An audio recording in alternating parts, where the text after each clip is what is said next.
The Ninefold Seals. Nestled within the majestic Eloishav mountain range, located in the southwestern region of the eastern continent of the celestial and demonic lands, lies the ancient city of Yuyang, a grand edifice that commands respect and 8W8's dawn breaks. The gentle rays of sunlight disperse the lingering chill of night, awakening countless slumbering beings. In Yuyang, the citizens gradually rise, commencing their daily toil, and the streets become increasingly populated, in the woods. A short distance west of Yuyang, a youthful lad, bare-chested and clad in long trousers, carries a large sandbag over his shoulder as he swiftly navigates a rugged path deeper into the forest. Despite the treacherous terrain, the boy moves with the agility of a gazelle, as if the ground were level beneath his feet. His name is Ling Feng, a 15-year-old endowed with innate strength that by the age of 5, he could lift weights surpassing 100 pounds, and by 6, he began honing his physique, achieving the 9th level of body refinement by 10.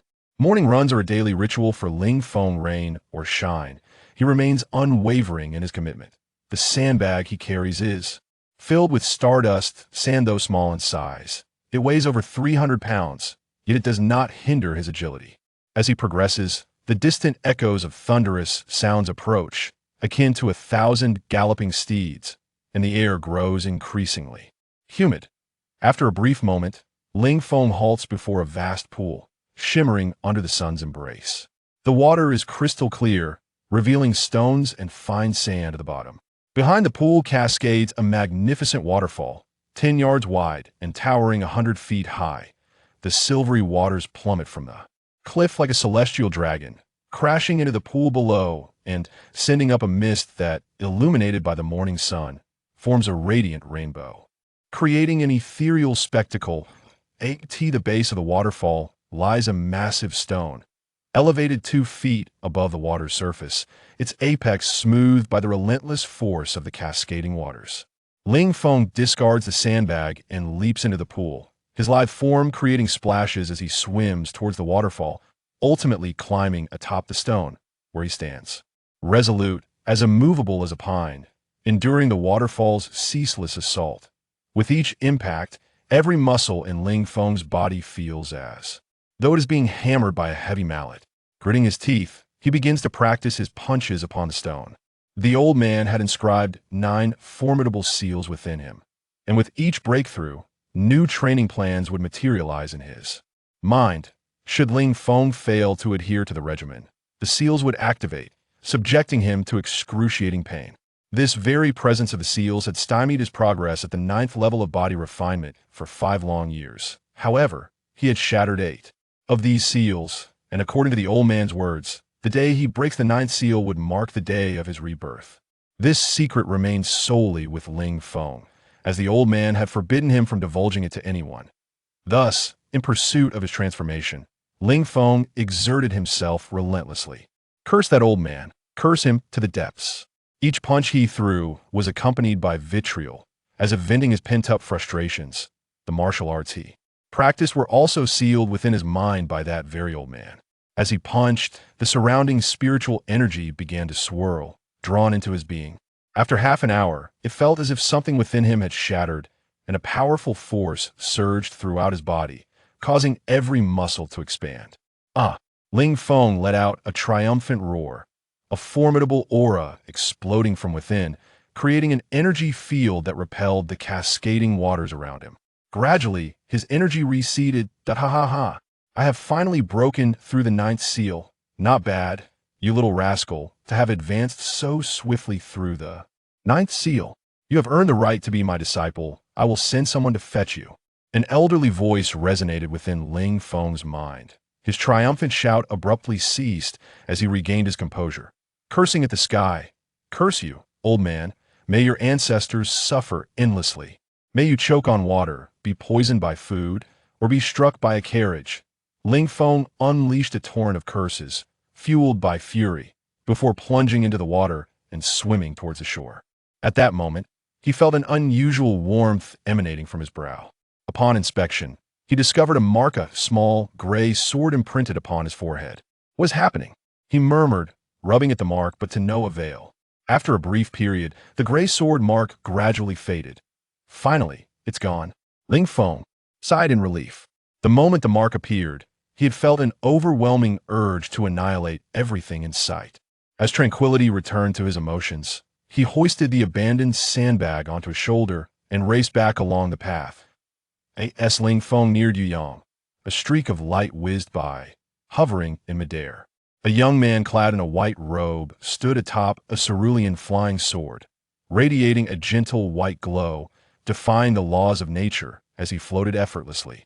He appeared both elegant and composed. A flying sword? A celestial being? Ling Feng's eyes widened in awe, sensing a formidable pressure emanating from the young man. "Come with me," the young man stated coolly, his expression unreadable, as if afflicted by a facial paralysis. Ling Feng's Jiang Yin wiped away the tears from her face and lifted her head to gaze at Ling Jintian, a flicker of anticipation shimmering in her beautiful eyes. The Xianjin sect? Avenge? How easily one speaks of such matters. Ling Jintian let out a soft sigh before gently supporting Jiang Yin as they made their way back indoors. The Xianjin sect is nestled deep within the Wanxiao mountain range, where the two tallest peaks, Qingyan Peak and Ziyun Peak, rise majestically to heights of several thousand zhang, piercing the heavens like sharp blades. The summits are cloaked in a silvery mantle of ice and snow, creating a wintry realm. Atop Ziyun Peak, purple mists linger year-round, while Qingyan Peak is shrouded in emerald-hued clouds. These flowing mists swirl around the peaks, evoking a celestial aura that stirs the heart and evokes an irresistible urge to ascend and explore their heights.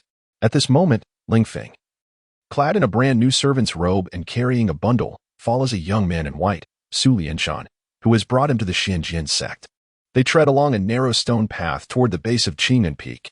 Su Lianshan, an inner disciple of the sect, feels discontented, having been abruptly summoned from a leisurely outing with a favored senior sister near Yuyang City to fetch someone back to the sect, thus disrupting his plans. Ling Feng, too, feels a sense of frustration. After enduring years of torment from that wretched old man, he had hoped to finally enjoy some respite in the Xianjin sect. He had imagined that even if he could not become an inner disciple, at least he would attain the status of an outer disciple. However, to his dismay, he finds himself relegated to the position of a mere servant, and the lowest rank at that, which fills him with indignation. Meanwhile, several hundred meters away, atop another hill, an elderly man clad in a blue robe observes Ling Feng. This elder has a lean face, yet his complexion is remarkably rosy, devoid of wrinkles. His long eyebrows droop down, merging with his white beard, and his slender frame carries a long sword. His deep brown eyes shimmer with a faint brilliance. Beneath the pavilion behind him, a disheveled old man leans against a pillar, one hand clutching a chicken leg and the other a wine gourd, alternating between bites of meat and sips of wine. His expression one of utmost contentment. After a moment, the blue-robed elder turns, frowning as he addresses the scruffy old man. "Is this the promising talent you retrieved?" The old man takes a swig of wine, looking up at the elder with a grin. "Indeed. This boy will break through the 9 seals I've set within 5 years. His talent is unparalleled, and his will is unyielding, one of the finest I have ever encountered. I have already sealed the Tianxia sword within him." "What?" The blue-robed elder's expression shifts slightly before becoming serious. "That malevolent sword has claimed many lives. I advise you to abandon this endeavor. No one can truly master such a formidable weapon." "Abandon? I have survived thus far solely to fulfill that ambition. Otherwise, I shall die with regrets. Even if this boy perishes, I will seek another." A sinister grin spreads across the scruffy old man's face as his eyes turn bloodshot, and the surrounding spiritual energy becomes agitated. The blue-robed elder gazes at the scruffy old man for a while before shaking his head with a sigh.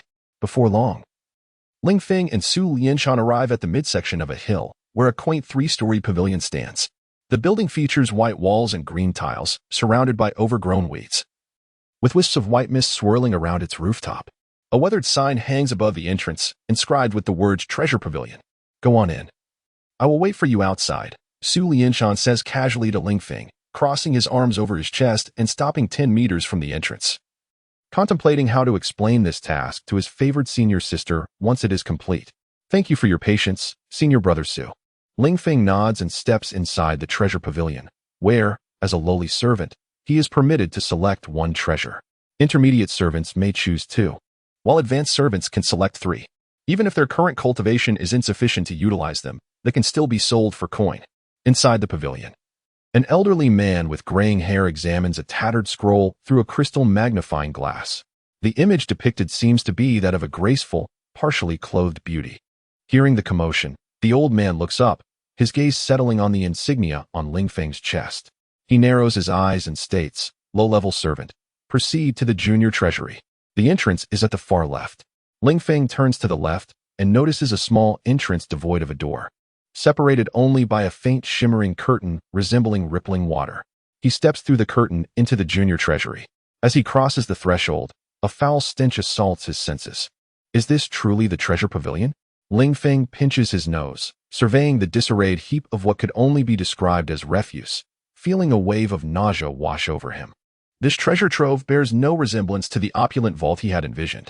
"You have 1 hour to choose." The old man's voice calls from outside. This wretched place dares to call itself a treasure pavilion? It is worse than a garbage dump. Ling Feng inwardly curses as he struggles against the overwhelming stench. Covering his nose, he cautiously navigates through the so-called treasures. Clang.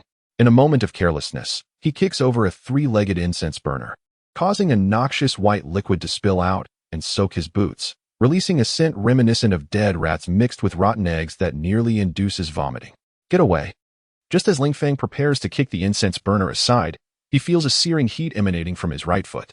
He looks down in shock, eyes widening as he observes that his battered boot, riddled with holes from dog bites, is rapidly absorbing the white liquid, the holes visibly mending before his eyes. "What the hell?" Ling Feng exclaims, convinced this must be an illusion.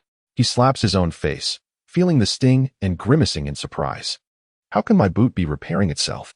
Could it be that white liquid? Intrigued, Ling Feng stares at the incense burner, suppressing the urge to gag from the stench.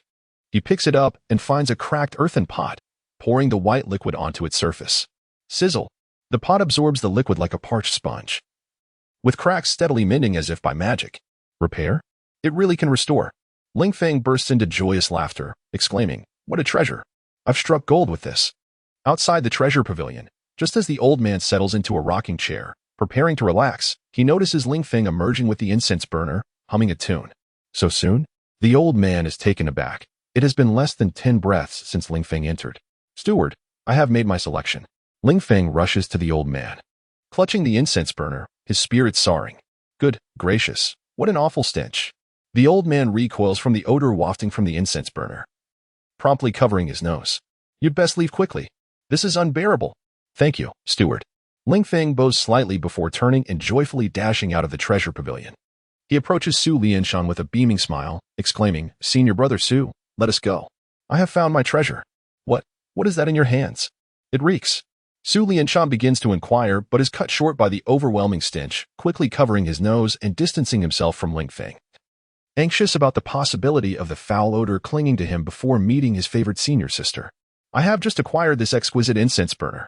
The mere thought of its extraordinary capabilities fills Ling Feng with a sense of pride.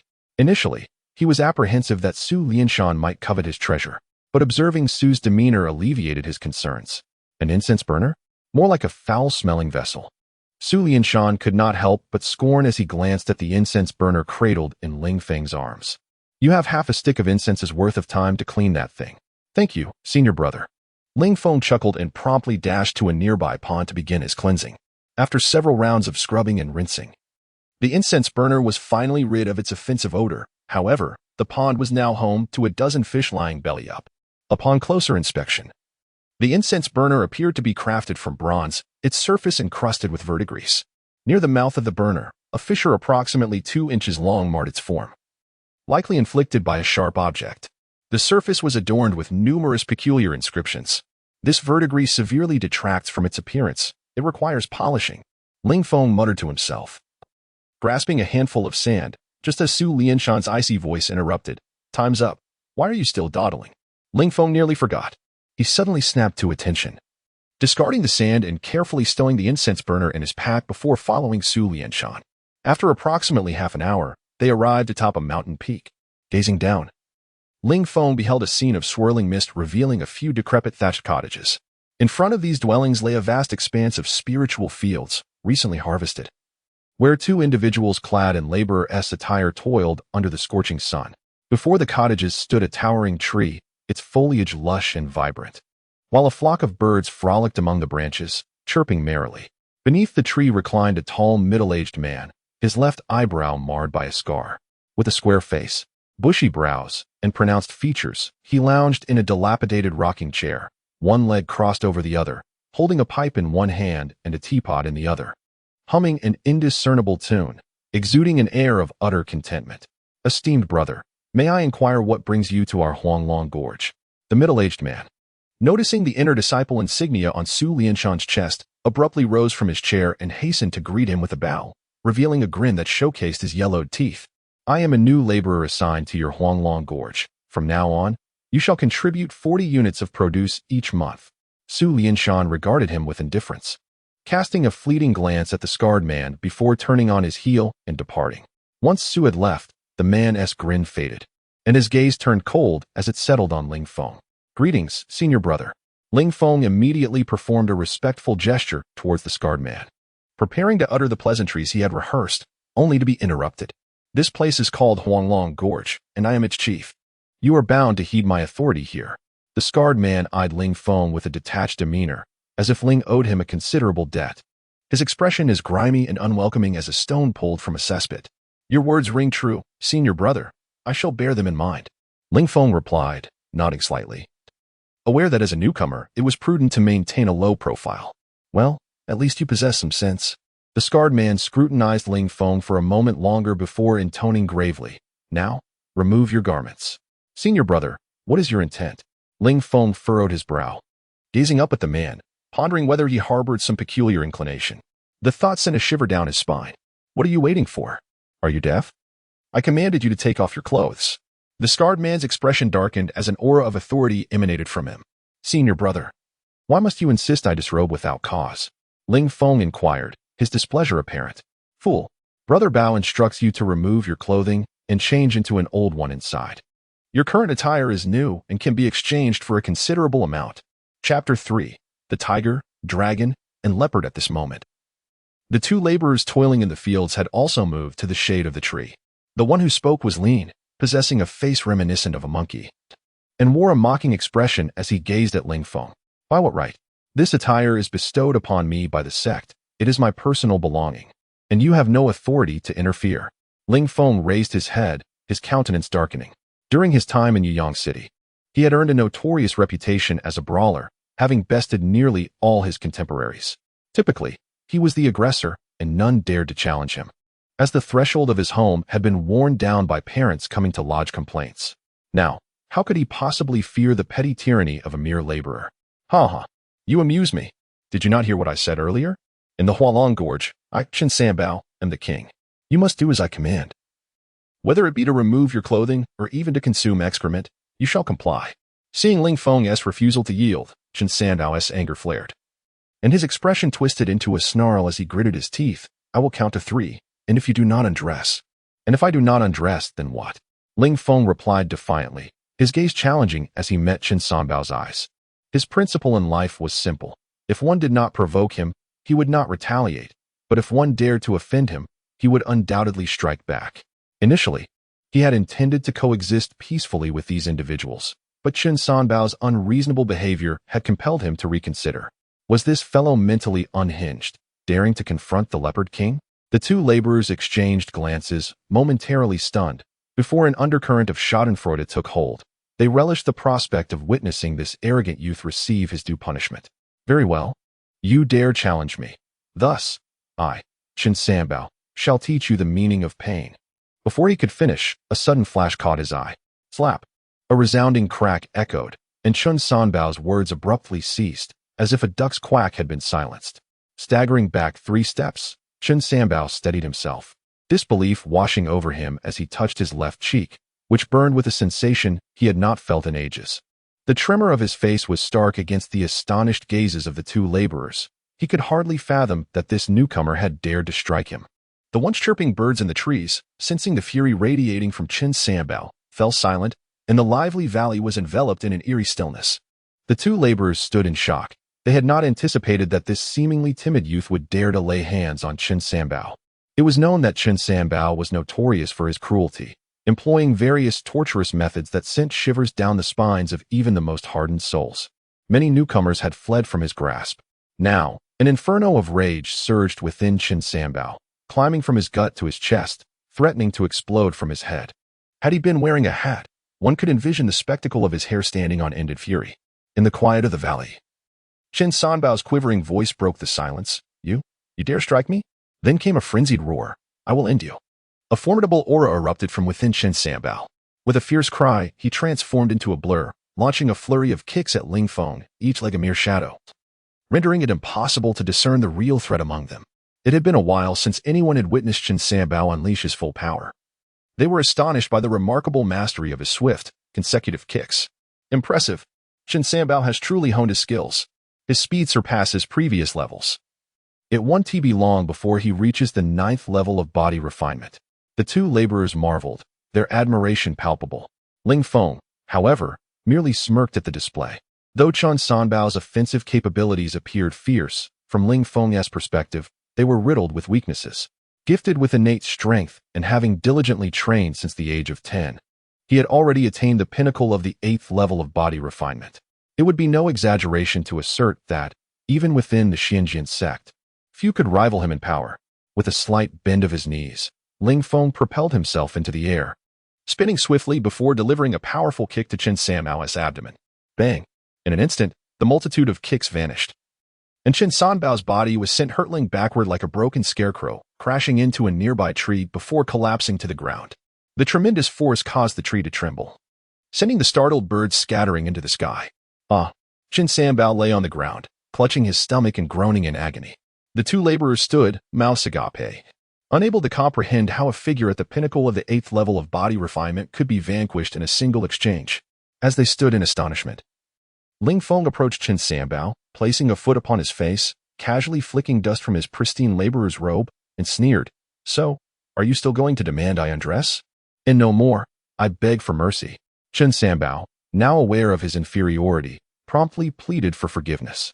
Ling Feng snorted dismissively, releasing his foot before turning to the rocking chair. He unfastened his pack and reclined, closing his eyes while tapping rhythmically on the armrest. Chen Sanbao scrambled to his feet, rubbing his belly as he approached Ling Feng with trepidation. I did not recognize your greatness, esteemed brother. I hope you will forgive my insolence. Ling Feng opened his eyes slowly, casting a nonchalant glance at Chen Sanbao. So, who reigns supreme in Hongmeng Gorge henceforth? Of course, you are the king. Chen Sanbao quickly replied, then shouted to the two laborers in the distance, You too. Why are you still standing there? Hurry and attend to the boss. Give him a massage to help him relax. Yes. The two laborers, eager to comply, rushed over to assist Ling Feng. Boss, take it easy. I'll fetch you something delicious. Chen Sanbao chimed, scurrying into the thatched hut. As Ling Feng observed this scene, he could not suppress a cold smirk. His father's words rang true. This world indeed revered strength. Only by being formidable would one earn respect. Reasoning with these people was merely a waste of breath. When possible, one must act decisively. This realization only solidified Ling Feng's resolve to become a true powerhouse. Boss Ling, how does it feel? Is the pressure to your liking?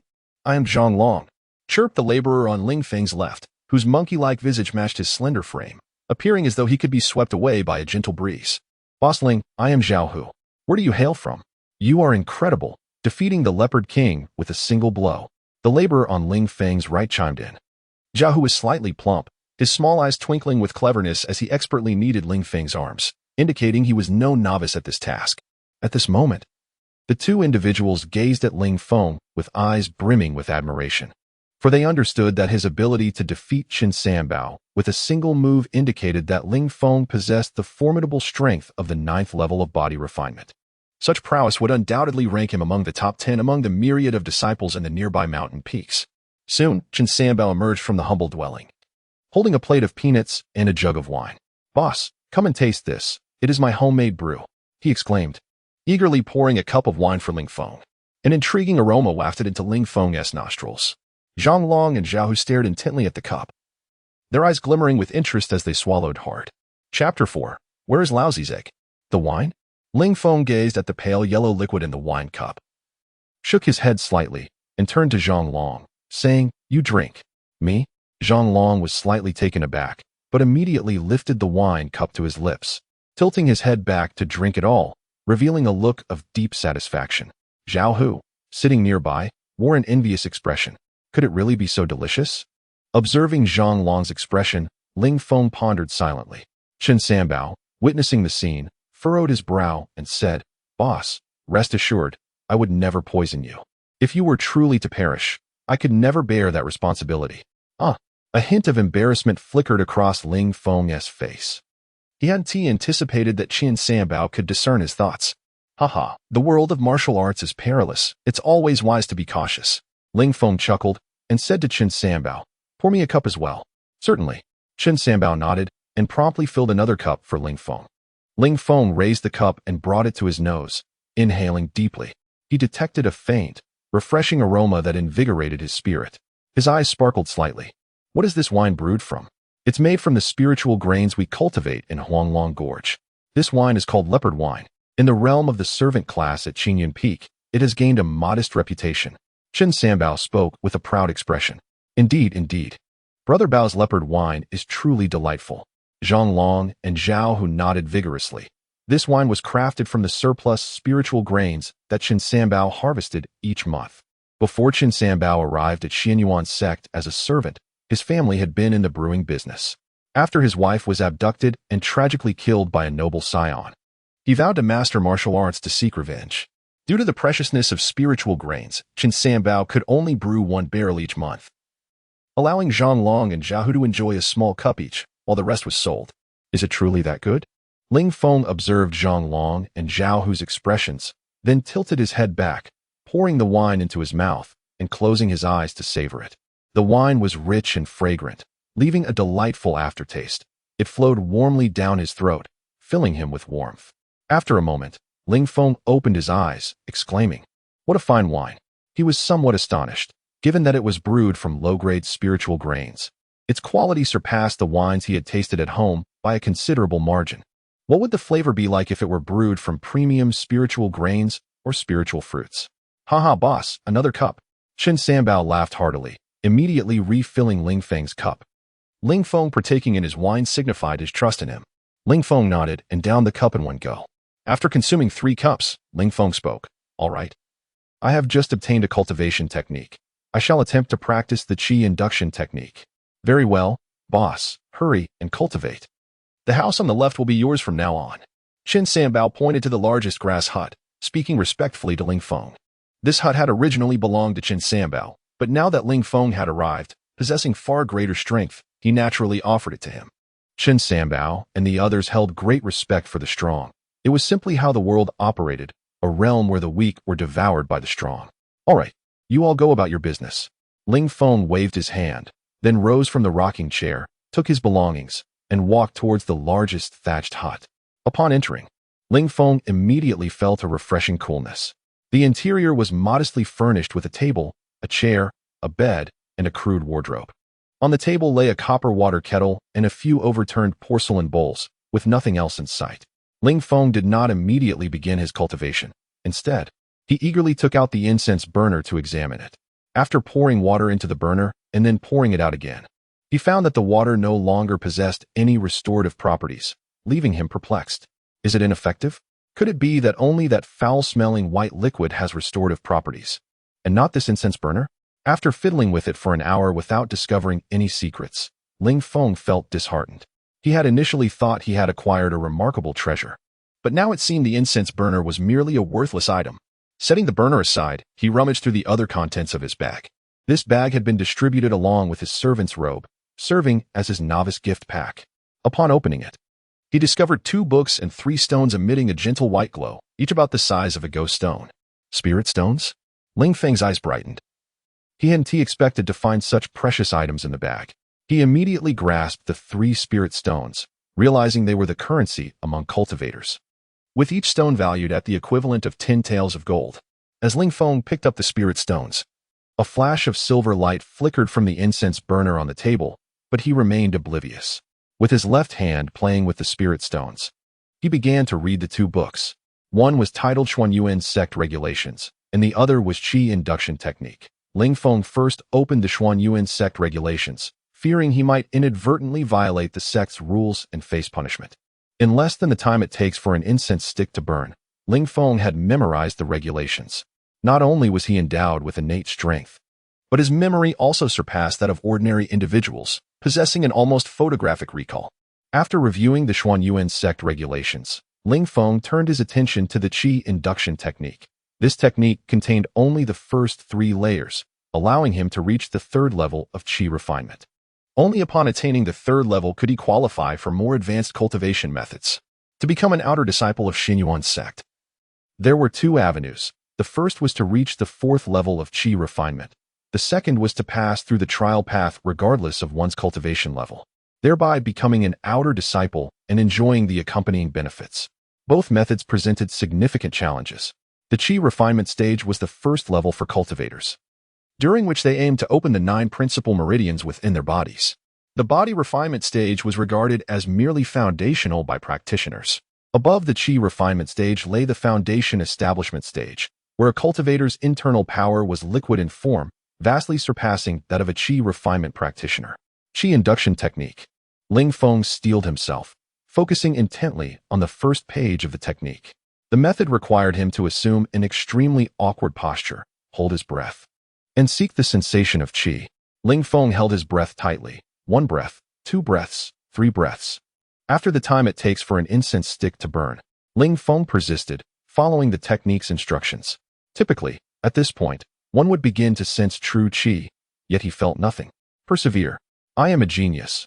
I must succeed. I cannot falter.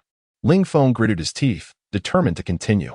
Thus, he practiced diligently until noon, repeating the method outlined in the Qi induction technique dozens of times, yet still failing to perceive any Qi sensation. During lunch, they all gathered to eat dry rations from Chun Sanbao and the others. Ling Feng learned that they had only 3 days a month to partake in meat at the servants' dining hall, with a communal feast occurring every 10 days. On most days, the servants subsisted on dry rations. Fortunately, the dry rations provided by Xuanyuan sect were not overly unpalatable, as they were made with a blend of spiritual grains. After Ling Feng consumed a sesame cake, Chen Sanbao presented him with a crimson egg, smiling warmly as he said, "Boss, this is for you." Ling Feng accepted the egg, feeling its warmth, and inquired, "What is this?" Chen Sanbao replied with a grin, "This is a fire sparrow egg. Zhao Hu discovered a nest in the spiritual field today, and there happened to be 4 eggs. Each of us gets 1. They are highly nourishing and can also invigorate one's vitality." Invigorate vitality? Ling Feng was taken aback. Due to his unique physical condition, he was particularly sensitive to such terms. He had not anticipated that Chen Sanbao and the others would offer him such a valuable gift. Surprised, he smiled at Chen Sanbao and said, "Thank you all." After finishing lunch, Ling Feng returned to his room, deciding against consuming the egg for the moment. He lifted the incense burner's lid and placed the egg inside, then proceeded to meditate. For the next few days, Ling Feng continued his practice diligently, yet he was unable to cultivate any substantial results. Nevertheless, he refused to give up. On the 5th morning, as the sun began to rise, Ling Feng, immersed in his cultivation, felt his skin's pores expand and contract, as if the celestial energies of the world were rushing towards him. A sharp, intense pain coursed through his body, his pores tearing open like needles piercing through flesh. Soon, the energies that entered his body transformed into warm currents, surging towards his dantian. "I did it. Haha, I finally succeeded," Ling Feng exclaimed in exhilaration, leaping from his bed and pacing around the room. The beginning is always the hardest. Once he experienced this sensation of energy, future cultivation would undoubtedly become much easier. Ling Feng sighed, then glanced at the incense burner on the table, saying that fire sparrow egg is a precious item, rich in spiritual energy. I should consume it to solidify my current realm and bolster the energy within me. With this thought, Ling Feng promptly jumped off the bed, approached the table, and picked up the incense burner. However, upon lifting the lid, he was struck dumb. A shocking sight greeted him. The egg had vanished, leaving only a small pool of red liquid inside the burner. "Where's the egg? Where's my egg?" Ling Feng wailed, lifting the burner and pouring its contents onto the table. With a splatter, several drops of red liquid landed on the surface, quickly spreading outwards and igniting into flames, startling him into jumping back. Subsequently, the surrounding spiritual energy rapidly converged towards the table. Once the flames subsided, intricate red runes appeared on the tabletop. "What is this? Is this the path of fire runes?" Chapter 5. The marvelous use of the incense burner. Gazing at the intricate red symbols adorning the table, Ling Feng was utterly astonished. He understood that Tao patterns were extensively utilized in the realm of celestial and demonic beings, be it weapons or magical artifacts, or even restrictive formations. They all required Tao patterns. These patterns could only be refined by skilled engravers. However, moments ago, the red liquid that dripped onto the surface had formed an almost flawless fire Tao pattern. What could possibly be the explanation for this? Ling Feng felt his mind struggling to comprehend the situation. The white liquid within the incense burner possessed restorative properties, while the red liquid was capable of creating nearly perfect fire Tao patterns. The events unfolding before him left Ling Feng in a state of shock. Though his time at the Xianjian sect had been brief, he had acquired some knowledge about Tao patterns. In the past few days, Chen Sanbao and others had shared a wealth of information concerning them. In the realm of celestial and demonic beings, if one wished to forge a magical artifact or create a formation, the absence of Tao patterns would be utterly unacceptable. Tao patterns are special symbols coalesced from the engraver's soul energy, vital essence, and various elemental forces of nature. These symbols possess a myriad of effects. When engraved upon weapons and artifacts, they can yield miraculous transformations. Engravers are generally classified into three categories: the foundation engraver, the inscription engraver, and the deciphering engraver. The primary role of a foundation engraver is to harness their soul energy, combine it with their vital essence and elemental forces, thereby forging Tao patterns of varied attributes. They are akin to producers of Tao patterns. Inscription engravers focus on etching these patterns onto weapons and artifacts, assembling them into formations. If the Tao patterns are likened to stone tablets, then inscription engravers are the specialists who lay them down. Conversely, deciphering engravers are tasked with removing Tao patterns from artifacts for reuse, and they excel in dismantling various seals. The art of deciphering is considerably more challenging to master than inscription, and the work of a deciphering engraver is perilous. A moment's inattention could lead to explosive reactions from the Tao patterns. Compared to foundation and inscription engravers, the number of deciphering engravers is exceedingly rare. Mastery of even a single type of engraving technique is a remarkable achievement. Some exceptionally gifted individuals may master two or more, while only a select few prodigies can achieve mastery over all three. Such engravers are regarded as legends within the engraving community. To become an engraver, one must first possess an extraordinary innate talent for the soul, along with keen observational skills and a strong capacity for learning. Engraving is a meticulous endeavor. Whether it be foundation, inscription, or deciphering, any misstep may lead to grave consequences. Within the realm of celestial and demonic beings, among 100,000 ordinary individuals, perhaps 100 may be suited for cultivation. However, among 10,000 cultivators, having 2 or 3 who are suitable for practicing engraving would be considered exceptional. Due to the extensive application of engraving techniques across the realm and the scarcity of engravers, those who practice this art hold a prestigious position. Many would rather offend a formidable innate master than cross a lowly engraver. An engraver is an individual whom various factions strive to recruit fervently. To become a competent engraver, one must not only possess remarkable talent, but also invest considerable resources in their training, as each type of engraving demands rare materials for practice. For instance, practicing inscription requires a variety of precious Tao patterns for etching. Should one fail, the Tao pattern is wasted unless a deciphering engraver can salvage it. Even deciphering engravers cannot guarantee the complete removal of Tao patterns inscribed upon objects. If a deciphering engraver can extract 30% of the Tao patterns from an artifact, it is considered a significant accomplishment. Hence, not everyone is deemed worthy of practicing engraving techniques. Yet now, before Ling Feng lay an object that could potentially revolutionize the engraver community by merely applying the red liquid to an object's surface. One could produce a flawless fire Tao pattern with remarkable speed, and these patterns were indeed exquisite. Ha ha ha, I'm going to be rich, Ling Feng exclaimed, cradling the incense burner and showering it with kisses. The previous white liquid had restorative capabilities, and now the red liquid could generate Tao patterns. If the outside world were to learn of this, there would surely be chaos. Merely possessing these two functions rendered the incense burner an invaluable treasure. What other abilities might this incense burner possess? Ling Feng calmed his excited heart and retrieved his 3 remaining spirit stones from his pocket. These spirit stones were semi-transparent grayish-white, smooth to the touch, and bore an embossed copper dragon character. They were low-grade spirit stones, and in the realm of celestial and demonic beings, spirit stones were not ranked. When in abundance, they were replaced by spirit tickets. Ling Feng pondered whether the incense burner could refine the spirit stones. With some reluctance, he placed one spirit stone into the incense burner, fully aware that a single spirit stone could be exchanged for 10 taels of gold. And 10 taels of gold could procure numerous roast chickens. His family was not affluent. His father was ill, and the money earned was primarily spent on medicinal resources for his father, leaving little for other necessities. Even his mother refrained from purchasing a beautiful dress for herself. The shoes he wore were quite worn. Thus, Ling Feng had always been frugal and was acutely aware of the value of money. Watching a spirit stone vanish before his eyes stirred a pang of regret within him. Sizzle! The symbols on the surface of the incense burner shimmered with a faint white light, and wisps of white smoke began to rise within. As Ling Feng inhaled the white mist, he felt a surge of vitality coursing through him. What an abundance of spiritual energy! Realizing this, he promptly seated himself cross-legged before the incense burner and began to practice the qi induction technique. As if responding to his energy, the spiritual energy swiftly converged towards him, entering his body through his pores. Ling Feng felt as though needles were pricking his skin, yet he gritted his teeth and remained silent. 1 breath, 2 breaths, 3 breaths. A warm current flowed through his body, ultimately gathering in his lower abdomen.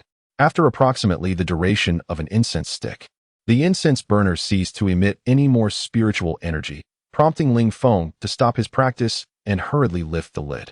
To his astonishment, he discovered a small amount of white viscous liquid at the bottom of the incense burner, roughly equivalent to 1/3 of a drop of water. He wondered what purpose this white liquid served. Was it restorative in nature? With curiosity piqued, Ling Feng tore off a piece of paper, dipped his finger into the white liquid, and applied it to the torn section. Hiss! A cloud of white mist enveloped the area, and once the fog dissipated, the paper appeared as good as new, with no visible signs of having been torn. Did it truly restore itself? Ling Feng's eyes widened in disbelief, and a bold thought crossed his mind as he murmured, I wonder if this white liquid can unseal the enchantment on that object of mine, allowing it to return to its original size? Chapter 6. Qi Refining. First stage. Upon this realization, Ling Feng's respiration quickened, culminating in a resolute clenching of his teeth as he unfastened his trousers. An agonizing shriek erupted from Ling Feng, who leaped wildly about the room.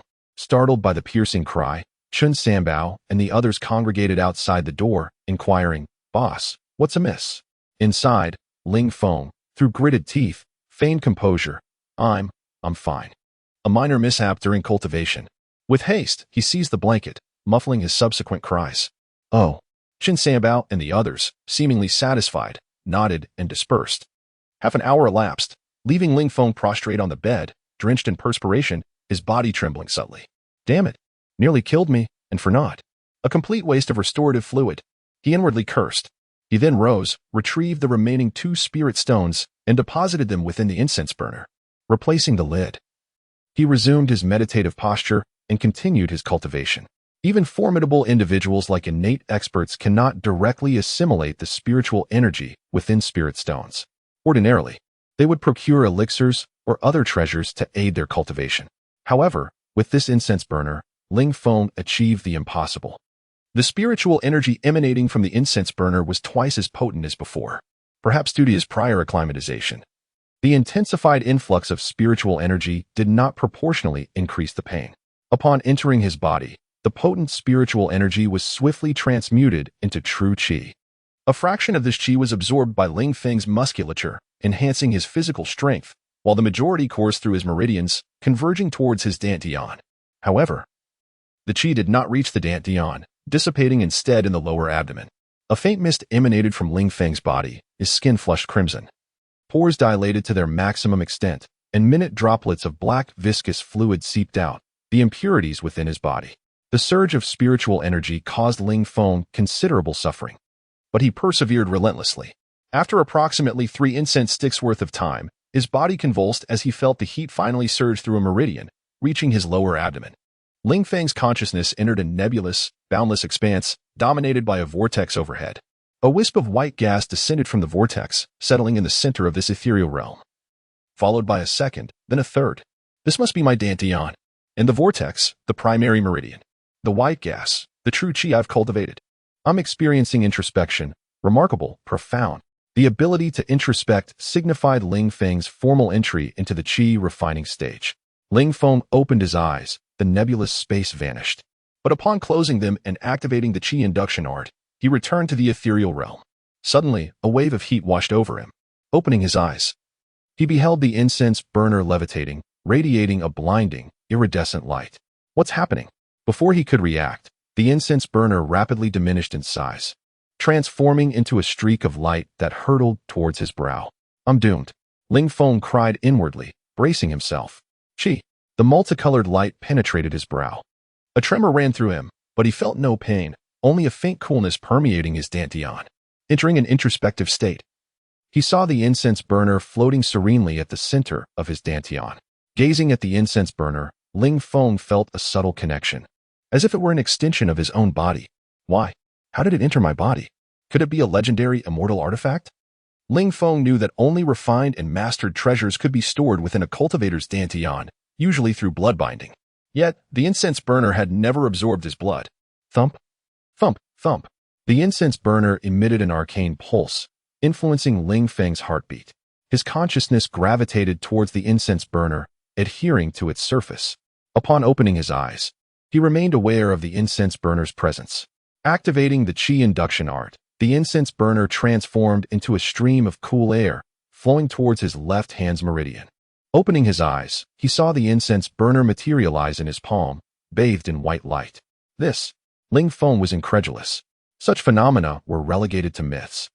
Yet now, it was unfolding before him, happening to him.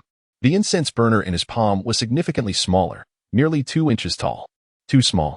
I wonder if it can grow? Ling Feng pondered. He commanded, grow. Buzz. He felt his true qi surging into the incense burner, which trembled slightly before expanding. Increasing in height by about an inch, now standing 3 inches tall. It worked. Ha! Ling Feng rejoiced, repeating, grow, grow, grow. His qi flowed continuously into the incense burner, causing it to expand rapidly, growing heavier in his hand. When the incense burner reached half a foot in height, Ling Feng began to falter. He estimated its weight at 30 pounds. He felt drained, and upon introspection, discovered his dantian nearly depleted of qi. Damn it! It's draining my qi, Ling Feng realized. Return. With a thought, the incense burner vanished in a flash of light, returning to his dantian via his arm. However, the qi absorbed by the incense burner was not expelled, which slightly disappointed Ling Feng. He quickly rationalized that the incense burner was a magical treasure, and true qi was the energy source required to activate it. Most magical treasures on the continent were activated by true qi, though some required soul power or bloodline power. Closing his eyes, Ling Feng sat in a meditative posture, activating the qi induction art, having just unblocked his first primary meridian, becoming a first-level qi refiner. His cultivation was unstable and required consolidation. In cultivation, a solid foundation was paramount. Without it, one risked succumbing to qi deviation. After nearly 2 hours of cultivation, Ling Feng ceased his practice. Upon exiting the house, he found Qin Sanbao lying on a recliner beneath a tree, covered in bruises and tattered clothing, with Zhang Long and Zhao Hu tending to his wounds. Chapter 7. Defiance. Ling Feng approached with a furrowed brow and inquired of Qin Sanbao, what transpired? Nothing much. I just took a tumble while working today. Qin Sanbao grinned through swollen lips, his face bruised and battered, too pained to speak freely. Can a mere fall cause such injuries? Do you take me for a fool? Speak. Who did this to you? Ling Feng's expression darkened completely. Yet, Qin Sanbao remained tight-lipped. Ling Feng turned to Zhao Hu, urging, Zhao Hu, tell me. Zhao Hu glanced at Qin Sanbao, who shook his head in response. Finally, gritting his teeth, Zhao Hu confessed. It was the people from Black Dragon Gorge. Brother Bao went to offer them some liquor, but they refused to pay, and a scuffle ensued, resulting in them beating him to this state. Those ruffians are truly overstepping. You've been bullied, yet you didn't inform me? Do you still consider me your leader? Ling Feng glared at Qin Sanbao, his anger palpable. After all, he was now the leader of Hongmeng Gorge, and those thugs disrespecting Qin Sanbao was tantamount to disrespecting him. With a pained expression, Qin Sanbao lamented, Of course, you are our leader. However, the strength of Black Dragon Gorge far surpasses Hongmeng Gorge. They have 18 members, and their leader, Xiong Shan, is a formidable first-tier qi refinement expert, a force we cannot provoke. Regardless of how fearsome Xiong Shan may be, if he dares to strike you, It is a direct affront to me. Come, we shall pay a visit to Black Dragon Gorge, and I will help you reclaim your dignity." Ling Feng's countenance darkened. Even if he had not yet reached the peak of his cultivation, he could not tolerate such an insult. Zhang Long immediately interjected, "Boss, don't act rashly. Xiang Shan is a qi refinement expert. You can't defeat him. You would only bring shame upon yourself." "Indeed, boss, let us endure this for now. A gentleman takes his revenge 10 years hence." Zhao Hu also chimed in, knowing the disparity in their strengths. Ling Feng swept his gaze over the three of them, his resolve unwavering. "Endure? Nonsense. I am no gentleman. I cannot bear this for long. Even if I cannot win, I must fight. Zhang Long, lead the way." "I." Zhang Long furrowed his brow, feeling the pressure of Ling Feng's determination. "Hurry." Ling Feng barked at Zhang Long reluctantly. Zhang Long stood up to guide Ling Feng towards Black Dragon Gorge. Zhao Hu turned to Chen Sanbao, asking, "Brother Bao, what shall we do?" Chen Sanbao, staring at Ling Feng's retreating figure, clenched his teeth and replied, "Help me up. We shall go together." "All right." Zhao Hu nodded, assisting Chen Sanbao to follow. Black Dragon Gorge was a picturesque locale, with lush mountains and abundant spiritual energy, featuring a meandering stream and terraced fields planted with a variety of thriving crops. On a slope dozens of meters high, several thatched houses were nestled, with an open space before them, dominated by a towering fruit tree bearing egg-like fruits that shimmered with a silvery sheen under the sunlight. Beneath its shade, a group of men, bare-chested, were drinking heartily. Among them was a burly figure with thick brows, prominent nose, and a broad mouth, their leader, Xiang Shan. "Haha, boss, the leopard wine brewed by Chen Sanbao is truly exceptional. Indeed, it's splendid. And the best part is, today it's free." Laughter erupted among the men of Black Dragon Gorge. After 2 incense sticks had passed, Ling Feng and his companions arrived at Black Dragon Gorge. Woof, woof, woof. As they approached the entrance, a stout black dog barked ferociously but remained at bay, unfazed. Ling Feng pressed forward, ignoring the fierce canine. Woof. The dog lunged at Ling Feng as he entered the gorge. Seeking death, Ling Feng coldly scoffed, raising his hand and striking the dog. Bang. The creature was sent flying, crashing against a rock, its skull shattered instantly. What?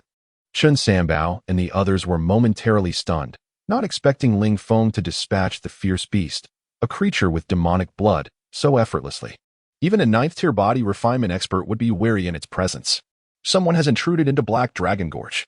The revelers beneath the tree, upon hearing the dog's barks, placed down their cups and sprang to their feet, gazing towards the entrance. It's Chen Sanbao and his crew. Kill them. Enraged, the men of Black Dragon Gorge seized their weapons and charged towards Ling Feng and his companions. "Be boss. We should flee." Zhang Long and Zhao Hu quivered in fear at the sight. What is there to fear? Ling Feng lifted his gaze to the approaching men, his blood boiling as if recalling the tumultuous days in Yuyang City. In his past, he had never shied away from a fight. Soon, Xiang Shan led the entirety of Black Dragon Gorge to confront Ling Feng. "Kid, you are courting death." Seeing the shattered remains of the dog, a fierce aura emanated from Xiang Shan, his face contorted with rage. Ling Feng remained unperturbed, staring down Xiang Shan. "You must be Xiang Shan." "Yes, I am Xiang Shan." "And you, what are you?" Xiang Shan spat, his bravado evident. But before he could finish, he felt a blur before his eyes. Slap. Ling Feng's hand landed hard against Xiang Shan's face. Xiang Shan immediately felt a sharp pain on his cheek, spinning on his feet, leaving one side of his face swollen and red. What? The bystanders from Black Dragon Gorge were left dumbfounded. Chen Sanbao and the others were equally astonished, recalling their first encounter with Ling Feng days prior when he had similarly struck Chen Sanbao. The resemblance was uncanny. "You dare to strike me?" Seeking death, regaining his senses, Xiang Shan unleashed a powerful punch at Ling Feng's face. However, before his fist could connect, he felt a tremendous force strike his abdomen, sending him tumbling 3 meters away. Next, he noticed a figure looming before him, and upon looking up, he saw a shoe descending towards his face. Bang! Ling Feng's foot pressed down hard on Xiang Shan's face, distorting it severely. What? What is happening? The men of Black Dragon Gorge exchanged bewildered glances, unable to fathom how Xiang Shan, a first-tier qi refinement expert, had been so easily defeated by a seemingly unknown youth. So fast, I could barely see. That kid seems to possess demonic techniques. All of them had martial arts backgrounds, yet none could comprehend Ling Feng's swift movements. Even Xiang Shan himself could not grasp how he had been bested. Chapter 8. Dog meat for dinner tonight, who in the heavens are you? Release me this instant. Xiangshan bellowed, writhing under Ling Feng's foot. Ling Feng's foot pressed down harder on Xiangshan's face as he retorted icily, who am I? Then remember this well. I am Ling Feng, overlord of Huanglong Stream. You scoundrel, I've never even heard of you. If you know what's good for you, release me at once. Xiangshan roared again. Ling Feng's foot exerted more pressure, silencing Xiangshan. A sardonic smile played on Ling Feng's lips as he warned, another peep out of you, and I'll cripple you. Ling Feng's countenance darkened as he demanded, have your lackeys settle my brother's tab, doubled, mind you, and add 30 spirit stones for his medical expenses. Ling Feng, I'll count to 3, and if you don't release me, I'll smack. Before Xiangshan could complete his threat, Ling Feng's left foot connected with his abdomen, sending him flying. Xiangshan's body skidded across the ground for a considerable distance before coming to a halt. Boss, are you all right? The Black Dragon Stream members rushed to his aid, pulling him to his feet. The boy seeks death. Xiangshan brandished a dagger from his calf, leaping up with a surge of energy, resembling a frenzied beast charging towards Ling Feng. Chen Sanbao and the Black Dragon Stream members were taken aback by the sudden turn of events. Undaunted by Xiangshan's aggressive assault, Ling Feng stood his ground, showing no intention of evading. However, just as the dagger was a mere inch from Ling Feng's brow, Ling Feng retaliated with lightning speed, his leg striking Xiangshan's dantian, sending him hurtling backward to the ground. Cough, cough. Xiangshan scrambled to his feet, a flicker of fear in his eyes as he gazed at Ling Feng. He roared at his comrades, what are you waiting for? Attack. Swarm him and kill the brat. A portly man bellowed, leading the charge towards Ling Feng. The other laborers followed suit, brandishing hoes, cleavers, and clubs as they surged towards Ling Feng. Though mere laborers, they were all trained, with some even possessing the strength of the 9th level of body refinement. They advanced rapidly, the portly man at the forefront. Whoosh! The portly man swung his club, aiming for Ling Feng's head. Just as the club was about to connect, Ling Feng's hand shot out like lightning, seizing the club, while his right palm struck the portly man's chest. Bang! The portly man was sent reeling backward, colliding with 3 of his comrades. The club, however, landed in Ling Feng's grasp. Despite the collision, many more advanced upon Ling Feng as he grappled with the portly man. Weapons were swung at Ling Feng from all directions. A sardonic smile crept onto Ling Feng's face as he brandished the club, striking the head of the foremost attacker. The man, though resolute, raised his arm to defend himself. Bang! A shriek pierced the air as the man was thrown backward, stumbling and knocking over several comrades who attempted to steady him. However, Ling Feng launched himself into the air, kicking the man in the chest. The burly man and his comrades tumbled to the ground. A gust of wind approached from behind, and Ling Feng ducked. Whoosh! A brick whizzed past his head, shattering against a large rock behind him. Ling Feng spun around, slamming the club into 2 would-be assailants attempting to ambush him. Amidst the chaos, Ling Feng glanced at Xiangshan. Humph! Ling Feng swung his club, felling 2 more who dared approach, before launching himself towards Xiangshan. Curses! Seeing Ling Feng effortlessly break through the encirclement, Xiangshan turned to flee. Trying to escape? A glint of fury flashed in Ling Feng's eyes as he hurled the club like a projectile towards Xiangshan. Bang! The club struck Xiangshan squarely in the back, sending him sprawling face first onto the ground. As he attempted to rise, a gust of wind approached from behind. He turned to see a fist growing larger in his vision, before slamming into his right eye. Ack! Xiangshan cried out in agony. The force of the blow sent Xiangshan staggering backward, before he tripped on a stone and fell. Ling Feng descended from the sky, stomping on Xiangshan's stomach. Xiangshan's body arched like a plank under the pressure. Puffed. A mouthful of blood spewed from Xiangshan's mouth as he stared at Ling Feng in terror. You! Ling Feng looked down at Xiangshan, his expression indifferent. I'll give you 2 choices. First, pay up as I said. Second, I'll come to Black Dragon Stream every 3 days to loosen your bones. I'll pay. Xiangshan was thoroughly subdued. He sensed a terrifying bloodthirst emanating from Ling Feng, and he had no doubt that Ling Feng would kill him if they were in a desolate place. Damn! Chen Sanbao exclaimed, staring in disbelief. Zhang Long rubbed his eyes, exclaiming, damn, he's too strong. Boss is invincible. Jiahu was equally thrilled. Chen Sanbao's eyes gleamed with a hint of awe. He had not expected Ling Feng to be so powerful. At the same time, he secretly rejoiced that he had not played any tricks on Ling Feng recently. Ling Feng released his foot, and Xiangshan rose to his feet, casting a fearful glance at Ling Feng. I'll get the money now, Ling Feng said calmly. You have half an incense stick's worth of time. All right. Xiangsha nodded and barked at two black dragon stream laborers. What are you standing there for? Help me up. The two laborers rushed to Xiangshan's side, helping him back. As for the other injured laborers, none dared to run, lying on the ground groaning. Before half an incense stick's worth of time had passed, a laborer ran up to Ling Feng, panting, and handed him a bag. There are 40 spirit stones here, including Brother Bao's alcohol money and medical expenses. Ling Feng took the bag, glanced inside, and turned to Chen Sanbao and the others. Let's go. Oh. Chen Sanbao and the others snapped out of their daze and followed Ling Feng towards the exit of Black Dragon Stream. However, Ling Feng stopped abruptly and turned around. The laborer who had delivered the money stepped back. Ling Feng glanced at the black dog and said to Zhang Long, take the dog back. We'll have dog meat tonight to nourish Sanbao. Having been at the mysterious sword sect for so many days, Ling Feng and the others had been eating pancakes every day.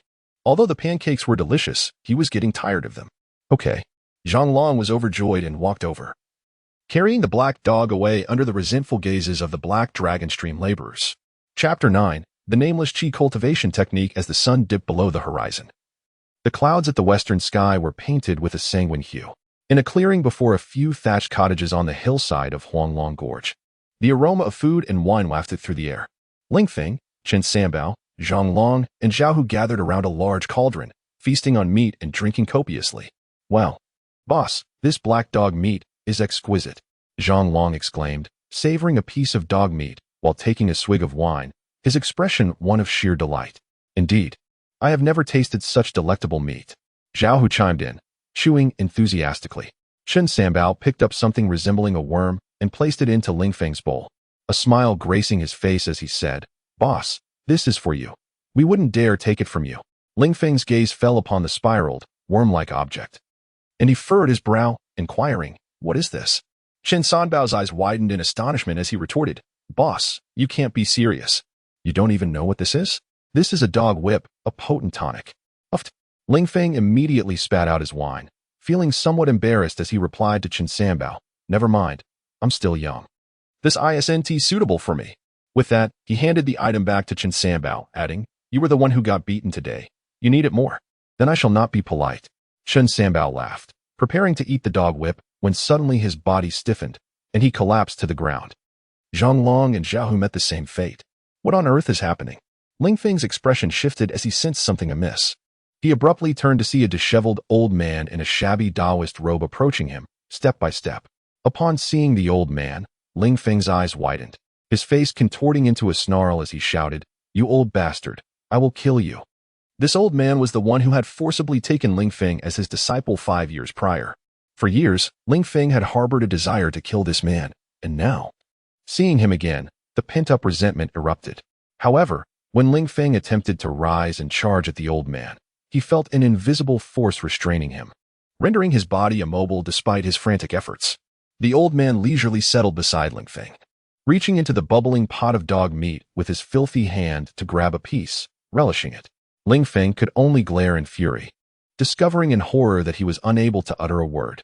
The old man continued to eat, washing down the meat with wine, and within moments, he nearly emptied the pot. Patting his belly, he remarked to Ling Feng, this dog meat is quite good. Ling Feng could only fixate on the old man with a glare so fierce that, had his gaze been lethal, the old man would have long been reduced to a sieve. Ignoring Ling Feng's deathly stare, the old man produced a tattered book from his robe, wiping his greasy hands on it before tossing it in front of Ling Feng, stating nonchalantly, this manual is a supreme cultivation technique, at least 10 times superior to the Qi induction technique you are currently practicing. Consider it payment for the dog meat. Cultivate diligently, and when you reach the foundation establishment stage, that thing will grow. At that point, I will find you a beautiful girl to experience the joys of manhood. This time, I assure you I am not deceiving you. With that, the old man flicked his sleeves and departed. After a brief moment, Ling Feng felt the invisible force dissipate. He sprang to his feet and dashed toward the exit of Huanglong Gorge, but the old man had already vanished. You old bastard, remember this, one day, I will kill you. First, I will castrate you, then slay you. Ling Feng bellowed into the valley, his expression that of a raging beast. Furious at the old man's continued audacity after all these years. After venting his anger, he returned to the thatched cottage, where Chen Sanbao and the others remained unconscious. Ling Feng, lacking the appetite to eat, ignored them, and picked up the yellowed book from the ground. He returned to his room, lit a lamp, and began to read. Upon seeing the title of the book, Ling Feng nearly erupted in rage, for inscribed within was the phrase, "The Nameless Qi Cultivation Technique." Are you kidding me? If it's nameless, why give it a name? At that moment, he felt an overwhelming urge to tear the book apart, but after a moment's contemplation, he restrained himself, carefully reading through the manual before commencing his cultivation according to its instructions. A short while later, Ling Feng slowly opened his eyes, astonished to discover that the nameless Qi cultivation technique absorbed spiritual energy at a pace over 3 times swifter than the Qi induction technique he had practiced before. And this was merely his initial foray. With further refinement, the absorption rate could potentially exceed 5 times that of the Qi induction technique, or even higher. At least that old man has a shred of conscience. Ling Feng mused internally, only to be jolted by a sudden chill, cursing aloud, "Damn it. How can I speak well of that old fool? He is my enemy. Yes, an enemy, an enemy." Once he calmed his emotions, Ling Feng retrieved the spiritual stones he had acquired that day. In a venture to Bear Mountain, he had secured 40 spiritual stones, claiming 20 for himself, while Chen Sanbao took 10, and Zhang Long and Zhao Hu received 5 each. This distribution brought joy to Chen Sanbao and the others, as without Ling Feng, they would have received naught. Though Ling Feng had a penchant for wealth, he was also a man of loyalty. Previously, when Chen Sanbao and the others found bird eggs, they had shared them with him, so he could not hoard the spiritual stones all to himself. Ling Feng sat cross-legged on his bed, summoned an incense burner, and tossed in 3 spiritual stones. Sizzle! The stones began to be refined, releasing a torrent of spiritual energy from the incense burner. Ling Feng immediately activated the nameless Qi cultivation technique, absorbing the spiritual energy, the pace of which was now at least 3 times faster than before. Ling Feng's body trembled as the influx of spiritual energy coursed through him, bringing with it a certain degree of discomfort. If his previous experiences of absorbing spiritual energy felt like needles pricking his pores, this was akin to nails being driven into him, nails glowing red-hot. Nonetheless, Ling Feng's willpower surpassed that of ordinary individuals. Such pain was merely a trifling matter to him. The following morning, the 3 spiritual stones had been entirely refined by the incense burner. Ling Feng slowly opened his eyes, a smile gracing his lips as he softly remarked, "What astonishing speed." After a night of cultivation, he felt his true energy had nearly doubled, his entire being brimming with strength. Chapter 10. Come and take it if you can. Ling Feng understood that his significant gains were partly due to the nameless Qi refining technique and partly because of the 3 spirit stones. The nameless Qi refining technique not only absorbed spiritual energy at an accelerated pace, but also refined it far more efficiently than the previous Qi drawing technique. In the past, while practicing the Qi drawing technique, he could convert only 10% of the spiritual energy from a single spirit stone into true energy, wasting the remainder. Now, after practicing the nameless Qi refining technique, he could convert at least 40% of the spiritual energy into his true energy, tripling his efficiency. He closed his eyes and carefully examined his physical condition. After a moment, he opened his eyes and murmured, "After just 1 night of cultivation, I have managed to unblock 1/10 of the minor branches of the first main meridian. With merely 4 hours of practice each night, I estimate that I could unblock 1/3 of all branches connected to the first main meridian in a single day. At this rate, I could reach the 2nd level of Qi refining in as little as 3 days or as long as 4. Ling Feng felt a surge of excitement. The Qi refining realm consists of unblocking 9 main meridians, divided into 9 levels. The 9 main meridians are classified into 3 tiers based on the number of branches they possess. The first 3 main meridians contain 36 branches each, which are relatively easy to unblock due to their lesser involvement with crucial parts of the human body and fewer impurities. The next 3 main meridians have 54 branches each and encompass vital organs such as the kidneys, requiring careful practice and consuming more time and resources.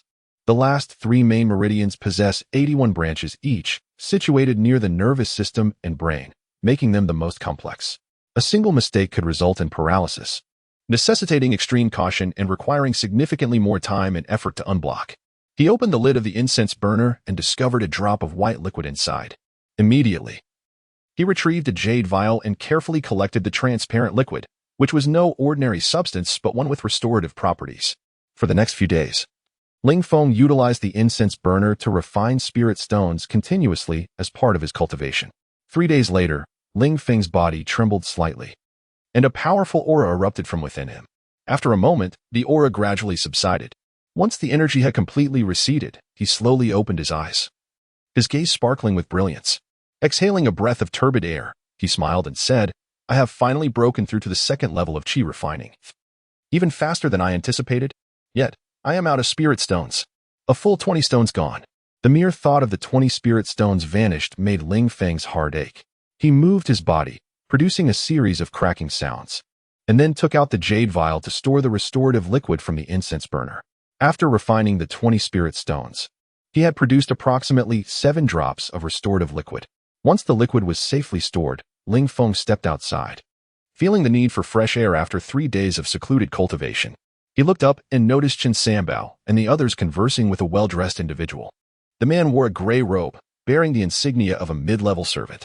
He stood about 1.7 meters tall, with a lean face and pale complexion. Beneath his sparse eyebrows were narrow, almond-shaped eyes, a flat nose, and thin lips, all of which were set in a stern expression, as if he were owed a significant debt. In the Xianjian sect, rank held considerable power, and a mid-level servant earned more than triple the allowance of a low-level servant. What brings this fellow to Hongmeng Gorge? Ling Feng wondered, furrowing his brow as he approached. Upon seeing Ling Feng, Chen Sanbao and the others immediately stepped forward, respectfully addressing him, Boss, you're out. Ling Feng nodded slightly, and then turned to the gray-robed youth, inquiring nonchalantly, May I ask who this esteemed gentleman is? Chen Sanbao quickly pulled Ling Feng aside and whispered, Boss, this is senior brother Yang Zhuwei. I invited him to help with our crops. He has reached the second level of qi refining and has powerful backing. It would be wise to be courteous when speaking with him. Angering him would be detrimental to us all. Helping with crops? Ling Feng frowned slightly and asked Chen Sanbao, Why do we need him? Huanglong Gorge has sufficient water. Chen Sanbao hesitated before responding quietly, Boss, while we do have water, senior brother Yang Zhuwei knows the spirit rain technique. If he uses it on our crops, they will grow faster and healthier. Oh, I see. Ling Feng expressed surprise, realizing his limited knowledge regarding cultivation. He glanced at Yang Zhuwei and instructed Chen Sanbao. Then hurry and take him to help with the crops. I need to freshen up. After saying this, Ling Feng made his way to the small stream at the foot of the gorge, where a wonderful bathing spot awaited him. After some time, Ling Feng returned, humming a tune, only to find Chen Sanbao still deep in conversation with Yang Zhuwei. He approached and inquired, Sanbao, have you come to an agreement? Yang Zhuwei cast a glance at Ling Feng, his brows furrowing slightly. Seeing this, Chen Sanbao quickly addressed Yang Zhuwei, Senior brother Yang Zhuwei, this is our boss, Ling Feng. Boss, this is senior brother Yang Zhuwei from Wulong Valley. Greetings, greetings. Ling Feng smiled and nodded at Yang Zhuwei, yet the latter merely glanced at him with indifference. Turning to Chen Sanbao with a cold demeanor, Chen Sanbao, are you going to proceed or not? If not, don't waste my time. Chen Sanbao looked at Yang Zhuwei, his face contorted with difficulty. Senior brother Yang, this isn't fair. Wasn't he at 5 spirit stones before? You're now asking for 10. That's 100% increase. This is outrageous. Yang Zhuwei maintained his stoic expression and replied coldly. So, are you saying you want to increase the payment? Chen Sanbao, appearing aggrieved, responded, Senior brother Yang, it's not that we don't want to increase it. We simply don't have the funds. If that's the case, then there's no negotiation. From now on, don't expect any assistance from the Spirit Rain Alliance. Yang Zhuwei scoffed and turned to leave. Chen Sanbao's eyes flashed with anger as he called out, Senior brother Yang, if you refuse to help us, could you at least return the 5 spirit stones? The Spirit Rain Alliance's service for Huanglong Gorge was a monthly package, costing 5 spirit stones for 5 rain applications. Yang Zhuwei halted, turning back to face Chen Sanbao with a disdainful glint in his eyes, sneering. What? You want your spirit stones back? Chen Sanbao glanced at Ling Feng, then mustered his courage, clenching his teeth. Those spirit stones belong to us. If you want to assist us, you must return them. Ha. Yang Zhuwei could not contain his laughter, regarding Chen Sanbao with contempt. Chen Sanbao, you have quite a bit of nerve to demand spirit stones from me. The stones are in my possession. If you have the ability, come and take them. Chen Sanbao, Zhang Long, and Zhao Hu's expressions shifted. Yang Zhuwei was a formidable second-level qi refiner, far exceeding Xiang Shan of Heilong Gorge. If they dared to act against him, it would be nothing short of self-humiliation. Upon witnessing the cowardly demeanor of Chen Sanbao and his companions, Yang Zhuwei let out a cold snort and turned to leave. However, at that moment, Ling Feng interjected, Hey, hey, hey, I must inquire, are you truly intending to depart without leaving the money behind? Yang Jiwei slowly turned around, his gaze fixed on Ling Feng. A flicker of anger igniting in his eyes as he coldly retorted, Who are you calling a pretty boy? Observing the escalating tension, Chen Sanbao quickly approached Ling Feng, tugging at his sleeve with urgency. Boss, this fellow possesses formidable strength and has powerful connections, far exceeding those of Xiangshan. He is not someone we can afford to provoke. Step aside. With a dismissive flick of his hand, Ling Feng pushed Chen Sanbao aside and advanced towards Yang Jiwei. Speaking with measured calmness, I shall reiterate my request. Return our spirit stones and add an additional 20% as penalty, lest you wish to face my displeasure. Your displeasure? In the realm of Qingyuan Peak's miscellaneous workers, no one has ever dared to address me, Yang Jiwei, in such a manner. You, young man, are the first. I am curious to see what you intend to do. Yang Jiwei narrowed his eyes slightly, crossing his arms as he regarded Ling Feng with a look of disdain. Chapter 11. Is the Spirit Rain Alliance really impressive? Ling Feng's expression darkened slightly as he fixed his gaze on Yang Jiwei, coldly inquiring, So, you have no intention of handing over the spirit stones? Yang Jiwei scoffed, a mocking tone lacing his words as he retorted, Nonsense. With the likes of you. Do you think you can take my spirit stones? Had I known this would happen, I wouldn't have wasted my breath on you. Prepare to face the consequences. With a loud shout, Ling Feng surged forward towards Yang Jiwei. Boss, don't be impulsive. Chen Sanbao and the others gasped in alarm at the sight of Ling Feng preparing to engage Yang Jiwei, their faces paling. After all, Yang Jiwei was a formidable practitioner of the second level of qi refinement, far stronger than Xiangshan. Overestimating yourself.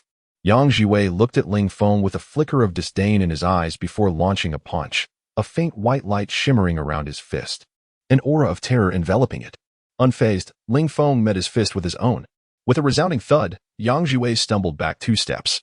However, before he could regain his balance, Ling Feng closed in, delivering a powerful kick to his chest that sent him flying 5 or 6 meters, crashing heavily to the ground, where he rolled over a dozen times before coming to a halt.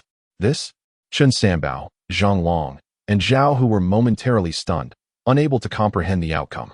Coughing, Yang Jiwei clutched his chest, struggling to rise. A glimmer of disbelief flickered in his gaze as he regarded Ling Feng. He never expected to be defeated by a mere nobody. Ling Feng looked at him and coolly stated, Leave everything of value on you, and then get lost. Yang Jiwei glared at Ling Feng, gritting his teeth. Do you even know the consequences of offending me? I am a member of the Spirit Rain Alliance. If you dare take even a single spirit stone from me today, you can forget about anyone providing rain for you in Huanglong Stream in the future. Is this a threat? Ling Feng raised an eyebrow, a faint aura of murderous intent radiating from him. You may interpret it that way. Yang Jiwei smirked coldly, revealing that he was no ordinary practitioner of the second level of qi refinement. He was trained in the Spirit Rain technique. Mastering the Spirit Rain technique was exceptionally challenging. Among the 30,000 disciples on Qingyuan Peak, only a little over 20 had succeeded. Those who had mastered the technique banded together, forming the Spirit Rain Alliance, monopolizing the rain services for all the laborers on Qingyuan Peak. Consequently, the Spirit Rain Alliance held a high status among the laborers, and none dared offend its members. Even many outer disciples respected the laborers affiliated with the alliance, as few could successfully cultivate the Spirit Rain technique. As a member of the Spirit Rain Alliance, Yang Jiwei felt emboldened to speak to Ling Feng in such a manner. Is the Spirit Rain Alliance truly impressive? I despise being threatened. Ling Feng's expression darkened slightly as he regarded the smug Yang Jiwei. Without hesitation, he swung his hand toward him. Slap. Yang Jiwei was sent sprawling, stumbling to the ground. Ling Feng approached and stepped onto his face, searching Yang Jiwei's person until he extracted a pouch of coins. Upon opening the pouch, Ling Feng found not only spirit stones but also a roll of tickets. To his astonishment, these tickets were spirit tickets, each worth 10 spirit stones, totaling 8. Along with over 20 spirit stones in the pouch, amounting to over 100 spirit stones. How lucrative! Ling Feng mused inwardly. Scoundrel! Return my pouch. Yang Jiwei bellowed in fury, attempting to rise. Scram! Ling Feng snorted, kicking Yang Jiwei aside. Ouch! Yang Jiwei clutched his chest as he climbed to his feet, the pain contorting his face. He glared at Ling Feng with rage, hissing, You're dead. Just wait. With that, Yang Jiwei staggered out of Huanglong Stream. After a moment, Chen Sanbao and the others snapped back to reality and rushed to Ling Feng, worry etched on their faces. Boss, you've really stirred up trouble this time. This is dire. Yang Jiwei is part of the Spirit Rain Alliance, which is powerful and united. They won't let us off easily. Zhang Long's face turned ashen, trembling as he spoke. Zhao Hu and Chen Sanbao shared the same trepidation, aware that in the eyes of the Spirit Rain Alliance, they were nothing but ants, or even less than that. Ling Feng tossed the pouch in his hand, looking at the three with a cold smile. What is there to fear? When soldiers come, we fight. When water rises, we dam it. If I anger them, I'll take down that Spirit Rain Alliance myself. In Yuyang City, Ling Feng had been known as a formidable fighter, capable of overcoming those much stronger than himself, with countless examples of defeating the odds. Chen Sanbao, Zhang Long, and Zhao Hu exchanged glances, suddenly realizing that this young man before them was quite audacious. Despite their astonishment at Ling Feng's rapid rise in strength, the Spirit Rain Alliance was indeed not to be underestimated, as even many outer disciples dared not offend them. Furrowing his brow, Chen Sanbao warned, Boss, you have no idea how powerful the Spirit Rain Alliance is. There are 27 members, each a practitioner of Qi refinement, all skilled in the Spirit Rain technique. Their leader, Zhang Jingji, has reached the 3rd level of Qi refinement, though he suppresses his cultivation to avoid becoming an outer disciple. As being the leader of the Spirit Rain Alliance in the labor community is far more prestigious. Zhang Long chimed in, Boss, the Spirit Rain Alliance has a high status among laborers because all agricultural laborers need to enlist their services for rain. They are the wealthiest alliance in the labor community, and their numbers are vast. We can't compete with them. Yes, Boss, you should escape while you can, with your strength. It should be easy for you to go to Xian Peak. Zhao Hu added. Run? Ling Feng chuckled coldly. That is not my style. If I can't handle a mere Spirit Rain Alliance, then what use do I have in the Xinjian sect? While I'm not afraid of the alliance, I must also ensure your safety. Stick close to me from now on. Chen Sanbao sighed, shaking his head. Well, at this point, we can only take it one step at a time. Zhang Long and Zhao Hu felt disheartened, realizing how far the situation had escalated. After the recent events, they recognized Ling Feng's audacity was indeed boundless, as he dared to confront even the Spirit Rain Alliance. Ling Feng turned to Chen Sanbao and said, Sanbao, you know where the library is, right? Take me there. I wish to select some spells to practice, especially the Spirit Rain technique. If I can master it, I won't need to rely on those ruffians for rain and might even earn some money from it. What? Boss, you want to learn the Spirit Rain technique too? Chen Sanbao exclaimed, eyes wide with shock.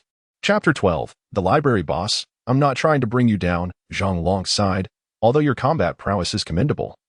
It is magic that truly defines a cultivator. The Rain Spirit technique is notoriously difficult to master. Not everyone can achieve it with ease. I advise you to reconsider your ambitions. Zhao Hu chimed in, Indeed, boss. I believe it would be more prudent to choose a more accessible offensive spell. Success in that would significantly enhance your strength. A flicker of irritation crossed Ling Feng's face as he retorted vehemently at Chen Sanbao, Zhang Long, and Zhao Hu. What is wrong with you all? Do you look down upon me? I haven't even begun my training yet. How do you presume to know I cannot succeed? Enough chatter. Lead the way. Reluctantly, Chen Sanbao complied, guiding Ling Feng through the area. Over time, they had come to realize that Ling Feng possessed a stubborn nature. Once he made up his mind, it was nearly impossible for others to sway him. After approximately an hour, Chen Sanbao led Ling Feng to the library within the servants' quarters of Qingzhen Peak. The library was situated at the foot of a hill, nestled beside a river. The 5-story structure, adorned with red walls and green tiles, exuded a grandeur far surpassing that of the treasure pavilion where Ling Feng had first entered. The large doors of the library stood open, with a throng of servants bustling in and out.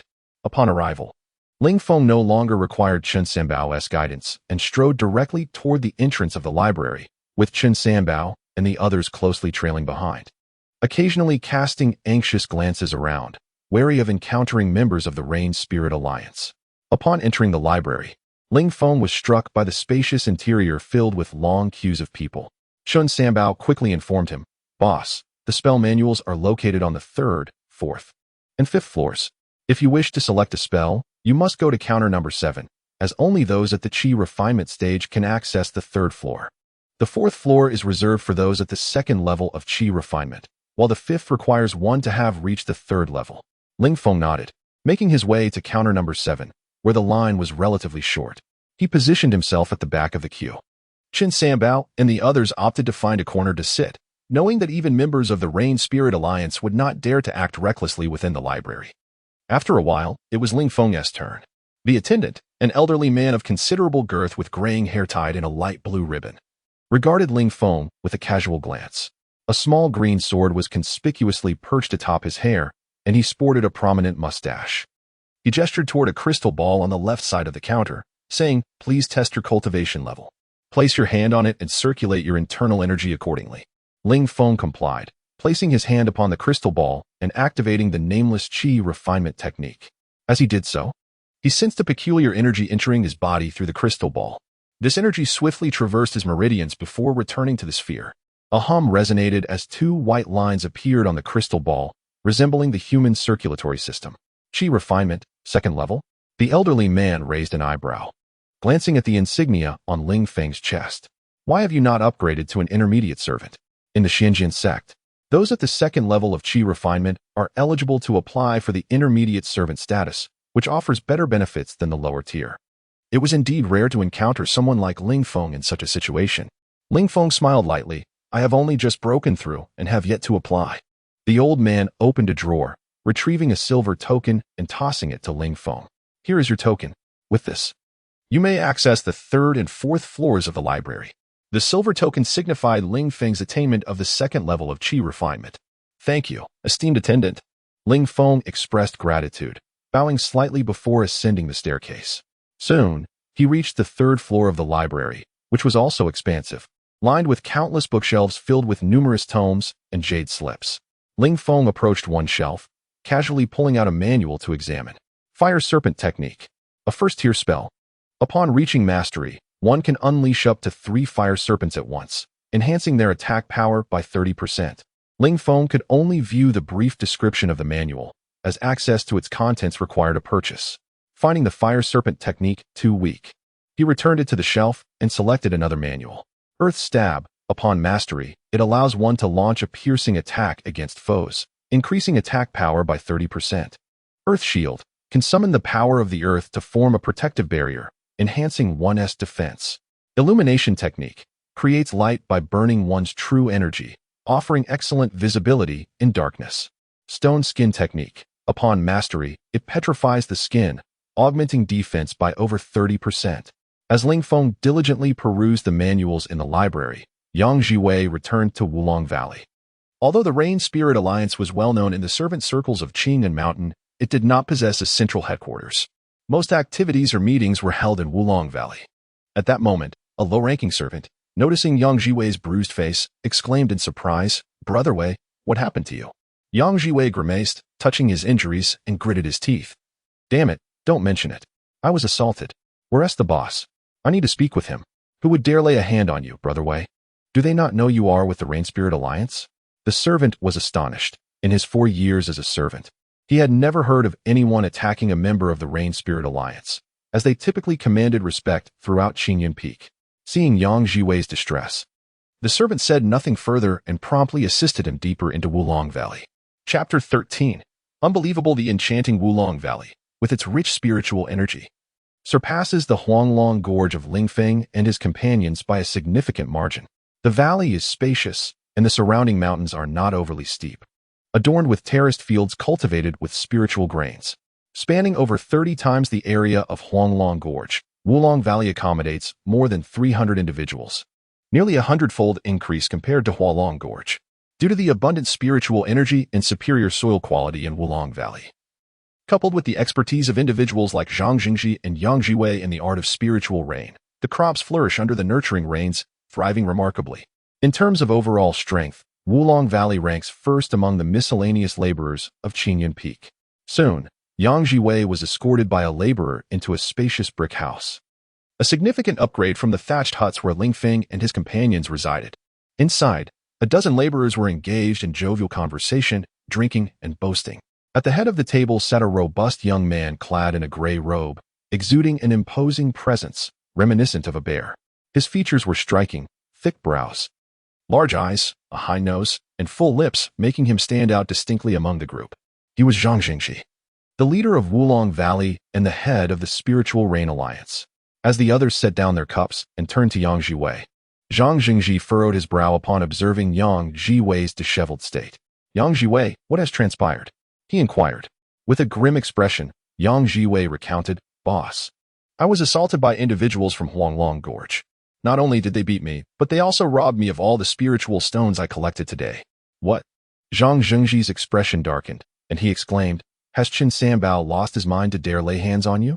Although Huanglong Gorge was relatively weak, Qin Sanbao's notoriety from his leopard wine had granted them a measure of fame, and Zhang Jingji was well aware of his reputation. Yang Jiwei quickly shook his head. No, boss, it wasn't Qin Sanbao. The current leader of Huanglong Gorge is a newcomer, a young lad with the cultivation of the second layer of qi refinement.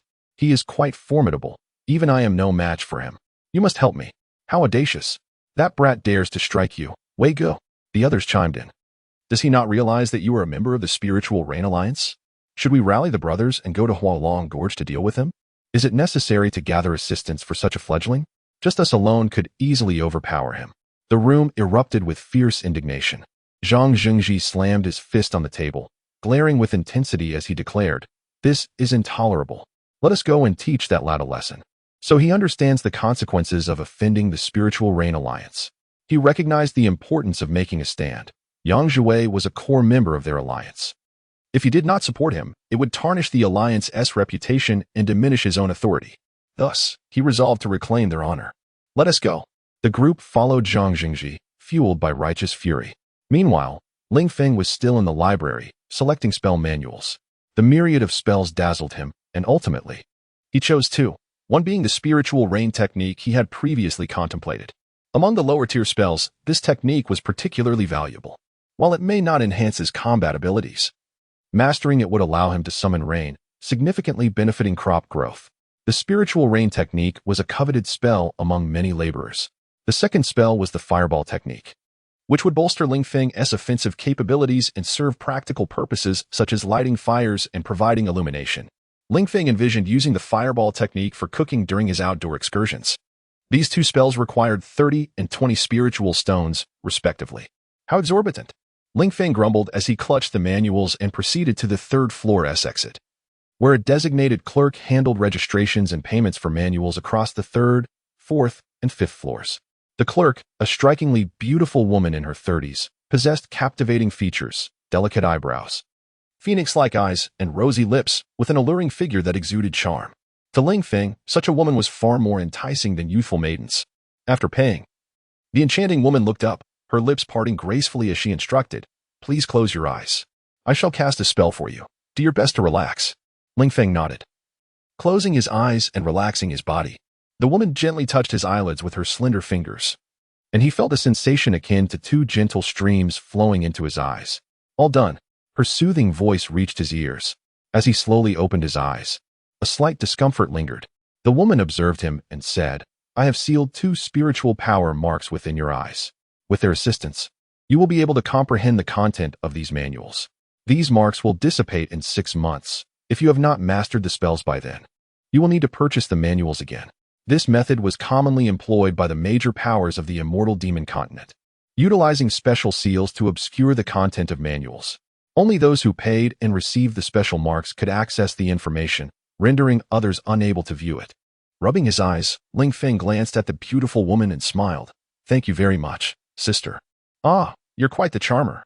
The woman beamed at being addressed as sister, her smile captivating and imbued with a peculiar allure. At that moment, Ling Feng found her lips even more enticing. Suddenly, a sharp pain shot through his hips, jolting him back to reality. He shook his head vigorously, regaining his composure. Sister, I must take my leave. He swiftly turned and descended the stairs, not daring to linger any longer. The sensation she evoked was too overwhelming, and he feared losing control. How terrifying. This woman is undoubtedly extraordinary. Just a glance nearly ensnared me. Ling Feng pondered, still shaken by the encounter.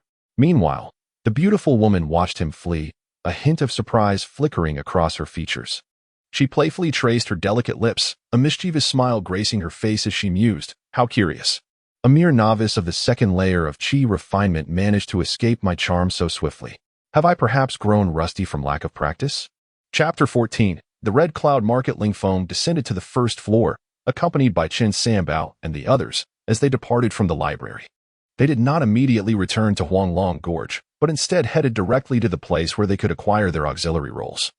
For Ling Feng intended to elevate his status to that of a mid-level auxiliary. Meanwhile, Zhang Zhengji and Yang Jiwei, leading a group of over a dozen individuals, stormed into Huanglong Gorge, seething with anger. "Brat, come out!" Yang Jiwei bellowed at a row of thatched cottages. However, no response came. "What is going on?" Zhang Jingji furrowed his brow slightly, then turned to a subordinate beside him and gestured, "You go inside and check." "Understood." The subordinate rushed into the thatched cottages. Moments later, they emerged, frowning. "Boss, there's no one inside. It seems they have fled." "Damn it." Yang Jiwei could not suppress his expletives. The other subordinates turned to Zhang Zhengji, inquiring, "Boss, what shall we do now?" Zhang Zhengji scanned Huanglong Gorge, then spoke, "We wait. A monk can run, but the temple cannot. I refuse to believe they can hide indefinitely." "All right." The others nodded in agreement, choosing to remain alongside Zhang Zhengji and Yang Jiwei as they awaited Ling Feng's return. Half an hour later, Ling Feng successfully completed the necessary formalities, ascending from a low-level auxiliary to a mid-level auxiliary. At this moment, his identity insignia bore 2 silver lines, signifying his new rank and a cultivation level of the 2nd stage of qi refining.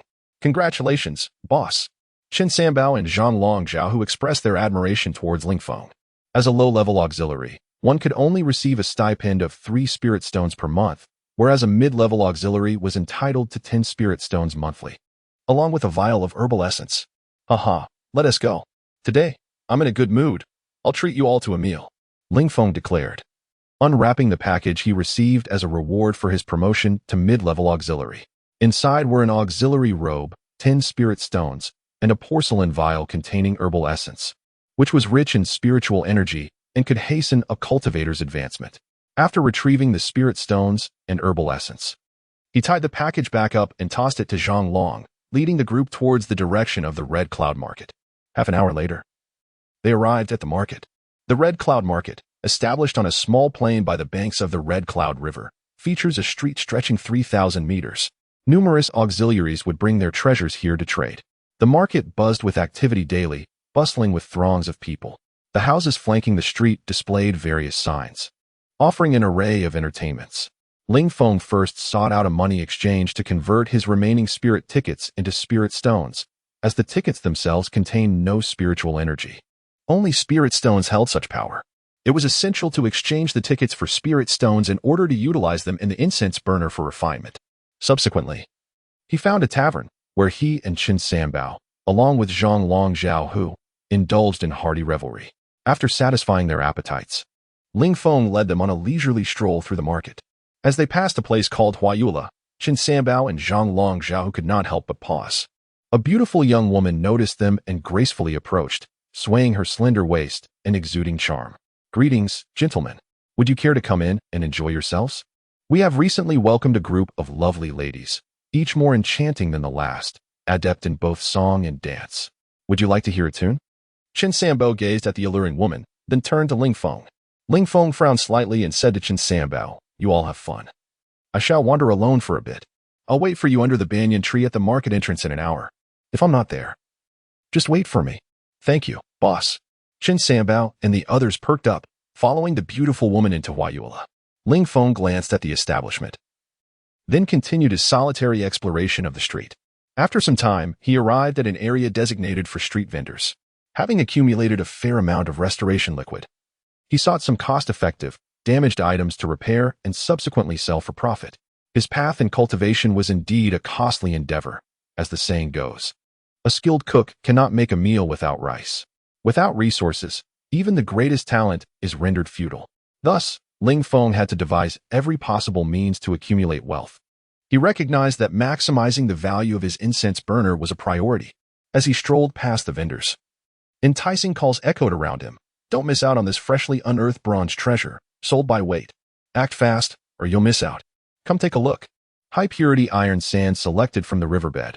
Only 1 spirit stone for 10 pounds. 300-year-old wood spirit snake skin, just 3 spirit stones. The vendors passionately shouted, hoping to attract customers to their wares. Most of the items for sale were either fortuitously discovered or acquired at low prices. Ling Feng strolled slowly past the stalls. Yet after half an hour of searching, he found nothing that met his desires. Disappointed, he returned to the main street of the market. After some wandering, he spotted a shop specializing in low-level magical artifacts. Generally, the prices in such shops were higher than those of street vendors. A young girl, noticing Ling Feng, approached him with a bright smile. "Hello, handsome. Are you looking to purchase magical artifacts? Come inside and take a look. Our shop guarantees quality and fair prices." With an impeccable reputation throughout the Red Cloud Market, Ling Feng's gaze was drawn to the young girl. She appeared to be around 14, tall and graceful, clad in a light blue gauzy dress. Her delicate features were exquisite, with skin as fair as snow and a pair of eyes that sparkled like autumn waters beneath elegantly arched brows. A petite, rosy mouth complemented her charming smile, and a faint dimpling adorned her left cheek. Although her bosom was modest, it was still noticeable, and her slender waist was enticing. Though her legs were obscured by her skirt, Ling Feng shifted his gaze from the girl and said, "Miss, I am seeking some damaged magical artifacts for refinement purposes. Might you have any in your shop? Damaged artifacts?" The girl paused momentarily, then replied, Yes. Follow me, and I will show you." "Very well." Ling Feng nodded and followed the girl through a small door into a courtyard. There, he beheld numerous magical artifacts carelessly strewn across the ground. Swords, shields, pots, ladles, tripods, furnaces, and hoes. The girl smiled softly at Ling Feng and said, "This is what we have. If you are interested, I can offer you a discount. 10 spirit stones for 100 pounds. All right, let me see if there's anything suitable." Ling Feng nodded and began to search earnestly. Chapter 15. The Alliance Leader? Approximately 2 incense sticks later, Ling Feng had unearthed a total of 13 inferior magical artifacts, 2 pieces of damaged armor, 3 pairs of battle boots torn by beasts, and 4 broken long swords. Additionally, there were 2 folding fans and 2 gauntlets. As these incomplete magical items were assessed by weight, Ling Feng made a conscious effort to select the lighter ones.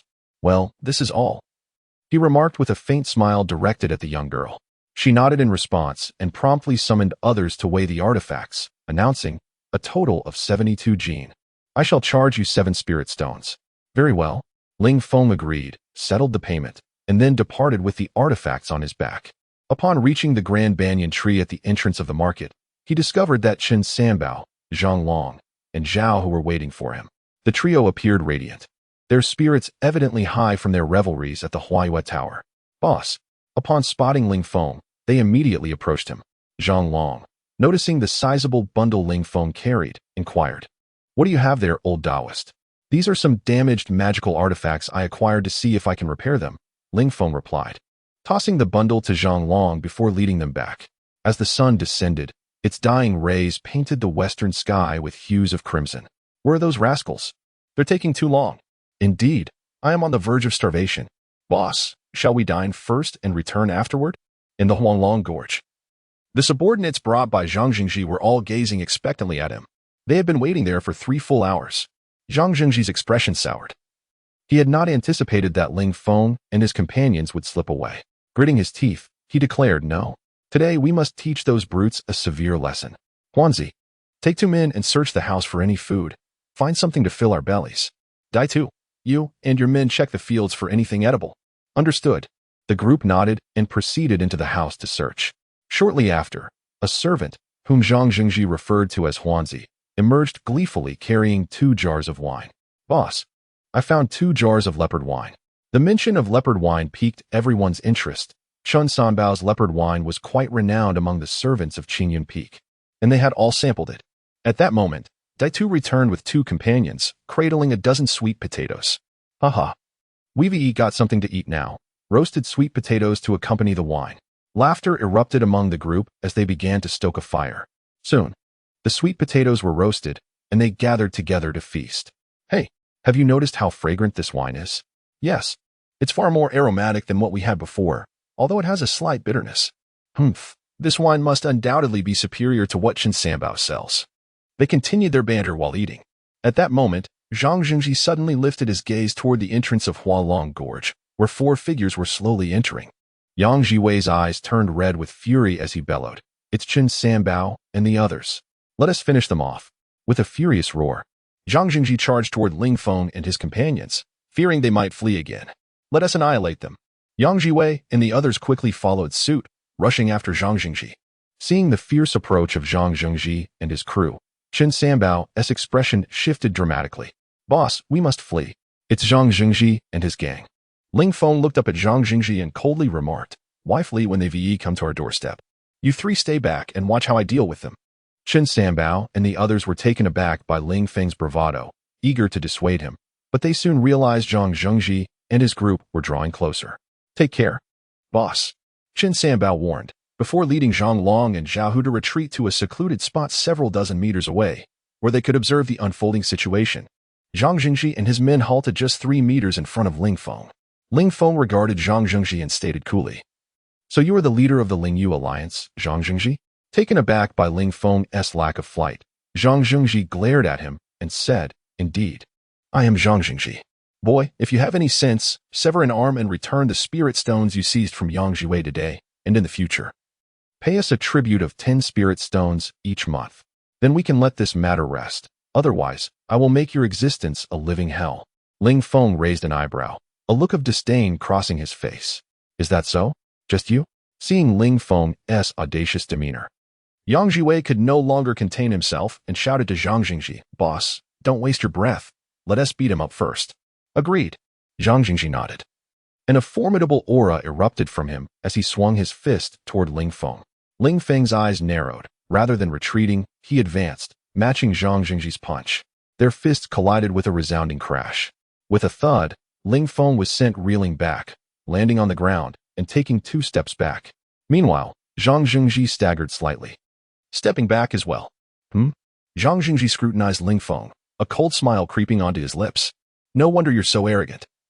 I see you've reached the pinnacle of the 2nd stage of qi refinement. Yet, you remain no match for me. As he spoke, an even more potent aura emanated from Zhang Zhengji. The 3rd stage of qi refinement. Ling Feng's gaze sharpened. Very well. Since you're so obstinate, I shall use you to hone my skills today. Is that so? Then come at me. I am eager to witness the prowess of a 3rd stage qi refinement expert.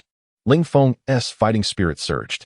In that moment, he felt as if he were transported back to his youth in Yuyang City, leading a group of youngsters into battles. And he became exhilarated, invigorated as if he had been injected with adrenaline. He immediately threw another punch at Zhang Zhengji, his muscles visibly rippling as his right arm seemed to swell. Is he really going to confront Zhang Zhengji head-on? Zhang Long observed Ling Feng with concern. Has he lost his senses? To challenge Zhang Zhengji directly is akin to striking a rock with an egg, a path to self-destruction. Zhao Hu shared similar worries for Ling Feng. Chen Sanbao's expression grew serious. Their boss was being exceedingly reckless. Alas. Zhang Long and Zhao Hu nodded in agreement, fully aware of the vast disparity between the 2nd and 3rd stages of qi refinement. Moreover, Zhang Zhengji was no ordinary 3rd stage practitioner. He had lingered at the peak of the 3rd stage for an extended period. Had he not deliberately suppressed his cultivation, he would have long since advanced to the 4th stage and become an outer sect disciple. As Zhang Zhengji watched Ling Feng boldly launch an attack, a mocking smile spread across his face as he swung his fist to counter. Bang! This time, both Ling Feng and Zhang Zhengji stumbled back a step. Such formidable strength. Zhang Zhengji's expression shifted. Ling Feng's punch was significantly stronger than before, leaving his arm tingling. He could scarcely believe that someone at the 2nd stage of qi refinement could possess such power. Prepare to die. Just as Zhang Zhengji was taken aback, Ling Feng charged at him once more. This time, Zhang Zhengji refrained from facing Ling Feng head-on, opting instead to evade. Zhang Zhengji's movements were as light as a feather. After effortlessly evading several of Ling Feng's attacks, he scoffed with disdain. Humph, though your strength is formidable, your speed is lamentably sluggish. At this pace, you couldn't even graze the hem of my garment. Is that so? Ling Feng halted, fixing his gaze intently on Zhang Zhengji. With a cold snort, Zhang Zhengji retorted. Possessing brute force without agile finesse on the battlefield merely renders one a target for archers. However, before he could complete his sentence, he swallowed his words. At that moment, Ling Feng had rolled up his trouser legs, revealing glimmering metallic plates affixed to his calves. Under the watchful eyes of the onlookers, Ling Feng began to extract the metal pieces one by one, casting them onto the ground. Chapter 16. A sudden abdominal affliction clang. Clang. The metallic fragments struck the ground with a crisp resonance. Heavens, that's mithril. The acolytes accompanying Zhang Zhengji exclaimed in astonishment. Good heavens. Who would have surmised the boss concealed such a thing upon his legs? Zhao Hu's eyes widened in disbelief at the spectacle unfolding before him. The density of this material exceeded that of iron tenfold. Even Chen Sanbao was unable to maintain his composure. Although Ling Feng's alacrity had not surpassed Zhang Jingji's, his cultivation base was merely at the second level of qi refining. Previously, Chen Sanbao, Zhang Long, and Zhao Hu had presumed Ling Feng's realm to be inferior to Zhang Jingji's, attributing his slower pace to the fact that Zhang Jingji was a formidable expert at the third level of qi refining. However, they had not anticipated that Ling Feng would be encumbered by mithril, weighing at least 100 caddies. Preposterous. Chen Sanbao, Zhang Long, and Zhao Hu thought. The disdain etched upon Zhang Jingji's countenance vanished entirely, replaced by surprise that Ling Feng had borne such a weight. Had he been similarly burdened, his speed would have been inferior to that which Ling Feng had displayed. Clang. Ling Feng detached the final piece of mithril from his leg, arose, bounded once, and flexed his limbs, gazing at Zhang Jingji. Let me ascertain the extent of your prowess as a third-level qi refining expert.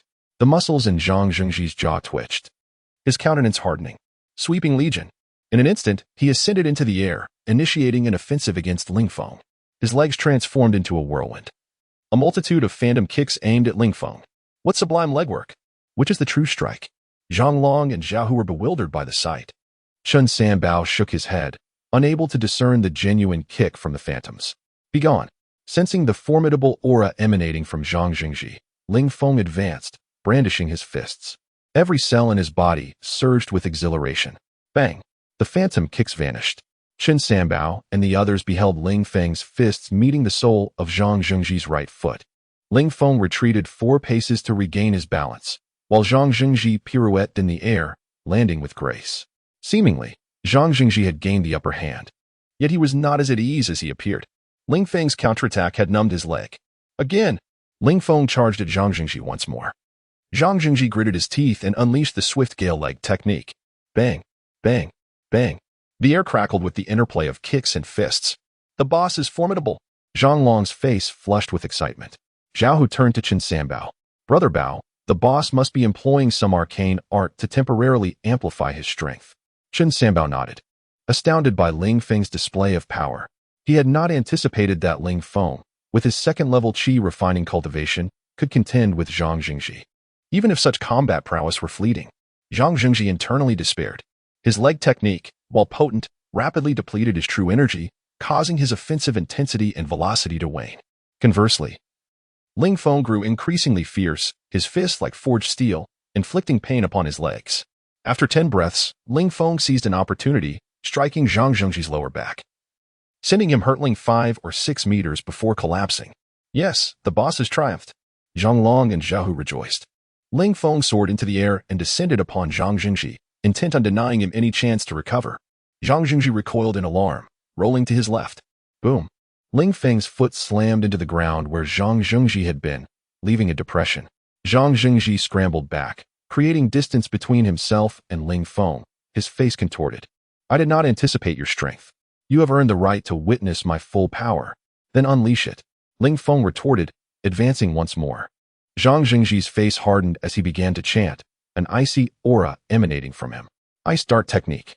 As the words left his lips, the surrounding air converged upon him, and water vapor condensed into droplets that hovered before him. With a wave of his hands, the droplets accelerated towards Ling Feng, elongating and solidifying into sharp icicles. Boss, beware! Chen Sanbao and the others cried out. However, the ice darts faltered and plummeted to the ground before reaching Ling Feng. What is happening? Everyone was dumbfounded. Zhang Jingji clutched his abdomen, writhing in agony. Boss, what is amiss? Yang Jiwei approached him. Zhang Jingji, his face contorted, rasped, my stomach aches.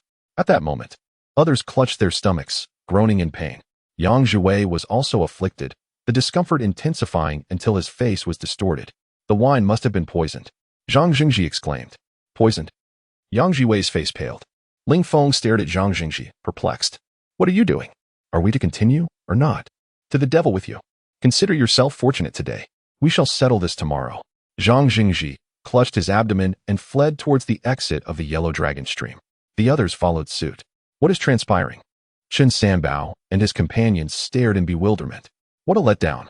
Ling Feng grumbled as he retrieved the mithril and reattached it to his legs, concealing 2 daggers alongside the oar. Once Zhang Jingji and his cohorts were gone, Qin Sanbao and his companions relaxed and approached Ling Feng. Boss, you are truly formidable. Capable of contending with Zhang Jingji. Qin Sanbao gushed. Contending?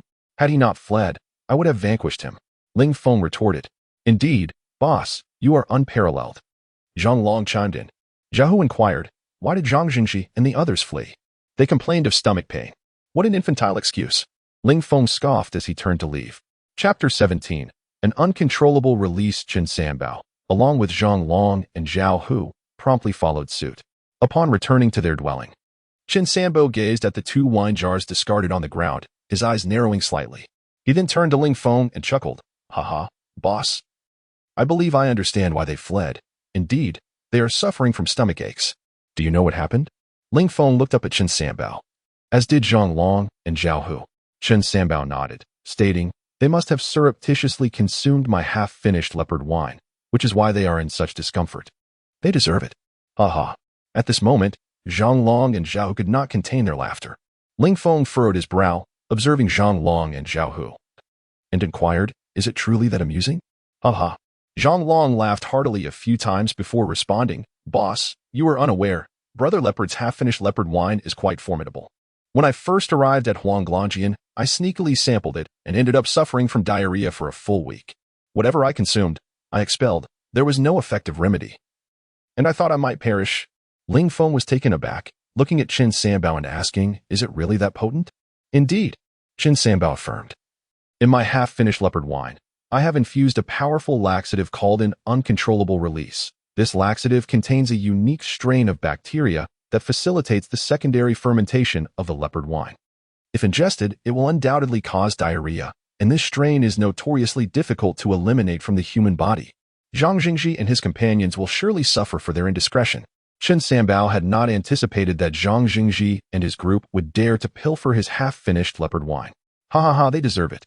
Ling Feng could not help but join in the laughter. Meanwhile, Zhang Jingji and his companions were crouching in a small grove, each one suffering from uncontrollable bouts of diarrhea. Zhang Jingji cursed at Yang Jiwei. Damn it, Yang Jiwei, what have you been eating these past few days? The stench of your excrement is unbearable. Be careful, you idiot.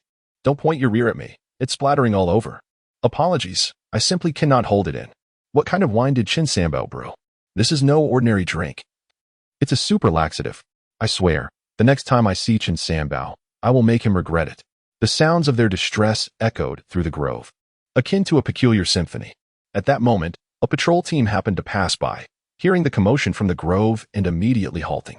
This patrol team was comprised of outer disciples, each possessing cultivation levels above the 4th stage of Qi refinement, while the team leader had reached the 5th stage. The patrol team leader glanced towards the grove and instructed a team member, Chowan, go in and see what is happening. Understood, Chowan responded, promptly making his way into the grove. As he entered, a wave of foul odor assaulted him, and he beheld a dozen individuals squatting on the ground. His expression darkened as he bellowed at Zhang Jingji and the others. Zhang Jingji, you have some nerve. Do you not know that this place is off limits for such acts? Damn it, it's the patrol team. Zhang Jingji and his companions' expressions changed, and they began cursing inwardly. At this moment, Zhang Jingji looked up at the patrol member and said, Senior brother, we are aware of the rules, but we have fallen ill from our food today. Please show us mercy. Humph. You have 1 incense stick's worth of time to gather your identity tokens and come find me outside. The patrol member turned and exited the grove, unable to endure the stench any longer. After a short while, Zhang Jingji emerged from the grove holding the identity tokens of his companions, presenting them to the patrol member. The patrol member meticulously recorded each one and then issued a fine to Zhang Jingji, stating, 2 spirit stones per person, and you must pay within 3 days. Otherwise, you will forfeit your stipend for the year. Yes, yes. Zhang Jingji nodded hurriedly, clutching his stomach as he hurried back into the grove. After a while, Zhang Jingji and his companions finally emerged, their faces pale and their legs trembling, leaning on each other for support. They managed to walk for about 2 incense sticks worth of time before Zhang Jingji could no longer contain himself and dashed back into the grove, followed by the others in succession. Originally, the distance from Wulong Valley to Huanglongjian was merely a few miles. Yet it took Zhang Jingji and his companions an entire hour to return, during which they experienced 5 bouts of diarrhea. The patrol team seemed to be in sync with their misfortunes, as they were caught by the patrol team each time, resulting in 5 separate fines. With a total of 13 individuals, the fines amounted to a staggering 130 spirit stones, an unprecedented penalty in the history of Su Njin's sect for such indiscretions. By now, it was deep into the night. When the miscellaneous servants of Wulong Valley saw Zhang Jingji and his companions, they were taken aback. Each one appeared ghostly pale, trembling as if a mere gust of wind could knock them over. Two of the servants rushed over to support Zhang Jingji, asking, "What on earth happened to you, boss?" Other servants quickly gathered, astonished by their condition. Zhang Jingji gritted his teeth and stammered, "Quick, help me to the restroom. I must go." Yang Jiwei and the others echoed his plea, their voices weak and feeble. At this moment, Ling Feng was in his room, preparing to use restorative spirit liquid to mend his treasures. He picked up a piece of soft armor that had been torn, aligning the rip before applying the restorative liquid. With a sizzling sound, the tear began to heal at a visibly rapid pace. After utilizing a drop of spirit liquid, the soft armor was completely restored, leaving no trace of the damage. Ling Feng grasped the soft armor and tugged at it vigorously, discovering the seam was remarkably sturdy. Haha. This piece of armor could fetch at least 10 spirit stones if sold. A drop of spirit liquid costs 3 spirit stones. And the cost of this armor is less than 1 spirit stone, meaning I could profit around 7 spirit stones just from this piece. Ling Feng could not suppress his laughter, reveling in the considerable profit. He then picked up a broken sword, aligned the broken edges, and applied the restorative liquid. It took 2 drops of spirit liquid to fully restore the sword. It seemed that the higher the grade of the treasure, the more spirit liquid was required for repair. Ling Feng mused silently that if he were to sell this sword, he could easily earn 20 spirit stones. Subsequently, he used 4 drops of spirit liquid to mend a pair of battle boots, which enhanced speed significantly. However, they were designed for women and not suitable for him. If sold, the boots would command a price of at least 40 spirit stones.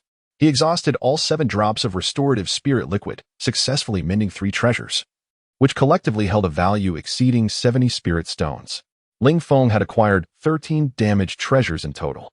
Regrettably, there was insufficient restorative liquid remaining. Sighing softly at the remaining treasures, he retrieved the 2 tomes of spell secrets he had purchased that day. Chapter 18. The First Rain. When he reopened the Spirit Rain technique, a faint coolness enveloped his eyes, and words and patterns began to appear on the ancient manuscript. Indeed, he could see it. Ling Feng was somewhat astonished. Previously, within the library, he had been unable to discern the contents of this book. He scrutinized it carefully, for he possessed remarkable intelligence and a formidable memory, and before long, he had committed all the teachings of the Spirit Rain technique to memory. In his mind, he began to simulate the essence of the technique, and then he commenced his practice. The spell required the mobilization of the true energy within one's body, typically necessitating specific hand seals to invoke the surrounding forces of nature. Ling Feng began to form the hand seals as prescribed by the Spirit Rain technique. However, the hand seals were quite intricate, and the difficulty of mastering the technique was substantial, which accounted for the rarity of successful practitioners. By dawn the next day, Ling Feng's movements in forming the hand seals had gradually become more adept. "Congeal," he commanded, swiftly executing a series of hand seals. The surrounding moisture began to gather rapidly, coalescing into a wisp of white mist before him. Yet, just as the mist began to take shape, it dissipated. Damn it, so close. Ling Feng couldn't help but curse, feeling the strain in his hands, yet he had not yet perfected the Spirit Rain technique. At that moment, he sensed his stomach rumbling. Forget it, I'll practice after I eat. He shook out his hands and stepped outside. While having breakfast, he nearly fumbled the flatbread. "Boss, what happened to your hands?"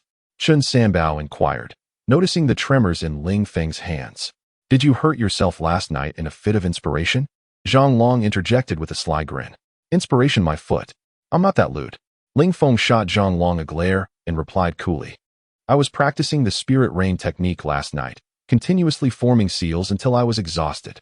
Don't be anxious, boss. The Spirit Rain technique is notoriously difficult to master. Don't lose heart." Even Zhang Jingji spent half a year mastering the first level, Zhang Long remarked while munching on a bun. "Indeed, boss, take your time, no rush." Xiao Hu encouraged Ling Feng as well. "No rush, my ass. I refuse to believe I can't master this Spirit Rain technique today." Ling Feng cursed, biting into the flatbread, and resumed forming the hand seals. Initially, Chen Sanbao, Zhang Long, and Xiao Hu intended to tease him, but upon witnessing Ling Feng's serious demeanor, they fell silent. They noticed that although Ling Feng's hand seals were somewhat clumsy, The surrounding moisture continuously converged towards him. Soon, a swirling mass of white mist appeared before him. At this moment, Ling Feng seemed to enter a state of profound focus, and the speed of his hand seals quickened. Finally, the mist began to swirl violently, culminating in a vortex. "Spin!" Ling Feng shouted, and the vortex within the mist accelerated instantly. The air around them stirred, and the moisture in the atmosphere was drawn into the vortex. As a significant amount of moisture gathered, a cloud formed 10 meters above their heads. The cloud continued to swirl, and small droplets of rain began to fall from it. "Unbelievable, I did it." Qin Sanbao, Zhang Long, and Zhao Hu stared wide-eyed. The cloud expanded rapidly, reaching a diameter of 50 meters in mere moments. Pitter-patter. A torrent of raindrops cascaded down. Ultimately, the cloud's diameter reached 100 meters. What a prodigy! Qin Sanbao, Zhang Long, and Zhao Hu couldn't help but exclaim. For even Zhang Jingxi could only conjure a cloud with a maximum diameter of 80 meters during rainfall. Yet here was Ling Feng, achieving a 100-meter cloud on his very first attempt at summoning rain. At that moment, Ling Feng closed his eyes, diligently forming seals. The spirit rain continued to pour down, flowing towards the low-lying areas of Huanglong Gorge. "Quick, come help me close the water gate. We mustn't waste this spirit rain," Qin Sanbao exclaimed, rushing towards the water gate at the entrance of Huanglong Gorge. They had constructed this gate to block the only stream in the gorge. The rainfall persisted for the duration of an incense stick, yet the water level in the small river within Huanglong Gorge surged more than threefold. The floor along the riverbank began to grow wildly. At this juncture, Ling Feng opened his eyes, his complexion somewhat pale, and collapsed to the ground. Qin Sanbao, Zhang Long, and Zhao Hu hurried back, exuberantly shouting at Ling Feng. "Wow, boss, you're incredible. Boss, I adore you." Both Zhang Long and Zhao Hu exclaimed, overwhelmed with excitement at Ling Feng's rapid mastery of the spirit rain technique and the magnitude of the rainfall. Ling Feng gazed at the surrounding flora, which continued to thrive. How marvelous! This was the first time Ling Feng had witnessed such a spectacle. "Boss, you're astonishing. The spirit rain you summoned contains more spiritual energy than the rain summoned by Zhang Jingxi. Indeed, remarkable. Boss, I'm seriously beginning to suspect you might be a monster," Zhang Long said earnestly, looking at Ling Feng. "I share that suspicion," Zhao Hu echoed, his gaze fixated on Ling Feng, as his performance was truly extraordinary. Scram! Ling Feng scooped up a handful of dirt and flung it at Zhang Long and Zhao Hu, bellowing, "I'm a genius, do you understand?" Afterward, he lay back down on the ground, slipping into a deep slumber. Qin Sanbao approached, lifted Ling Feng, and placed him in a rocking chair. Then called out to Zhang Long and Zhao Hu, "The boss must be exhausted. Let him rest here. You two come with me to water the fields." "Sure." Zhao Long and Zhao Hu nodded and followed Qin Sanbao to fetch water for the fields. Given the vast expanse of Huanglong Gorge, when Ling Feng had executed the spirit rain technique, he had remained stationary, so the rainwater could only reach a portion of the area. Now, Qin Sanbao and the others needed to hurry and transport water from the stream to irrigate other sections. If they delayed, the spiritual energy within the spirit rain would gradually dissipate, significantly diminishing its efficacy.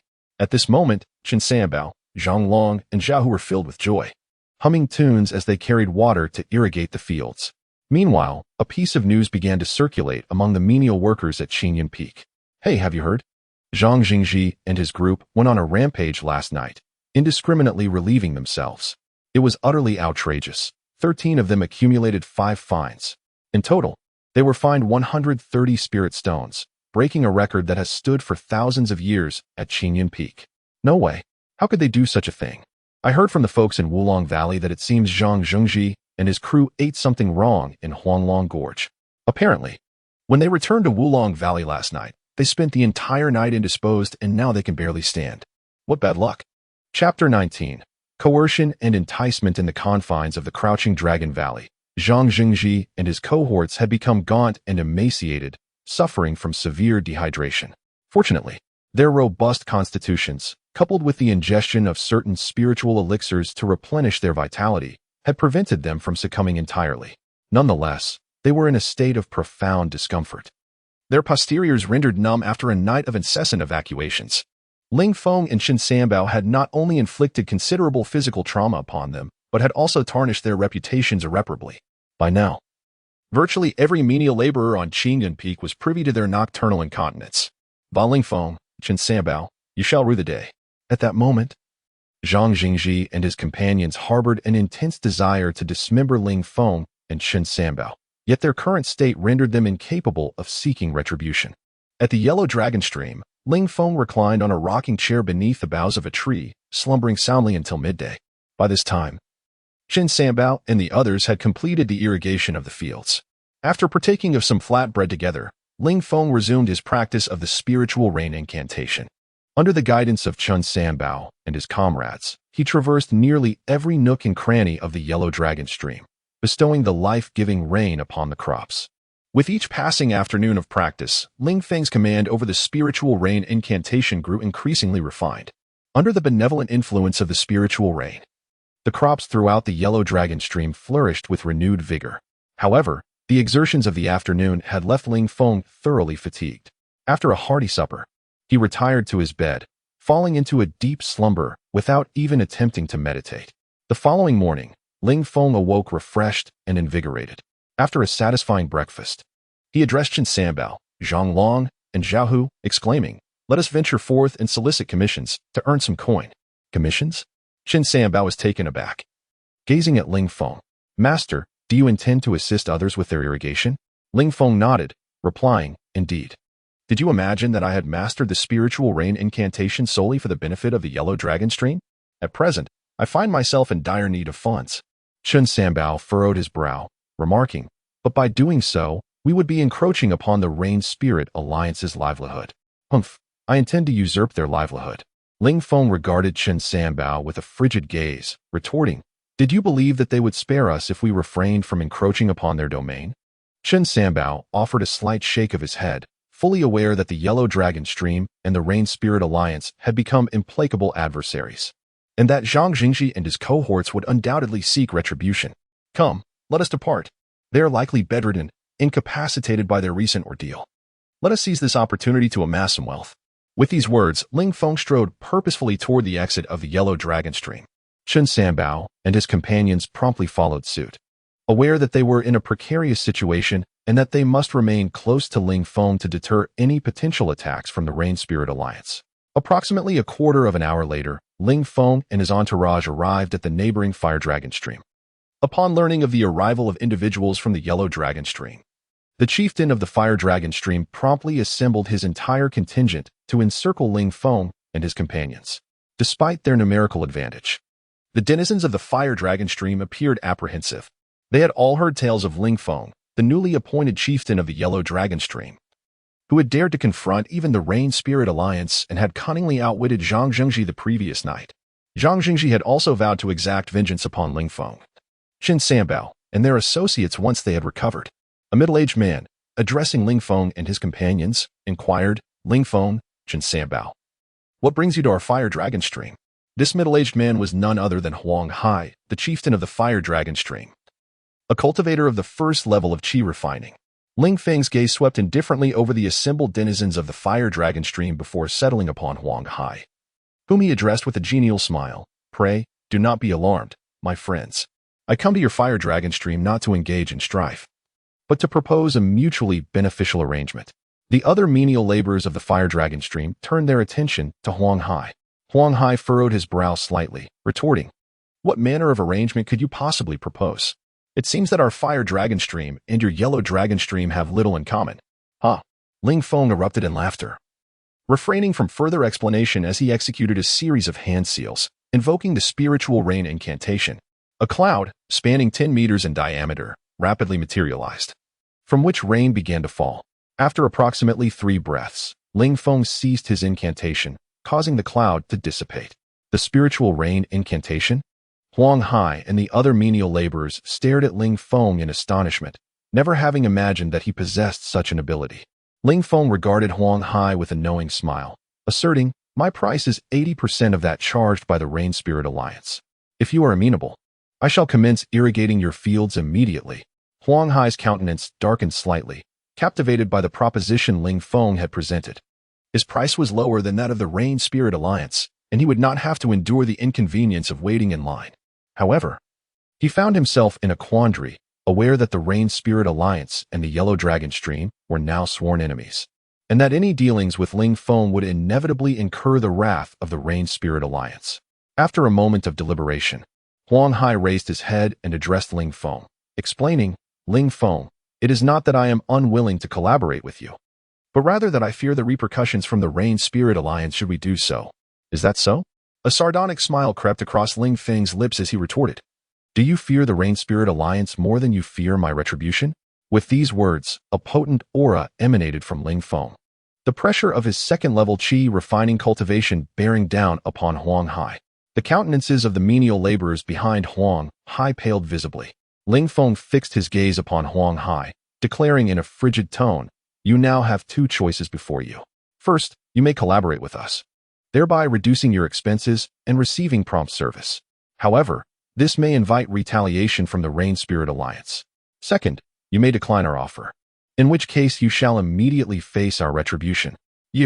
Huang Hai glared at Ling Feng, gnashing his teeth in frustration, yet he was powerless to resist. In this realm where strength reigned supreme, the one with the mightiest fist held sway. Choosing discretion over valor, Huang Hai made the pragmatic decision, conceding, in that case, I have no choice but to collaborate with you. Please, proceed.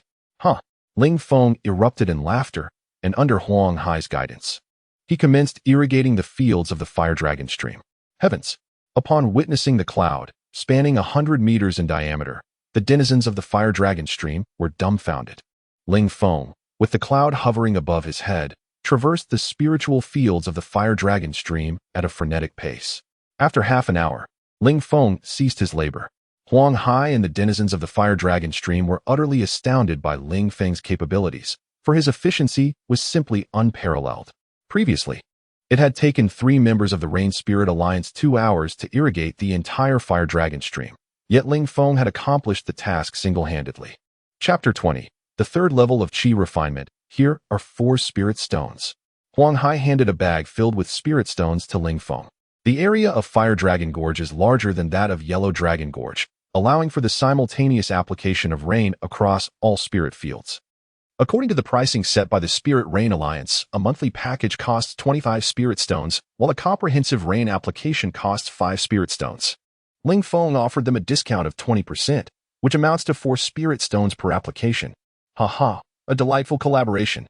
Ling Feng chuckled heartily as he clutched the pouch of coins, then departed with Chun Sanbao and the others. Boss, Ling Feng is incredible, isn't.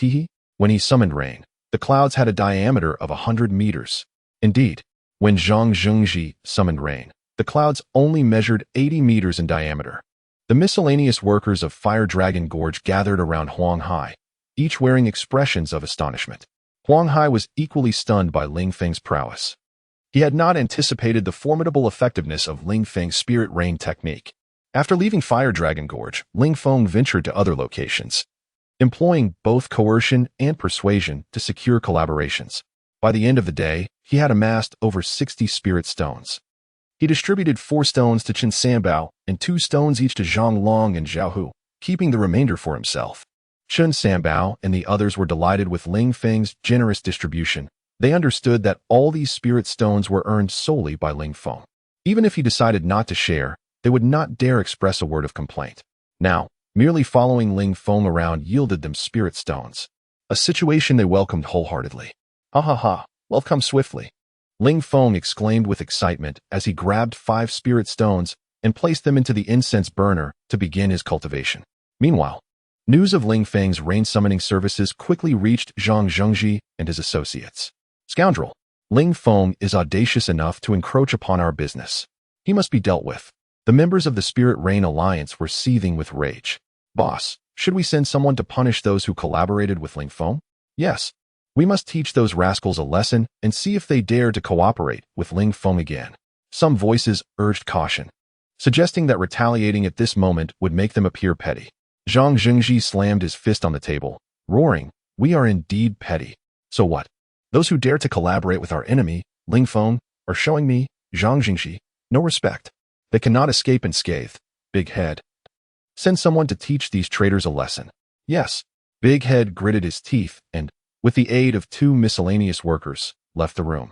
Ling Feng, you will pay dearly once I recover. Zhang Zhengji vowed silently, knowing that Ling Feng was the source of his grievances. Until Ling Feng was eliminated, his resentment would remain unquenched. If he were not afflicted with a stomach ailment, he would have already sought vengeance. In his current state, confronting Ling Feng would only lead to further humiliation, so he had to bide his time.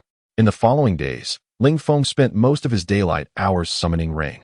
Additionally, he and Chun Sanbao began setting traps and mechanisms within Yellow Dragon Gorge to contend with Zhang Jingji. Given the current circumstances, Ling Feng would not proactively provoke Zhang Jingji. He understood that after suffering such a significant loss, Zhang Jingji would undoubtedly seek revenge once he regained his strength. Therefore, Ling Feng prepared meticulously, knowing that caution is the mother of safety. At night, Ling Feng refined spirit stones through the incense burner for his cultivation. Over these few days, his reputation spread across Qingyun Peak, as his rain summoning services were not only affordable but also swift and effective, garnering immense popularity among the miscellaneous workers. Even with the Spirit Rain Alliance's attempts at retaliation, more and more individuals sought Ling Feng's services, leading to a period of bustling prosperity.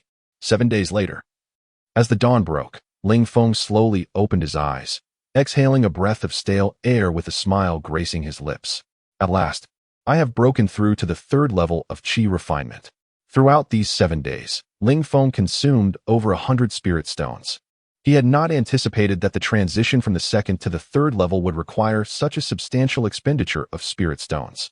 If he were to advance to the 4th level, it would likely demand at least 300 spirit stones. Ling Feng mused internally, reflecting on the extravagant costs of the cultivation journey.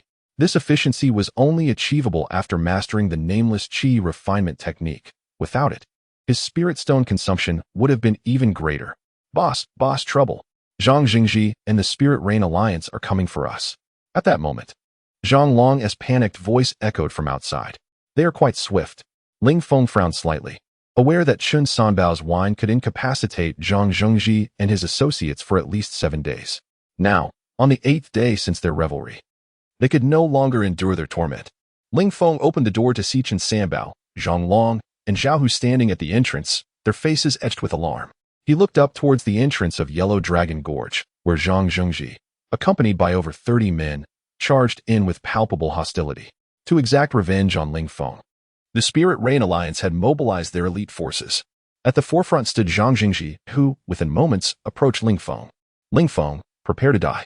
At that moment, Zhang Jingji was too furious to waste words. Exuding a powerful aura, he leaped high and swung his fist towards Ling Feng. Excellent. Ling Feng raised his gaze to meet Zhang Jingji's, his eyes narrowing slightly, before he retaliated with a punch. Bang! Their fists collided with tremendous force, causing Ling Feng to stagger back 3 steps before regaining his balance, while Zhang Jingji retreated 2 steps upon landing. At this moment, Ling Feng observed Zhang Jingji closely. He appeared drastically different from just a few days prior. His eyes were bloodshot and rimmed with dark circles, his gaunt figure suggesting he had lost considerable weight. Kill! Zhang Jingji charged at Ling Feng once more, fully aware of Ling Feng's formidable strength. He suspected Ling Feng was still burdened by the secret silver, which would hinder his speed. He was determined not to allow Ling Feng the opportunity to discard it. Faced with Zhang Jingji's ferocious assaults, Ling Feng found himself in a defensive position, acknowledging the considerable power of Zhang Jingji in a frenzied state. Just then, Yang Jiwei and others rushed in to join the fray. Damn it, I'm done playing with you. Ling Feng cursed at Zhang Jingji, then turned to Chun Sanbao and the others, saying, let us go. All right. Chun Sanbao and the others nodded, promptly turning to flee deeper into Yellow Dragon Gorge. Do not let them escape. Seeing Ling Feng and his companions attempting to flee, Zhang Jingji and his crew were enraged, immediately pursuing them. Chapter 21. Offering a breakthrough pill. Hehe. Observing Zhang Jingji and his cohort in pursuit, Ling Feng, Chun Sanbao, and their companions exchanged cynical smirks. Zhang Jingji, the swiftest among them, doggedly trailed Ling Feng, yet remained unable to overtake him. Swiftly, Ling Feng and his crew dashed into a copse. With a forceful kick, Ling Feng dislodged a stone, triggering a wire net to descend from the trees, ensnaring Zhang Jingji. Subsequently, a colossal boulder tumbled from the adjacent hillside, pinning Zhang Jingji's legs beneath its weight. At that moment, Yang Jiwei, accompanied by the others, stormed into the thicket. Release! Chun Sanbao commanded Zhang Long and Zhao Hu. The trio vigorously tugged on a rope. Boom. Boom boom. The grove reverberated with a series of explosions. As billows of smoke permeated the air, laced with a potent concoction of chili powder, irritants, and muscle-weakening agents. Cough. Cough. The smoke is toxic. Yang Jiwei and his men, unable to discern anything amidst the haze, convulsed in fits of coughing, instinctively shielding their noses as they attempted to flee. Qin Sanbao and his accomplices severed several more ropes, causing the stones suspended in the trees to plummet, leaving the adversaries with no means of evasion. Aya! Agonized cries echoed through the smoky milieu. Haraha! Qin Sanbao and his cohorts erupted in laughter upon hearing the tormented screams. After a period, as the smoke dissipated, Yang Jiwei and his 30-odd followers lay strewn about the grove, many sporting head wounds inflicted by the rocks. Crippled by the muscle-weakening agents, they languished on the ground, their faces contorted with resentment as they hurled invectives at Qin Sanbao and Ling Feng. Ling Feng, Qin Sanbao, you are despicable. Damn your mothers. Resorting to traps and poison to ensnare us. The grove resounded with a cacophony of curses. Ling Feng, accompanied by Qin Sanbao and his crew, sauntered into the grove. Addressing Qin Sanbao, Ling Feng instructed, Sanbao, retrieve the leopard wine. Bestow a draught upon those who lament the loudest. You. The vitriol spewing from their mouths abruptly ceased upon hearing Ling Feng's words. The potency of Qin Sanbao's brew was well known, and the recent tribulations of Zhang Jingji and Yang Jiwei were etched in their memories. The mere thought of enduring such torment sent shivers down their spines. Zhang Jingji, pinned beneath the boulder, glared daggers at Ling Feng, spewing forth a torrent of abuse. Ling Feng, you craven cur, face me in combat. Desist from employing these insidious tactics. Ling Feng approached Zhang Jingji and delivered a swift kick to his mouth. Smack! Zhang Jingji's lip swelled instantly. Ling Feng crouched down, peering at Zhang Jingji, and sneered. Are you daft? If we can subdue you with guile, why should I exert myself in combat? Do you presume everyone is as witless as you? In this world, one must rely not only on brute force, but also on intellect.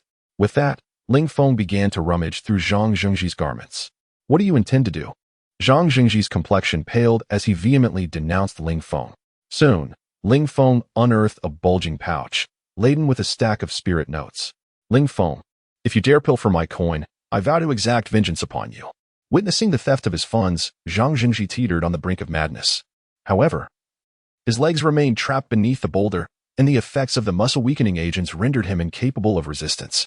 Ling Feng, in full view of Zhang Jingji, unfurled the spirit notes and tallied their value, which amounted to over 3,000 spirit stones. Wow! Qin Sanbao, Zhang Long, and Zhao Hu gawked at the spirit notes in Ling Feng's grasp, their eyes ablaze with avarice. They had never beheld such a sum.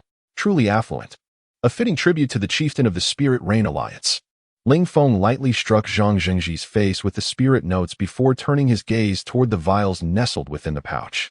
His brow furrowed as he inquired of Qin Sanbao. Sanbao, do you recognize these elixirs? Allow me to examine them. Qin Sanbao promptly retrieved the vials. Despite possessing a mere 8th level of body refinement, his decade-long tenure at the Xianjian sect had granted him a degree of familiarity with various items. After scrutinizing the vials, he declared to Ling Feng, among these 3 vials, the white one contains a breakthrough pill designed to facilitate cultivation advancement. The black vials contain replenishment pills, intended for rapid restoration of true qi. Breakthrough pill? Ling Feng paused, his eyes darting about. He seized the white vial, approached Zhang Jingji, and knelt down, a smile gracing his lips. Zhang Jingji, do not glare at me with such animosity. I, Ling Feng, am not entirely malevolent. In light of your generous spirit notes, I shall bestow upon you this breakthrough pill. Upon hearing Ling Feng's words, Zhang Jingji's countenance underwent a drastic transformation. He had long since attained the peak of the 3rd level of qi refinement, but had deliberately suppressed his cultivation, loath to advance. He relished his position as the leader of the Qingyun Peak menial servants, for as the chieftain of the Spirit Reign Alliance, he received a substantial monthly allowance of spirit stones, a privilege surpassing that of outer sect disciples. Once he ingested the breakthrough pill, unless he were to expunge his cultivation, he would inevitably ascend to the 4th level of qi refinement, necessitating his departure from the menial servant ranks and entry into the outer sect. He immediately assailed Ling Feng. Dare you, Ling Feng? Ling Feng, a smile playing on his lips, retorted, do you question my resolve? Aiding a fellow disciple in his advancement is a meritorious deed, and I am exceedingly fond of such endeavors. Zhang Jingji gnashed his teeth in fury, ultimately pleading with Ling Feng. Ling Feng, I beseech you, I was mistaken. Spare me, and I shall relinquish the chieftainship of the Spirit Reign Alliance to you. The Alliance's revenues shall be yours to allocate as you see fit. Heh. Your words are superfluous. Once you ascend to the outer sect, the position of Spirit Reign Alliance chieftain will undoubtedly fall to me. Ling Feng offered a faint smile before extracting the breakthrough pill. Zhang Jiwei and the others remained silent, forced to witness the unfolding scene. They recognized that Zhang Jingji's fate was sealed. Once the breakthrough pill was ingested, Zhang Jingji would undoubtedly advance, resulting in his departure. With Zhang Jingji gone, none in the Qingyan Peak menial servant ranks could rival Ling Feng. Thus, Ling Feng would reign supreme over the menial servant ranks. These menial servants were not fools. They understood that Zhang Jingji's reign had come to an end, and any dissent would be met with dire consequences. Zhang Jingji clenched his jaws, refusing to open his mouth. Ling Feng delivered a forceful blow to his abdomen, eliciting a cry of agony. In that instant, Ling Feng seized the opportunity to force the pill into Zhang Jingji's mouth. Cough, cough, wretch. Zhang Jingji desperately coughed, attempting to expel the elixir, but his efforts proved futile. Ling Feng, I vow to exact vengeance upon you. Zhang Jingji. His eyes fixed on Ling Feng, seethed with rage. Veins throbbed on his forehead, and his expression contorted into that of a rabid beast. Ha ha ha, I await your challenge. Ling Feng guffawed before instructing Chen Sanbao. Why do you tarry? Plunder these wretches of their possessions. Yes, Chen Sanbao, Zhang Long. And Zhao Hu immediately commenced the task of relieving Yang Jiwei and the others of their valuables. Finally, Ling Feng, accompanied by Chen Sanbao, Zhang Long, and Zhao Hu, departed triumphantly. Chapter 22. An erroneous assumption. Senior apprentice Ling Feng and his comrades dared not linger within the confines of Huanglong Stream. Instead, they hastened directly towards the scripture repository, a sanctuary where their safety was assured. A mere half-hour elapsed before the effects of the cartilage-softening powder waned within Zhang Zhengji's system, and his cultivation simultaneously burgeoned, ascending to the 4th level of qi refining. Boom! Upon this breakthrough, he exerted his strength, forcefully displacing the massive boulder that had been pressing upon him. He arose, casting his gaze skyward, and bellowed with unrestrained fury. Ling Feng, this is a feud that shall only conclude with death. Without delay, Zhang Jingji stormed forth from the copse, seeking information regarding Ling Feng's whereabouts, and subsequently made a beeline for the scripture repository. Upon reaching the repository, Zhang Jingji stood at its threshold, bellowing into its depths. Ling Feng, you cur, show yourself. Zhang Jingji hesitated to barge inside, for the repository was accessible only to disciples of the 3rd level of qi refining. As his cultivation had now reached the 4th level, any unauthorized entry would be met with lethal force. Heavens, it's Zhang Jingji. Whatever has befallen him, he appears to have lost a considerable amount of weight. The menial laborers emerging from the repository regarded Zhang Jingji with undisguised curiosity, for they had been engrossed in their readings and were ignorant of the events that had transpired at Huanglong Stream. Upon hearing Zhang Jingji's vociferous challenge, Ling Feng and Chen Sanbiao approached the entrance of the repository. Casting their gazes upon the enraged Zhang Jingji, they chuckled and remarked, "Ha ha, congratulations, senior apprentice Zhang Jingji, on your breakthrough to the 4th level of qi refining." What? Zhang Jingji has broken through to the 4th level of qi refining? How can this be? The laborers were visibly astounded by Ling Feng's words, for they were aware that Zhang Jingji had long possessed the capacity to reach the 3rd level, but had deliberately suppressed his cultivation to maintain his dominance within the laboring community. The news of his breakthrough was met with their astonishment. Haha, you are unaware that, approximately an hour prior, Zhang Jingji led an assault upon Huanglong Stream, only to be outmaneuvered by its leader, Ling Feng, and his cohorts, Chen Sanbiao, through the use of traps and stratagems. Ultimately, Ling Feng discovered a breakthrough pill upon Zhang Jingji's person, which he then administered to the latter. An informed individual recounted the sequence of events in detail. Incredible! This Ling Feng is truly remarkable. Ha ha ha, excellent. Zhang Jingji deserved such a fate. I have long held him in contempt. Upon learning the full story, the laborers could not suppress their mirth. Over the years, Zhang Jingji had extorted considerable sums from them, and their resentment towards him was profound. Ling Feng, if you possess any courage, emerge from your hiding place. Witnessing Ling Feng's smug demeanor, Zhang Jingji felt as though his lungs were about to explode. His teeth gnashed together, his face flushed crimson, then turned ashen, and the veins on his forehead bulged with each breath. His entire frame trembled uncontrollably. Ha ha, if you possess any courage, enter here. As Ling Feng spoke, he produced the spiritual notes he had pilfered from Zhang Jingji, fanning them out before him with a gentle motion. Ah, such a refreshing breeze. You. Zhang Jingji's eyes widened, his fury threatening to erupt. The veins on his forehead throbbed in time with his labored breathing. I shall fight you to the death. Provoked beyond endurance, Zhang Jingji's rationality succumbed to his rage, and he charged towards the entrance of the repository. Heavens! Upon witnessing this, Ling Feng swiftly retreated into the depths of the repository. However, as Zhang Zhengji reached the entrance, he was repelled by an invisible force, his body rebounding and collapsing to the ground. He scrambled to his feet, roaring in anguish towards the heavens. At that moment, a youthful figure descended upon a sword.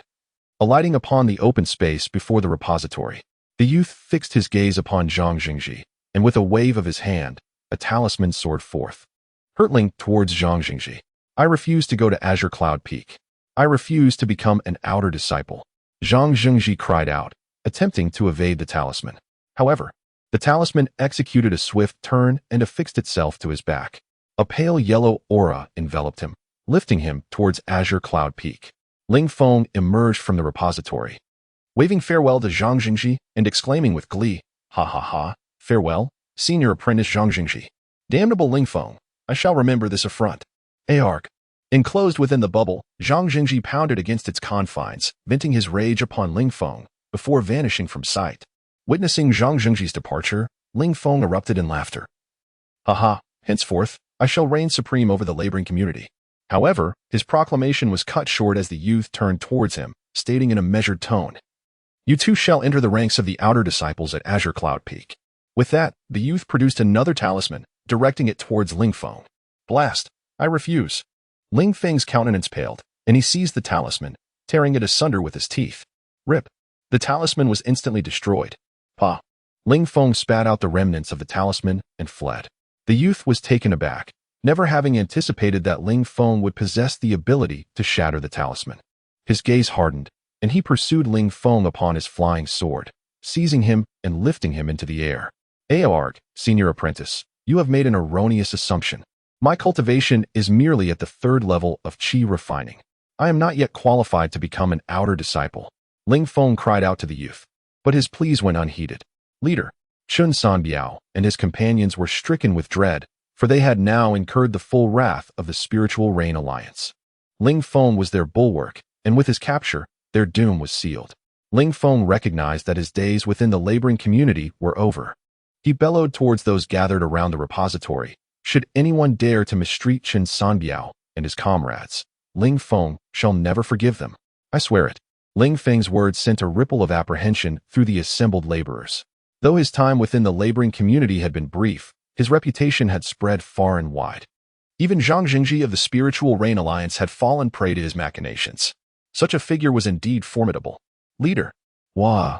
Chun Sanbiao and his companions knelt upon the ground, weeping as they watched Ling Feng's receding form. Though their time together had been brief, they held Ling Feng in the highest esteem. They sensed that Ling Feng genuinely regarded them as brothers. A laborer approached Chen Sanbiao, fawning, "Brother Biao, do not despair. With the talent of your leader, Ling Feng, he shall undoubtedly rise to prominence among the outer disciples in short order. Indeed, Brother Biao, your leader, Ling Feng, is certain to carve out a name for himself among the outer disciples." Many laborers approached, seeking to curry favor with Chen Sanbiao, knowing that his relationship with Ling Feng was strong. Thank you for your concern." Chen Sanbiao nodded and turned to Zhang Long and Zhao Hu. "Let us return." "Very well." Zhang Long and Zhao Hu rose and followed Chen Sanbiao away. Chapter 23, Qingtian Ridge. Livestock House. The news of Zhang Jingji and Ling Feng being promoted to outer disciples spread like wildfire throughout the menial servant community of Qingyan Peak. Upon hearing this, everyone erupted into cheers. To these servants, both Ling Feng and Zhang Jingji were considered devils. Now that these two formidable figures had departed, a major reshuffling of power within the servant realm was surely imminent. At this moment, Ling Feng was being led through the forest by a young man. Gliding swiftly through the trees, the ethereal mist swirled around them, and the air was filled with the fragrance of rare flowers and herbs, while exotic birds and beasts frolicked in the underbrush, indicating that they were in a paradise for disciples to cultivate their skills. After about a stick of incense had burned, The young man brought Ling Feng to the entrance of a valley. Here, he hesitated to fly any further and turned to Ling Feng, warning him, "Stay close and don't wander off, or you might lose your life." Ling Feng nodded in understanding and followed the young man into the valley. A dense concentration of spiritual energy enveloped them as they entered, revealing a breathtaking vista filled with radiant hues and auspicious colors.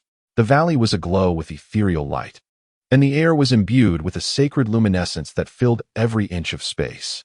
Towering trees stood majestically, adorned with blossoms of various shades that bloomed in a splendid display, creating a picturesque scene. Among the vibrant flowers, peculiar small trees resembling jade gently swayed, dancing in harmony with the blossoms. The mingling scents of flowers and fruits wafted through the air, intoxicating and deeply soothing. Multicolored lights flowed slowly between the plants, and the sacred radiance spread throughout the valley, while the rich spiritual energy rippled in the breeze.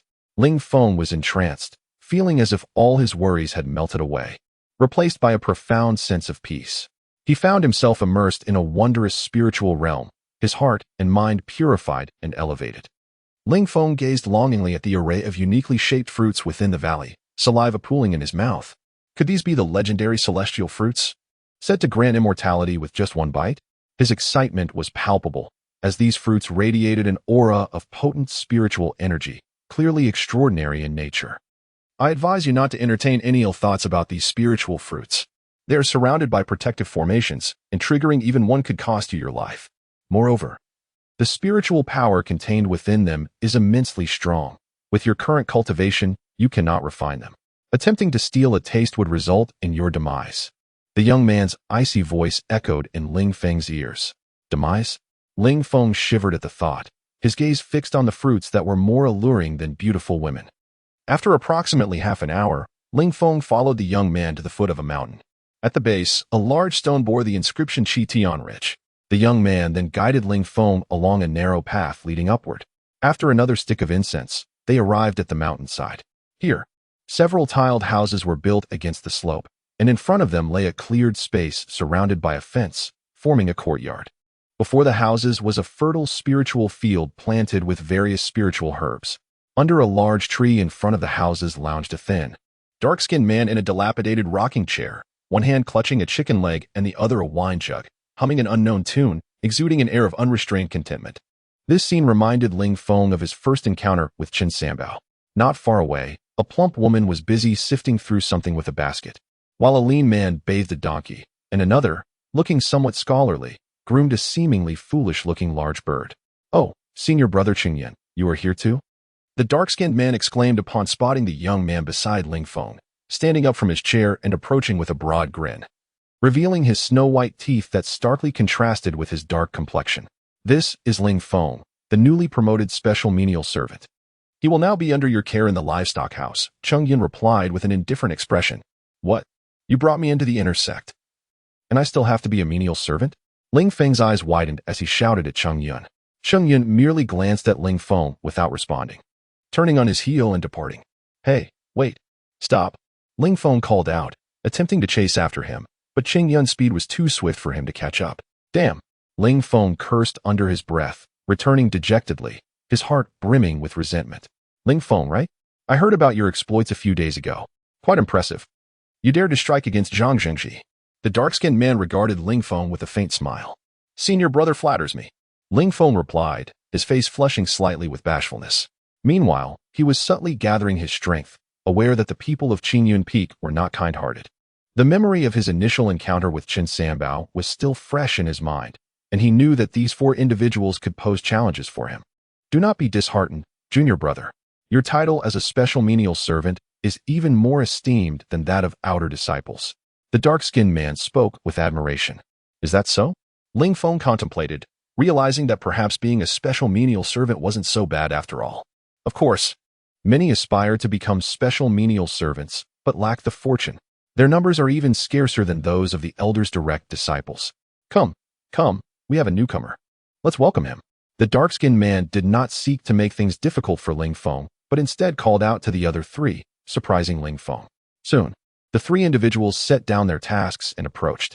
"I am Bai Zilong, known as the Little White Dragon." The dark-skinned man chuckled. "Little White Dragon?" Ling Feng nearly choked. As aside from his teeth and eyes having a hint of white, there was little else about Bai Zilong that could be associated with that color. This is Guan Yunfeng.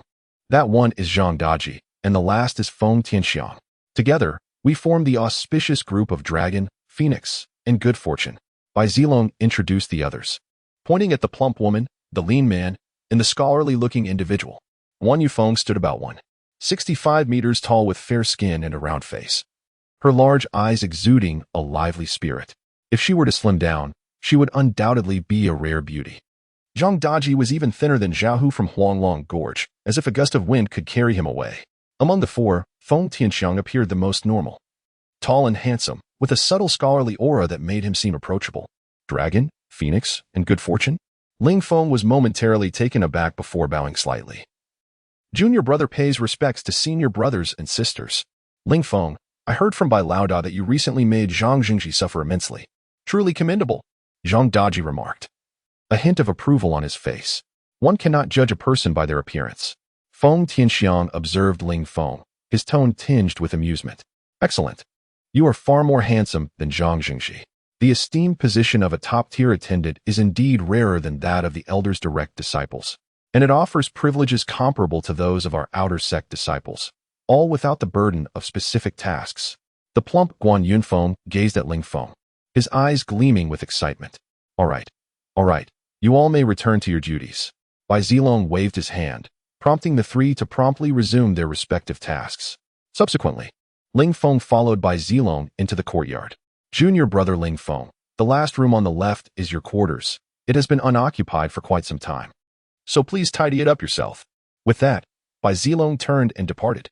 Chapter 24. The flower thief Ling Feng approached the door of the modest dwelling and pushed it open, only to be greeted by a pungent odor of mildew. The interior was sparsely furnished, featuring merely a bed, a table, and a chair. Yet it was significantly more spacious than the humble shack where he had previously resided in Huanglong Gorge. After dedicating half an hour to tidying up the room, Ling Feng hurried outside to seek out Bai Zilong, inquiring eagerly, Senior brother, is there any task for me? Bai Zilong replied calmly, not at the moment. Since you have just arrived, it would be best for you to rest today. All right. Ling Feng nodded and returned to his room, retrieving an incense burner to commence his cultivation, as he was eager to elevate his skills as swiftly as possible. However, when he reached for his pouch of spirit stones, he discovered it was missing. What the hell? He froze for a moment, then searched his person again, his expression darkening instantly. Where's my pouch? How could it possibly be gone? In disbelief, he stripped off his clothes, ultimately confirming the unfortunate truth. His pouch had been stolen. How could my pouch vanish? In that moment, Ling Feng felt utterly lost, meticulously retracing his steps in his mind. Ultimately, he concluded that the thief must be Cheng Yun, the very person who had brought him here. Ah, that scoundrel. Ling Feng could not suppress a furious shout, bolting outside. At that moment, Guan Yunfeng was passing by with a tray of mulberry leaves. Upon seeing Ling Feng's demeanor, she quickly stepped aside and asked, Junior brother Ling Feng, what troubles you? Ling Feng looked up at Guan Yunfeng, his eyes reddened with rage as he exclaimed, Senior sister, my pouch has been stolen. It must have been that Cheng Yun. Where can I find him to settle this matter? What? A hint of surprise crossed Guan Yunfeng's face. She had not expected Cheng Yun to engage in such unscrupulous behavior. Setting down the tray, she approached Ling Feng and gently advised, Calm down, Ling Feng. We currently lack direct evidence to accuse Cheng Yun of theft. Even if he did steal it, what can you do? Cheng Yun is an inner disciple, at least at the foundation establishment stage. Do you truly believe you can defeat him? Is this how it ends? Ling Feng felt like a volcano on the verge of eruption. His pouch contained over 4,000 spirit stones, hard-earned during his time in the labor division, most of which he had actually acquired from Zhang Jingji. He never anticipated that it would ultimately benefit Cheng Yun. What can I do? With your current meager strength, he could easily overpower you with a single hand. Perhaps seek your revenge once you have grown stronger, Guan Yunfeng offered, her tone tinged with helplessness.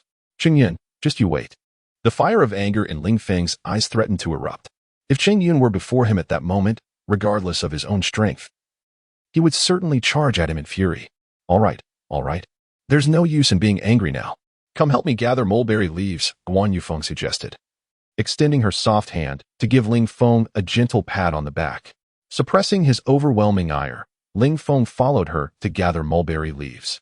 Later that evening, During dinner, Ling Feng addressed by Zilong and the others, "Senior brother, senior sister, could you lend me some spirit stones?" He was eager to enhance his abilities and seek retribution against Cheng Yun. Bai Zilong looked up at Ling Feng and inquired coolly, "How many do you need?" "Whatever you have," Ling Feng replied promptly. Bai Zilong shook his head slightly and said, "I've nearly spent my stipend for the month. I only have 30 spirit stones left." "I have 50. Guan Yunfeng interjected. "I have 20. Zhang Daji added. "I'm left with just 5. Feng Tianxiang said somewhat sheepishly. Ling Feng stood and bowed slightly to Bai Zilong and the others, expressing, "Thank you, senior brother and senior sister. I promise to repay you double when I have the means." Bai Zilong waved his hand dismissively, saying, "No need to repay us double. You're a junior brother. Assisting you is only natural." After dinner, Bai Zilong and the others lent Ling Feng the spirit stones they had. Returning to his room, Ling Feng summoned the incense burner, cast the stones inside, and began his cultivation. He was a man who would not rest until he avenged the theft committed by Cheng Yun. In the depths of the night, Ling Feng faintly heard the piercing screams of women, growing increasingly louder. "Help! The flower thief has struck again." The cries echoed through the air. Without hesitation, Ling Feng dashed outside and approached Bai Zilong's room, knocking vigorously on the door. "Who is it?" Bai Zilong's languid voice called from within. "Ling Feng here. I just heard someone yelling for help. Shouldn't we go assist them?" "No need. As long as they don't steal from us, it's not our concern," Bai Zilong's voice returned, still relaxed. "Oh," Ling Feng acknowledged, returning to his room to continue his training. The following morning, an outer disciple delivered a package to Ling Feng. This package contained his upgrade to a special rank of laborer. As a special laborer within the Xiansort sect, his benefits were equivalent to those of outer disciples. Inside the package were cultivation techniques from the 4th to the 9th level of Qi refinement, along with 30 spirit stones and a chance to select a spell manual from the outer sect's library. Though the cultivation techniques and spells within the package were not of much use to him, having already acquired the nameless technique from an ancient master capable of advancing him to the foundation establishment stage and beyond, Ling Feng's primary need was for spirit stones. In the days that followed, Ling Feng found himself quite at ease, sometimes assisting Bai Zilong with chopping pig feed, other times helping Guan Yunfeng gather mulberry leaves. Guan Yunfeng's main task involved silkworm rearing, nurturing dozens of varieties, the most valuable being the purple-eyed eye silkworm, which took 3 years to cocoon. The silk produced was highly sought after for women's undergarments. Zhang Daji was tasked with raising donkeys and cattle, though these were not ordinary animals. They were spirit beasts that had been tamed. Feng Tianxiang was responsible for the avian creatures, raising chickens and ducks, all of which were also spirit birds. Bai Zilong's responsibilities were broader, as he tended to fish and pigs, possessing a degree of expertise in all areas. Moreover, Ling Feng discovered a secret. Whether it was Bai Zilong, Zhang Daji, or Feng Tianxiang, they all harbored a hidden affection for Guan Yunfeng. This piqued Ling Feng's curiosity, as it seemed to be a love quadrangle. Each night, Ling Feng would hear the frantic cries of women calling for help, and over the course of several days, he gradually adapted to life in the livestock quarters. As a newcomer, he could only serve as a general laborer for the time being. Thus, half a month passed. "Help! The flower thief is back!" The piercing screams of the female disciples rang out punctually in the dead of night. At that moment, as Ling Feng was immersed in his cultivation, he abruptly opened his eyes, fatigue etched across his features. He rose and approached the window, intending to close it to muffle the cacophony. Suddenly, Ling Feng spotted a shadow stealthily making its way toward the woods to the west. The flower thief? Ling Feng's body trembled violently, and he swiftly turned around, rushing out of his room and heading towards Bai Zilong's dwelling. Chapter 25. The senior brother knock, knock, knock. Senior brother, senior brother. Ling Feng rapped on Bai Zilong's door, calling several times, yet no response came. In desperation, he turned to knock on Guan Yunfeng's door instead. "Knock, knock, knock. Sister, sister, please wake up." A slightly groggy voice emerged from within. "What is it?" "I just spotted a flower thief." Ling Feng whispered urgently into the room. "A flower thief?" Guan Yunfeng's tone shifted, and the sound of rustling clothes followed, indicating her hurried dressing. "Hurry and notify the other senior brothers." Her voice came again. "But I just knocked on senior brother's door, and he didn't respond." Ling Feng replied. "Then go call third and fourth brothers." "All right, fifth junior brother." "Why are you waking us up?" Zhang Daji and Feng Tianxiang, roused from their slumber, looked at Ling Feng with annoyance. Fifth junior brother claims he spotted a flower thief. Come with me to investigate. Guan Yufeng approached them. A flower thief? The mention of this figure instantly invigorated Zhang Daji and Feng Tianxiang. The mysterious flower thief had caused widespread unease among the residents of Qing and Peak, yet no one had actually laid eyes on the culprit. Consequently, the higher-ups of the Xianjian sect had proclaimed a reward of 1,000 spirit stones for any information leading to the thief's capture, and a staggering 10,000 spirit stones for the thief themselves. Fifth junior brother, did you truly see the flower thief? Zhang Daji asked excitedly, stepping closer to Ling Feng. Yes, I was just practicing when the noise outside prompted me to close the window. I caught a glimpse of a shadow sneaking toward the western woods. Ling Feng recounted his experience. Excellent. If we can catch this thief, we shall be wealthy. Zhang Daji's eyes sparkled with anticipation, envisioning the bounty awaiting them. Time is of the essence. Let us proceed at once. Even if we cannot catch the thief, we might uncover some clues. Guan Yunfeng stated resolutely. Her disdain for flower thieves palpable. If captured, she would ensure the thief faced dire consequences. What about senior brother Bai? Feng Tianxiang glanced around, brow furrowing. Guan Yunfeng turned her gaze toward Bai Zilong's room, recalling that fifth junior brother had knocked at his door without any reply. He must be deep in his training. Let us not concern ourselves with him. We need to focus on apprehending the thief. Indeed, catching the thief takes precedence. Zhang Daji and Feng Tianxiang nodded in agreement before stepping outside. Let us go. Ling Feng eagerly led the way, his desperation for spirit stones driving him. Capturing the flower thief would surely resolve his pressing financial issues. Fifth junior brother, halt. Guan Yunfeng called after him. Ling Feng turned back, confusion evident on his face. Sister, what is it? Guan Yunfeng's expression grew serious. Fifth junior brother, the flower thief is likely formidable. Do not act recklessly. Stay behind me. Yes, fifth junior brother. Do not take this lightly. Zhang Daji chimed in, taking a hearty swig from his flask, which he never left behind unless inebriated. Thus, Ling Feng followed closely behind Guan Yunfeng and Zhang Daji as they ventured into the shadowy woods. Stop! Guan Yunfeng suddenly halted, causing Ling Feng to bump into her, only to bounce back from her soft, ample form. What's wrong? Zhang Daji and Feng Tianxiang turned to look at Guan Yunfeng. Someone is approaching. Quickly hide. Guan Yunfeng urged, pulling Ling Feng into the underbrush, with Zhang Daji and Feng Tianxiang following suit. At that moment, two luminous orbs appeared in Guan Yunfeng's hands, casting a faint white glow in the darkness, though quickly obscured by her plump palms. Zhang Daji and Feng Tianxiang began retrieving their own items as well. The sound of hurried footsteps drew nearer. Goodness, there's more than one flower thief. Zhang Daji whispered. Prepare yourselves. Guan Yunfeng focused intently on the direction of the sound. Suddenly, Ling Feng perceived a shadow darting past. Now, Guan Yunfeng shouted, throwing one of the orbs. Boom. The orb exploded, revealing a figure amidst the flames. Zhang Daji flung a piece of white cloth, which billowed in the wind, revealing golden glowing runes, enveloping the person. Strike. Feng Tianxiang wielded an iron rod, launching a furious assault on the figure. Huh. You want to escape this time, flower thief. Ling Feng seized a large stone, joining in the fray, relishing in the chaos of the brawl. Bang, bang, bang. Ouch, ouch. The figure wrapped in cloth cried out in distress. Wait, that voice sounds like senior brother Bai's. Stop. Guan Yunfeng suddenly realized, halting Ling Feng and the others. Senior brother Bai? No way. Zhang Daji exclaimed, quickly forming a hand seal that retracted the cloth. Guan Yunfeng, now wielding a stick that emitted a brilliant white light, illuminated the area within a 10-meter radius.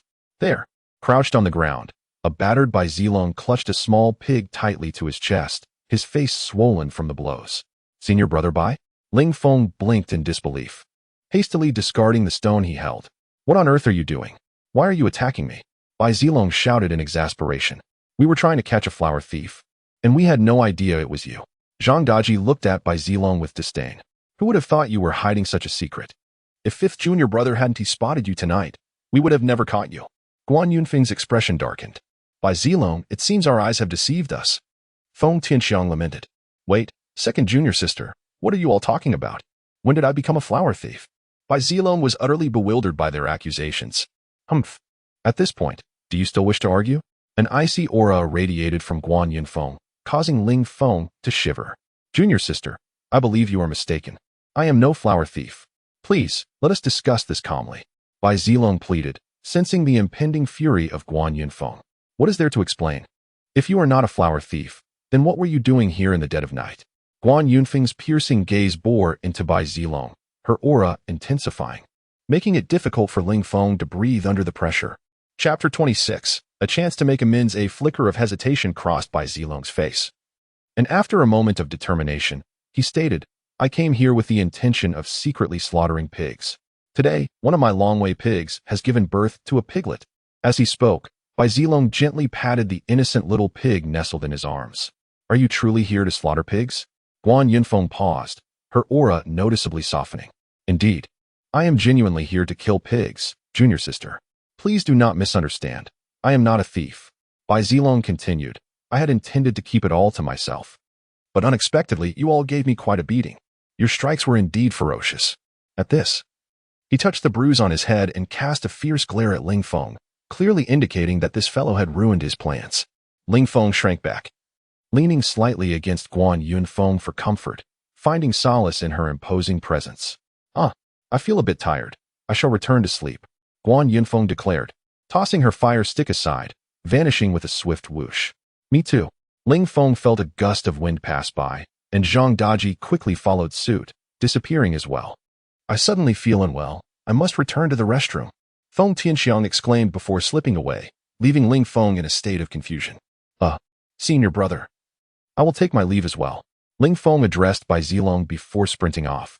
Bai Zilong attempted to pursue him, but having been thoroughly beaten moments before, he found himself lacking the strength. Hey, Ling Feng, you scoundrel. Stop right there, Bai Zilong shouted, but his injuries hindered his pursuit. Upon hearing Bai Zilong's call, Ling Feng seemed to have oil on his feet, running even faster until he disappeared from sight. The following morning, Ling Feng was awakened by the crowing of a rooster. Groggily, he got out of bed, only to find Bai Zilong lounging in a rocking chair, legs crossed. Startled, he quickly retreated, trying to close the door behind him. Fifth junior brother, good morning. Bai Zilong looked up and smiled at Ling Feng, his face having swollen considerably less, though the smile carried an eerie undertone. Good morning, senior brother. Ling Feng was drenched in cold sweat, fearing for his life. He was acutely aware that he had thwarted Bai Zilong's plans the previous night, and this was not a man to be trifled with.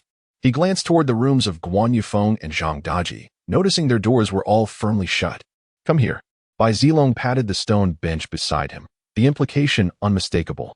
With gritted teeth and a furrowed brow, Ling Feng approached Bai Zilong, feigning trepidation as he spoke. Senior brother. I realize my mistakes.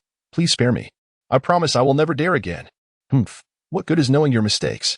If it weren't for you, I wouldn't have been beaten last night. Bai Zilong shot up, berating Ling Feng. It was bad enough he had been beaten. The most grievous part was that he could no longer hoard the little pig for himself. Senior brother, I acknowledge my errors. Might I have a chance to make amends? Ling Feng discreetly stole a glance at Bai Zilong, knowing full well how badly Bai Zilong had fared the previous night. Judging by Bai Zilong's current demeanor, it was clear he was attributing the blame for last night's beating entirely to him. Make amends? Can you truly do so? Are you capable? Bai Zilong looked at Ling Feng, wanting nothing more than to slap him. If it weren't for this fool, he could have enjoyed that little pig all to himself last night. Now that Guan Yunfeng was aware, that possibility was entirely out of reach. After all, this was a Longwei pig, a premium breed infused with the bloodline of ancient dragons. Even inner disciples could only indulge once a month, while outer disciples were limited to a mere morsel every quarter. Senior brother, did you eat that little pig? Ling Feng inquired cautiously. Eat? Absolutely not. Bai Zilong could not help but curse. Under the pretense of Guan Yunfeng and the others not knowing, he might have been able to keep it for himself. But now that the word was out, he dared not. Then it's a relief. Ling Feng sighed with a sense of ease.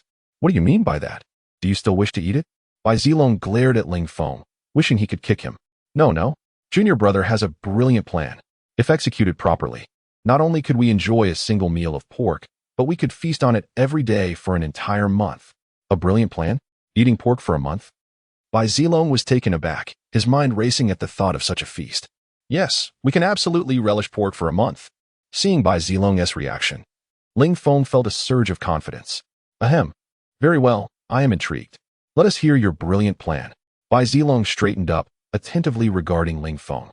Ling Feng chuckled inwardly, turned to ensure no one was eavesdropping, and leaned closer to Bai Zilong, whispering, "Senior brother, I believe we should slay a large pig.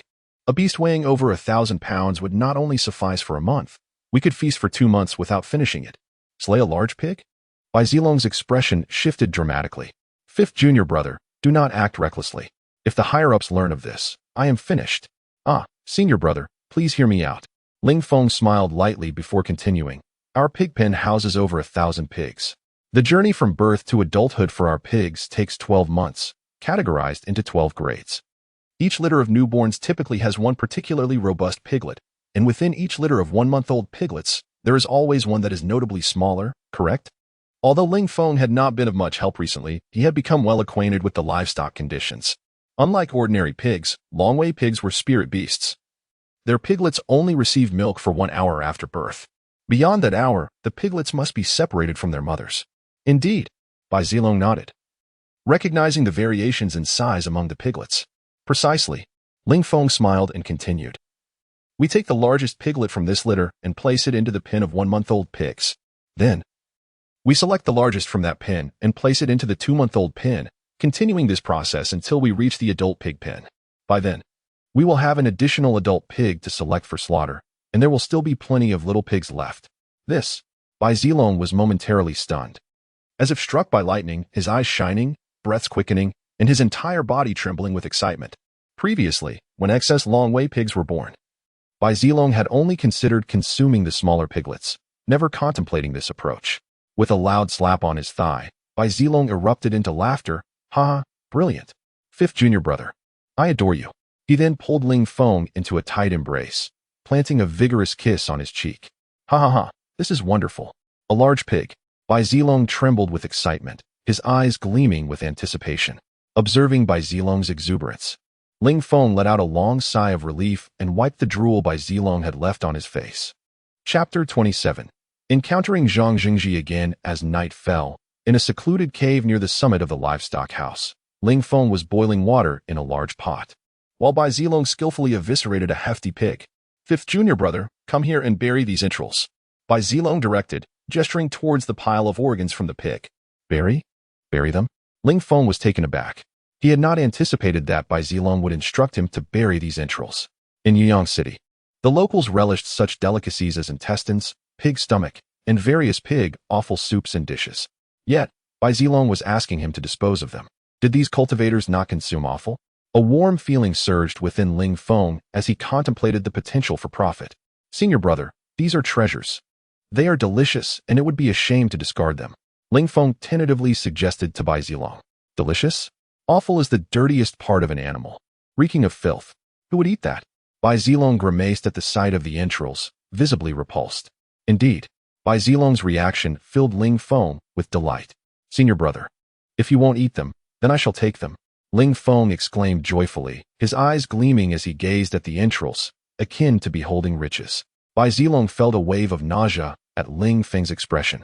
Ling Feng quickly fetched a bag and began to collect the entrails. "Senior brother, do you have a preservation talisman? May I borrow one?" he implored, looking expectantly at Bai Zilong. "Here." Bai Zilong rummaged through his belongings and tossed a white talisman to Ling Feng. This preservation talisman was a low-level spirit talisman used to maintain the freshness of food. Having completed this task, Ling Feng focused on tending the fire. An hour later, both Ling Feng and Bai Zilong lay in the cave, patting their full bellies, with a large basin of pork before them and a heap of bones scattered on the ground. "Delicious," Ling Feng declared contentedly, finding the dragon pig meat far superior to the black dog meat from Black Dragon Gorge. "Indeed, I have mastered this technique from Fifth Junior Brother. My life will be much easier from now on." Bai Zilong chuckled, one hand on his slightly bulging belly, the other picking his teeth with a toothpick. He then produced a piece of white jade from his pocket and handed it to Ling Feng. "Fifth Junior Brother, you will now accompany me. This is our secret, understood? This is a soul jade that will enhance your focus during cultivation. It is yours." "Thank you, Senior Brother." Ling Feng gratefully accepted the soul jade, understanding that this gesture solidified their alliance. "All right, Fifth Junior Brother, you should return and rest. After feasting on so much dragon pig meat tonight, seize the opportunity to cultivate. Do not waste it." Bai Zilong patted Ling Feng on the shoulder before attending to the remaining pork. An adult dragon pig weighs over 1,000 pounds, providing enough meat for them to indulge for an entire month. Returning to his room, Ling Feng immediately began his meditation. The following morning, the gentle voice of senior sister Guan Yufeng called from outside. "Fifth junior brother, come out and help me take some silkworm cocoons to the fabric workshop." Startled, Ling Feng quickly leapt from his bed and opened the door. Outside, the robust Guan Yunfeng was shouldering a large bag. Upon seeing Ling Feng, her expression turned slightly surprised. "What elixir have you consumed?" "Elixir? None." Ling Feng was puzzled. When he glanced down at his hands, he realized the implication of her words. After last night's meal, his cultivation had become remarkably effective, expelling a significant amount of impurities, leaving a sticky layer on his skin. Typically, one would only expel such impurities after consuming a potent elixir, hence Guan Yunfeng's inquiry. She did not pursue the topic further, smiling lightly. "I have no time now. Please take these silkworm cocoons to the fabric workshop." "Me?" Ling Feng pointed at himself, perplexed by the responsibility placed upon him. This bag of silkworm cocoons was the result of Guan Yunfeng's hard work over the past month, and he had not expected her to entrust him with such an important task. "Yes, just deliver it there. They will settle the payment quarterly," Guan Yufeng stated before turning to leave without waiting for his response.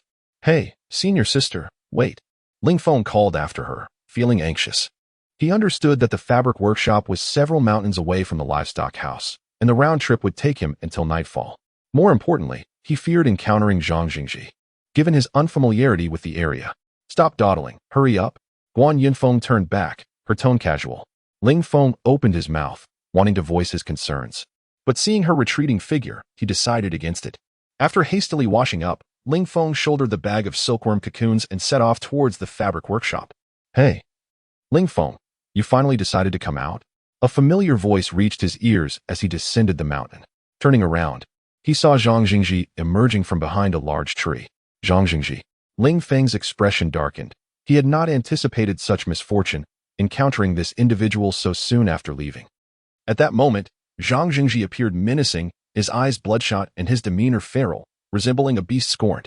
He radiated an aura of fury as he advanced towards Ling Feng. "Look, it's Zhang Jingji.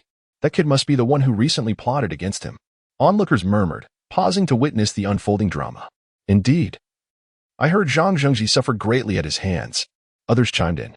Ling Feng struggled to maintain his composure, setting down the bag on his shoulder and regarding Zhang Jingji with an air of calm. "Why aren't you running?" Zhang Jingji asked, taken aback by Ling Feng's composure. This was not the reaction he had anticipated. He had expected Ling Feng to flee like a frightened dog upon seeing him. Chapter 28.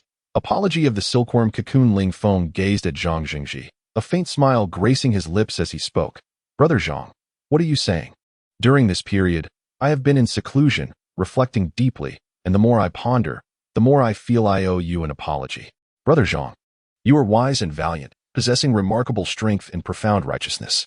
You are not only extraordinarily handsome but also kind-hearted. Yet I, your humble junior, plotted against you out of sheer greed, which was utterly inexcusable. I am truly remorseful." At this juncture, a hint of shame flickered across Ling Feng's visage. "You may not know, Brother Zhang, but during this time, I have been unable to eat or sleep well. I have lost considerable weight. I am a person of integrity. I cannot find peace when possessing something that does not belong to me. The spirit stones I seized from you have been offered as tribute to my senior brothers. I feel deeply guilty, and, after much contemplation, have resolved to come here to present my apologies to you. These silkworm cocoons are my humble offering to you." With that, Ling Feng lowered the sack from his shoulder. As he opened the sack's mouth, the golden silkworm cocoons within dazzled everyone present. These cocoons, spun by golden silkworms, while not as valuable as those from purple-eyed ice silkworms, still commanded a staggering price, each pound fetching nearly 10 spirit stones. Notably, the silk from golden silkworms is heavier than ordinary silk, and the sack Ling Feng carried contained at least 50 pounds, worth 500 spirit stones. Golden silkworm cocoons. The sight of the resplendent cocoons left Zhang Jingji and the surrounding outer disciples wide-eyed. Many began to breathe hastily, their expressions akin to that of a lecherous man beholding a stunning beauty, almost drooling. The monthly stipend for these outer disciples was merely 20 spirit stones. Many had heard of golden silkworms but had never seen the actual cocoons. The silk produced by these silkworms is often used to craft luxurious undergarments, favorites among female cultivators. It is said that bras made from golden silk possess blood-circulating properties, greatly enhancing breast development, thus attracting the admiration of young women. Moreover, the pupae within the silkworm silk are also prized, containing immense spiritual energy. When fried, they make a rare delicacy cherished by wine enthusiasts. Furthermore, it is rumored that these pupae possess potent aphrodisiac properties, and their essence can be refined into invigorating tonics. What is the meaning of this?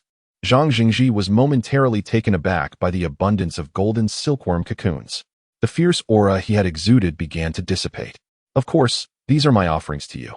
Brother Zhang, consider it my humble compensation, a token of my respect. Ling Feng said while nudging the sack closer to Zhang Jingji. Is what you say true? Zhang Jingji could not help but swallow hard at the sight of the colossal sack of golden silkworm cocoons. Selling them could certainly alleviate his immediate financial concerns. Indeed, it is true. Would I dare deceive you, Brother Zhang? Offending you would make my existence in the outer sect untenable. Ling Feng replied with a fawning expression. That is so. Zhang Jingji's face reflected a sense of inevitability. Well then, Brother Zhang, since you are here, please take these cocoons with you. They are too heavy for me. I have been toiling in the livestock room and sneaked out just now. I must return quickly to tend to the pigs. When I have the opportunity, I shall visit again. At this point, Ling Feng glanced around and quietly inquired of Zhang Jingji, Brother Zhang. You must have heard about the recent thefts of women's undergarments in our Xianjin sect? Humph. This matter has become common knowledge throughout the Xianjin sect. How could I be unaware? Zhang Jingji shot Ling Feng a fierce glare. Ling Feng then looked around at the outer disciples and, with a mysterious expression, beckoned Zhang Jingji closer. Although confused, Zhang Jingji leaned in. Ling Feng whispered in Zhang Jingji's ear, Brother Zhang. I heard from my senior sister that due to the recent thefts of high-end undergarments from numerous female disciples, there is now a scarcity of silk at the fabric workshop. If you could take these cocoons to the workshop, you would certainly fetch a good price. My senior sister even provided me with a note. Simply present it there, and you will receive a discount coupon, allowing you to enjoy a 20% discount on future purchases. As he spoke, Ling Feng produced the envelope given to him by Guan Yunfeng. Is this for real? Zhang Jingji asked, skepticism evident in his tone. Of course it is. Would I dare to mislead you, Brother Zhang? Ling Feng insisted, placing the letter in Zhang Jingji's hands. He then patted his shoulder, expressing heartfelt sincerity. To be honest, the first day I met you, Brother Zhang, I felt an extraordinary connection. Alas, fate played its hand, leading to this significant misunderstanding. Today, I merely wish to convey my sentiments. Once my current obligations are fulfilled, I will pay you another visit. Farewell for now.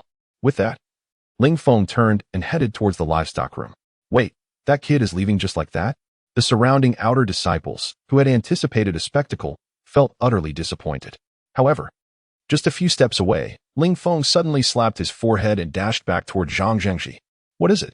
Zhang Jingji frowned slightly at Ling Feng's abrupt return. Brother Zhang, I nearly forgot an important matter.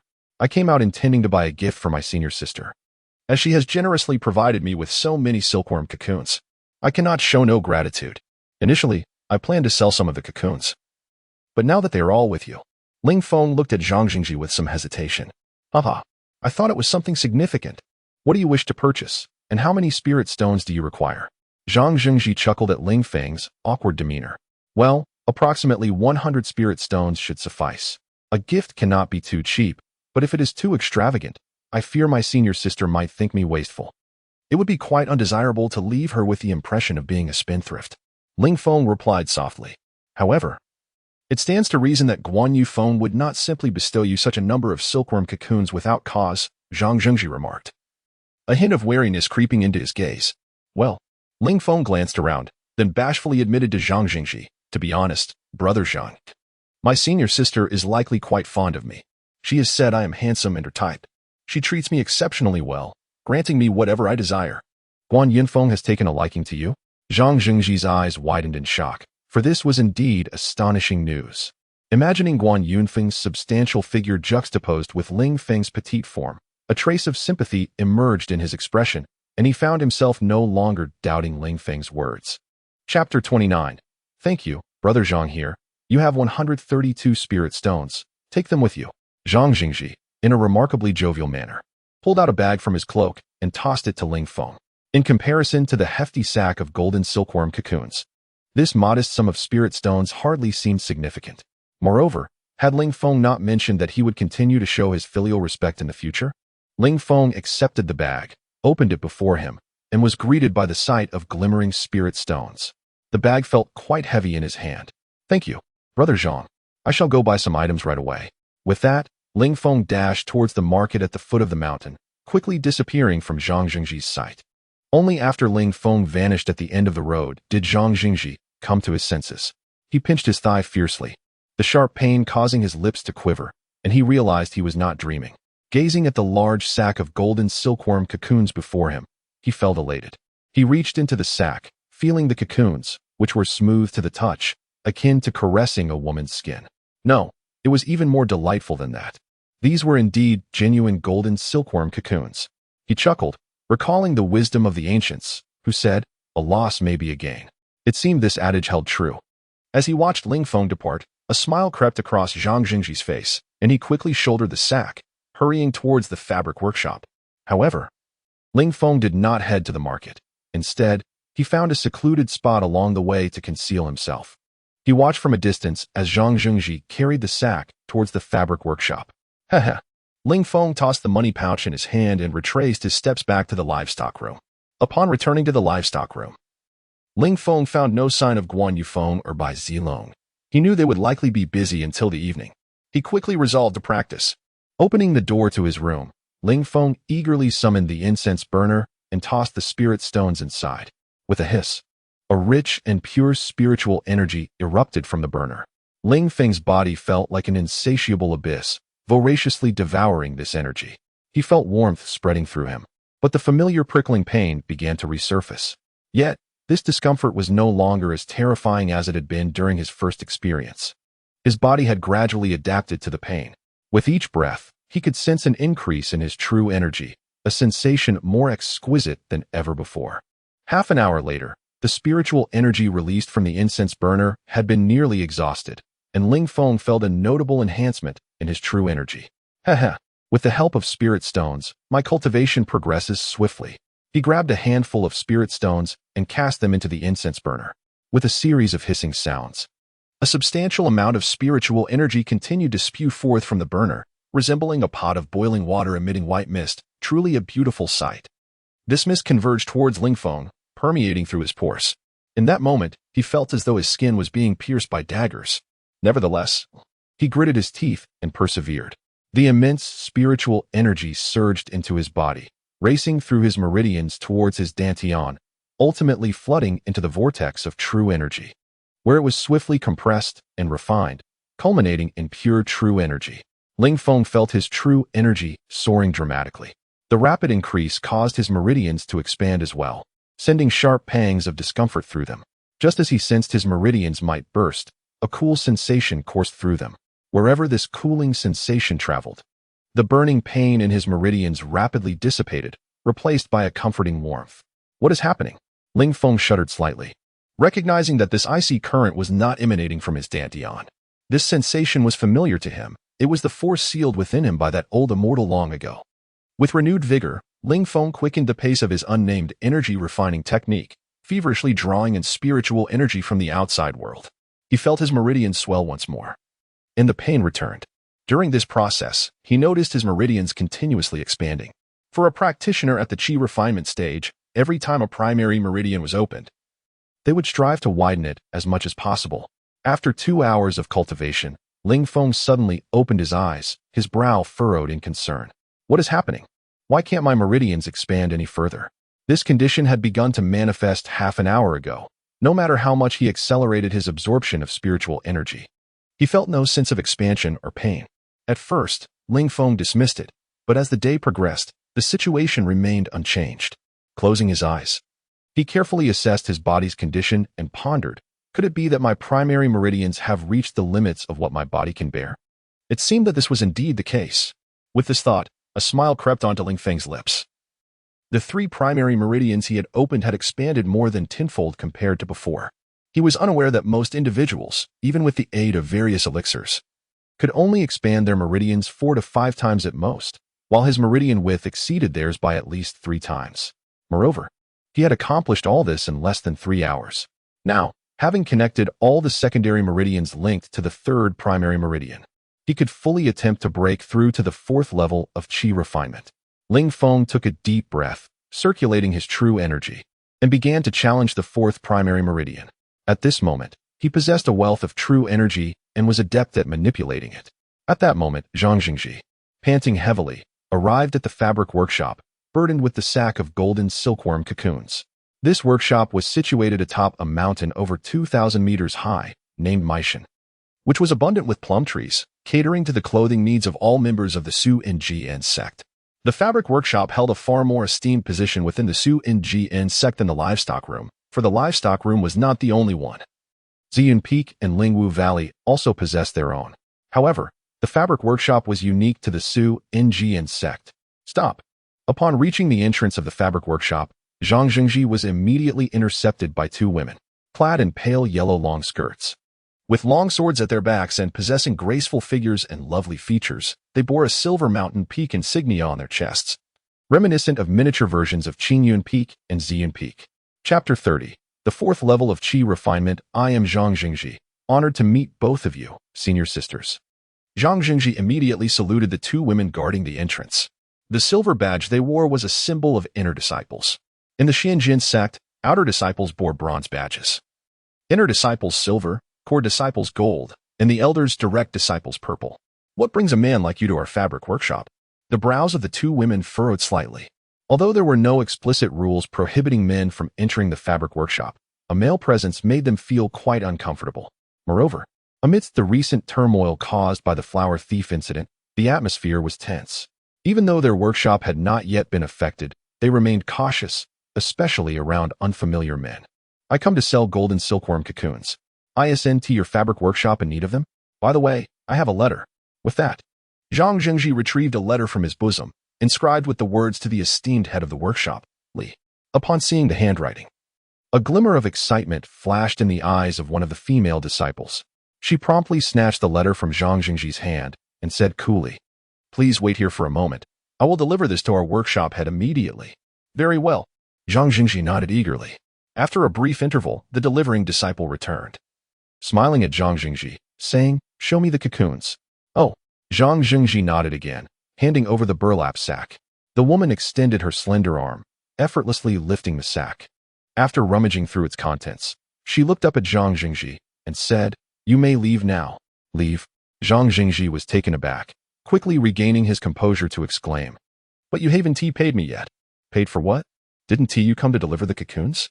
As for payment, our workshop head will convert it into contribution points, credited under Guan Yunfeng's name. After finishing her words, the woman shouldered the sack and walked inside. Bang! The door of the fabric workshop slammed shut. What? Zhang Jingji was instantly dumbfounded, feeling as if struck by 1,000 bolts of lightning, his mind blank, and his heart sinking like a stone. After a long moment, he realized he had been deceived by Ling Feng. Not only had he run an errand for him, but he had also been swindled out of over 100 spirit stones, which constituted his entire fortune. Ah, that detestable Ling Feng. I shall not rest until I have my revenge. Zhang Jingji trembled with rage, pounding his chest and howling towards the sky, then quickly raced down the mountain. Half an hour later, Ling Feng's body became coated with a layer of brownish-gray sludge, remnants of impurities expelled from within. Suddenly, his body jolted, and he slowly opened his eyes, a flicker of brilliance flashing within. Exhaling a breath of turbid air, a faint smile crept across his lips. At last, I have opened the fourth main meridian. The width of this fourth meridian is at least double that of the third, and thankfully, my true qi is sufficiently robust. Given this, the fifth main meridian should have even more branches. The path of cultivation indeed grows more arduous as one progresses. Ling Feng waved his hand, feeling invigorated. He approached the table, grasping a lampstand forged of bronze, applying a slight force, and watched as it instantly contorted. Having broken through to the fourth level of qi refinement, my strength has significantly increased. After his moment of wonder, he glanced down at Zhang Jingji's empty coin pouch, realizing it was entirely devoid of spirit stones. Over 100 spirit stones, just like that, gone. If only that scoundrel Cheng Yun hadn't robbed me of my spirit stones, I wouldn't be in such a predicament. The mere thought of Cheng Yun reignited Ling Feng's fury. He reached down to check himself only to find his manhood disappointingly unchanged. Damn that old fool. I will settle the score with you eventually. After cursing the old man, Ling Feng glanced at the grime on his body, leaped from the bed, and dashed towards the bathhouse. As night descended, the moonlight bathed the earth in a silvery glow. Insects emerged from their burrows, some joyfully playing their symphonies, while others engaged in what seemed a courtship dance, antennae touching. Having finished his bath, Ling Feng joined Bai Zilong, Zhang Daji, and Feng Tianxiang for a meal, while Guan Yunfeng was absent, presumably occupied with other matters. Bang! The door to the livestock house was suddenly flung open, and Zhang Jingji's towering figure stormed in, his eyes bloodshot, completely devoid of reason. Ling Feng, prepare to meet your end. Upon spotting Ling Feng, Zhang Zhengji charged at him, seeking death. Bai Zilong's expression darkened, and he hurled his bowl of rice at Zhang Jingji. Bang! The bowl struck Zhang Jingji's face, sending him crashing backward. Zhang Jingji, do you think our livestock house is a marketplace? You can come and go as you please. I will count to 3. If you do not leave, I shall not hesitate to kill you. As he spoke, a chilling aura emanated from Bai Zilong. Zhang Zhengji jolted, his senses sharpening. Indeed, there were such rules within the Xinjian sect that allowed Bai Zilong to take lethal action against intruders like him. However, Bai Zilong chose not to pursue the matter further. Knowing Zhang Jingji hailed from the formidable Zhang family, and he wished to avoid unnecessary trouble, Zhang Jingji glared fiercely at Ling Feng, gritting his teeth as he declared, Ling Feng, remember this. The next time we meet will be your death day. With that, he turned to leave, but Ling Feng slammed his chopsticks down on the table, rising abruptly to confront Zhang Jingji, shouting, Zhang Jingji, if you are so eager for death, I shall fulfill your wish today. What?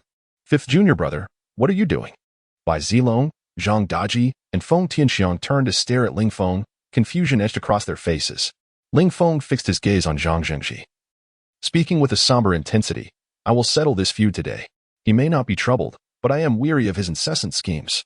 At this moment, Ling Feng was no longer the newcomer he had once been in the livestock house. His cultivation had ascended to the 4th level of qi refinement. Yet, Bai Zilong and the others remained unaware of Ling Feng's true capabilities. Fifth junior brother, are you truly challenging Zhang Jingji to a duel? Have you lost your mind? Feng Tianxiang approached Ling Feng, reaching out to check his forehead, concerned for his sanity. Fourth senior brother, I am perfectly sane. I intend to duel with him. To the death. Ling Feng glared at Zhang Jingji, a glimmer of fierce determination shining in his eyes. Chapter 31. Do you dare to challenge me? Zhang Jingji was somewhat taken aback. This insufferable fellow was actually daring to challenge him, making him feel as though he were caught in a dream. Yes, I am here to challenge you. Did you not intend to kill me? Today, I shall see whether you possess the capability, Ling Feng declared, striding from the dining table to the center of the living room. Fifth junior brother, do not act impulsively. You are no match for him. Observing Ling Feng seemingly ready to confront Zhang Jingji, Bai Zilong quickly stepped forward to block his path. Master brother, step aside. Today it is either me or him. Ling Feng's fierce determination surged. Previously, his purse had been stolen by Chang Yun, leaving him with pent-up frustration that he now sought to unleash upon someone. Fifth junior brother, cease this nonsense, Bai Zilong admonished, then turned to Zhang Zhengji, scolding him. What are you still doing standing there? Seeking death? If you do not leave now, I shall obliterate you. At Bai Zilong's furious rebuke, Zhang Jingji could not help but take a step back, just as he was about to turn and leave. Ling Feng interjected, move to the entrance. It is not convenient to fight here. With that, Ling Feng took the lead and walked towards the door. If you seek death, do not blame me. Zhang Zhengji gritted his teeth as he watched Ling Feng's retreating figure. Bai Lauda, what shall we do? Should we bind fifth junior brother and douse him with water to calm him down? Feng Tianxiang and Zhang Daji looked up at Bai Zilong. Bai Zilong, still observing Ling Feng, shook his head and replied, there is no need. I believe fifth junior brother is not one to act rashly. He is often more astute than us. He may indeed possess a method to deal with Zhang Jingji. Let us watch. If he truly cannot withstand Zhang Jingji, we can intervene then. Let us go. Ling Feng, prepare to meet your demise. The moment Zhang Jingji stepped outside, he charged at Ling Feng without the slightest hesitation, fearing that Ling Feng might change his mind. He aimed to incapacitate Ling Feng in the shortest time possible, seeking to alleviate the resentment in his heart. Ling Feng was astonished by Zhang Jingji's eagerness. He barely had time to assume a fighting stance before swinging his fist towards Zhang Jingji. Bang! Crack! As their fists collided, Ling Feng felt an immense force impacting his hand, causing his body to shudder violently. Meanwhile, Zhang Jingji let out a pained scream as he was sent flying 6 or 7 meters away, crashing to the ground. At that moment, Bai Zilong and the others had just stepped out the door, witnessing the scene where Ling Feng had sent Zhang Zhengji hurtling away. Goodness, fifth junior brother is astonishingly powerful, Zhang Daji exclaimed, shaking his head in disbelief at the spectacle before him. Bai Zilong and Feng Tianxiang were equally astonished. Ah! Zhang Jingji clutched his right arm, writhing in agony on the ground. Ling Feng, eyes fixed on Zhang Jingji, sneered, Zhang Jingji, you proclaim daily that you wish to kill me. I expected you to be formidable, yet it turns out you are merely a hollow shell. You have utterly disappointed me. Zhang Jingji, unsteadily rising from the ground, regarded Ling Feng with a look of shock. He had not anticipated Ling Feng hiding such depth. From their earlier clash, he felt the immense disparity between them. Ling Feng, endowed with innate strength, now matched Zhang Jingji in cultivation, his power undoubtedly overwhelming. Well then, do you wish to come again? Do you wish to try your luck once more? Ling Feng taunted, raising his fist and casting a playful glance at Zhang Jingji's other arm. A clear implication that should he dare to approach again, he would face a similar fate. Ling Feng, you shall regret this. This matter is far from over. Zhang Jingji glared fiercely at Ling Feng, stabilizing his injured arm with his left hand before fleeing without a backward glance. Sigh, how disappointing. Watching Zhang Jingji's retreating figure, Ling Feng shook his head in dismay. Fifth junior brother, well done. I never imagined you possessed such hidden strength. Bai Zilong approached Ling Feng with a smile, his tone laced with teasing. Indeed, defeating Zhang Jingji with a single strike is certainly a point of pride. Feng Tianxiang and Zhang Daji joined him, both wearing smiles. Senior brothers, you misunderstand. I do not hide anything. I merely just broke through, and I was surprised at how weak Zhang Jingji turned out to be. Ling Feng scratched his head sheepishly. Did you truly just break through? Bai Zilong and the others eyed Ling Feng with skepticism. Yes. I advanced to the 4th level of qi refinement today. I initially thought Zhang Jingji would be formidable, but he turned out to be utterly pathetic, leaving me astounded. Ling Feng patted his chest in relief.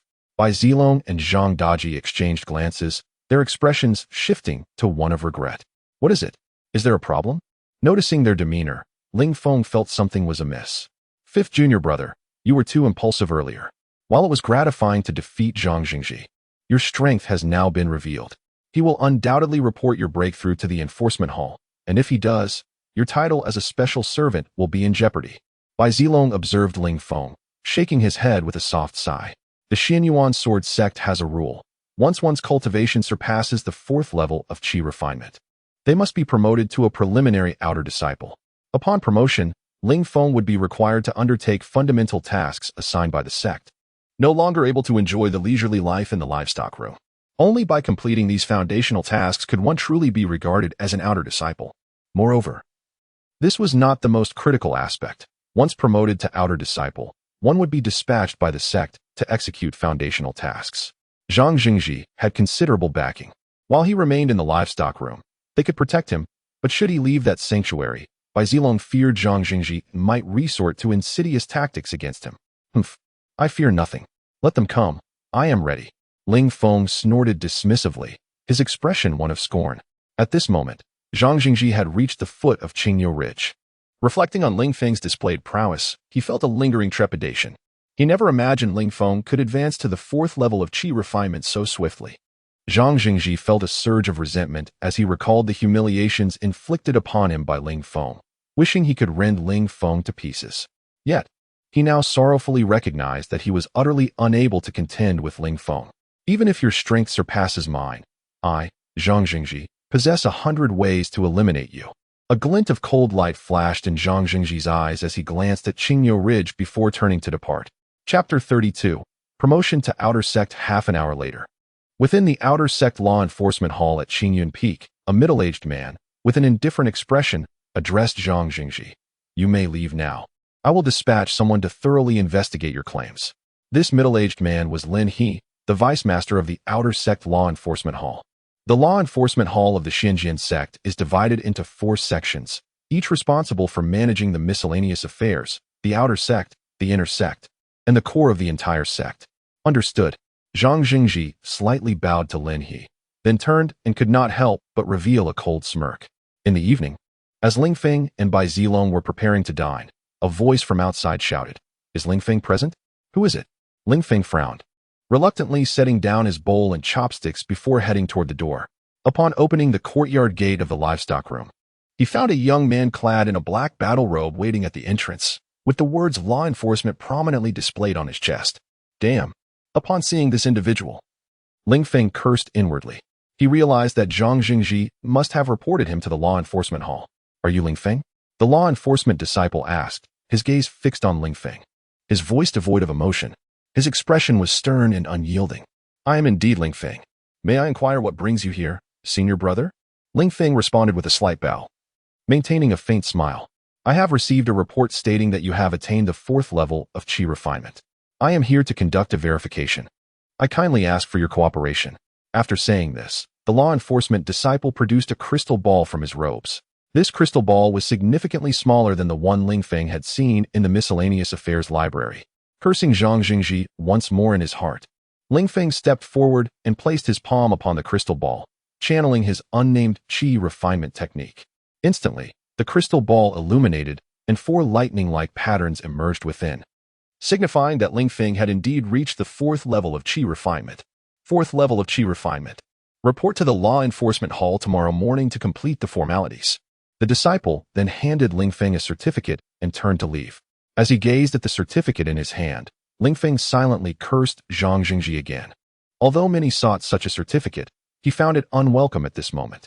He knew that becoming an outer sect disciple would bring considerable hardships, and the benefits he would receive were negligible. The following morning, Ling Feng arrived early at the outer sect law enforcement hall.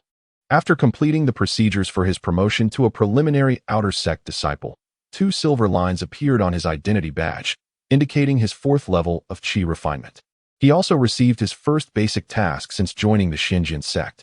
This basic task involved an external assignment, with a total of 4 individuals, including himself, set to depart that afternoon for New Bamboo Town in Qinghe County to eradicate a bandit lair.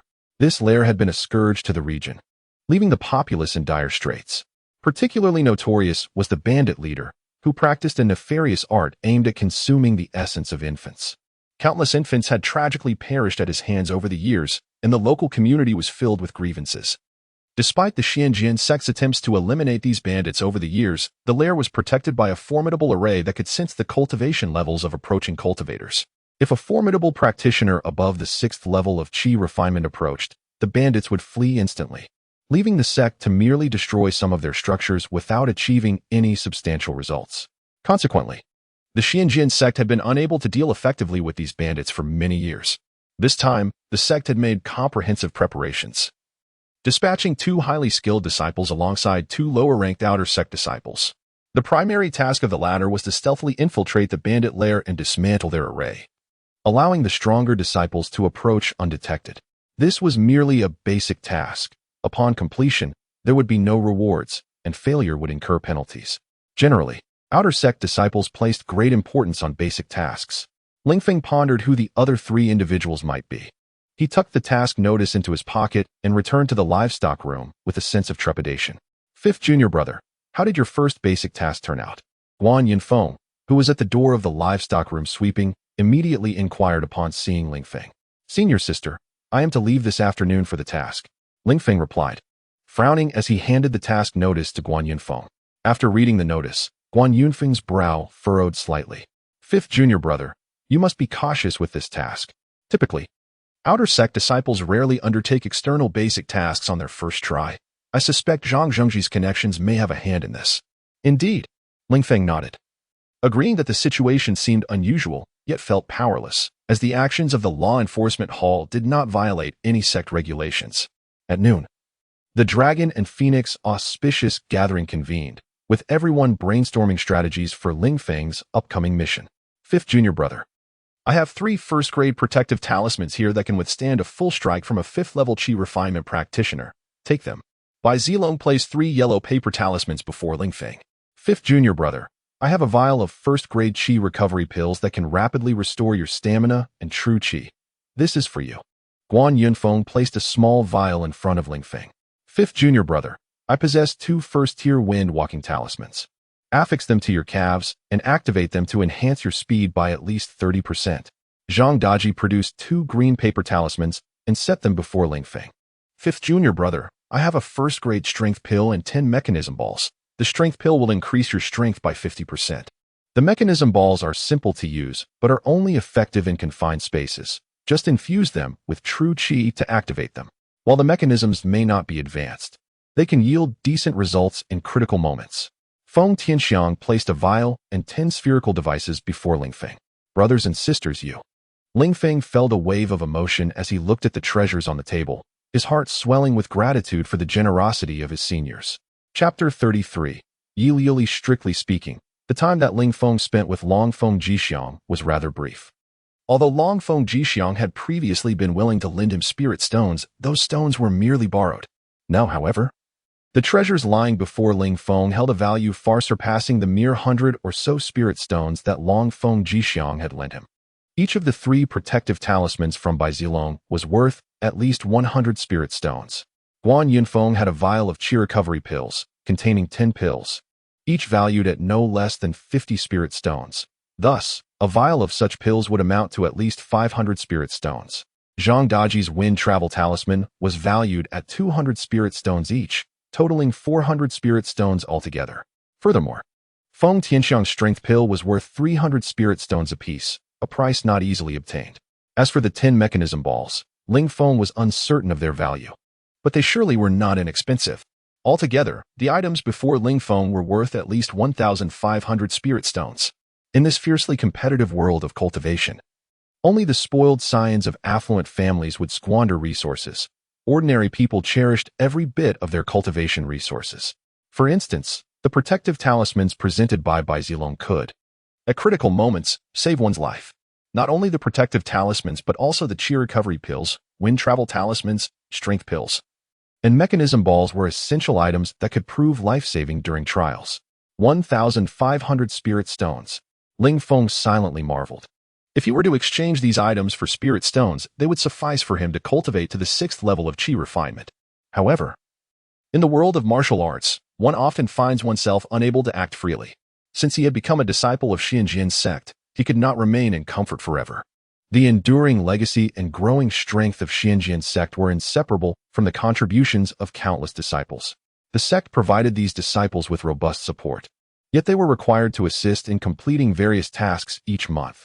Only through effort could one reap rewards, as the sect did not nurture idlers. Take these, Bai Zilong said, patting Ling Feng on the shoulder.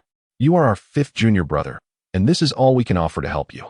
Consider tomorrow's task as a part of your training. The path of cultivation is fraught with peril.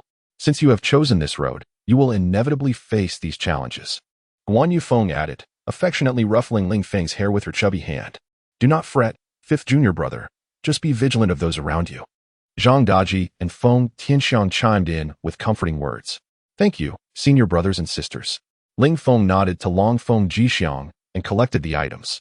He understood the significance of these treasures. Possessing them would greatly enhance his chances of survival. As the clock approached the 3rd quarter, Ling Feng, accompanied by Bai Zilong and the others, arrived at the law enforcement hall, their attention immediately drawn to 2 enormous birds outside its entrance. These majestic creatures stood 3 meters tall, resembling small houses. The most striking was a colossal bird adorned with pure white feathers, possessing large, azure eyes and a tuft of golden plumage atop its head. Its feathers appeared sculpted from ice and snow, glimmering faintly in the sunlight as it preened itself. The second bird, in contrast, boasted gray plumage that was somewhat mottled and less pristine. Before the magnificent white bird, the gray-feathered creature appeared somewhat reserved, its demeanor resembling that of a subordinate before a formidable master. My goodness! A second-tier spirit bird, the golden feather snow-winged sculpture, alongside a second-tier gray-beak eagle. Feng Tianxiang exclaimed, his eyes widening in astonishment. As someone who worked in the breeding house, he had extensive knowledge of avian creatures and recognized the origins of the 2 birds at a glance. Wow! Bai Zilong and Zhang Daji were equally astonished, never expecting to encounter such high-quality flying mounts at the outer sect. Just as Ling Feng was about to enter the law enforcement hall, a trio, 2 men and 1 woman, emerged from within. Instantly, their gaze was captured by the young woman leading the group, particularly Zhang Daji, whose eyes grew round with admiration. The girl, likely around 16, wore a light green gauze dress. Her natural beauty was striking, her delicate brows arched elegantly, and her eyes sparkled like autumn waters. She moved with grace, the allure of her figure swaying gently with her steps, captivating all who beheld her. Following her was a dashing young man and a slightly plump boy.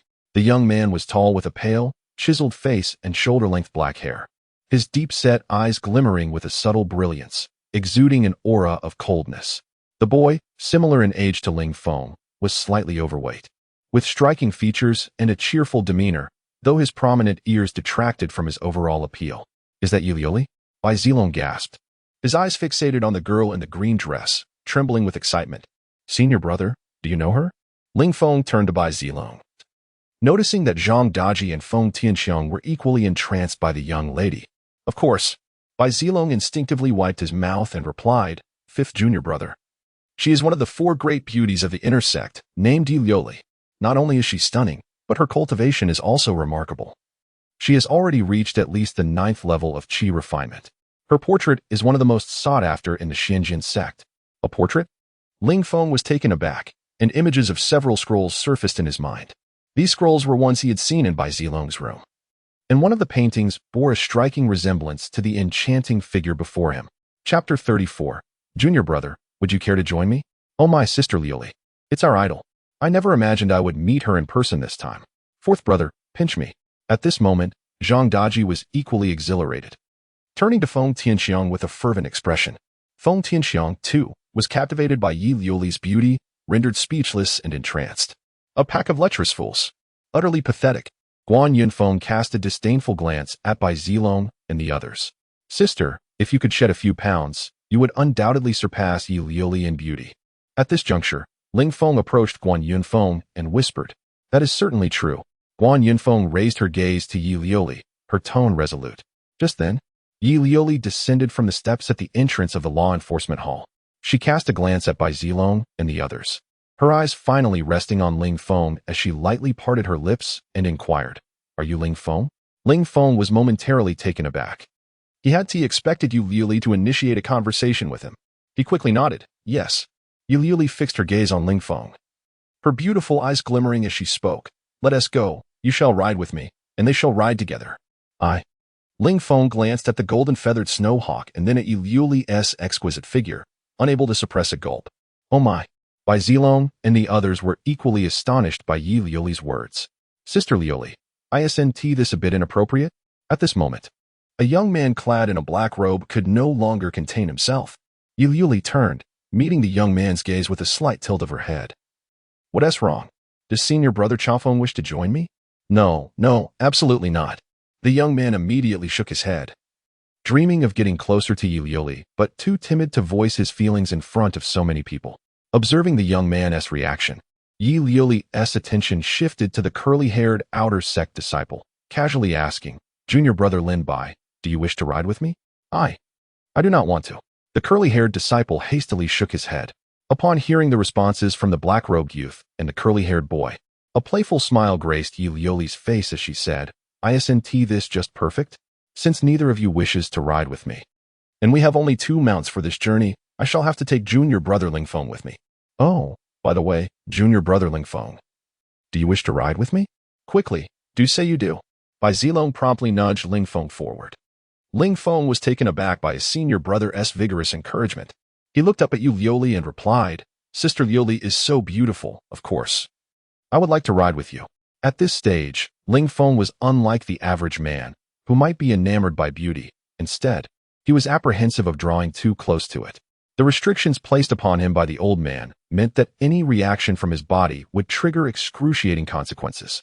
"Let us not delay any further. We must set off promptly to vanquish those vile bandits and rescue the innocent people trapped in their plight," Yi Lioli declared with unwavering conviction and, with a graceful leap, ascended onto the back of the golden-feathered snowhawk. "Fifth junior brother, I never expected you to embark on a mission with Sister Lioli. I feel much more at ease now. Sister Lioli surely has no connection with that Zhang Jingji. If there is trouble, it will only be Chang Feng and Lin Bai. Just remember to stay close to Sister Lioli. Even if they wish to act, they will think twice. Now go ahead."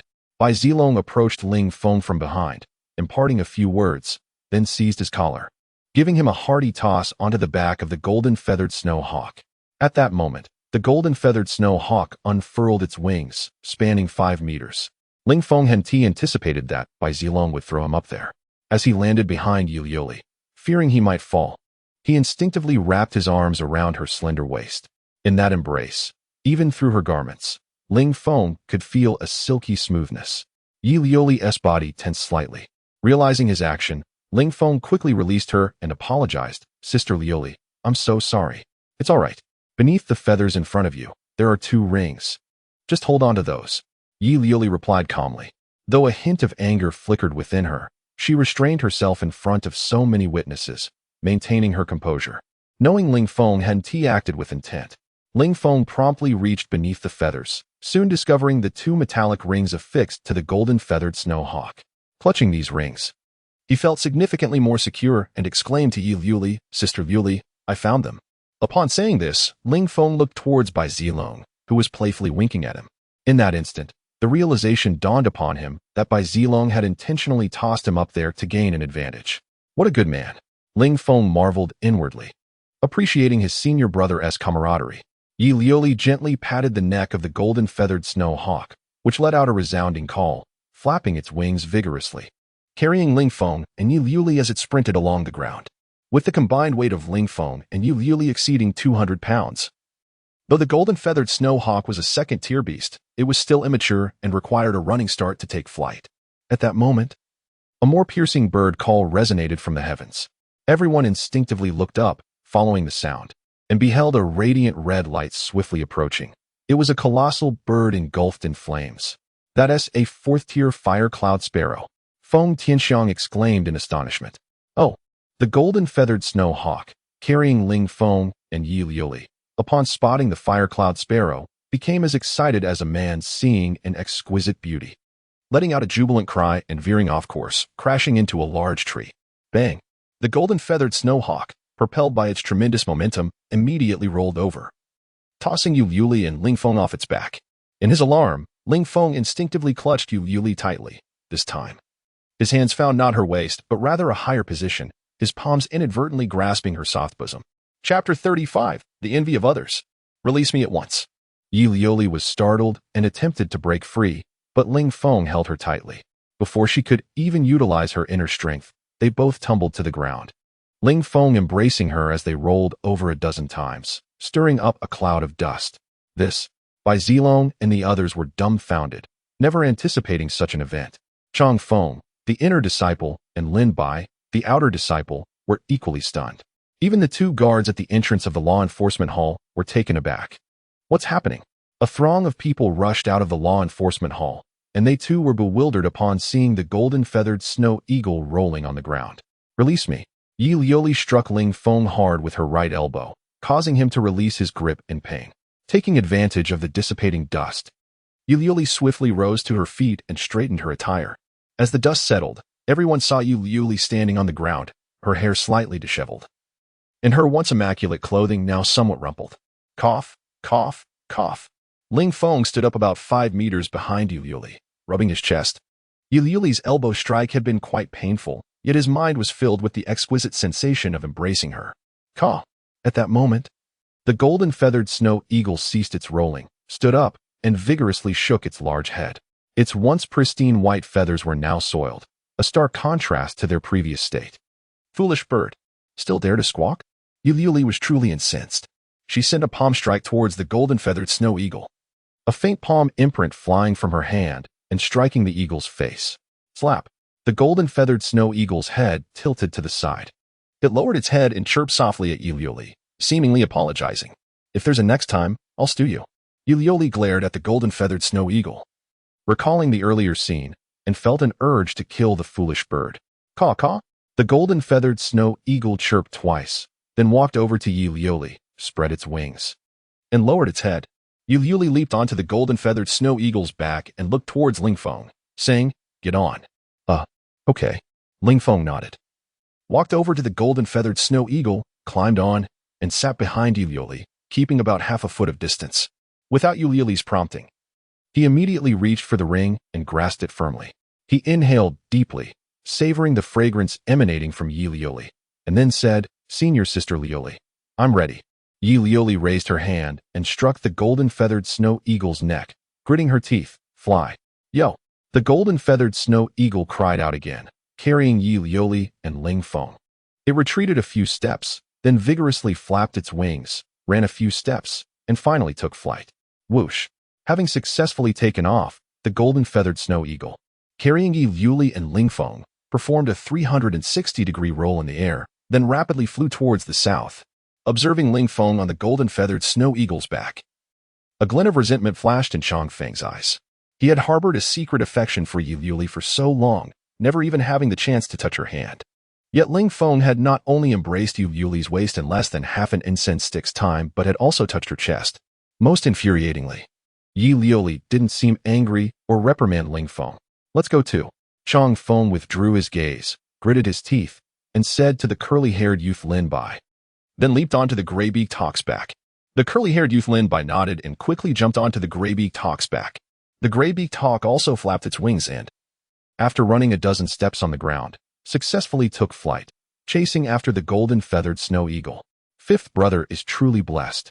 Watching the departing figures of the golden-feathered snow eagle and the gray-beaked hawk, Bai Zilong was filled with envy. He had clearly seen what had happened earlier. Ling Feng's hand had touched Yi Liuli's chest. That was a sacred place that countless male disciples of the Profound Sword sect yearned to reach, yet Ling Feng had gotten there first. This feat was definitely worthy of boasting about to others. Damn it, why don't I have such luck? Zhang Daji, standing next to Bai Zilong, was equally envious. Comparing people is infuriating. Feng Tianxiang was also filled with envy and jealousy. Humph, envy you bunch of perverts to death. Guan Yunfeng glared at Bai Zilong and the others and cursed before turning and walking away. Hey, second senior sister, wait for me. Bai Zilong snapped out of his daze and immediately chased after Guan Yunfeng. Second senior sister, slow down. Zhang Daji and Feng Tianxiang also immediately followed Guan Yunfeng and Bai Zilong. Yi Liuli was distant to them, but Guan Yunfeng was real. If they angered Guan Yunfeng, they would suffer the consequences. Whoosh whoosh. As a second-tier avian beast, the golden-feathered snow eagle, once fully grown, would possess strength comparable to a peak foundation establishment realm cultivator. Moreover, it could fly, making it difficult for even foundation establishment realm experts to catch up, even if they could control flying magical artifacts. Currently, the golden-feathered snow eagle that Yi Liuli and Ling Feng were riding was not yet mature, its strength only around the 9th level of the Qi refining realm. Listening to the rushing wind in his ears, watching the rapidly shrinking mountains below, and inhaling the faint fragrance emanating from Yi Liuli, Ling Feng suddenly felt a sense of unreality. Yi Liuli was beautiful and talented, a revered figure in Qinyun Peak, a goddess in the eyes of countless male disciples. Countless male disciples yearned to be close to her. Now, such a dreamlike woman was sitting in front of him, and he had not only embraced her slender and soft waist, but had also, recalling everything that had happened, he felt a surge of excitement. As his blood began to boil, Ling Feng immediately felt a faint pain from his nether region. Damn it, here it comes again. Ling Feng cursed and immediately diverted his attention to calm himself down. With the restriction left in his body by that old geezer, he couldn't be intimate with girls. Nor could he even think too much. Whenever this happened, Ling Feng would curse the old geezer 1,000 times in his heart. Whoosh! Chang Feng, riding the gray-beaked hawk, caught up and flew alongside the golden-feathered snow eagle. Chapter 36. This senior sister commands birds. Half an hour later, they soared beyond the core region of the Xianjian sect. At this moment, Yi Liuli took out a veil and donned it, aware that her beauty might attract unnecessary trouble. After approximately 3 hours, Yi Liuli guided the golden-feather snowy eagle to a realm of towering mountains. The landscape was steep and perilous, with many peaks resembling divine swords thrusting skyward, while others stood like celestial pillars piercing the clouds. Suddenly, a mountain towering over 2,000 meters appeared before Ling Feng's eyes. The summit was remarkably flat, as if cut with a blade. Atop the mountain, a group of large birds congregated, with numerous individuals reveling in merriment. Ling Feng was surprised to find such a gathering in this remote mountainous area. From above, it seemed the people were enjoying themselves immensely. Yi Liuli directed the golden-feather snowy eagle into a swift descent toward the summit. Senior sister, slow down. We're going to crash, Ling Feng exclaimed, feeling an unfamiliar surge of anxiety as he watched the eagle plummet. Hearing his urgent cries, a subtle smile played upon Yi Liuli's lips beneath her veil. Just as they neared the mountaintop, the eagle executed a graceful tail maneuver, whipping up a fierce gust of wind that sent clouds of dust swirling, before settling firmly atop the peak. Cough, who is it? A voice grumbled amidst the dust. At that moment, Chang Feng also landed on the summit. riding a gray-beak eagle. Senior brother Chang Feng, what is Sister Liuli up to? Lin Bai, seated behind Chang Feng, observed the scene with curiosity. Lin Bai looked at Yi Liuli and remarked with a hint of resignation, "What you may not know is that your sister Liuli possesses a heart that seeks speed. Her primary aim today is not to hunt bandits, but to indulge in some fun." Fun? How so? Lin Bai's curiosity piqued further at Chang Feng's words. "You'll see soon enough." Chang Feng replied with a faint smile, turning his gaze toward Yi Liuli.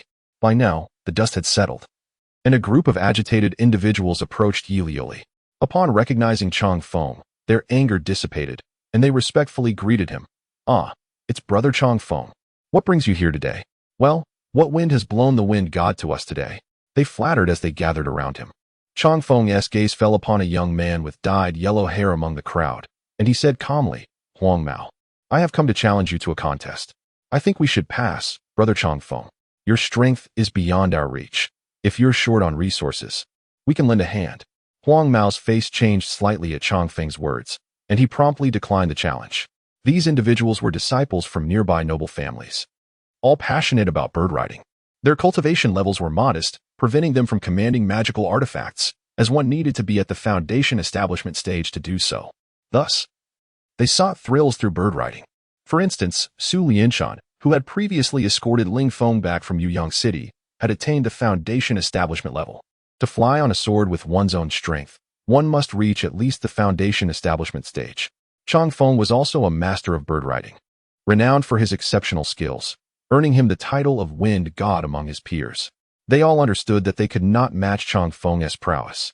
Haha, there is no need to be so fearful. Today, it's not I who will compete, but a friend of mine. Chang Feng chuckled, gesturing toward Yi Liuli. Her? A mere girl?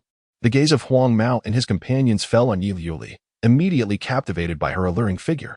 Despite the veil, her delicate brows and autumn-like eyes, coupled with her striking figure and ethereal aura, rendered her irresistibly attractive. Yi Liuli leaped from the golden feather snowy eagle and approached Huang Mao, lifting her skirt and tying a knot at her waist, accentuating her curves. She stood before Huang Mao, hands on her hips, and glared at him, coldly demanding, "Who are you calling a mere girl?" This left Ling Feng, perched on the eagle's back, momentarily stunned. Yi Liuli's demeanor was far from what he had expected. He had imagined her to be a delicate beauty, but now she exuded the spirit of a fierce warrior. Ah, quite the fiery temperament. Huang Mao's aggressive gaze roamed over Yi Liuli. Yet, she stood her ground, challenging him with a fierce glare. "What are you staring at? Are you daring enough to compete? If not, I'll take my leave." "Haha, why would I be afraid? I, Huang Feihu, fear no one, especially not a girl like you." Huang Mao scoffed at Yi Liuli, displaying a disdainful expression. In this area, aside from the wind god Chang Feng, he had never feared anyone. He turned to Chang Feng and asked, "Wind god, what are the stakes for this contest?" Chang Feng raised a single finger, declaring 1,000 spirit stones. Huang Mao nodded and turned to his companions. "Brothers, prepare yourselves. Let this young lady witness our prowess." "All right." The others responded with enthusiasm. Chang Feng's gaze settled on Yi Liuli as he said, "Let me show you the competition grounds." "Okay." Yi Liuli nodded and swiftly jumped back onto the back of the golden feather snowy eagle. "Senior sister, what are you planning? Weren't we supposed to hunt bandits?" Ling Feng inquired as Yi Liuli mounted the eagle. "We'll set the bandit hunting aside for now. Just wait and see. I'll take you on an exhilarating ride. Hold on tight." Yi Liuli glanced back at Ling Feng, while Chang Feng had already mounted his gray beak eagle and was descending the cliff with Lin Bai. "Little Bai, let us go." Yi Liuli called to the golden feather snowy eagle, which let out a cry before flipping over and diving straight toward the cliff's base. "Ah, senior sister, let it go slower." Ling Feng shouted in alarm as they plummeted rapidly. "Ha ha ha." Yi Liuli laughed wildly, ignoring Ling Feng's pleas. As they neared the valley floor, the golden feather snowy eagle spread its wings wide, performing a roll to evade an approaching peak, closely following behind Chang Feng's gray beak eagle. Chapter 37. Your bird is too fat. Along their journey, their pace was rather leisurely. After flying nearly 30 miles, a colossal cave appeared ahead, into which Chang Feng and the others soared without hesitation. To their surprise, the cave was illuminated. The light must have been set up by Huang Mao and his companions. However, despite the presence of light, visibility was far from optimal.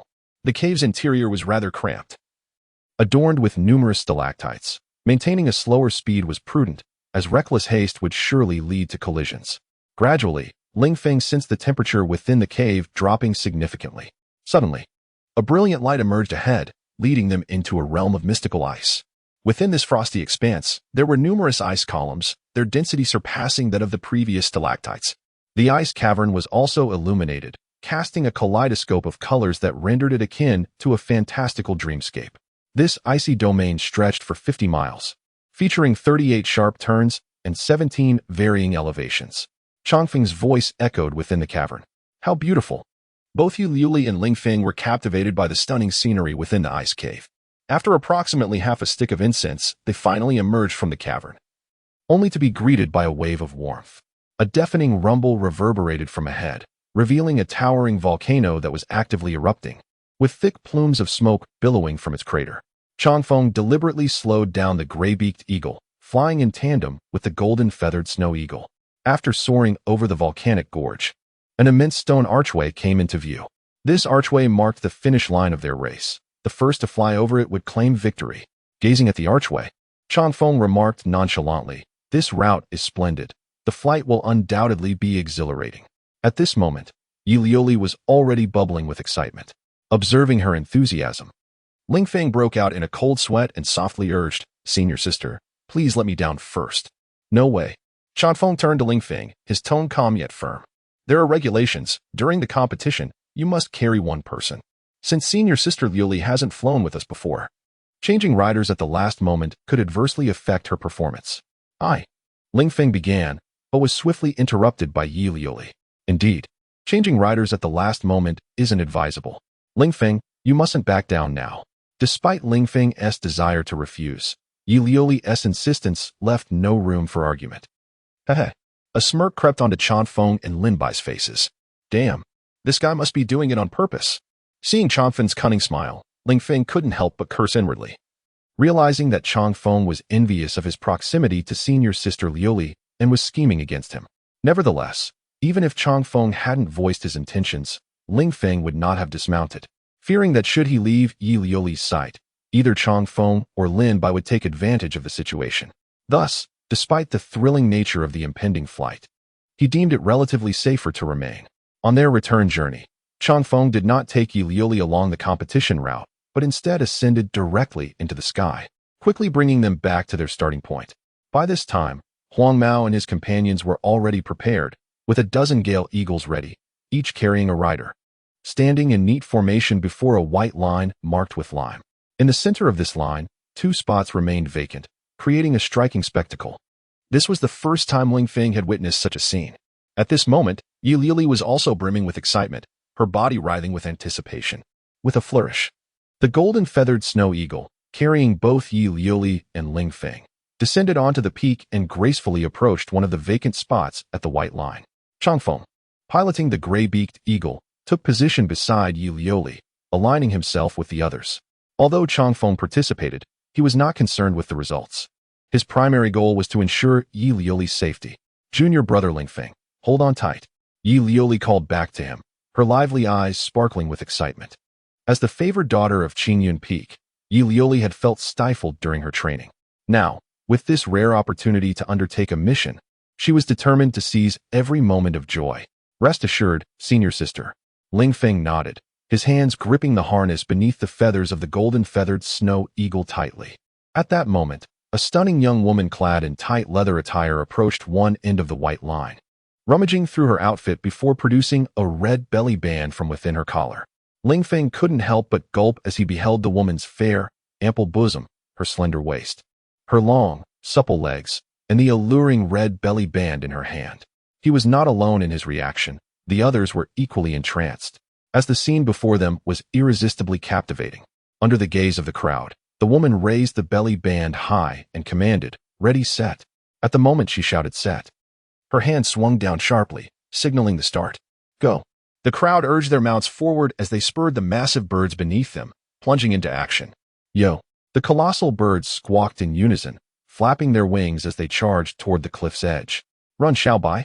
Yu Liuli joined in, shouting at the golden-feathered snow eagle. The eagle flapped its wings with fervor, sprinting forward, quickly gaining a half-length lead over the others and leaping off the cliff first. "Ha ha ha!" Well done, Xiaobai. Yi Liuli cheered, her joy causing her to dance with glee. The golden-feathered snow eagle, too, let out a triumphant cry before folding its wings and plummeting swiftly. At that moment, the other birds followed suit.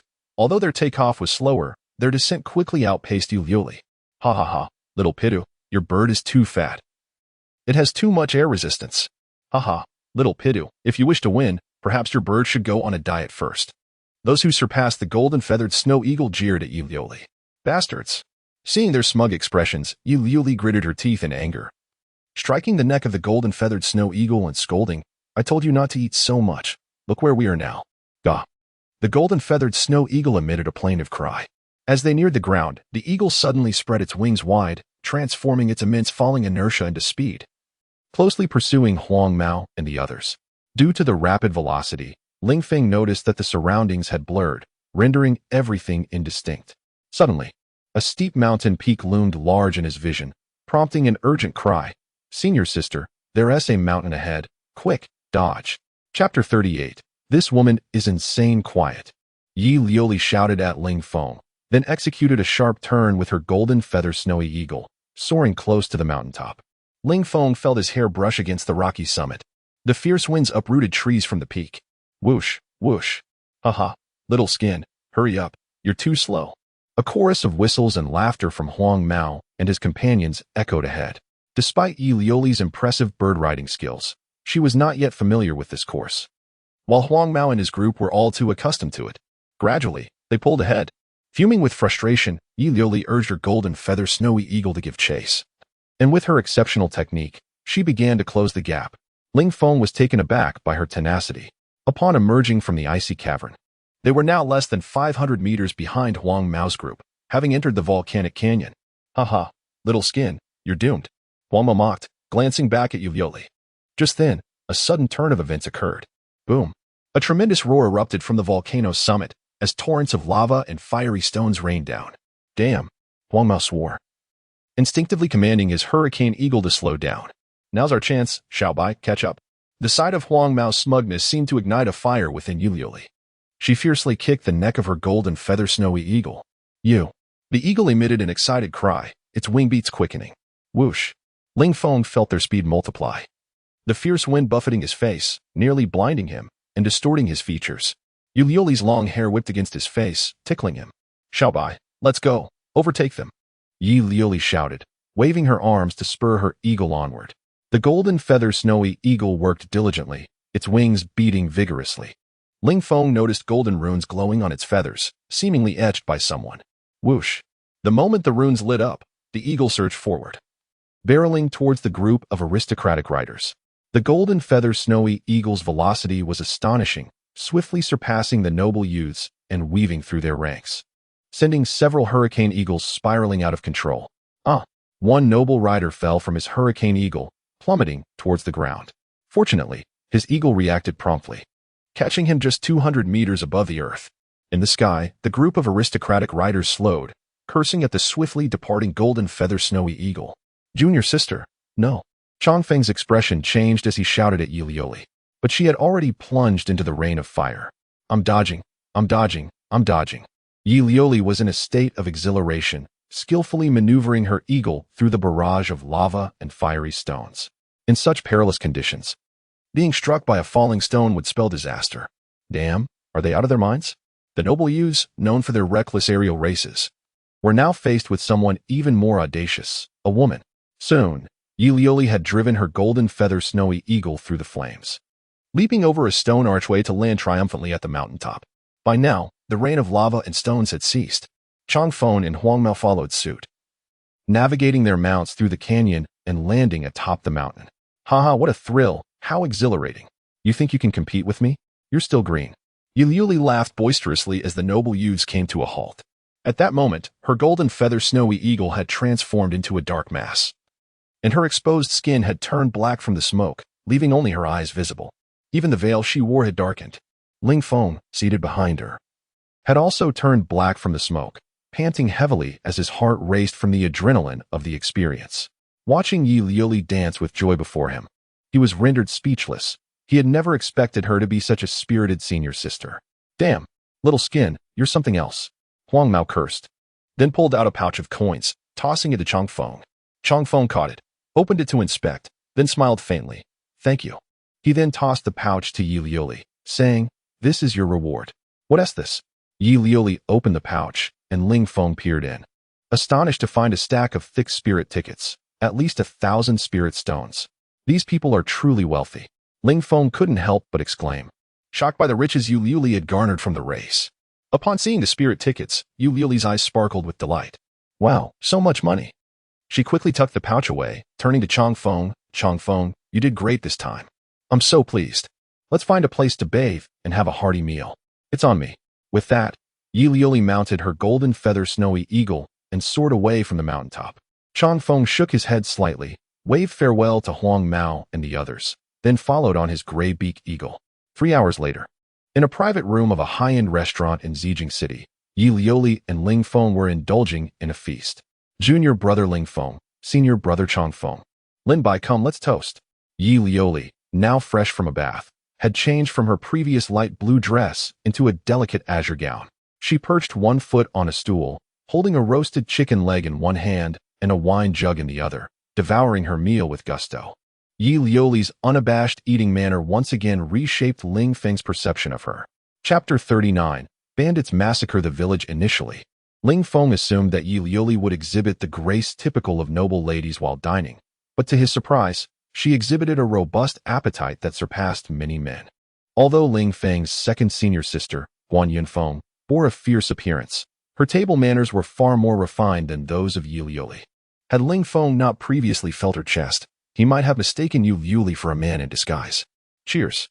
Chang Feng and Lin Bai raised their wine flasks to clink with Yi Liuli's, prompting Ling Feng to do the same. It must be acknowledged that Yi Liuli possessed impressive drinking capacity, without employing any techniques to expel the alcohol from her system. She managed to consume 3 gin of potent liquor without becoming inebriated. However, the alcohol did impart a delicate flush to her cheeks, enhancing her beauty. Her rosy skin and luscious lips made her irresistibly alluring. After their revelry, Yi Liuli chose not to rest in Zijing City but continued their journey, eventually arriving at a small town named Wangfu City by dusk.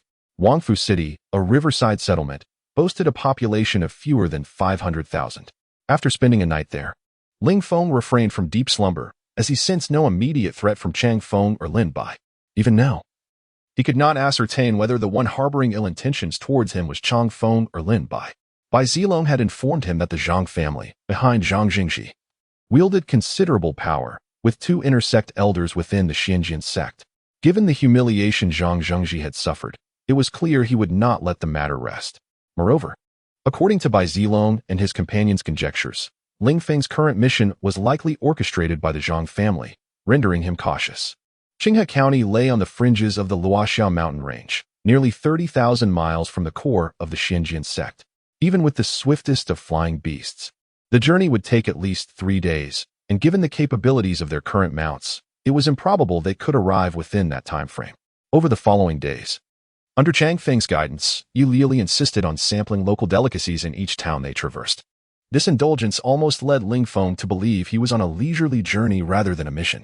On the 4th day, they finally entered the territory of Qinghe County, which was part of the Dian dynasty. The Dian dynasty was merely one of several nations within the Luoxiao mountain range, ranked among the weakest. In contrast, the Xianjian sect held supremacy over these nations, which were required to pay tribute annually, seeking protection from the sect. Within the jurisdiction of the Dian dynasty, there were 30 counties, with Qinghe County being the largest in area yet the least populated, totaling fewer than 20 million inhabitants. Coupled with rampant banditry and the prevalence of ferocious beasts, the population of Qinghe County had been steadily declining over the past decade. A great river named Qinghe flowed through the county. Each year, on the 3rd day of the 3rd month, the waters turned an enchanting shade of blue, thus bestowing the river its name. The county itself was characterized by a network of rivers, swamps, and miasma, rendering the terrain unsuitable for agriculture. The expansive marshes harbored numerous formidable beasts. Most of the populace resided in the plains and hills east of the river, where the silver-tip tea produced was renowned as the finest among ordinary teas and constituted a primary economic source for the locals. In the absence of bandits and beasts, the people of Qinghe County could lead lives of contentment. Regrettably, recent years had plunged them into suffering due to the chaos wrought by bandits and ferocious creatures. As they perched upon the back of the golden-feathered snowy eagle, Ling Feng and his companions surveyed the land, only to notice thick smoke rising in the distance, accompanied by the sounds of anguished cries. "Senior sister, it appears that village ahead is in peril," Ling Feng whispered behind Yilioli. With urgency, Yilioli steered the golden-feathered snowy eagle towards the village. Upon hovering above, they beheld the devastation. Most of the houses lay in ruins, many villagers perished, and blood flowed freely throughout the village. A middle-aged man cradled a young woman in his arms, weeping inconsolably. The woman bore a grievous wound on her abdomen, her garments soaked with blood, and she lay lifeless in the man's embrace. This middle-aged man appeared to be the sole survivor of the village. "Damn it!" Ling Feng exclaimed, unable to contain his outrage at the scene. Yi Lioli commanded the golden-feathered snowy eagle to land in a clearing, and she and Ling Feng dismounted. The grieving man remained oblivious to their presence. Yi Lioli approached him and gently inquired, "Sir, what transpired in your village?" "We are disciples of the Xianjian sect." Upon hearing that they were from the Xianjian sect, the man finally lifted his gaze, kneeling before Yi Lioli with a pained expression. "Are you truly disciples of the Xianjian sect?"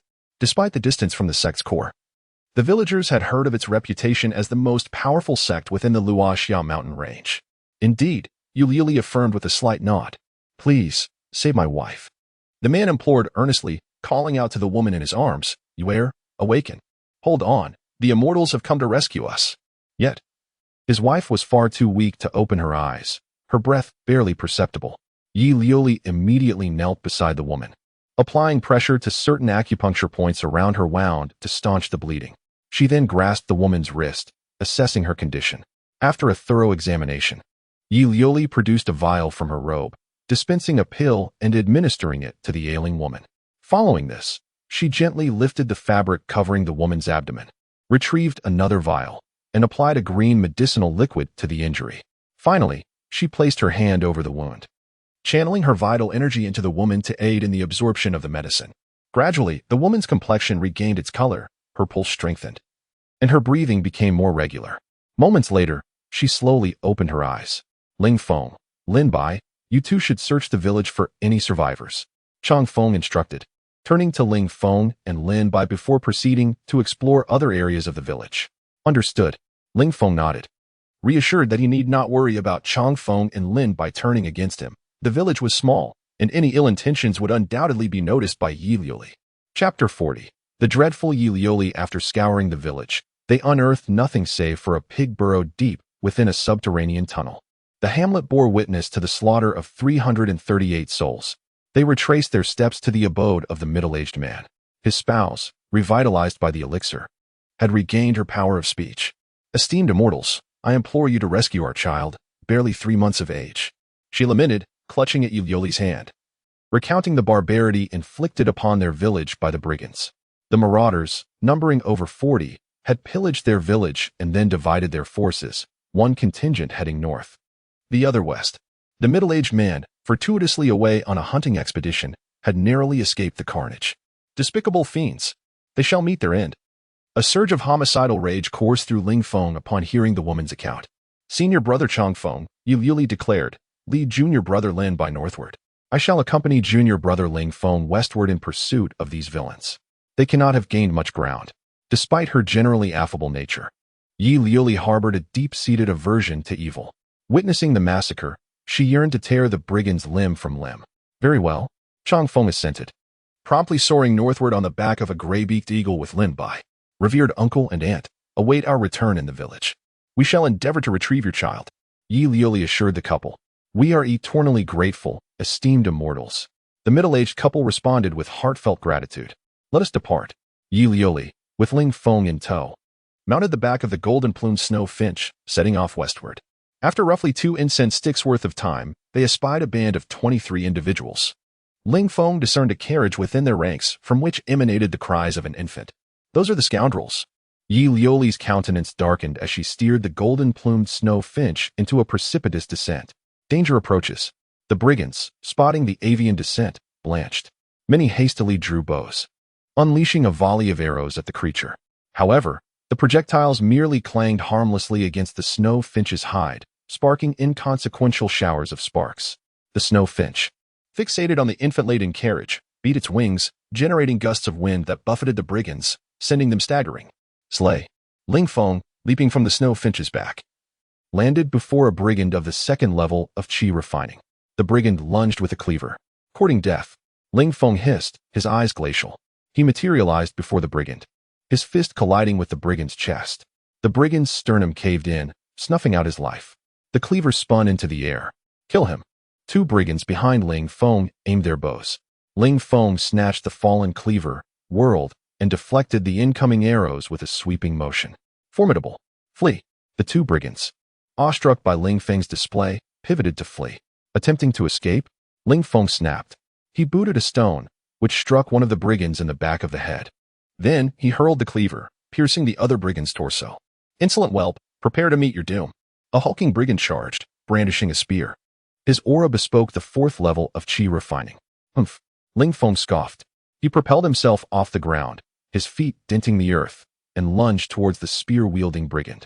The spear shimmered with a faint azure light, yet Ling Feng remained undaunted. He channeled the nameless chi refining art to its zenith, enveloping his fist. As the spear neared, Ling Feng sidestepped, feeling its keen edge graze his neck. Perish. Ling Feng's fist smashed into the brigand's skull. The brigand's head contorted grotesquely, his eye popping out. He flew 5 meters, crashed to the ground, convulsed, and expired. The brigand was the ringleader, the most formidable among them. The remaining brigands, cowed by Ling Feng's prowess, scattered. Ling Feng, despite his strength, could not pursue all 19 fleeing brigands. Attempting to flee? Meet your end. Yi Liuli's icy voice echoed. She waved her hand, and a crimson beam shot forth, whistling past the brigands. Sizzle, sizzle, sizzle. The beam, seemingly sentient, sliced across the brigands' necks, spurting crimson fountains. The beam moved with blinding speed, severing all 19 throats before returning to Yi Liuli. Ling Feng saw that the beam was a lotus petal, translucent and seemingly carved from red jade, its surface etched with arcane runes. Incredible. Ling Feng stared at the petal, astounded by Yi Liuli's prowess. Yi Liuli, pallid, concealed the petal in her sleeve and swallowed a chi restoration pill. The lotus petal, despite its power, demanded a heavy toll. Ling Feng stood guard. After an incense stick's worth of time, Yi Liuli opened her eyes, her complexion restored. She gazed at Ling Feng and said, "Junior brother Ling Feng, I am recovered. Let us inspect the infants." Very well. Ling Feng and Yi Liuli approached the carriage. They parted the curtains to find 8 infants, the eldest 3 months, the youngest barely a month. The infants, spotting Yi Liuli, ceased their wailing and stared at her with wide eyes. These fiends deserve to die. Yi Liuli cursed inwardly. She knew that the infants' parents were likely dead. Chapter 41. Flying Cloud Sect Elder. The mere thought of these adorable infants becoming orphans filled Yi Liuli with a pang of sorrow. Senior sister, what shall become of these infants? Ling Feng inquired, gazing up at Yi Liuli, equally taken aback by the sheer number of infants seized by the bandits. You drive the carriage, and I shall tend to them. We shall first return to Niu village and see if Niu Sheng and his wife can identify their child among them, Yi Liuli declared before stepping into the carriage and cradling one of the endearing baby girls. Senior sister, please wait a moment while I deal with these bandits, Ling Feng said to Yi Liuli before proceeding to search the bandits' persons, confiscating their valuables. Yi Liuli paid Ling Feng no heed.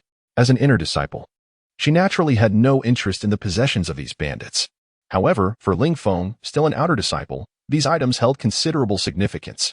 Once Ling Feng had completed his search, he stuffed the items into his pockets and drove the carriage towards Niu village.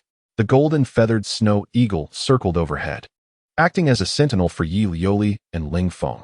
Approximately an hour later, they arrived back at Niu village, where Chang Feng and his group had already returned. Chang Feng's group did not bring back any children, as their company of bandits had not intended to return to the den, but rather to continue pillaging villages. Consequently, they had eliminated all the bandits. Among the 8 children brought back by Ling Feng and his group, Niu Sheng and his wife identified their own child. Yuner, my Yuner, Niu Sheng's wife exclaimed, embracing and showering her 3-month-old son with kisses. Thank you, immortal masters. Niu Sheng prostrated himself on the ground, repeatedly kowtowing to Yi Liuli and Ling Feng. He knew that without them, his wife and son would surely have perished. Yi Liuli and Ling Feng had saved his entire family. Disciple Lin Bai. Immediately seek out the nearby immortal cultivation sects and have them send someone to handle this matter properly. Yi Liuli instructed Lin Bai. Although Qinghe County was situated on the periphery of the Zhuangjian sect's territory, it was still under its jurisdiction. Within Qinghe County, there were several immortal cultivation sects, though their strength was not particularly formidable. The most powerful cultivators in these sects were no match for Yi Liuli and Chang Feng. If these sects were more powerful, the bandits in Qinghe County would not be so audacious. Yes, Lin Bai immediately nodded, not daring to disobey Yi Liuli's command. Take my gray-beaked hawk. Chang Feng tossed a bell to Lin Bai, a magical artifact used to control the gray-beaked hawk. With the bell in hand, the gray-beaked hawk would obey without question. All right. Lin Bai accepted the bell, mounted the gray-beaked hawk, and soared into the sky, heading southeast towards Qinghe County. Before arriving in Qinghe County, they had made sure to gather information about the area. Within the county, there were 3 immortal cultivation sects. The closest to Niu village being the Flying Cloud sect, located several hundred miles away. The Flying Cloud sect had only over 300 disciples. And even the sect leader's cultivation was merely at the 6th level of qi refining. Any inner disciple from the Zhuangjian sect could easily surpass him. Approximately an hour later, Lin Bai returned with an elder from the Flying Cloud sect. This elder possessed a cultivation level of the 5th level of qi refining and was over 50 years old, making it unlikely that he would ever break through to the foundation establishment stage. In a place like Qinghe County, where spiritual energy was scarce and cultivation resources were lacking, it was difficult for powerful cultivators to emerge. I am Zhang Kuan-Yi, greetings to esteemed lords. Zhang Kuan-Yi was exceedingly polite to Yi Liuli and Chang Feng, recognizing that they were from the Zhuangjian sect. The Zhuangjian sect was the undisputed hegemon within the Falling Cloud mountain range, and even an outer disciple from the Zhuangjian sect could dictate the life and death of smaller sects like theirs. Fellow Taoist Zhang Kuan-Yi, there is no need for such formalities. We have come to Qinghe County on important business. We happened to pass by this place and witnessed bandits committing evil deeds, so we took action to eliminate them and rescue these infants. We entrust these infants to your care. We are unsure if their parents are still alive. Here are 200 spirit stones for you to properly care for these infants, Yi Liuli said, producing 2 spirit stone notes with a face value of 100 and handing them to Zhang Kuan-Yi. Please rest assured, esteemed lord, I will certainly handle this matter well. Zhang Kuan-Yi replied with unwavering determination, accepting the spirit stone notes. His Flying Cloud sect had excellent relations with the local government, and with a single command, the local officials would undoubtedly cooperate fully in settling these children, making it a simple task. He could pocket at least half of these 200 spirit stones. Yi Liuli observed Zhang Kuan-Yi's expression and said coldly, You must also properly address the villages that were pillaged by the bandits. If we discover any acts of favoritism, we will surely exterminate your entire family. Zhang Kuan-Yi shuddered and immediately replied, I dare not. Please rest assured, esteemed lord. I will do my utmost to handle this matter well and will never engage in any favoritism. Originally, Zhang Kuan-Yi had intended to skim some of the spirit stones for himself, but Yi Liuli's words frightened him out of his wits. In the past, there had been 4 immortal cultivation sects within Qinghe County, but one of them was disbanded by the Zhuangjian sect for failing to fulfill its duties, and the sect's leader and elders were executed on the spot. Yi Liuli nodded and turned to Chang Feng, saying, Senior brother Chang Feng, we should depart. Originally, Yi Liuli's primary aim for this trip was to have fun, but after witnessing the cruelty of these bandits firsthand, she now yearned to storm into their den and send them all to meet Yama, the king of hell. All right, Chang Feng responded and, together with Yi Liuli, Ling Feng, and their group, mounted their birds and flew west. Before coming to Qinghe County, they had learned that the bandits' lair was located approximately 500 miles northwest in Camel Peak Ridge. Camel Peak Ridge was a vast area, a branch of the Falling Cloud mountain range, characterized by its treacherous terrain and numerous underground caves. The bandits of Camel Peak Ridge had established themselves as lords of the mountain, and their lair was connected to these underground caves, forming a labyrinthine network, akin to a rat's nest. Most importantly, they possessed a mountain-protecting array. At the slightest hint of trouble, they would retreat into these caves, making it impossible for even Foundation establishment experts to deal with them. This was the reason why the Camel Peak Ridge bandits had remained undefeated for so long. 2 hours later, Ling Feng and his group descended 5 miles outside a small town called New Bamboo Town, ceasing to use their flying mounts. This town was the closest to the southern end of Camel Peak Ridge, and it was teeming with informants for the bandits. If they entered the town with such high-grade mounts, it would surely attract the bandits' attention. Chapter 42. Lin Bai takes action. The four of them entered the small town on foot and found an inn. While dining, they requested a private room. Yili utilized a soundproof talisman to isolate the room from the outside world. Junior brother Ling Feng, junior brother Lin Bai, your cultivation levels are quite formidable. But if we approach Camel Peak Ridge too closely, we will trigger their formations, allowing those bandit leaders to escape.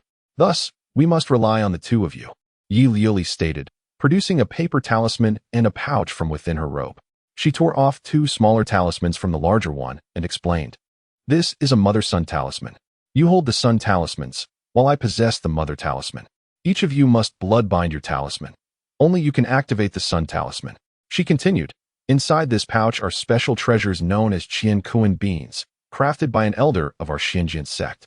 When you find the heart of their formation, sprinkle these Qian Kuan beans around the core according to the positions marked on the Bagua diagram. Once you complete your task and activate the Sun Talisman, we will sense it through the Mother Talisman, enabling us to infiltrate Camel Peak Ridge and eliminate those bandits." After delivering her instructions, Yi Liuli distributed the Sun Talismans to Ling Feng and Lin Bai, dividing the Qian Kuan beans in half. Both Ling Feng and Lin Bai immediately bloodbound their talismans. "This is the Camel Peak Ridge map I obtained at great cost. Each of you receive a copy," Chang Feng said, producing two maps from his robe and handing them to Ling Feng and Lin Bai. After receiving the maps, they scrutinized them intently. Soon, Ling Feng memorized several crucial markers on the map. "All right, the day is drawing to a close. After finishing your dinner, return to your rooms to rest. You shall set out early tomorrow morning." Yuli concluded, withdrawing the soundproof talisman and calling out to the innkeeper, "Waiter, bring the menu." "Certainly." A waiter promptly entered. During this meal, Yuli surprisingly abstained from alcohol. After dining, Ling Feng returned to his room. However, he did not intend to rest. With a mission ahead, he needed to seize the opportunity to enhance his cultivation. Over the past few days, Ling Feng had diligently practiced every night, refusing to slack off. Today, he had obtained numerous spirit stones from the bandits, totaling more than 80. He summoned his incense burner, tossed 10 spirit stones inside, and began his cultivation. By the following morning, Ling Feng had expended 30 spirit stones. After a night of training, he felt significantly strengthened, his body brimming with newfound vigor. Disguised as herb gatherers, Ling Feng and Lin Bai embarked on a horse-drawn cart towards Camel Peak Ridge. After about an hour, they reached the foot of the ridge, where they parted ways with the other herb gatherers. "Brother Lin Bai, this is my first time executing a mission. I hope you will be patient with me," Ling Feng humbly remarked as he followed Lin Bai, who had the cultivation of the 5th level of Qi refinement. Throughout the journey, Ling Feng remained cautious around Lin Bai. "Haha, junior brother, fret not. This mission is not as daunting as you imagine. As long as we quietly place the Qian Kuan beans, the task of eliminating the bandits will be left to Sister Liuli and Brother Chang Feng. We need not lift a finger." Lin Bai chuckled heartily and led Ling Feng deeper into Camel Peak Ridge, viewing Ling Feng merely as a lamb awaiting slaughter. However, Ling Feng was not naive. Having spent several days with Lin Bai, he discerned that this individual was far from benevolent. He suspected that if Zhang Zhengji wished to eliminate him, Lin Bai was the most likely candidate, as Chang Feng was an inner disciple. It would be an overuse of resources for Zhang Zhengji to employ an inner disciple to dispose of him. Nevertheless, despite Lin Bai's 5th level of Qi refinement, Ling Feng felt no fear. After an hour of travel, Lin Bai suddenly crouched down. Ling Feng followed suit, spotting a patrol of 5 ahead. Once the patrol departed, they continued their journey. However, within the next hour, they encountered numerous patrols. "Damn, these bandits are truly fearful for their lives. We're still 10 miles from their lair, and we've already run into so many patrols." Ling Feng couldn't help but curse. "Humph. Of course, these bandits fear for their lives." Lin Bai snorted and continued leading Ling Feng deeper into the bandit stronghold. They proceeded in this fashion, stopping and starting, until they finally infiltrated the core area of the bandit den. This core area was a valley teeming with spiritual energy, abundant with medicinal fields where many were diligently tending to the spirit herbs. Deeper within the valley, there was a lavish array of pavilions and towers, appearing even more opulent than the dwelling of the outer disciples of the Xinjian sect. "Is this a bandit den or a paradise?" Ling Feng couldn't help but exclaim. Lin Bai shared his astonishment, having not expected the bandits to reside in such splendor. After a stick of incense had burned, they finally reached the true heart of the bandit lair.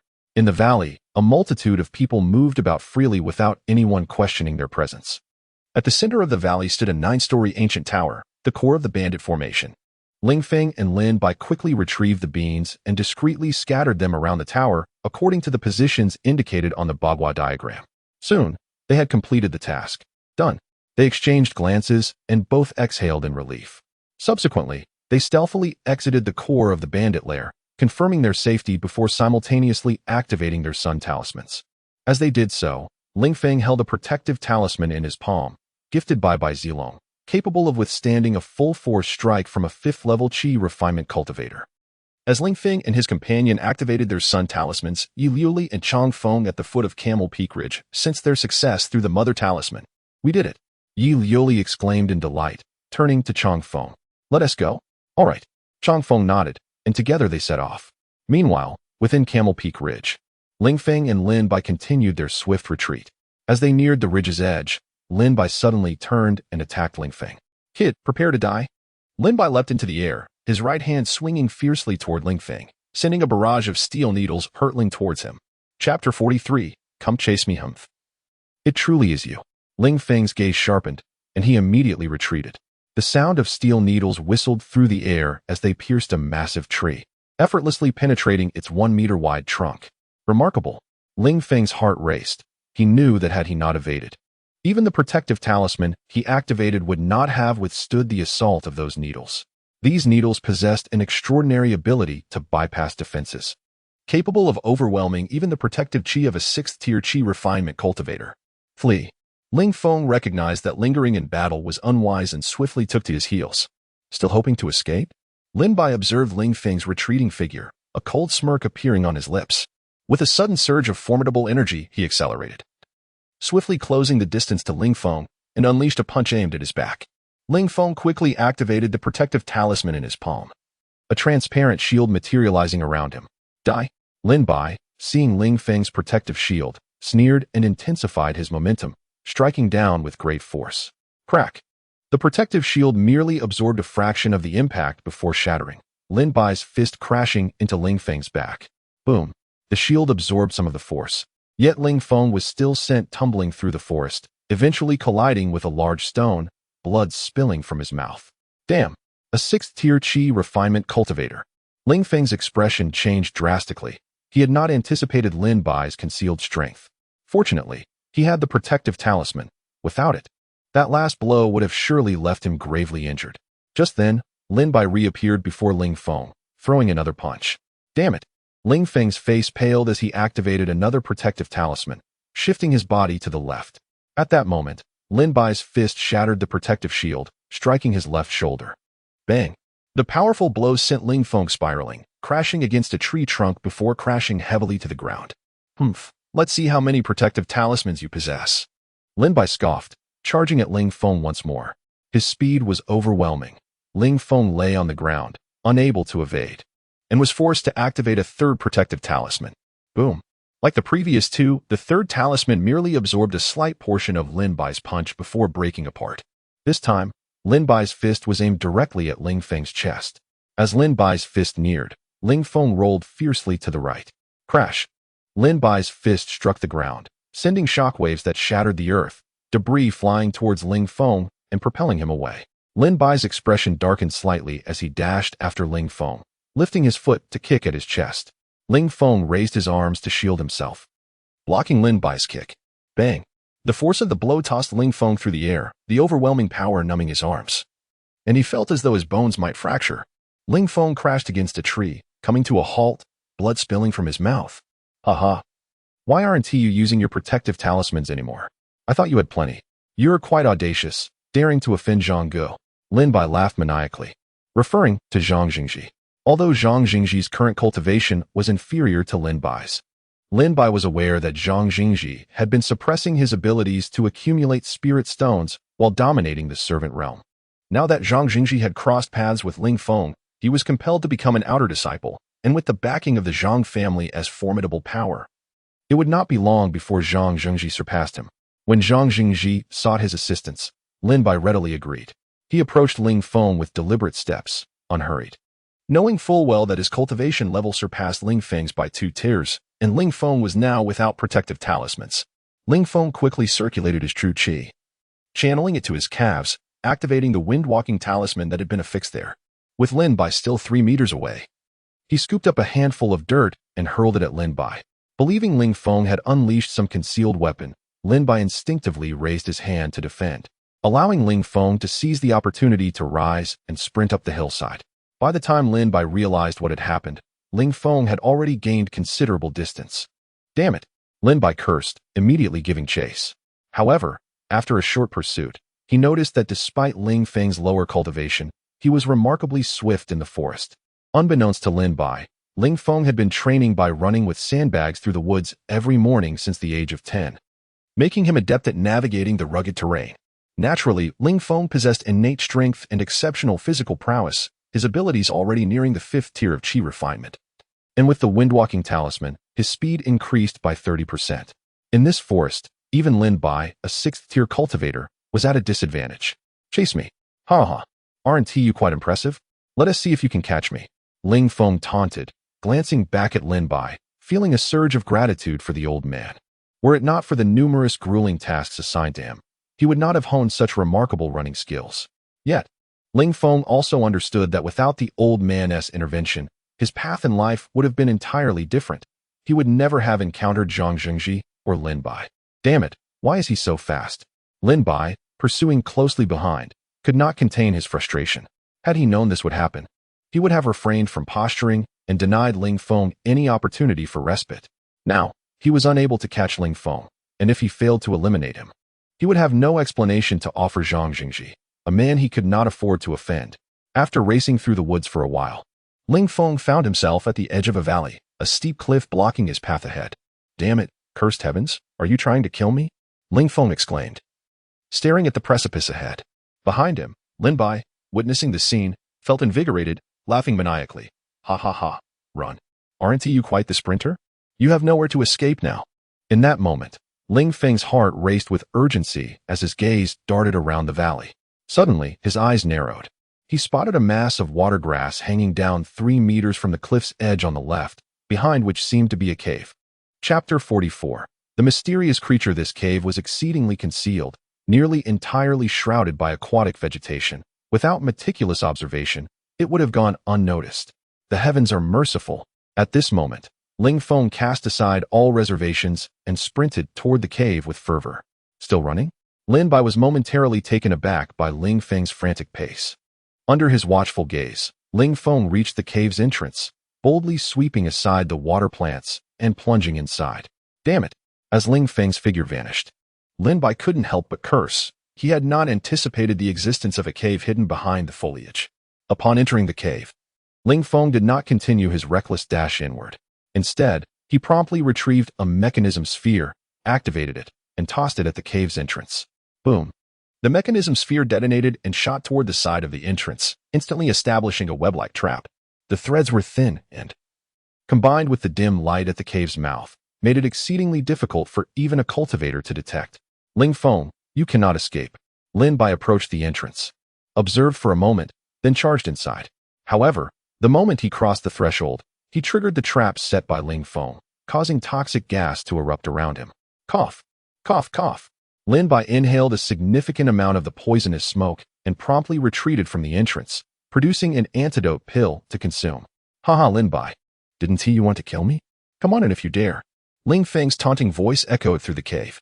At this moment, Lin Bai's skin erupted with numerous red spots, symptoms of poisoning, and his internal energy became chaotic. He had not expected Ling Feng to be so troublesome. Having been bested by him repeatedly, his rage boiled over as he bellowed into the cave. Ling Feng, don't get cocky. I dare you not to come out. After cursing Ling Feng, Lin Bai immediately sat cross-legged at the entrance, channeling his energy to refine the antidote pill and expel the poison from his body. Meanwhile, Ling Feng refrained from seizing the opportunity to attack, uncertain if Lin Bai was indeed poisoned. Moreover, having endured numerous strikes from Lin Bai, he was already severely injured, and his recent sprint had nearly depleted his energy and stamina. He quickly retrieved the recovery pills given to him by Guan Yufeng and swallowed 3 in quick succession, then diligently refined them to regain his strength. An hour later, his internal energy had returned to 80%. He ceased consuming the recovery pills and instead took out a luminous talisman, infusing it with his energy, which immediately emitted a gentle white light. The cave was rather damp. A karst formation adorned with numerous stalactites. Under the illumination of the luminous talisman, these stalactites reflected specks of light, with some appearing translucent, as if luminescent fluid flowed within them. Ling Feng carefully explored, discovering that the cave had previously been inhabited. He found a living area with plenty of dry firewood and even a few sets of clothing belonging to young women. Due to the passage of time, these garments were covered in a layer of slick substance. The humidity in the cave was high, causing dust to amalgamate with the surrounding moisture, forming a sticky consistency. In addition to the dust, the residue on the clothing was partly composed of minerals from the spring water dripping from the cave ceiling.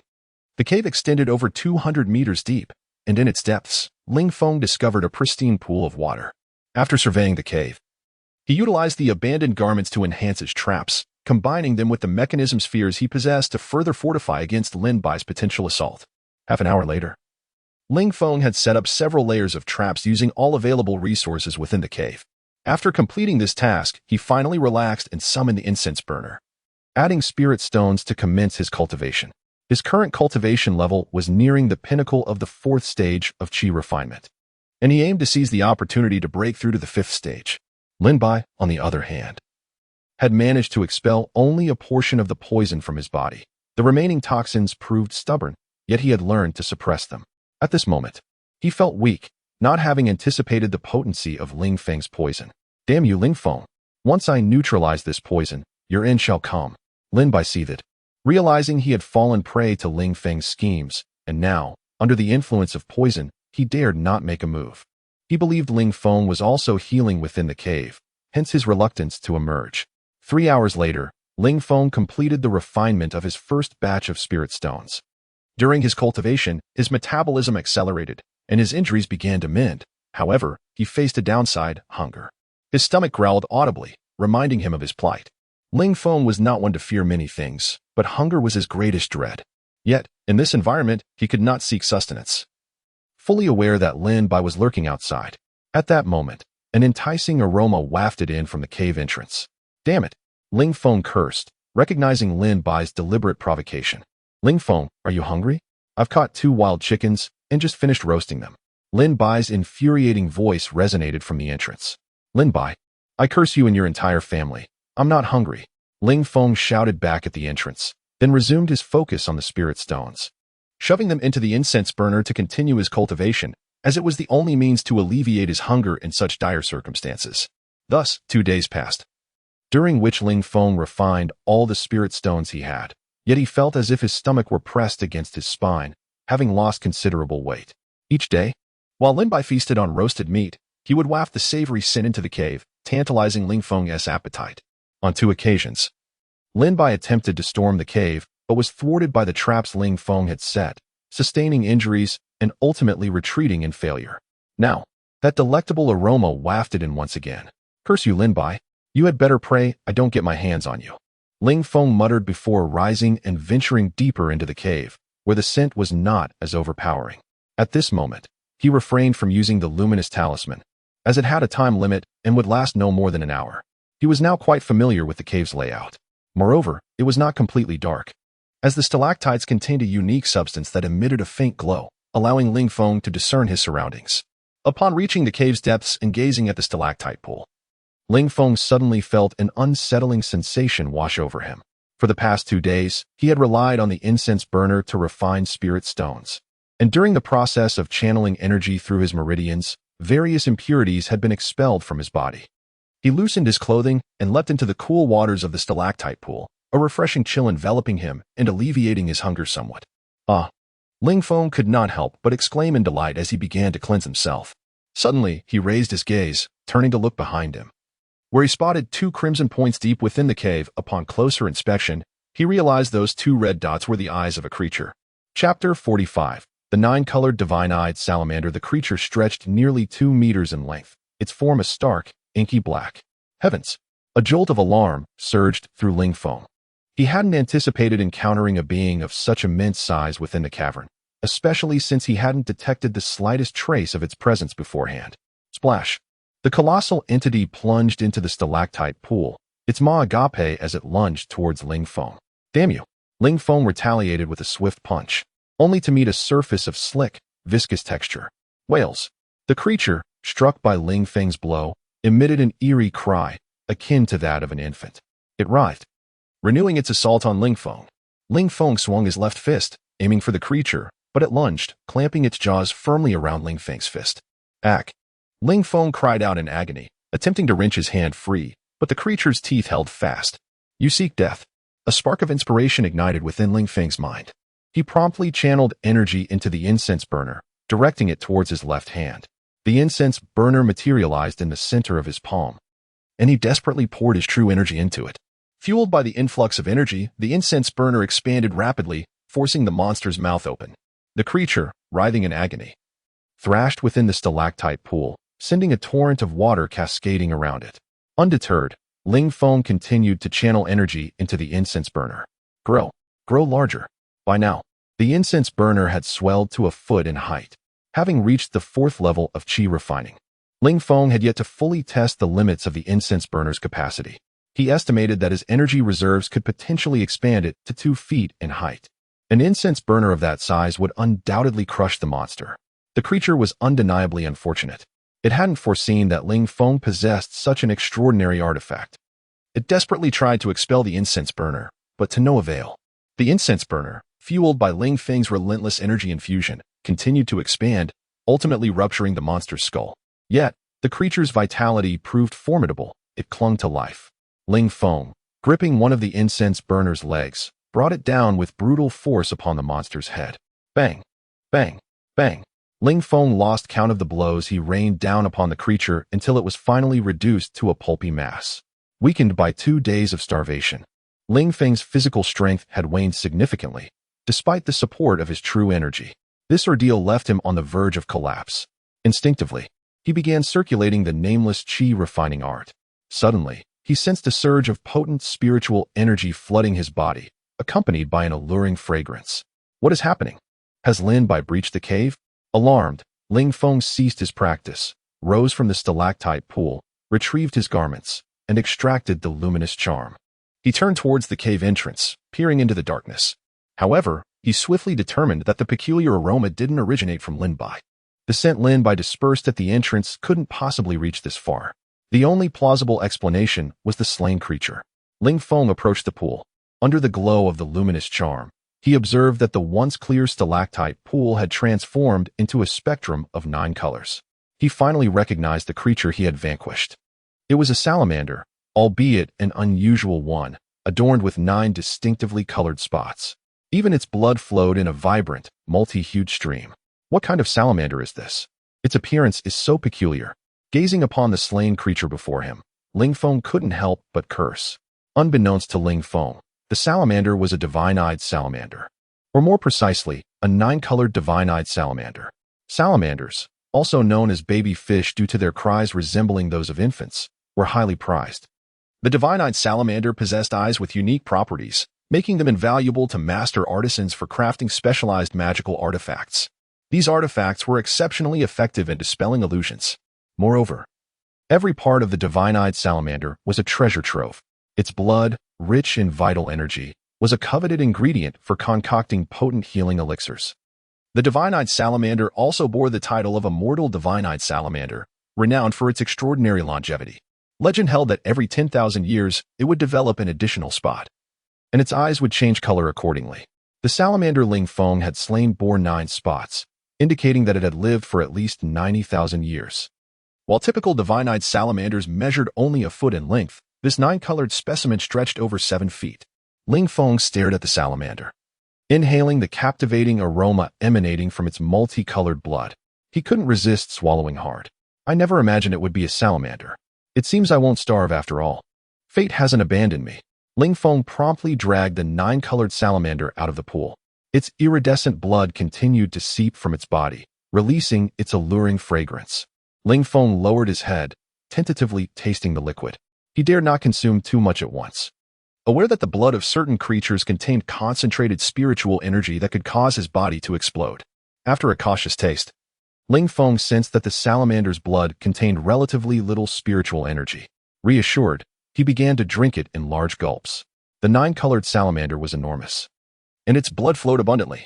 Driven by intense hunger, Ling Feng consumed a full 5 pounds of the liquid. Finally, feeling his stomach distend, he ceased. Despite its extraordinary age, the nine-colored salamander's blood contained limited spiritual energy. Instead, it was primarily composed of pure vital energy, a unique form of energy found in the natural world that could extend the lifespan of any living being. This abundance of vital energy was the key to the salamander's remarkable longevity. As this vital energy entered Ling Feng's body, it was swiftly absorbed and integrated into his cells, eliminating the risk of his body exploding. Sated, Ling Feng returned to the stalactite pool, reclining in its waters. He felt an unparalleled sense of relaxation, his body warmed, and the gnawing hunger had vanished completely. While immersed in the pool, he instinctively circulated the nameless qi refining art, absorbing the essence of the nine-colored salamander that had dissolved into the water. Gradually, Ling Feng drifted into a dream-filled slumber, fortified by the potent vital energy. His soul was nourished and strengthened. The soul was the essence of a person's existence, retaining its significance even for cultivators. Chapter 46. The new function of the incense burner. The strength of the soul determines the potency of a cultivator's spiritual awareness. A more robust soul endows the practitioner with heightened perceptive abilities towards the external world. However, enhancing one's soul power is a formidable challenge, typically achieved through diligent cultivation to gradually amplify one's spiritual essence. In the realm of the Immortal and Demon Continent, although there exist rare natural treasures capable of fortifying the soul, such resources are exceedingly scarce. The nine-colored vision salamander, though lacking in combat prowess, possesses remarkable survival instincts within this cavern.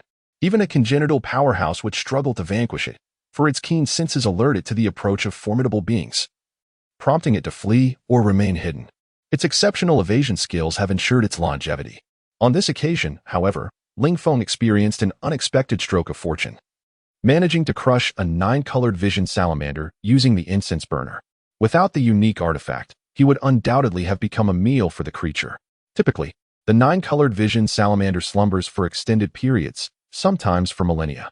Ling Feng fortuitously encountered it upon its awakening, as it perceived his relatively weak cultivation and emerged from its lair. Had it not taken the initiative to reveal itself, Ling Feng would have remained oblivious to its presence due to its adeptness at concealing its aura. After an untroubled slumber, Ling Feng awoke to the gnawing pangs of hunger. Activating his luminous talisman, he noted that the waters of the stalactite pool had regained their clarity. The essence of the nine-colored vision salamander that had dissolved in the water was entirely absorbed by his body. Approaching the creature's remains, he gazed into its eyes, startled to find them transformed into a shade of purple. Could it still be alive? Ling Feng summoned the incense burner, cautiously approaching the salamander. A gentle kick confirmed its lifelessness, yet the color change in its eyes perplexed him. He distinctly recalled them being red the previous night.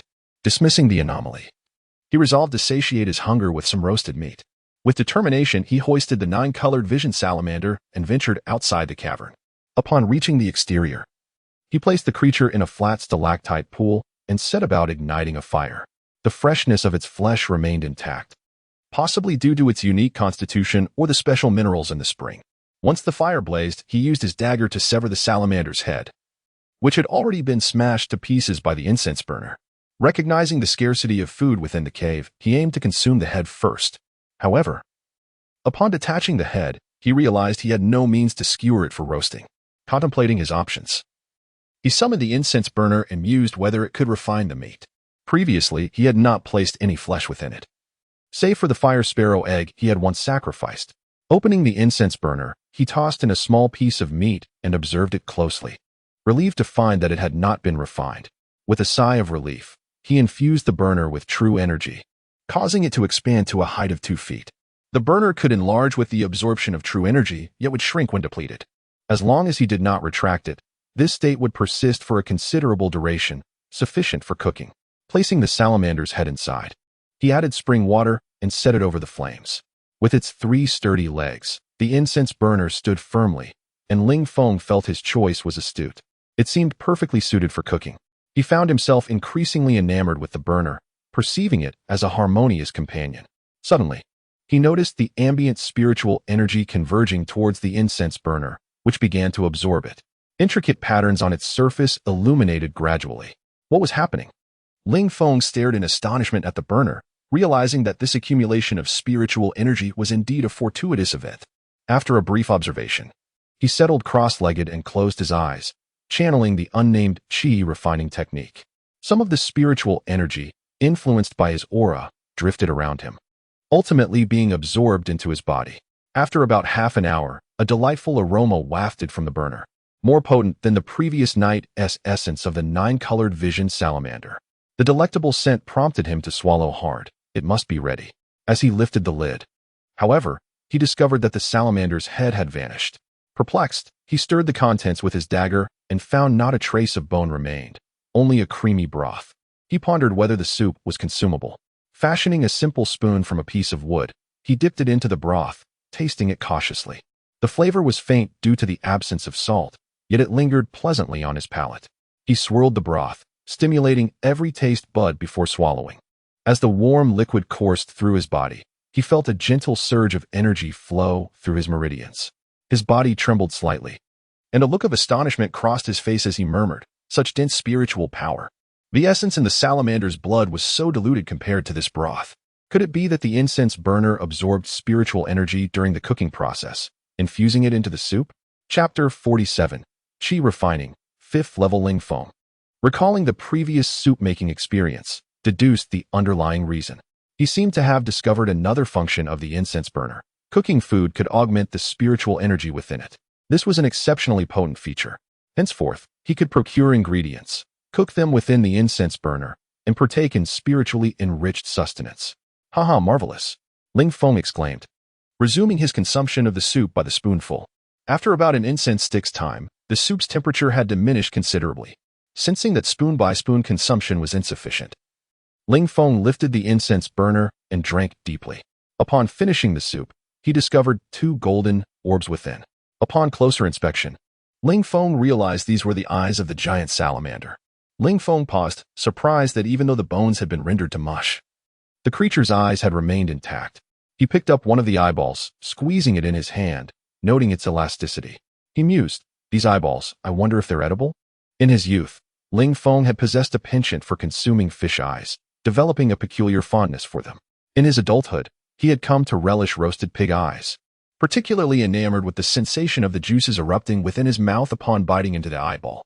Gazing at the eyeball in his hand, Ling Feng swallowed, as he had merely imbibed the soup, lacking anything to masticate, which he found unsatisfying. Now, finally, he had something with which to exercise his teeth. He placed the eyeball in his mouth and bit down forcefully. Crunch! Squelch! The eyeball burst instantly, its juices scattering throughout his oral cavity. This exquisite and familiar sensation sent shivers down his spine. After swallowing the juices, he began to chew. Crunch, crunch. The soft tissue of the eyeball was crisp, yielding, and possessed an exceptional texture. Having finished one, Ling Feng, with some lingering desire, placed the other eyeball in his mouth. Crunch. With both eyeballs consumed, Ling Feng patted his stomach, feeling content. Suddenly, he felt an itch in his eyes. He rubbed them, but the sensation only intensified. It felt as though fire were consuming his eyes. Had Ling Feng been able to observe his own eyes, he would have noticed that his pupils had turned crimson, appearing quite sinister. Eventually, the sensation grew unbearable, and Ling Feng clutched his eyes, screaming in agony. "Aya!" Ling Feng felt as though someone were inserting red-hot iron rods into his eyes. He writhed on the ground in torment, his harrowing cries echoing beyond the cave entrance. Lin Bai, who was outside preparing grilled fish, paused upon hearing Ling Feng's screams, glancing toward the cave entrance with a furrowed brow. He mused, "What on earth is that fellow up to?"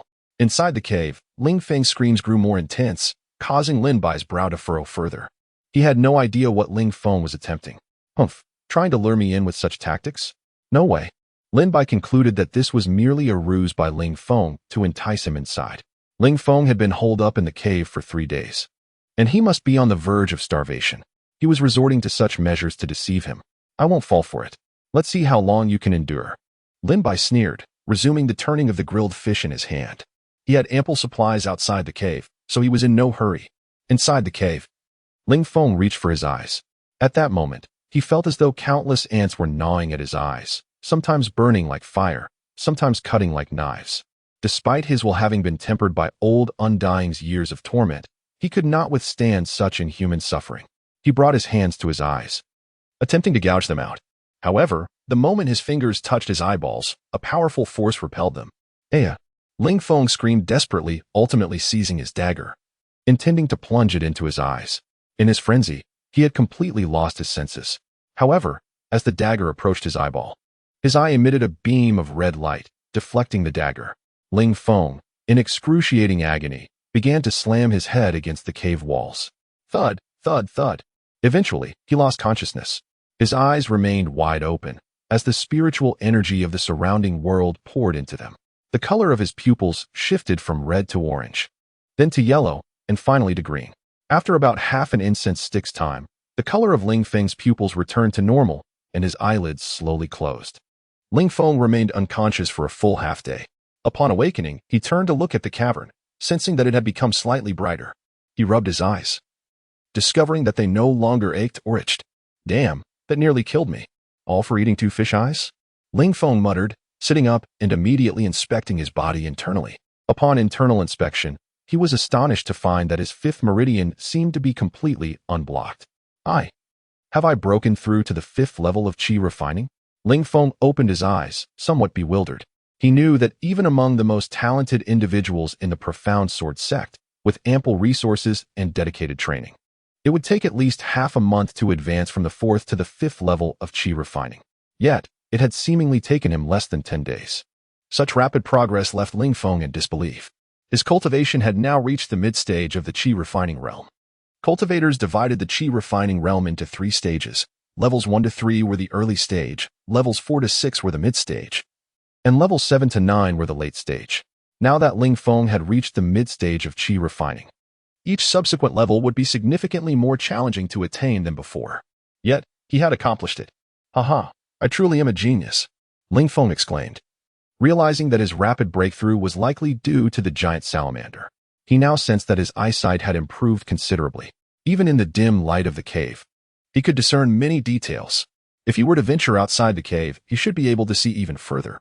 Having been unconscious for 6 hours, Ling Feng was now ravenous. He had initially planned to confront Lin Bai as soon as he reached the 5th level of qi refining. But now he was in no hurry, for he now had provisions. The giant salamander likely weighed around 150 pounds, which, even if he consumed 10 pounds a day, would last him for half a month. Moreover, he had discovered that cooking the salamander in the incense burner accelerated the advancement of his cultivation. Chapter 48. Slaying Lin Bai were he to consume this entire giant salamander, his cultivation would undoubtedly experience a substantial surge. Whether it would be sufficient to propel him to the 6th level of qi refining, however, remained a matter of conjecture. Contingent upon the capricious whims of fortune, Lin Bai's cultivation had already attained the 6th level of qi refining, whereas he remained at the nascent stage of the 5th level. Prudence, therefore, dictated caution, as Lin Bai had come with lethal intent, and he harbored no desire to gamble with his own existence. Approaching the carcass of the salamander, Ling Feng observed that the flesh remained remarkably fresh. Extracting 3 pounds with his dagger, he summoned the incense burner, filled it with water, immersed the meat, and initiated the simmering process anew. In the ensuing days, Ling Feng devoted himself to the art of fish broth preparation, consuming it voraciously before immersing himself in cultivation. The fish meat, rendered tender by the incense burner's ministrations, was readily absorbed upon ingestion and subsequent cultivation. Consequently, he managed to devour a staggering 20 pounds of fish meat in a single day. As time elapsed, 5 days slipped away. Lin Bai, stationed outside the cavern, grew increasingly impatient, never having anticipated Ling Feng's protracted sojourn within. Initially, he entertained the notion that Ling Feng had perished within, but his vocalizations elicited responses, dispelling such notions. Damn him. Let's see how long he can endure. There's no way he can stay inside forever. Lin Bai dared not venture into the cavern, having already suffered the consequences of such recklessness. Thus, he was left with no recourse but to bide his time. 3 more days elapsed, during which Ling Feng depleted the salamander's flesh entirely. Over the course of these days, he had visibly gained weight, and his strength had undergone a palpable augmentation compared to 8 days prior. He had successfully unblocked half of the branch meridians connected to the 5th primary meridian. Furthermore, The true qi within his body had become considerably denser than when he had initially broken through to the 5th level of qi refining. The time for a decisive confrontation has arrived, Ling Feng declared, rising slowly. Over the preceding days, he had meticulously scoured every nook and cranny of the cavern, yet had failed to locate a second salamander or even a solitary arachnid, owing to the cavern's excessive humidity. Bereft of sustenance, he could no longer prolong his stay. Nor did he desire to. He ingested the great strength pill bestowed upon him by his 4th senior brother, Feng Tianxiang, and proceeded, step by deliberate step, toward the cavern's mouth. Emerging from the cavern's depths, Ling Feng was momentarily blinded by the intensity of the light, reflexively raising a hand to shield his eyes. However, he soon acclimated, noticing Lin Bai roasting fowl not far from the entrance. Ling Feng discerned that his eyesight had undergone a remarkable enhancement, enabling him to perceive the pores on the roasted chicken and even the intricate venation of leaves scores of meters away. This extraordinary visual acuity filled Ling Feng with astonishment. As Lin Bai prepared to partake of his repast, he was startled to see Ling Feng emerge from the cavern, appearing remarkably plump, in stark contrast to his expectations. Lin Bai had anticipated that Ling Feng, having endured such prolonged starvation, would be emaciated, if not deceased. The reality, however, was quite the opposite. Suspecting a hallucination, he shook his head vigorously. "Cease your vacillations and prepare to face me," Ling Feng retorted, activating the Windwalk talisman. His speed amplified exponentially as he lunged toward Lin Bai. Seeking death, Lin Bai sneered, a sardonic grin gracing his lips at Ling Feng's audacity. He retaliated by unleashing a fist, aiming to strike Ling Feng. Bang! Their fists collided, generating a powerful shockwave that extinguished the fire and sent the roasting chicken flying. Ling Feng staggered backward 3 steps, while Lin Bai retreated 2. "What?" Lin Bai exclaimed, his face betraying astonishment. He had not anticipated that Ling Feng would have broken through in just 10 days and become so powerful. From the true qi fluctuations emanating from Ling Feng, he could discern that his cultivation remained at the 5th level of qi refining. Yet his offensive capabilities were nearly on par with his own. Surprised, aren't you? Prepare to meet your end. Having gauged his strength after the initial exchange, Ling Feng felt emboldened. Blessed with innate strength, now amplified by his breakthrough to the 5th level of qi refining and the effects of the great strength pill, his offensive power now rivaled that of Lin Bai. "Humph, despite your enhanced strength, you are delusional if you believe you can slay me," Lin Bai scoffed, forming hand seals to cast a spell. Fire serpent technique. Whoosh, whoosh.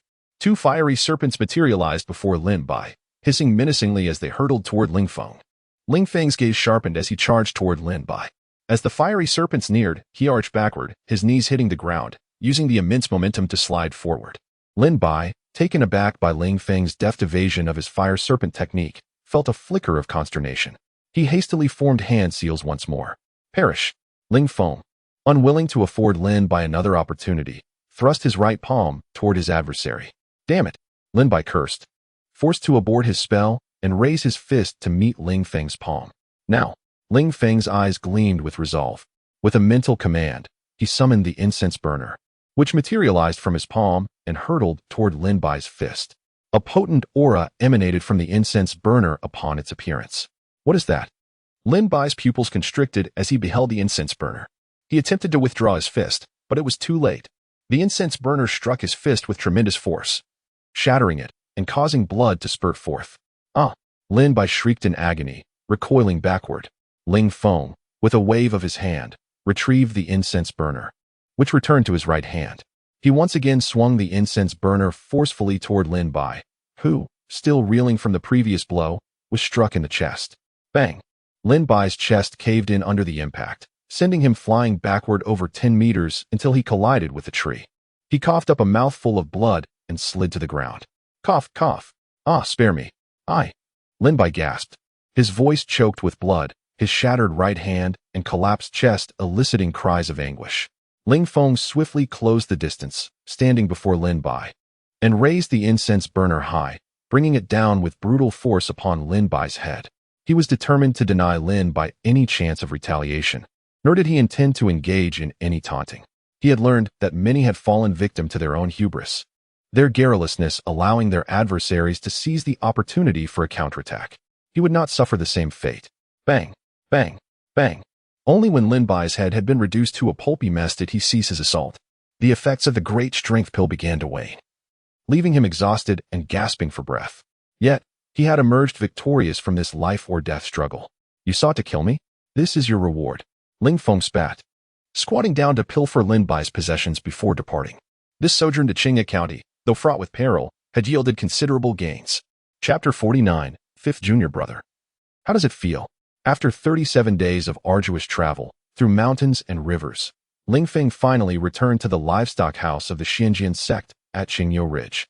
On his way there, he had journeyed with Yu Liuli and the others by flying bird to Tua Peak Ridge, taking merely a few days. However, his return alone consumed over a month. From now on, I must acquire a flying mount. After such a protracted journey, the little weight he had managed to gain in the cave had vanished, and he appeared considerably darker. Upon learning of Ling Feng's return, Longfeng and Jixiang were overjoyed. For reasons unknown, upon seeing Guan Yunfeng, Ling Feng was suddenly overwhelmed by an urge to weep. What on earth is happening? Ling Feng silently cursed within himself. He recalled his mother Jiang Yan saying that he was exceptionally quiet at birth, hardly crying at all. Throughout his life, he had never shed a tear. Yet now, he found himself on the verge of tears. Lost in thought, he felt his eyes moisten, and before he knew it, he had thrown himself into Guan Yunfeng's embrace. Weeping bitterly, "Sister, I almost didn't get to see you all again." He buried his head into her ample chest, sobbing loudly, feeling as vulnerable as a child.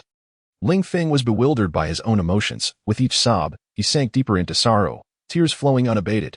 "Calm down, Fifth Junior Brother. It's all right now that you're back." Guan Yufeng gently stroked Ling Feng's back with her soft hand, offering comfort. After a time, he reluctantly parted from her warm embrace, for it was far too comforting, too soft. Imbued with a delightful scent, his tears had soaked a considerable patch of her attire. "What on earth? I actually cried. How have I become this way? Is it because of that axolotl?" Ling Feng stared at the damp spot on Guan Yunfeng's chest, momentarily stunned, ultimately attributing it to the axolotl. He recalled that after consuming the creature's eyes, his own vision seemed to have altered. Guan Yunfeng glanced down at her chest, her delicate brows knitting slightly, sensing warmth in the area where Ling Feng had cried, as if something was gently permeating into her being. "Haha, Fifth Junior Brother. You seem to have toughened up quite a bit after this experience." Bai Zilong approached Ling Feng and playfully punched him on the chest. "Fifth Junior Brother, a month ago, when Liuli and Chang Feng returned from their mission, they said you and Lin Bai had gone missing. I thought you might not make it back," Zhang Daji said with a smile, stepping closer to Ling Feng. "Indeed, we were quite worried, but thankfully, you returned safely," Feng Tianxiang remarked, a faint smile gracing his lips. "Fifth Junior Brother, what about Lin Bai?" Bai Zilong inquired quietly. Ling Feng narrowed his eyes slightly before responding coldly. "I killed him." Longfeng and Jixiang were taken aback. Ling Feng continued. "Lin Bai was allied with Zhang Jingxi. After we completed our mission at Tua Peak Ridge, he attacked me. We battled in the mountains for more than 10 days before I finally managed to slay him." Ling Feng refrained from mentioning that he had hidden in the cave for 10 days to evade Lin Bai. He found it too humiliating. "Impressive." Bai Zilong gave Ling Feng a thumbs up and whispered, "Fifth Junior Brother, you must not disclose this to anyone else. Just say you got lost while being pursued by bandits at Tua Peak Ridge. If the law enforcement hall learns that you killed Lin Bai, you will be in grave trouble." "Understood." Ling Feng nodded slightly. Without Bai Zilong's warning, he would have refrained from revealing that he was the one who killed Lin Bai. "All right. Everyone, hurry and finish your tasks. I will go prepare dinner. Tonight, we shall treat Fifth Junior Brother well," Guan Yufeng suddenly commanded, as if issuing orders. Though Bai Zilong was the leader, everyone often felt compelled to heed Guan Yunfeng's words. "Yes." They all nodded and hurried off to work. Guan Yufeng turned to Ling Feng and softly said, "Fifth Junior Brother, you should return to your room and rest. I will call you when dinner is ready." "Thank you, sister." Ling Feng nodded and returned to his room, lying on the bed and swiftly drifting into a deep slumber. After more than a month alone in the wild, even his sleep had been restless. Now, back in the livestock house, he felt as if he had returned home, instantly relaxing. As evening approached, Ling Feng was awakened for dinner. "I'm full. You all take your time," Guan Yunfeng announced, placing her bowl and chopsticks down before turning to leave. "Why did sister eat so little today?" Ling Feng murmured, watching her retreating figure, knowing she usually had quite the appetite. "Your second sister has not been feeling well these past few days," Bai Zilong replied casually. Then turned to Ling Feng, asking, "Fifth Junior Brother, tell us, How was it with you, Lioli? How did it feel to hold her waist? Indeed, you lucky fellow. You even got to touch Yi Lioli's chest. Do tell us, what was it like? Zhang Daji chimed in eagerly, leaning closer with his bowl in hand. Fifth junior brother. Yi Lioli is a goddess in our eyes. We have all dreamed of touching her. Who would have thought you would be the one to fulfill that dream? Feng Tianxiang added, approaching with a mischievous grin. Come now, tell us, how did her chest feel? Caught off guard by the eager expressions of his three seniors, Ling Feng was momentarily dazed. Regaining his composure, he exclaimed with astonishment, Lioli's waist is incredibly smooth, very elastic. She has a delightful scent, and her chest is even softer. Filled with elasticity, she enjoys riding birds, loves to drink, and is exceptionally strong. She has quite the masculine demeanor. Ling Feng vividly recounted the intimate moments he shared with Yi Lioli, as well as their adventures to Bai Zilong and the others. After hearing Ling Feng's descriptions, each of them became increasingly animated. Just as they finished their meal, the law enforcement hall arrived. Ling Feng followed them back for interrogation and was subsequently released, having successfully completed his first foundational task. During the interrogation, Ling Feng explained that after he and Lin Bai scattered the beans, they were pursued by bandits, and Lin Bai was killed while trying to protect him. Such circumstances left no evidence, making it impossible for the law enforcement hall to investigate further. At the law enforcement hall, Ling Feng also learned that after he and Lin Bai scattered the beans, Yi Liuli and Chang Feng had stealthily infiltrated the bandit den, unbeknownst to anyone, and eliminated the bandit leader, ultimately dismantling the entire hideout and rescuing over 100 infants and several hundred young women who had been captured. Upon hearing this, Ling Feng felt a profound sense of regret, realizing that such a bandit hideout would surely hold numerous treasures, but alas, he was too weak to partake in the venture. Not long after Ling Feng left the law enforcement hall, Zhang Zhengji, who was in Shiyu's room, learned of his return. Lin Bai was truly useless. Zhang Zhengji cursed in frustration. He knew Lin Bai had reached the 6th level of qi refinement, while Ling Feng was only at the 4th level. He had initially believed Lin Bai would surely be able to deal with Ling Feng, but in the end, it was Lin Bai who had met his demise. Zhang Jingji was unaware that Ling Feng's cultivation had already ascended to the 5th tier of qi refinement. When Ling Feng returned to the livestock room, night had fully enveloped the sky. Longfeng Jixiang, seeing Ling Feng return safely, understood that this matter had come to a close, and everyone retired to their chambers to rest. Lying on his bed, Ling Feng found himself utterly devoid of sleep. The events of his journey to Qinghe County replayed vividly in his mind, with the most indelible impression left by Yi Liuli. This extraordinarily beautiful woman, so vivacious and spirited, had left a profound mark on him. Particularly the moment when she effortlessly dispatched 19 bandits with a single strike, an image etched deeply in his memory. Moreover, he couldn't shake the memory of Yi Liuli's stunning visage and her cheerful disposition. As he pondered, his thoughts became consumed by her presence. Finally, he shook his head vigorously and murmured, "It's best not to dwell on this. I should first lift the restrictions placed upon me, until these bindings are undone. Even if Sister Liuli were to stand before me, I would be powerless to act." The thought of his restraints filled him with a sense of anguish. To take a step back, even if he were not to engage in actual combat with the enchanting woman, he found himself unable to seek solace in his solitude, a reality that weighed heavily upon him. Thus, it became imperative not only to enhance his cultivation but also to restore that aspect of his freedom. Tossing and turning in bed, Ling Feng remained wide awake. Eventually, he stealthily approached Bai Zilong's room and gently rapped on the door. Chapter 50, Is the second senior sister a divine healer? Knock, knock, knock. Who is it? The voice of Bai Zilong echoed within the room. Senior brother, it's me. Ling Feng replied softly. Fifth junior brother, please wait. Bai Zilong lit the lamp and opened the door a crack, inquiring of Ling Feng. Is there something you need at this late hour? Ling Feng glanced around, hesitating before he said, Senior brother, I have some questions I wish to consult you about. Come in and speak. Noticing Ling Feng's furtive demeanor, Bai Zilong fully opened the door. Ling Feng quickly slipped inside and turned to close the door. What is it? Speak. Bai Zilong settled at the table and poured a cup of water for Ling Feng. Ling Feng, however, did not touch the water. His gaze lingered on the portraits of beautiful women adorning the walls of Bai Zilong's room. After a long hesitation, he gritted his teeth and asked, Senior brother, is there a way to make our thing larger? Ling Feng, fearing Bai Zilong might not understand, gestured towards himself as he spoke. Why do you ask this? Bai Zilong instinctively glanced at Ling Feng's lower region, frowning as he gravely advised, "Junior brother, this is something essential for continuing the lineage. Do not act foolishly in pursuit of fleeting pleasures. Rest assured, senior brother, I would never act foolishly. It's just that area is injured, and I seek treatment," Ling Feng said, his face flushed, wishing he could find a hole to hide in. Injured? Bai Zilong was taken aback, then seized Ling Feng's wrist to take his pulse. After a moment, Bai Zilong released Ling Feng's hand, stating, "It seems the meridians in that area are blocked. It doesn't appear to be serious, but you should consult your second senior sister. She can help." Second senior sister? She knows medicine? Ling Feng's body trembled slightly. In his eyes, the second senior sister was merely adept at silkworm rearing. There was no way she could be associated with healing arts. Indeed, your second senior sister is renowned for her medical skills here at Qingyan Peak. If not for her own injuries, she would undoubtedly be a renowned alchemist by now. What a pity. Bai Zilong's eyes revealed a hint of sorrow as he spoke. An alchemist? You mean to say the second senior sister could become an alchemist? Ling Feng leaped up, realizing the significance of such a profession. Certainly, she is one of the most exceptional talents I have ever encountered. However, it is getting late.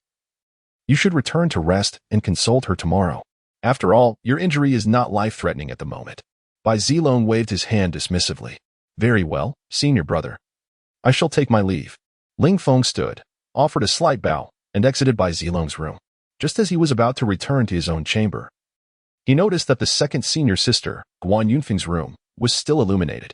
Is the second senior sister still awake? His eyes brightened as he made his way to Guan Yunfeng's door. Second senior sister, are you there? Ling Feng called softly at the entrance. Here. Guan Yunfeng's somewhat cold voice emerged from within. Ah, it is indeed you, second senior sister. I thought perhaps a thief had entered your room. I have matters to discuss with you. Ling Feng stood at the door, glancing over at Bai Zilong's now darkened room. I have no time right now. Let us speak tomorrow. Guan Yunfeng's voice trembled slightly, sounding somewhat restrained. Immediately after she spoke, she extinguished the light. No time? Ling Feng pouted, standing at the door, peering into Guan Yunfeng's room for a moment before turning to leave. As Ling Feng walked away, he seemed to hear a cough emanating from within Guan Yunfeng's chamber. Returning to his own room, Ling Feng sat cross-legged on the bed and began to practice the nameless qi refining technique. He summoned the incense burner and placed the spiritual stones he had taken from Lin Bai inside. He had only found 20 spiritual stones on Lin Bai, which led him to scorn Lin Bai in his heart. What Ling Feng did not realize was that many outer disciples of the Xianjin sect were not wealthy. Once they obtained spiritual stones, they would immediately purchase resources for cultivation, leaving little behind. After securely covering the incense burner, Ling Feng began his meditation. The next morning, the spiritual stones within the incense burner had long been completely refined. Ling Feng collected the restorative spiritual liquid and, as usual, made his way to the common room, only to find Guan Yufeng alone, enjoying steamed buns. Though Guan Yufeng was quite plump, her skin was fair and her features exquisite. If she were to lose weight, she would undoubtedly be a great beauty. While most overweight individuals eat in a rather uncouth manner, Guan Yunfeng consumed her food with grace, as if she had been raised in a refined household, making it a pleasure to observe her dining. Good morning, second senior sister. Ling Feng boldly approached Guan Yunfeng, reaching for a bun from the plate and taking a bite.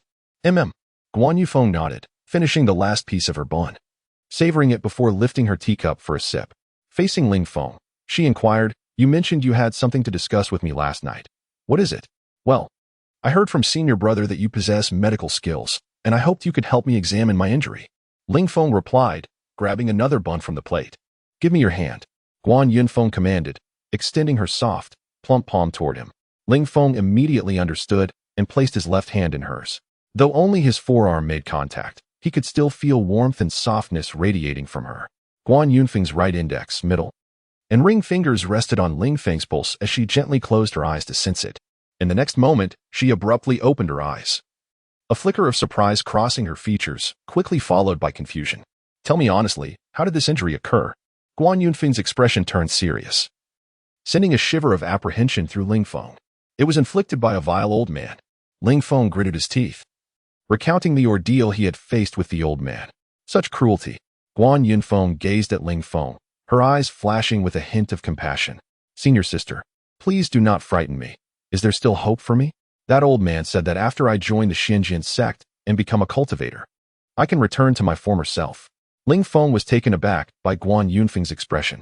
Guan Yunfeng regarded him, shaking her head and sighing. You have no idea what kind of karma you have accumulated in your past life to encounter such a perverse individual. That old man has placed a restriction on you. A particularly malicious one. If you do not reach the foundation establishment stage within a year, then, senior sister, please do not scare me. Senior brother said you are a divine healer. You must help me. Surely you have other methods. Hearing Guan Yunfeng's words, Ling Feng jumped up. His heart filled with dread as he cursed the old man inwardly. Damn you, old fool. I never expected you to be so ruthless. To reach the foundation establishment stage within a year is nothing short of a death sentence. Recalling the miserable years he had endured, Ling Feng cursed the old man's ancestors countless times. Since arriving at the Xinjian sect, not a single day had been peaceful. Now, upon hearing Guan Yunfeng's words, his hatred towards that old man has escalated to an unprecedented level. Chapter 51. The Ticket Scalper. I do possess a method, one that is shrouded in secrecy. It might assist you in breaking this restriction. However, I have yet to master this technique fully, and I cannot recklessly attempt to aid you. For a single misstep could render your possession utterly useless. Guan Yunfeng's tone was laden with gravity. What secret technique? Why not impart it to me, senior sister? I can practice it myself. Upon hearing that there was still hope, Ling Feng instantly brightened. This technique would prove futile for you. It is a product of my own research, and I have yet to perfect it myself. How could I possibly teach it to you? Guan Yunfeng shook her head gently, placing a reassuring hand on Ling Feng's shoulder. Junior brother, focus on your cultivation for now. You are quite clever. Perhaps you could indeed break through to the foundation establishment realm within a year. Ah, that wretched old fool. Ling Feng's eyes blazed with fury as he stormed out of the courtyard, bellowing at the sky. Witnessing Ling Feng's near-manic state, Guan Yunfeng couldn't help but feel a twinge of sympathy. Cultivate, cultivate. I must cultivate. At that moment, Ling Feng seemed to have lost his senses, rushing back into his room and slamming the door shut. However, within less than the time it takes for a stick of incense to burn, Ling Feng burst out again, murmuring to himself, No, this pace of cultivation is far too slow. I need spirit stones, an abundance of spirit stones. Fifth junior brother, what has come over you? Are you unwell? Guan Yunfeng observed Ling Feng's erratic demeanor with growing concern. Senior sister, I'm fine. By the way, do you know of any methods to swiftly earn spirit stones? I require a considerable amount. Ling Feng looked up at Guan Yunfeng, his thoughts racing, with ample spirit stones. He might have a chance to attain the foundation establishment realm within a year. From the 3rd to the 4th level of Qi refinement, he had spent a little over 100 spirit stones, notwithstanding the substantial amount of dragon-tail pig meat he had consumed during that period. The transition from the 4th to the 5th level was somewhat exceptional. He had ingested an axolotl, and without its assistance, he would likely have needed around 300 spirit stones to break through. He estimated that to reach the 6th level of Qi refinement, he would need at least 500 spirit stones. Had his spirit stones not been pilfered by Cheng Yun, he would have easily ascended beyond the 7th level. Earn spirit stones, you say? Guan Yunfeng stroked her rounded chin, her eyes darting thoughtfully. You could venture to the Red Wall Square. There are numerous tasks posted by various individuals. Upon completion, you shall receive corresponding rewards. The Red Wall Square? Thank you, senior sister. After expressing his gratitude, Ling Feng dashed towards the foot of the mountain. He was aware that the Red Wall Square lay just beneath the mountain, nestled between Qingyun Peak and Xian Peak, a mere 10 miles from the entrance of Lingwu Valley. Half an hour later, Ling Feng finally arrived at the bustling Red Wall Square. At its center stood a towering red wall, 10 feet high and 500 feet long, adorned with a myriad of papers detailing a plethora of tasks. The wall was segmented into areas every 100 feet, with tasks ranging from easy to difficult, the simplest being 1-star and the most challenging 5-star. Completion of a 5-star task would yield rewards of at least 10,000 spirit stones, while 4-star tasks offered between 1,000 to 10,000 spirit stones. 3-star tasks ranged from 100 to 1,000 spirit stones, 2-star tasks from 10 to 100, and 1-star tasks offered rewards of less than 10 spirit stones. The presence of the red wall rendered the square the liveliest spot in the Qingyun sect. Is there truly such a multitude of people? Ling Feng marveled at the throngs gathered, observing that the 1-star area was the most crowded. As the task difficulty increased, the number of spectators dwindled. Junior brother, are you here to accept a task? Just as Ling Feng was about to squeeze in for a closer look, a gaunt figure approached him, brandishing a hefty stack of tickets. Upon seeing this individual, 3 words sprang to Ling Feng's mind. Ticket scalper. Indeed, it's my first visit. And I hadn't anticipated such a crowd. Ling Feng replied with a smile. Heh, what level of task are you considering, 2-star or 3-star? The man's gaze flickered to the insignia of an outer disciple emblazoned on Ling Feng's chest, his demeanor obsequious. The silver mountain peak depicted on Ling Feng's chest signified his status as an outer disciple of Qingyan Peak. Generally, 1-star tasks were assigned to intermediate servants, 2-star tasks to advanced servants, and 3-star tasks to outer disciples. Tasks of 4 stars or higher were typically undertaken by inner disciples, while those of the direct lineage seldom had to worry about spirit stones, as all their cultivation resources were provided free of charge by the sect. Lower-tier servants were not eligible to accept tasks. Well, I haven't decided yet. Ling Feng shook his head, harboring no fondness for ticket scalpers. Nevertheless, he acknowledged their existence, as they were a product of market demand. He bypassed the scalper and made his way towards the 3-star area. Alas, the scalper shook his head in resignation as he watched Ling Feng's retreating figure.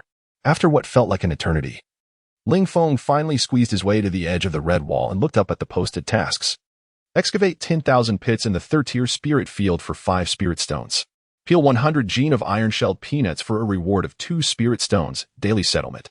Advanced combat training, paid at 3 spirit stones per hour, daily settlement.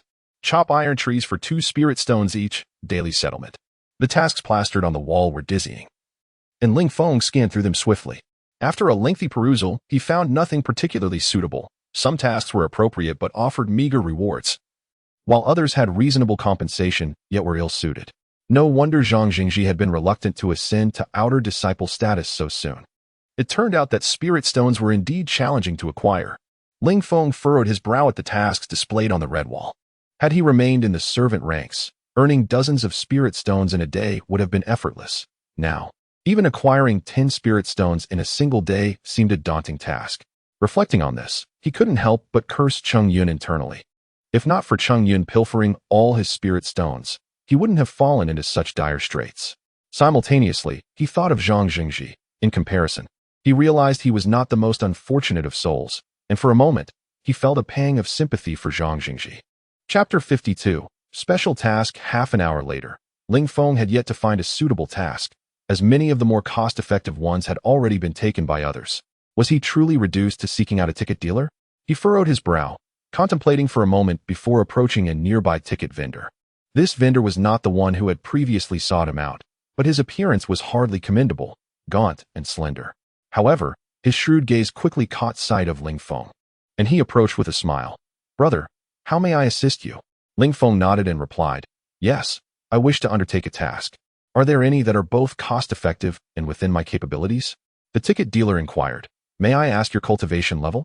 Without hesitation, Ling Feng answered, "5th level of Qi refinement." 5th level of Qi refinement. Then why haven't you advanced to an intermediate outer disciple? The dealer looked at Ling Feng with some skepticism, as many individuals often exaggerated their strength in hopes of acquiring more substantial tasks. The ticket dealer doubted Ling Feng's claim. In the Xianyuan sword sect, outer disciples were categorized into 3 tiers: primary, intermediate, and advanced. The 4th level of Qi refinement classified as primary, the 5th as intermediate, and the 6th as advanced. Different levels entailed varying allowances and distinct foundational tasks assigned by the sect. "I just broke through and haven't had the chance," Ling Feng retorted, then looked at the ticket vendor and asked, "Do you have any tasks or not? If not, I shall seek someone else." Wait. Brother, don't leave."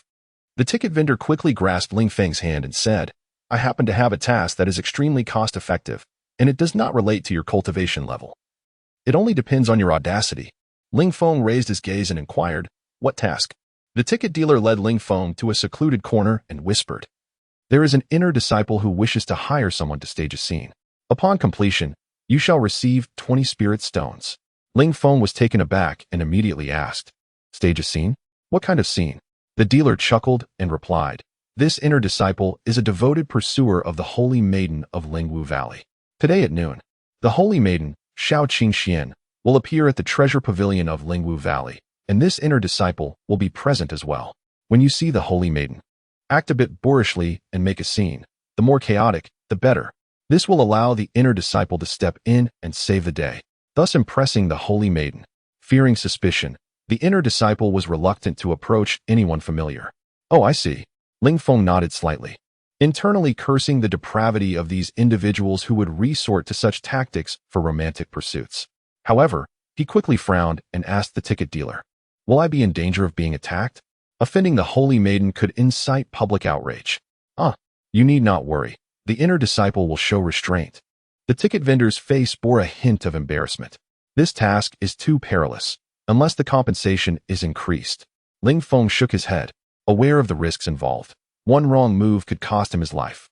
The ticket vendor looked at Ling Feng, gritting his teeth. "How much do you want?" 50 spirit stones. "But I require the payment up front." Ling Feng stated his price directly. After a moment of hesitation, the ticket vendor agreed. "All right. Deal." He then handed Ling Feng a 50 spirit stone note along with a pink slip. The vendor was not concerned about Ling Feng absconding with the money, as he had backing and could easily ascertain Ling Feng's identity. If Ling Feng dared to take the money without fulfilling the task, the consequences would be dire. Ling Feng's attention was immediately drawn to the pink slip, which was exquisitely crafted and inscribed with elegant writing. "Repair scrolls at the treasure pavilion of Lingwu Valley. Each scroll rewards 30 to 50 spirit stones." His eyes brightened, and his body trembled with excitement. He possessed ample repair fluid, making this task a piece of cake for him. At that moment, the ticket vendor spoke again. "Brother, the name of that inner disciple is Hongmeng, the Tiger King of Fuhu Mountain and the leader of the Tiger Alliance. This matter must remain confidential, not a word to outsiders. Remember to cooperate." "Rest assured, I will handle it." Ling Feng patted his chest, unaware of what Fuhu Mountain or the Tiger King referred to. "Wait here for a moment.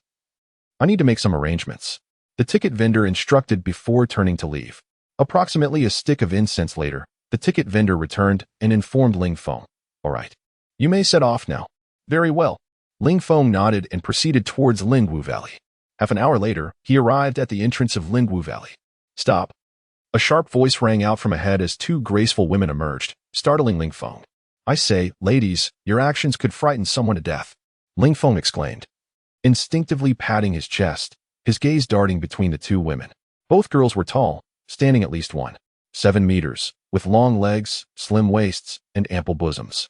They brandished long swords, and perhaps due to their profession, their delicate faces were set in stern expressions. "Coward." One of the girls sneered disdainfully at Ling Feng, her voice cold. "This is Lingwu Valley. No idle folk are permitted entry." Given her demeanor, Ling Feng saw no point in wasting words. He retrieved the pink slip from his pocket and waved it before them. "I am here to accept a task." "Just you?" The two women recognized the pink slip in Ling Feng's hand.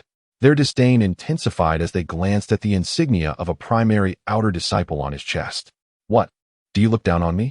You haven't set any rules regarding who can accept tasks." Ling Feng felt a deep-seated aversion towards such condescending women. In the past, he would have ripped the slip to shreds right in front of them and trampled it underfoot. However, he knew he must cherish every opportunity to earn spirit stones. After all, life was far more precious than pride. "Humph, look down on you. You flatter yourself. You aren't worthy of our disdain." Chapter 53. The Valley of Spirit Mist. The woman on the left let out a cold snort before stepping aside, warning him that if he valued his life, he should obediently follow the route marked on the map. Straying from it could cost him dearly. The map they referred to was printed on the back of a pink slip of paper. "Thank you." Ling Feng clasped his hands in gratitude to the two women and strode into the Valley of Spirit Mist. Even without their warning, he would have hesitated to wander aimlessly in such a place. Following the path illustrated on the paper, he advanced along the mountain trail for several hundred meters. The valley was enveloped in an unusual silence, and upon arriving, Ling Feng sensed the abundant spiritual energy that permeated this locale, far denser than that of the outside world. Here, a serene atmosphere prevailed, with lush greenery thriving all around and an abundance of spiritual energy. Towering trees formed a canopy overhead, and beneath them, a vibrant array of flowers bloomed, while colorful butterflies flitted about. The melodious chirping of various birds echoed through the forest. In the distance, wisps of mist swirled gracefully, interspersed with pavilions and towers, while flowing springs and waterfalls added to the enchanting scenery. Small, lively creatures scampered through the woods, unperturbed by his presence. Suddenly, a plump, snow-white rabbit with long ears came into view, gnawing on a mountain ginseng as thick as a carrot. Ling Feng was certain it was indeed ginseng, its girth suggesting it was at least a century old. If sold, such a rare herb could fetch upwards of 50 spiritual stones, yet here it was, wasted by a mere rabbit. Such a waste. Ling Feng thought bitterly, feeling an overwhelming urge to snatch the ginseng from the rabbit and perhaps even stew the creature itself. A sudden, resounding cry of a crane broke his reverie. Looking up, he saw a flock of plump cranes soaring through the sky, each flap of their wings appearing laborious, as if they might tumble down at any moment. What captivated him most was that each crane clutched a glowing herb in its beak, clearly indicating their exceptional quality. How delectable they must be. Ling Feng couldn't help but swallow at the thought. This place was merely the entrance to the Valley of Spirit Mist.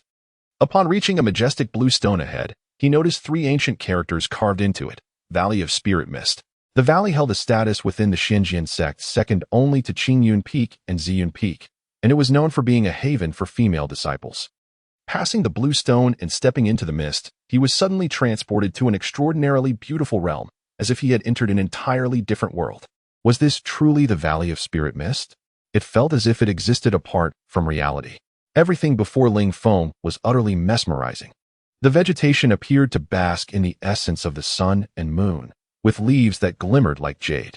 Ancient trees towered majestically, their roots gripping the earth like the claws of a dragon. Some of these trees bore blossoms of white, their petals translucent and glowing softly. A gentle breeze sent petals cascading to the ground. Beneath the trees, fragrant herbs thrived, while spiritual birds frolicked and rare beasts roamed. A small creek babbled nearby, its crystal-clear waters occasionally revealing fish leaping from the surface. Ling Feng felt an irresistible urge to shed his clothes and plunge into the refreshing stream. How beautiful! Ling Feng gazed around, entranced by the surroundings, which resembled a stunning painting. The area was brimming with extraordinary spiritual herbs, any one of which could easily be sold for over 1,000 spiritual stones. Yet, he knew that with his current abilities, he could not touch these precious plants. They were likely meant to showcase the valley's splendor, protected by formidable restrictions. Reluctantly, he tore his gaze away from the herbs and continued onward. After walking over 100 steps into the valley, he sensed an unusual rhythm emanating from the ancient stone steps he had left behind. However, he pressed on, quickening his pace. The Valley of Spirit Mist was indeed a wondrous place. He could only imagine what the sanctum of Qingyun Peak, one of the 2 great powers of the Xinjiang sect, must be like. As he admired the scenery, Ling Feng marveled at how practicing here would undoubtedly yield remarkable results for any cultivator. A winding path paved with pebbles led him past a waterfall, meandering deeper into the enchanting mountains. Along the way, he spotted several pavilions nestled among the foliage, harmoniously blending with nature. On either side of the ancient road lay fields cultivated with unknown herbs, their crystalline beauty emanating a soft glow, filling the air with a fragrant aroma that was utterly captivating. Along the path, Ling Feng encountered numerous individuals, most of whom were charming female disciples, their figures captivating enough to set his heart racing.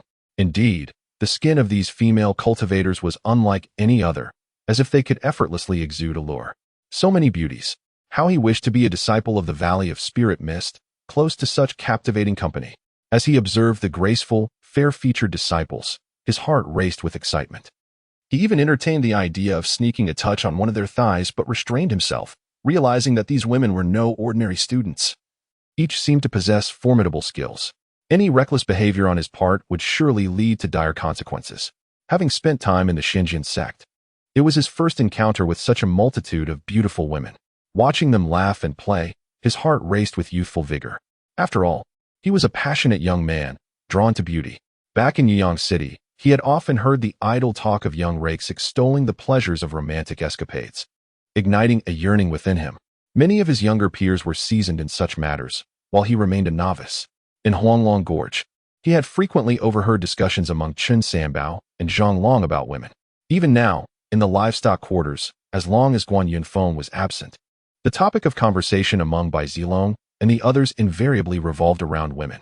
Raising his head, he gazed toward the end of the path, where a 5-story pavilion stood, exuding an air of antiquity and grandeur. The architectural style was distinctly classic, with 3 elegant characters inscribed on a plaque above the entrance. Baibao Tower. 2 middle-aged men clad in gray battle robes stood guard at the entrance, their sharp gazes scanning the surroundings like hawks.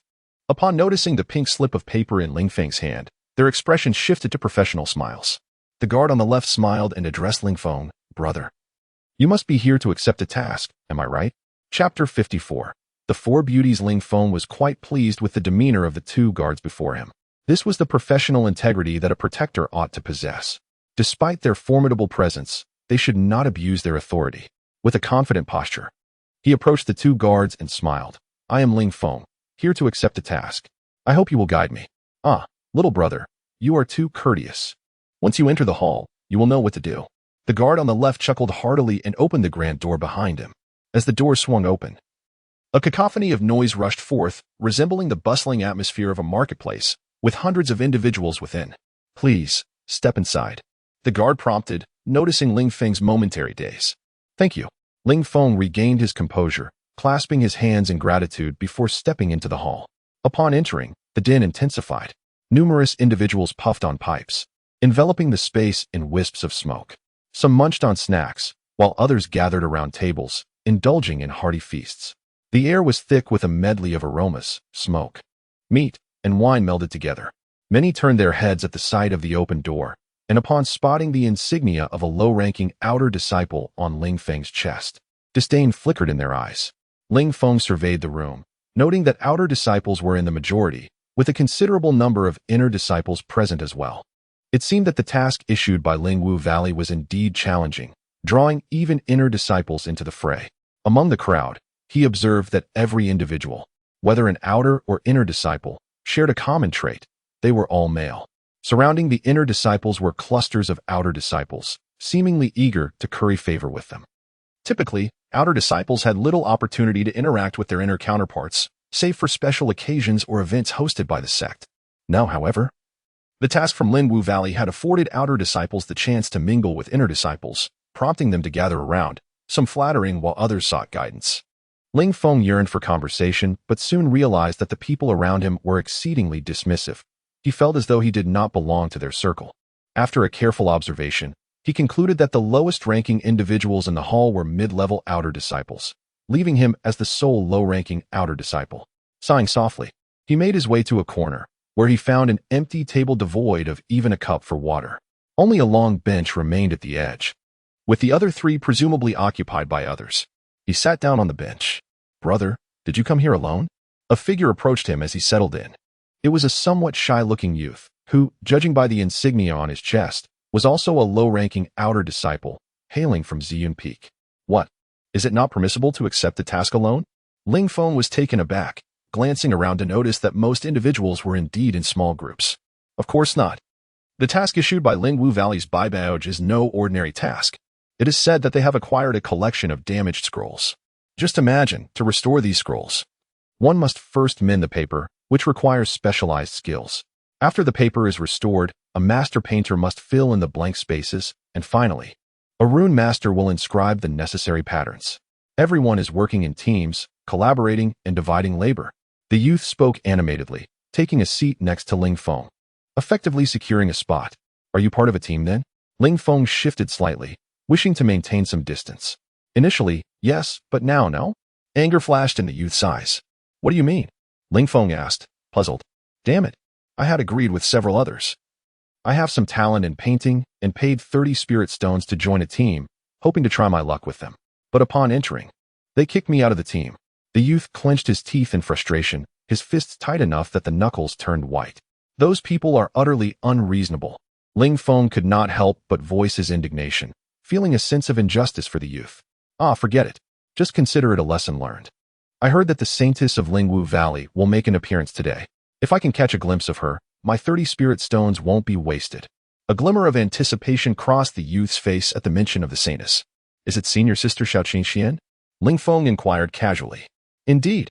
The Saintess Xiao Qingxian of Lingwu Valley is one of the four beauties of our Xianyuan sect, alongside Yi Liuli of Qingyun Peak and Lan Lan of Ziyun Peak. Senior Sister Qingxian is not only an exceptional rune master, but also beautiful and approachable, a goddess in the hearts of countless disciples. Don't be fooled by the crowd. Only a small portion are here for the tasks. The majority are simply here for other reasons. The youth gazed dreamily, his eyes sparkling. Yi Liuli Lan Lan and Xiao Qingxian. So there are only three? Ling Feng silently noted these names, having already encountered one of the beauties, Yi Liuli, and not just met but had also touched her in a rather intimate manner. And the final one is Lu Hanyan, the chief disciple of the Meishan Fabric Workshop. The mention of Lu Hanyan ignited a fervor in the youth's eyes. Senior sister Lu Hanyan has the physique I adore. Ample bosom, slender waist, long legs, and a curvaceous figure. Cough, cough. Ling Feng cleared his throat, bringing the youth back from his daydream. The boy was practically drooling. My apologies for losing composure. I am Sun Ku. The youth quickly wiped away the drool from the corner of his mouth. Sun Ku, a pleasure to meet you. I am Ling Feng. Ling as in sharp, Feng as in wind. Ling Feng performed a respectful gesture. Pleasure to meet you, brother. You must also be here to catch a glimpse of senior sister Xiao Qingxian, correct? Sun Ku raised an eyebrow at Ling Feng, as if recognizing a kindred spirit. Hee. Ling Feng chuckled awkwardly, not inclined to elaborate. At that moment, the raucous hall fell suddenly silent, and those seated, indulging in their feasts, stood up in unison. Sun Ku also stood up excitedly, exclaiming, "It is senior sister Xiao Qingxian who is about to appear." Chapter 55. Xiao Qingxian, Ling Feng, and the others raised their heads to behold 2 rows of female disciples descending from the main hall, all adorned in flowing white gowns, cinched at the waist with beige silk ribbons. Their long hair cascaded down their backs, moving gracefully like ethereal beings. At the center of this captivating procession stood a young woman clad in a delicate blue gauze dress, seemingly around 18 years of age, slender yet curvaceous. She possessed a beauty that rivaled the most exquisite blossoms, her features resembling a painting. Her skin was as flawless and pale as snow, akin to congealed cream. And her demeanor was so light and graceful that she appeared to have stepped out from a celestial realm. Wow, she is stunning. Truly deserving of her title as one of the 4 beauties of our Xianjian sect, exclaimed Sun Ku, standing beside Ling Feng, his eyes gleaming with admiration. Even with prior anticipation, Ling Feng found himself momentarily awestruck upon witnessing her beauty. It was no wonder so many had gathered here to catch a glimpse of her. My apologies for keeping you waiting. Xiao Qingxian gracefully stepped forward, her voice soft and melodious, each tone perfectly articulated, bringing joy and a sense of calm to all present, like a gentle caress upon their hearts. Ling Feng surveyed the crowd and noticed that many had fallen into a state of infatuation. What a voice! What a sound! If she were to sing, one could only imagine the enchanting scene that would unfold. Ling Feng felt as though his spirit had been rejuvenated. He pinched himself to regain composure. In the hall, those who had been restless from the prolonged wait now found their irritations dissipating at the sound of Xiao Qingxuan's voice. Many instinctively adjusted their attire, anxious to present a good impression before her. Recently, a scroll in our Baibao pavilion was gnawed upon by a black dragon ant, and we seek to have it restored. Engaging professionals would be quite cumbersome, hence we have posted this task within the Xinjian sect, hoping to find someone capable of undertaking it. As the number of scrolls is limited, not everyone here can take part. Shortly, we will conduct a brief assessment to select a few among you with exceptional skills to complete this task. As she spoke, Xiao Qingxuan's gaze swept across the assembly. At that moment, 2 female disciples approached, carrying a large chest filled with numerous scrolls, all marred by ant damage. Now, each team may send forth 1 member to collect a scroll and subsequently partake in the assessment. With that, the crowd instinctively formed a line in the center of the hall. How astute! Ling Feng couldn't help but admire Xiao Qingxuan's cleverness. Let us queue. Sun Ku nudged him. Queue for what? Ling Feng glanced disdainfully at the chest of scrolls. This is pointless. What's wrong? Did you not come for a task? If you don't join the line, you won't receive a scroll and may miss out on the opportunity. Sun Ku turned to him, sensing something peculiar about Ling Feng's demeanor. Useless. I initially held some hope, but now it seems utterly futile. I can guarantee that none here will qualify for the Lingwu Valley task. Dare you wager that once these individuals exhaust themselves repairing the scrolls, Xiao Qingxian will declare their skills inadequate and refuse to assign the task to anyone present? Ling Feng crossed his arms, his gaze lingering on the enchanting Xiao Qingxian, a true vision to behold. Surely not. Why would she go through such lengths to summon them? Sun Ku glanced at Xiao Qingxian, struggling to comprehend Ling Feng's perspective. Isn't it obvious? While she claims to be selecting individuals for the task, her true intention is to have them repair the scrolls for her benefit. When the time comes, she will simply dismiss them, leaving them with nothing despite their efforts. As Ling Feng conversed with Sun Ku, many had already lined up in the hall. Goodness, is this for real? Sun Ku widened his eyes in disbelief, glancing at the long queue. After a moment's contemplation, he remarked, Forget it. Based on your logic, I won't go. Why not? We can stand in line and get a closer look at this stunning beauty. We can always come up with an excuse to forego taking a scroll. Such an opportunity is rare. Indeed. Let's cue. Sun Ku's eyes lit up, and he quickly joined Ling Feng at the back of the line. How absurd. Two lowly outer disciples dare to come here for a task, sneered some inner and outer disciples, mocking their intentions as they eyed Ling Feng and Sun Ku with disdain. In the hall, they were not the only outer disciples present, but they were the only ones in line to collect scrolls. Nevertheless, both Ling Feng and Sun Ku chose to disregard the jeers. The distribution of the scrolls proceeded swiftly, and within a short time, it was their turn. Xiao Qingxian personally handed out the scrolls. Next, after passing a scroll to the person in front of Ling Feng, she retrieved another from the wooden chest. Stepping forward, Ling Feng found himself standing directly before Xiao Qingxian, inhaling the subtle fragrance that enveloped her, instantly feeling a sense of tranquility. Observing her up close was a revelation. Some beauties appeared enchanting from a distance, particularly when viewed from behind with their flowing hair and graceful forms, igniting one's imagination. Yet, upon closer inspection, they often fell short of expectations. However, Xiao Qingxian was different. Even at close range, her beauty remained strikingly intact. Her skin was exquisitely delicate, resembling flawless jade, and beneath her well-defined brows lay enchanting, dreamlike eyes. Her nose, sculpted with precision, was petite and refined, and her lips emitted a gentle allure. Around her swan-like neck hung a delicate necklace, its pendant sparkling brilliantly, adding vivacity to her already mesmerizing visage. Ling Feng, entranced, scanned her features, her hair, cheeks, nose, eyes, lips, neck, and long legs, swallowing hard at the sight. This woman was undoubtedly a rare gem of the mortal realm. Chapter 56. The Toad. In a desperate attempt to prolong his gaze, Ling Feng transformed his expression into one of infatuation, tilting his head dreamily as he stared at Xiao Qingxian, nearly drooling. Hey, junior brother, you may leave now? Noticing Ling Feng's dazed demeanor, Xiao Qingxian frowned slightly and whispered a reminder. Oh. Ling Feng feigned returning to his senses and took the painting scroll with him as he departed. Then it was Sun Ku's turn. This fellow, in an effort to maintain a respectable image before Xiao Qingxian, refrained from displaying any signs of infatuation like Ling Feng did. Throughout the distribution of the scrolls, Ling Feng had undoubtedly been the worst performer. However, Ling Feng paid no mind to this. He held no illusions about leaving a favorable impression on Xiao Qingxian. If he were to leave an impression, he certainly would not be foolish enough to act like the others. After all, in his opinion, there were myriad ways to make a lasting impact on a beauty. Ling Feng understood that a woman like Xiao Qingxian would not remember any of them, regardless of how well they performed. In her eyes, they were akin to toads in a puddle. Who would care about the image of a toad? From Ling Feng's experience, if he were to suddenly leap forward and embrace Xiao Qingxian with fervent kisses, it might indeed leave a profound impression on her. However, such actions could lead to dire consequences, as an enraged Xiao Qingxian would undoubtedly retaliate against the audacious toad that dared to offend her. After obtaining the scroll, Ling Feng and Sun Ku quickly found a secluded corner to unfurl it. Wow! Upon seeing the scroll, Sun Ku couldn't help but curse. The scroll was riddled with an array of irregular holes, having been thoroughly chewed by the black dragon ant. Anyone suffering from trypophobia would surely break into a cold sweat, and those in severe cases might even collapse and convulse. Ling Feng also opened his scroll, which was no different from Sun Ku's. Can this scroll be repaired? Surely they are not deliberately putting us in a difficult position? At that moment, even though Sun Ku greatly admired Xiao Qingxian, he felt a twinge of displeasure. What are you so worked up about? Are you really considering repairs? Ling Feng casually tossed the scroll aside, leaning against the wall with his eyes on the bustling crowd. Right. Sun Ku realized and tossed his scroll to the ground as well. Their corner was so remote that no one noticed them.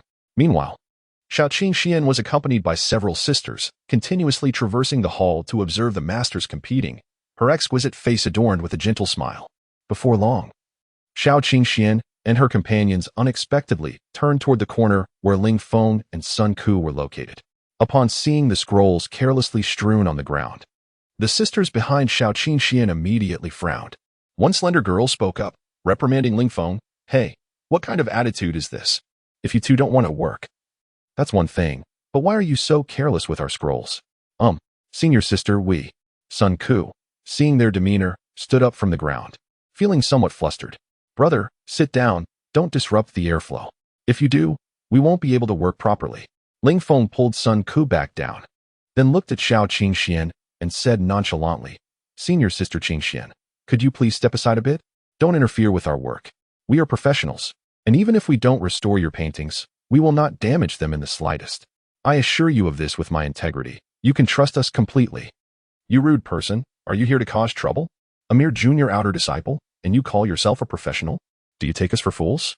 The slender girl, incensed by Ling Feng's attitude, exploded with fury. Ling Feng furrowed his brow slightly, shifting his gaze from Xiao Qingxian to the irate girl, coldly retorting, "What? From what this senior sister says, it seems you look down on us. We represent countless junior disciples. Do you not fear inciting public outrage with such disdain? To slander us as troublemakers?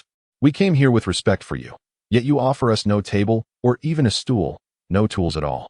How are we to begin our work? You bastard, I." The furious girl seemed ready to explode, poised to confront Ling Feng. "Yenner, calm down." Xiao Qingxian quickly intervened, blocking the irate girl. She then turned to Ling Feng with a smile, saying, "Junior brothers, I apologize for our oversight." As she spoke, Xiao Qingxian instructed one of the girls beside her, "Quickly prepare a table and chairs for these two junior brothers, along with the materials needed for restoring the scrolls." "Sister, they are just two junior outer disciples. Is this really necessary?" "Indeed, sister. We could just throw them out." The other female disciples around Xiao Qingxian looked at Ling Feng and Sun Ku with disdain, feeling it entirely unnecessary to concern themselves with the two junior outer disciples. Xiao Qingxuan's expression darkened slightly as she sternly addressed the girls. "Since we have issued a task, we must treat everyone fairly. Immediately do as I say. No need." "What kind of attitude is this? I'm in a foul mood right now, and when I'm upset, I don't want to do any work. It's just a few hundred spirit stones. I don't care." Ling Feng kicked the scroll angrily and turned to Sun Ku, saying, "Brother, let us go." Ling Feng's voice rang out loudly, causing everyone in the hall to glance their way. "Look, it's those two fools. Goodness, do those two have a screw loose? How dare they act up in front of Sister Qingxian? Humph, those two idiots must think this is a way to attract Sister Qingxuan's attention." The entire hall erupted in chatter. Amidst the commotion, a tall inner disciple clad in white robes observed the scene, a faint smirk playing on his lips. This inner disciple, holding a folding fan, was tall and graceful, exuding an air of elegance. His long, smooth black hair was tied back with a light blue ribbon, adorned with a jade hairpin. His white robe was woven from high-quality silk, featuring silver cloud patterns at the sleeves and collar. A belt with a dragon pattern cinched his waist, from which hung a jade pendant, adding to his noble aura. His feet were clad in combat boots embellished with colorful gemstones. This individual was named Feng Hong, the inner disciple who had invited Ling Feng to act as a pawn. Chapter 57. This trick is quite good at this moment. Xiao Qingxian found herself in a predicament. "Young man, are you intent on causing trouble? If you know what's good for you, leave at once, or do not blame me for being impolite." At this point, an inner sect disciple jumped forth, directing a barrage of insults at Ling Feng. Simultaneously, he secretly reveled in the opportunity to showcase himself before Xiao Qingxian. An opportunity that would not have presented itself without Ling Feng's presence. Under normal circumstances, these outer sect disciples would have disregarded Ling Feng entirely. But the presence of the esteemed saintess Xiao Qingxian altered the dynamic, prompting them to seize the chance to perform. Meanwhile, Feng Heng remained unperturbed, perceiving the inner sect disciples as hardly a threat. "Ah, splendid. You've eagerly seized this opportunity to make an impression. It seems you hold our esteemed Sister Qingxian in high regard. However, do not delude yourself into thinking that your bravado will win her favor. How dare you call me a fool?"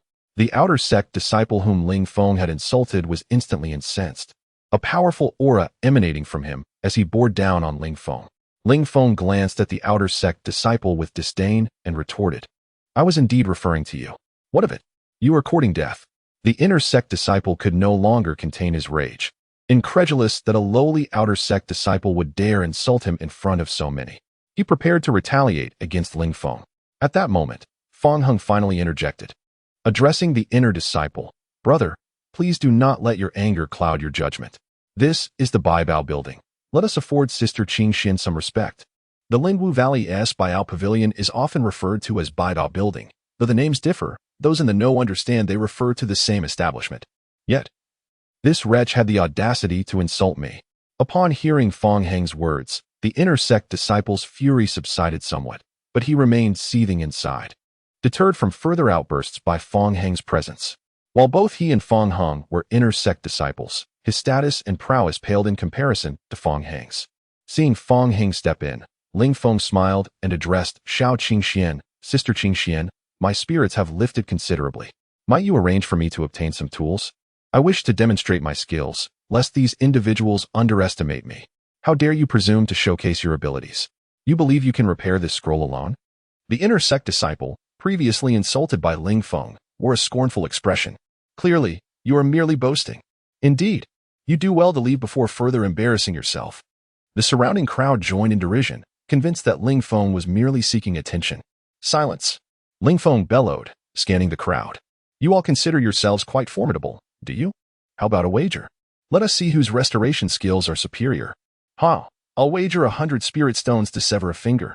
I'll bid 30. I offer 20. I'll put forth 40. The crowd erupted in outrage, swiftly contributing, and soon the spirit stones on the ground exceeded 1,000. Had I known these individuals were so affluent, I would have raised the stakes. Ling Feng thought, momentarily astonished at the sight of the glittering spirit stones. Standing beside him, Feng Heng nodded in satisfaction at Ling Feng's audacity, surprised by the boldness of this apparent pawn. Brother, do not act rashly. Xiao Qingxian could no longer remain silent, acutely aware that bloodshed loomed if this continued. Thank you for your concern, sister. I am quite capable of managing myself.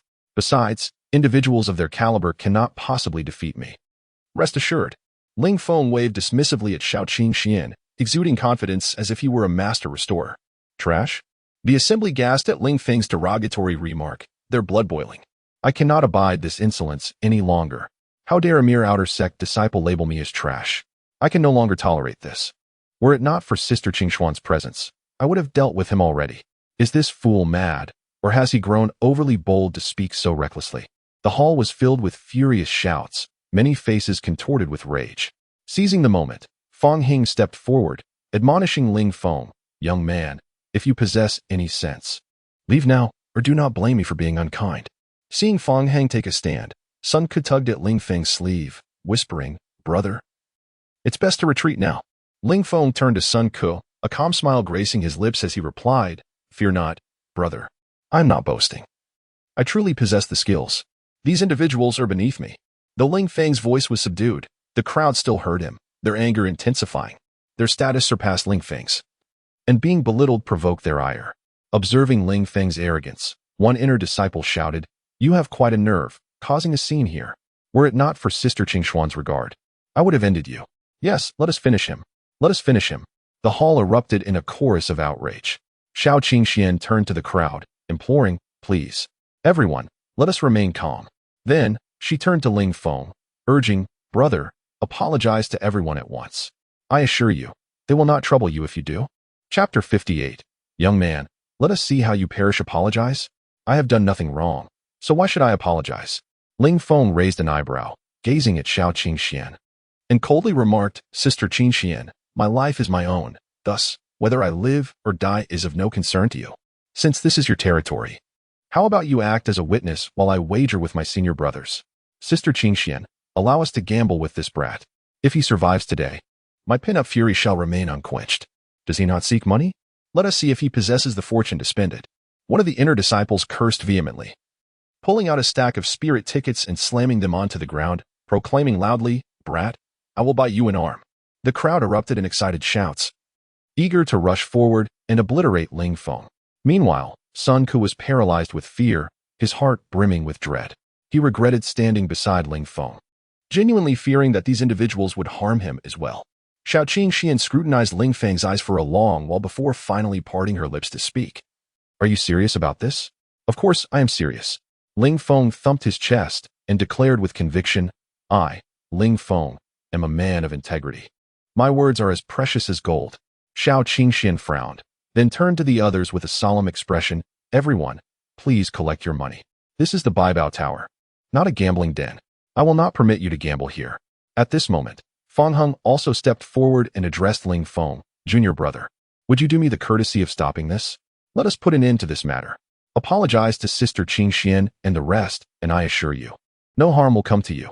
Seeing this unfold, Sun Ke let out a slow breath of relief. Ling Feng cast a dismissive glance at Feng Heng, scoffing. Who do you think you are? Why should I give you face? I have done nothing wrong. Sun Ke shuddered slightly, feeling as though his heart was about to give out. He initially believed Ling Feng would take the opportunity to back down, but to his astonishment, Ling Feng remained obstinate, treading a perilous path. Sun Ke could not help but scold inwardly. Why must I encounter such a character? It seems I must consult the almanac before stepping out in the future. Feng Heng's gaze sharpened. He had anticipated Ling Feng would comply, given that he had paid for Ling Feng's support. However, he was taken aback by Ling Feng's insolence. Had he not known Ling Feng was merely a pawn, he would have struck him already. He fixed his stare on Ling Feng, remaining silent for a moment before gently inquiring, Junior brother, life is precious. Sister Qingshuan's objections to gambling are for your own good. Please, do not act foolishly. Xiao Qingxian felt her irritation rise. Her intention in forbidding Ling Feng and the others from gambling was to protect him. After all, she did not believe Ling Feng and Sun Ke, being mere outer disciples, possessed any exceptional skills. Yet, Ling Feng was obstinately pursuing a gamble against Feng Heng and the others. Was he seeking his own demise? Sister, I appreciate your kindness, but I am in dire need of money. If you truly wish to assist me, then please act as a witness. I fear they may refuse to pay if I win. Ling Feng addressed Xiao Qingxian, walking to a table where he pulled out a piece of rice paper and wrote down the terms of the wager.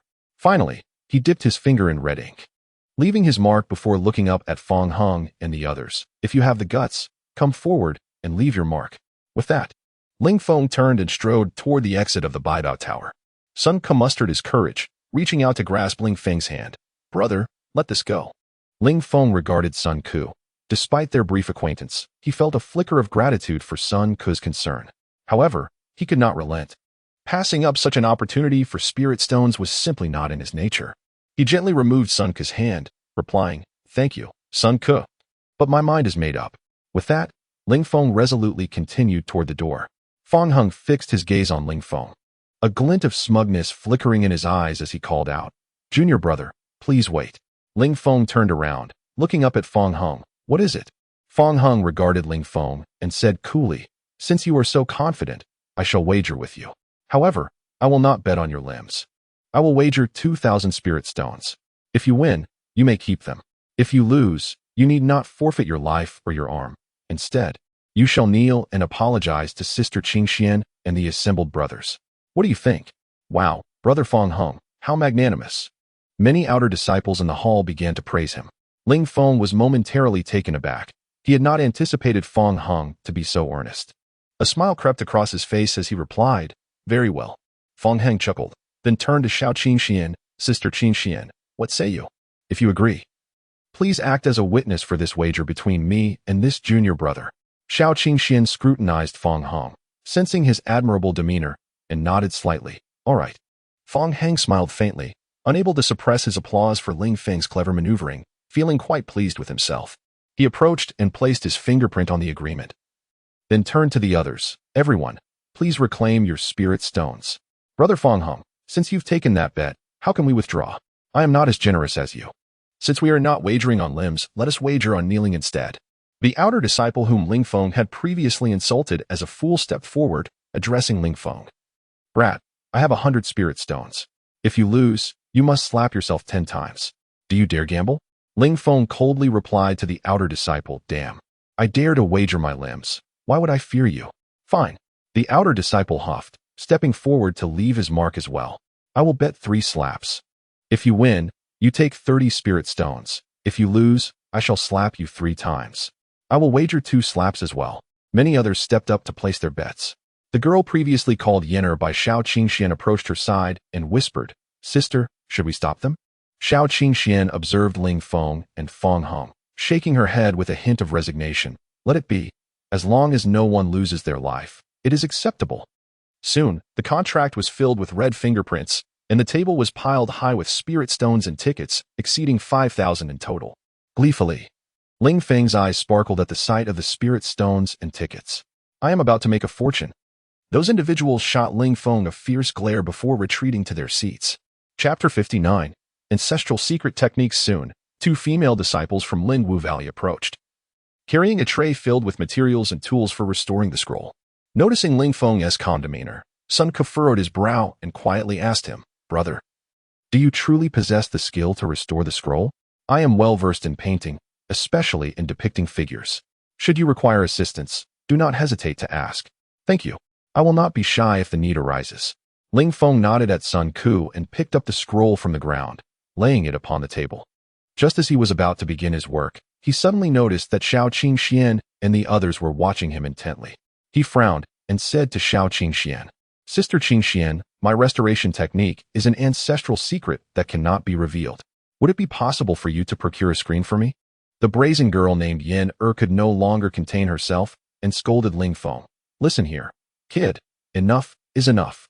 If you can't restore it, just admit it instead of making excuses. Our patience has its limits.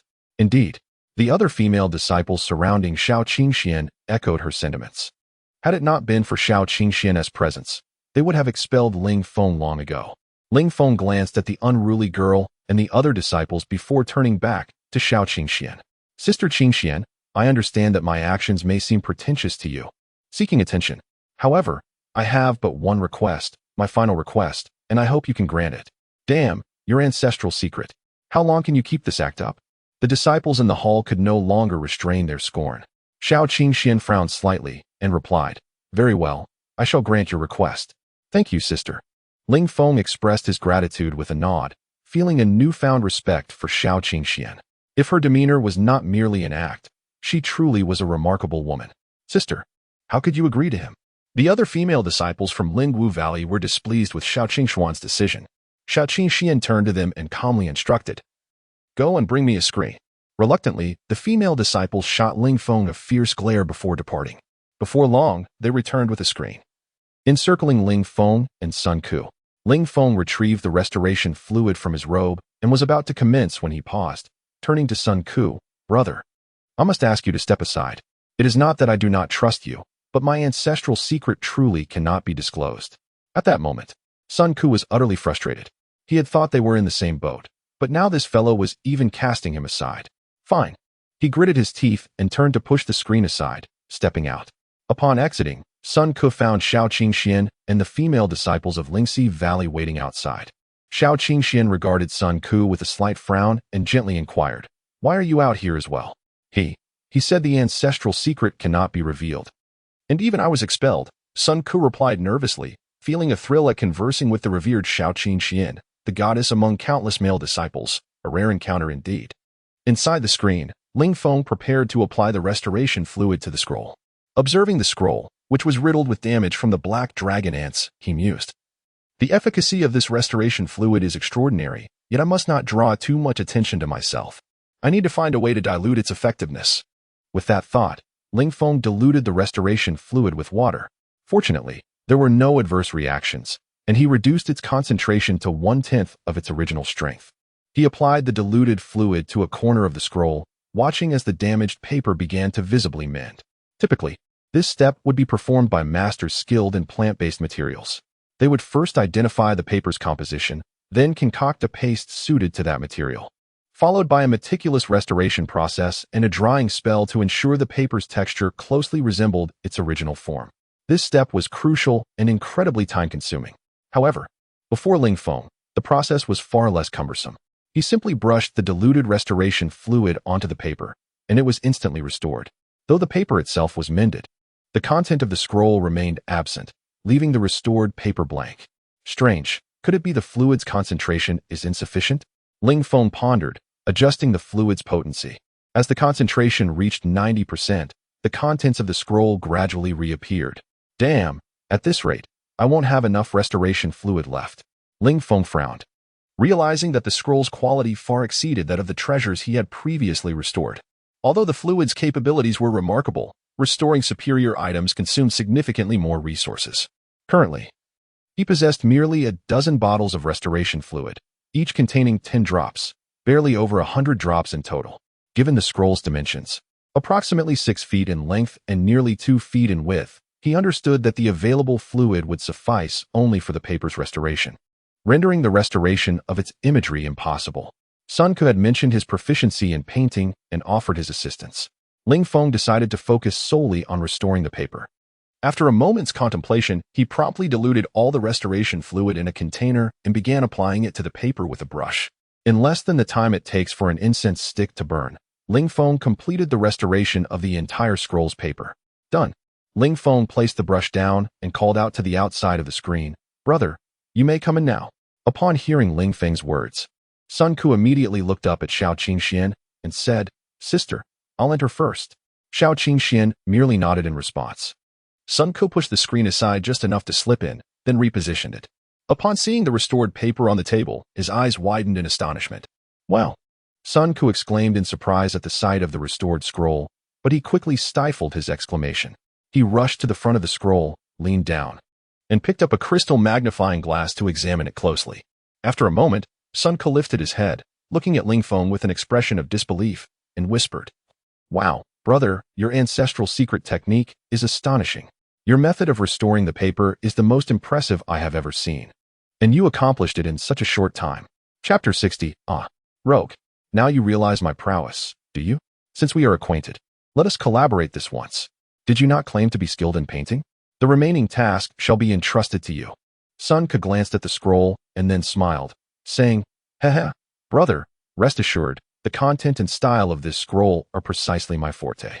I'll get to work right away." Although the conversation between Sun Ku and Ling Feng was hushed, Xiao Qingxian and the disciples of Ling Wu Valley nearby heard every word distinctly. "You two can keep pretending. Let's see how long you can maintain that smugness." The female disciples of Ling Wu Valley wore expressions of disdain, convinced that Ling Feng and Sun Ku were merely putting on an act. Xiao Qingxian displayed no visible emotion, as the saintess of Ling Wu Valley.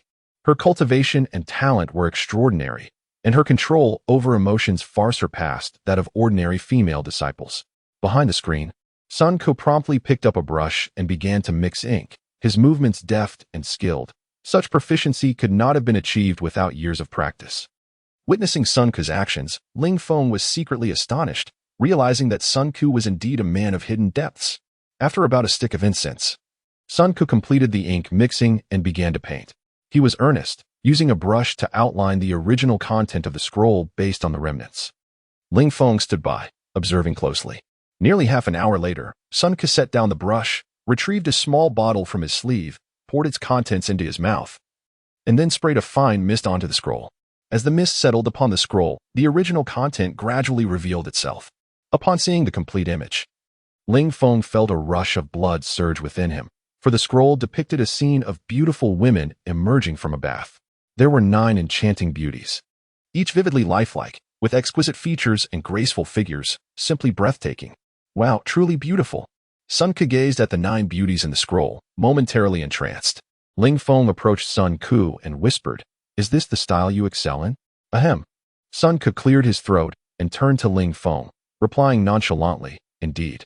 But besides this style, I am also proficient in depicting birds, beasts, insects, fish, flowers, plants, mountains, rivers, and so forth." Sun Ku began to boast unabashedly. Ling Feng was taken aback by the extent of Sun Ku's arrogance and furrowed his brow, asking, "Since you are so talented, do you have any works to show?" "Haha. Of course." Sun Ku laughed heartily but then froze, staring at Ling Feng and murmuring, "Brother, let's wait until we leave this place to discuss my works." "Very well." Ling Feng nodded, rolling up the restored scroll and pushing aside the screen. Upon seeing Ling Feng push the screen aside, Xiao Qingxian and the female disciples of Ling Wu Valley were momentarily stunned.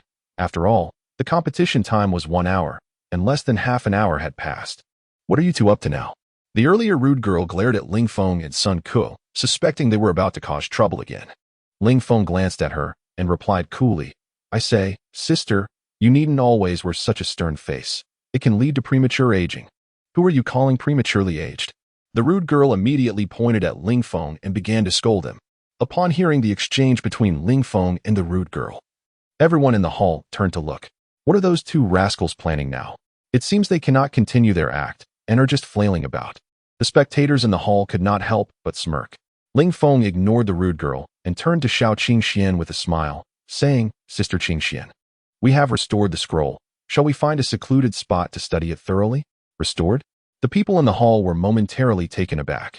And then Feng Hung approached Ling Feng with a mocking expression, saying, "Junior brother, one may eat at random, but one must not speak indiscriminately.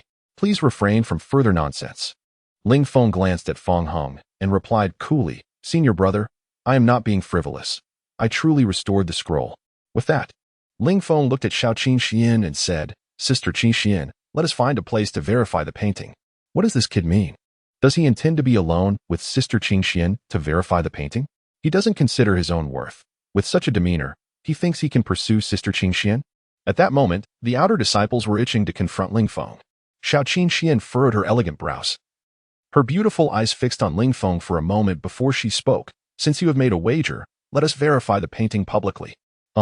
Ling Feng gazed at Xiao Qingxuan's stunning visage, a hint of hesitation crossing his face. What? Is there a problem? Xiao Qingxian inquired softly upon noticing Ling Feng's expression. Ling Feng shook his head slightly, saying, It's not a major issue. It's just that the content of the painting we restored is somewhat sensitive. I fear that unveiling it in front of so many people may lead to me being scolded again. Xiao Qingxian found the situation amusing and replied, Surely there are already plenty of people scolding you, right? Enough with the chatter. Reveal the painting and let everyone verify it together. All right. Ling Feng nodded, walking to a table where he placed the scroll and slowly unfurled it. As the content of the scroll became visible, gasps filled the hall, and the breathing of the male disciples grew frantic. Meanwhile, Xiao Qingxian and the female disciples of Lingwu Valley turned crimson. Rogue, scoundrel, indecent. The female disciples of Lingwu Valley began to shout in unison. At that moment, Feng Heng stepped forward, waved his hand to take the scroll, and scolded Ling Feng angrily. Junior brother, you have gone too far. How dare you sully Sister Qingxian? It seems a proper lesson is in order for you. Yes, he deserves a good thrashing. The other individuals in the hall snapped back to reality from the stunning content of the scroll and began to berate Ling Feng. At that moment, Xiao Qingxuan's delicate cheeks flushed with 2 shades of red, and even her neck bore a rosy hue. After all, the content of the scroll was truly astonishing.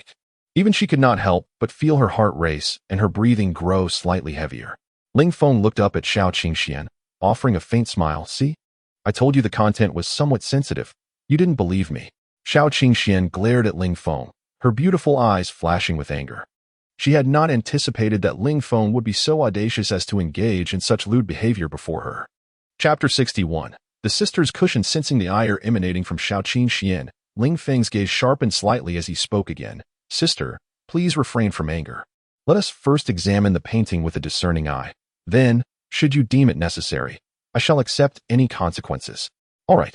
Xiao Qingxian gritted her teeth and turned to Feng Heng, commanding, Unroll the painting. Feng Heng's brow furrowed deeply as he replied sternly, Sister, that is unwise. Such a vulgar work would only tarnish your vision. Unroll the painting. Xiao Qingxuan's stare intensified, her tone icy, exuding an unyielding authority. At that moment, the surrounding crowd fell silent. Despite their prior harsh criticisms, their curiosity about the painting's contents prevailed. The thought of witnessing such artistry in the presence of Saintess Xiao Qingxian added a tantalizing thrill to their anticipation. Feigning helplessness, Feng Heng slowly unfurled the painting. He, too, was exhilarated. If not for Ling Feng, he would not have had the chance to behold such a scandalous work in Xiao Qingxuan's company. Taking a deep breath to steady her emotions, Xiao Qingxian lowered her gaze to the painting once more. This time, she scrutinized it meticulously, her beautiful eyes sweeping over every inch of the canvas. As she traced her fingers across the surface, a flicker of astonishment crossed her delicate face as she exclaimed, How is this possible? Sister, what troubles you? The girls surrounding Xiao Qingxian quickly gathered closer upon witnessing her expression. Xiao Qingxian lifted the painting and held it to the light streaming in from the doorway, then focused intently, stating, The paper of this painting has been restored remarkably. There is not a trace of repair visible, and the artistry is extraordinary. As she spoke, she turned to Ling Feng and Sun Ku, inquiring, Did you truly restore this painting? Ling Feng shrugged nonchalantly. Do you suspect we could deceive you under your very nose? Xiao Qingxuan's eyes narrowed slightly before shifting her attention to Sun Ku. Under her scrutinizing gaze, Sun Ku instinctively recoiled, then spoke up, Sister, the paper was restored by Ling Feng, while I painted the content based on the original. After hearing Sun Ku's explanation, Xiao Qingxian set the painting down and directed Feng Heng. You should take a closer look as well. Feng Heng frowned before leaning in to examine it carefully. Moments later, astonishment spread across his face.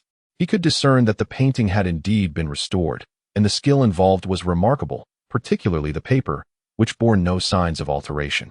Yet he recognized it as the very piece Ling Feng had discarded earlier. How is this possible? Hongmeng gazed at Ling Feng, unable to fathom how a mere outer sect disciple could possess such advanced restoration skills. At that moment, others began to gather around, and after scrutinizing the painting, they too displayed expressions of shock. Once they had all finished, Xiao Qingxian spoke calmly. What do you all think? Any objections? An inner sect disciple was the first to respond. I never anticipated such exceptional restoration skills from these two brothers. Truly, one cannot judge by appearances. We concede. We concede. Many representatives from various teams echoed, recognizing that their own meager skills paled in comparison to the artistry of Ling Feng and Sun Ku. They understood that they were several levels beneath them.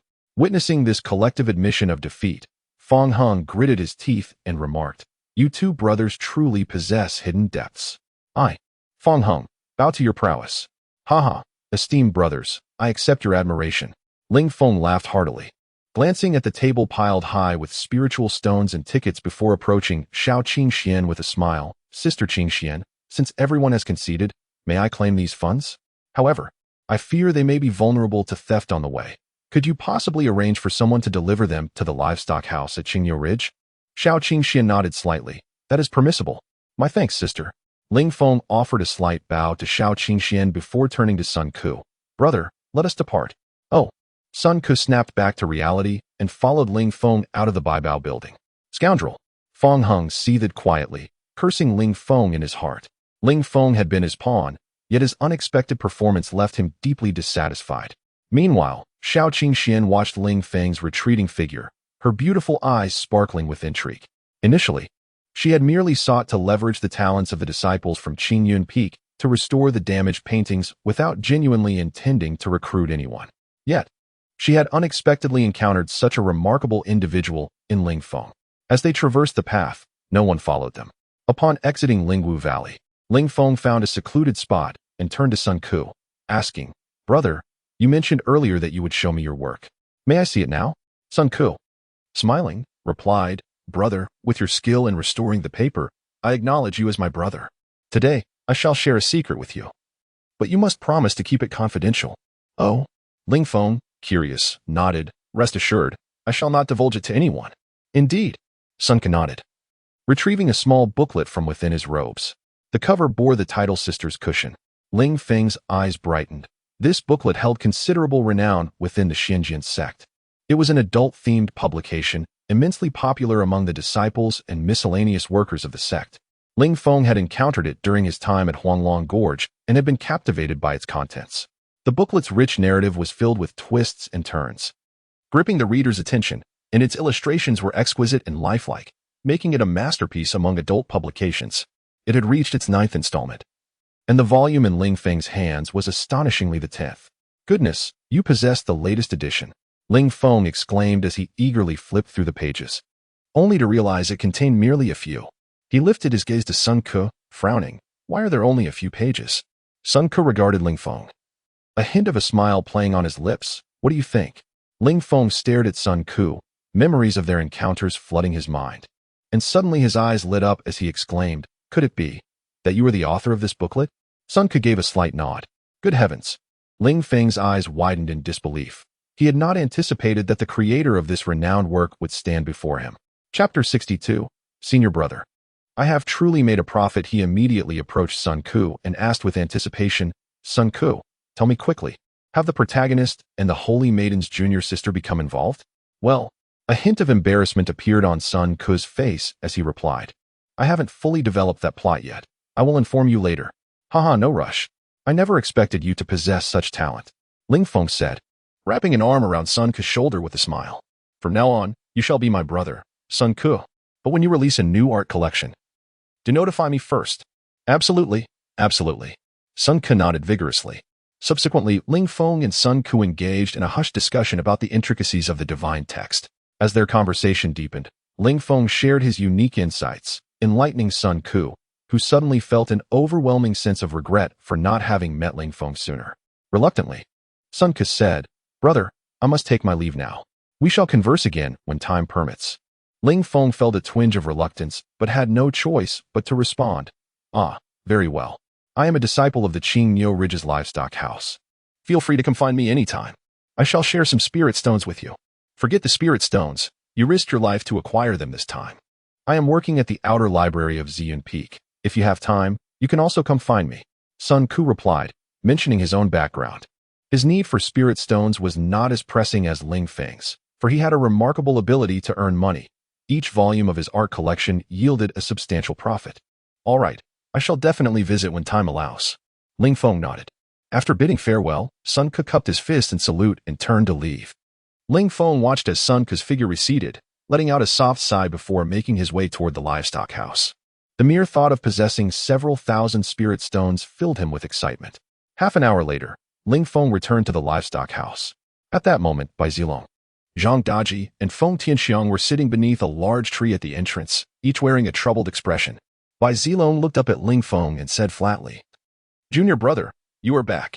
Noticing their demeanor, Ling Feng immediately sensed something was amiss and inquired, "Senior brother, what has happened?" Bai Zilong shook his head slightly. His voice tinged with disappointment. "Your second senior sister has fallen ill." "Second senior sister? What happened to her?" Ling Feng felt a surge of anxiety. Since coming to the livestock house, Guan Yufeng had taken exceptional care of him. He was well aware of her kind-hearted nature. And hearing that she was unwell naturally worried him. She suffered from a toxicity flare-up and has fallen into a coma. If we do not find a solution promptly, her life hangs in the balance. Feng Tianxiang said, holding his head in despair. A toxicity flare-up? Senior brother, we must rescue second senior sister. We cannot simply watch her perish. Ling Feng's expression darkened. He had not anticipated that second senior sister, who seemed well just that morning, would suddenly succumb to such a fate. I wish to help, but I am powerless unless we can procure a Tianyang pill. Otherwise, she cannot survive beyond 3 days. Unfortunately, the Tianyang pill is a third-tier elixir, costing at least 10,000 spirit stones, a sum we cannot possibly gather in such a short time. Bai Zilong's eyes reddened. They had spent more time with Guan Yufeng than Ling Feng, and their feelings for her ran deeper. A Tianyang pill? 10,000 spirit stones? Ling Feng was taken aback. He had not realized the severity of Guan Yunfeng's condition. He hesitated for a moment, then resolutely declared, "Senior brother, do not despair. I have money. I just earned over 5,000 spirit stones today, and the people from Linwu Valley will be delivering them shortly. How many spirit stones do you all have? If we pool our resources, we should be able to purchase a Tianyang pill." Although Ling Feng was in dire need of spirit stones for his cultivation, he had already come to regard Guan Yufeng as family. At this moment, he did not hesitate to offer his spirit stones. Moreover, Guan Yufeng had previously mentioned that her secret technique might help him break the restrictions on his body. If she were to perish, he would have no one to assist him. Thus, Ling Feng was determined not to stand idly by while Guan Yunfeng faced death. Bai Zilong jumped to his feet, eyes wide in disbelief. Over 5,000 spirit stones? Junior brother, how did you manage to earn such a sum? Indeed, junior brother, do not jest. Earning over 5,000 spirit stones is no small feat. Zhang Daji added, approaching Ling Feng with skepticism. Feng Tianxiang chimed in, brother, we are already troubled enough. Please do not complicate matters further. Senior brothers, I assure you, I speak the truth. This morning, I accepted a task at Lingwu Valley and earned over 5,000 spirit stones. Fearing for my safety with such a sum, I arranged for the people from Lingwu Valley to deliver them personally. Seeing that Bai Zilong and the others were doubtful, Ling Feng felt a sense of urgency. Just then, a resonant bird call echoed from the horizon, prompting them to look up. A massive bird was swiftly approaching. Before long, the enormous bird soared over Qing Miao Ridge, a 10-meter wingspan white eagle, upon which a young woman sat. The woman skillfully guided the eagle to descend in front of the livestock house, the gust of wind stirring up dust and fallen leaves. As the dust settled, the woman leaped gracefully from the eagle and approached Ling Feng and the others with elegant steps. Although her beauty could not rival that of Xiao Qingxian, she was still striking, perhaps just over 16, tall and slender, clad in a pale blue gauzy dress, embroidered with a silver character for mist on her chest. Her skin was as fair as that of a freshly shelled egg, fingers delicate and slender, with enchanting features and a slight sway to her petite waist as she walked. Bai Zilong and the others stood up upon seeing her, greeting her respectfully. We pay our respects, senior sister. The silver mist character on her chest signified that she was an inner disciple of Lingwu Valley, placing her above Bai Zilong and the others, who were outer disciples.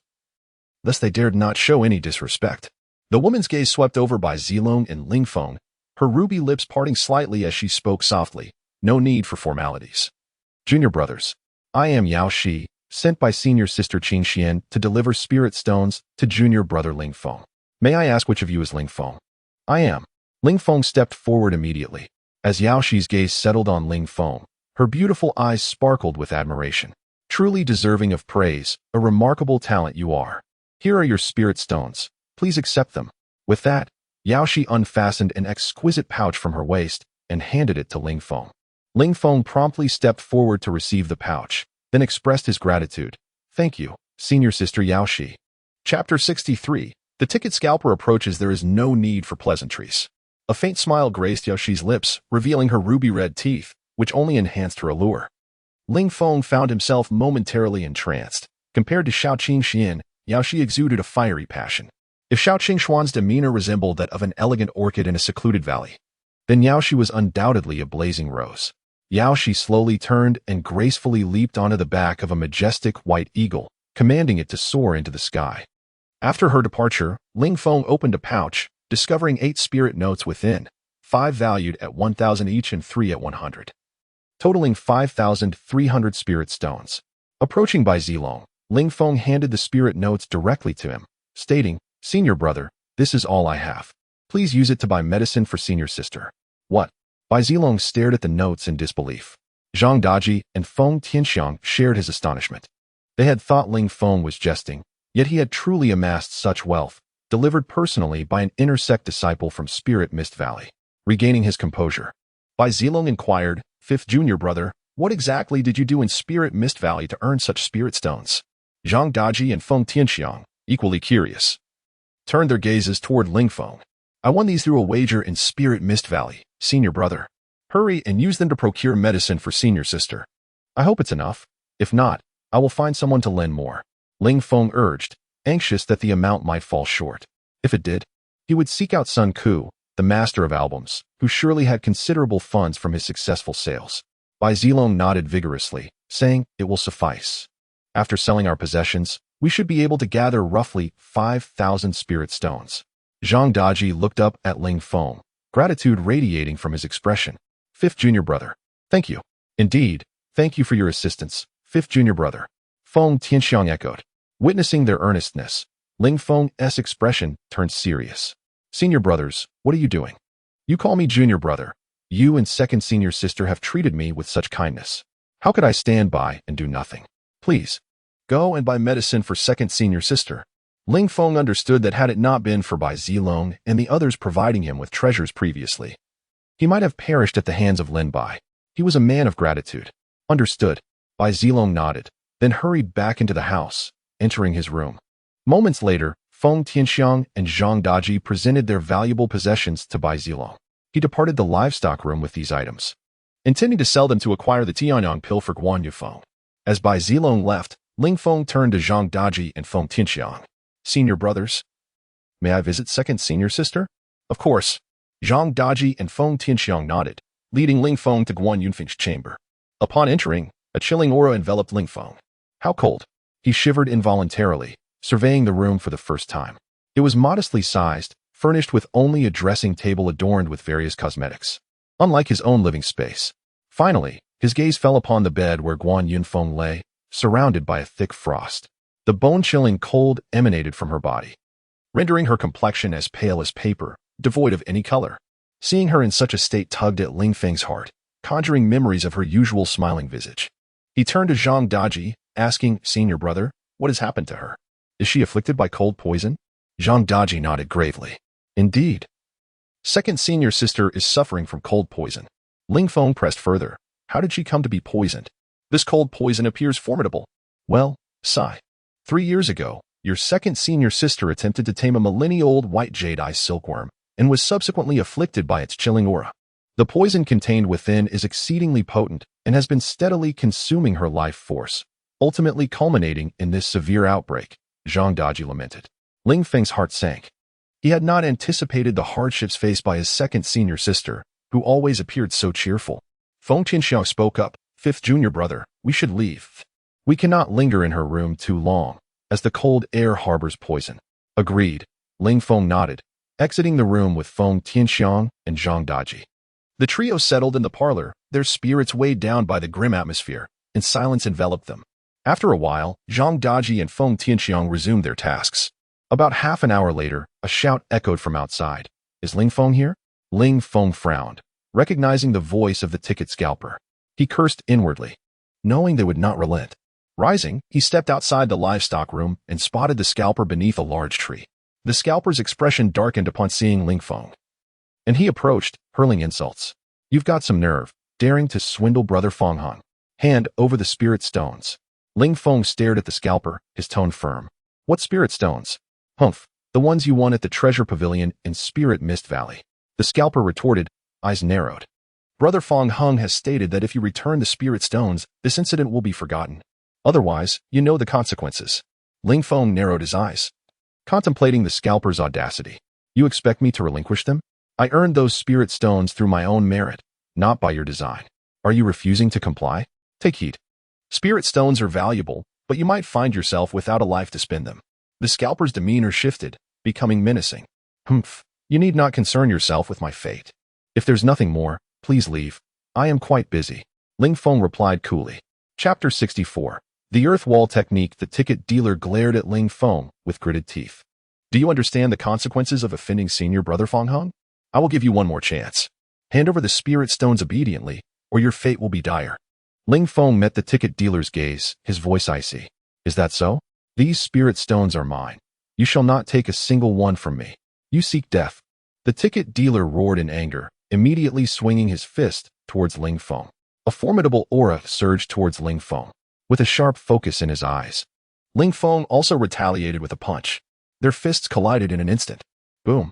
A tremendous force erupted, causing Ling Feng to stagger as he felt the overwhelming strength emanating from the dealer's punch, forcing him to step back 3 paces. A hint of surprise flickered across the ticket dealer's face. He possessed the cultivation of the 5th level of Qi refinement and had assumed Ling Feng was merely a novice outer disciple. He had expected his punch to shatter Ling Feng's arm, yet he was astonished that Ling Feng had only taken 3 steps back. "You're quite arrogant. It seems you possess some strength. However, that little power is insignificant before me.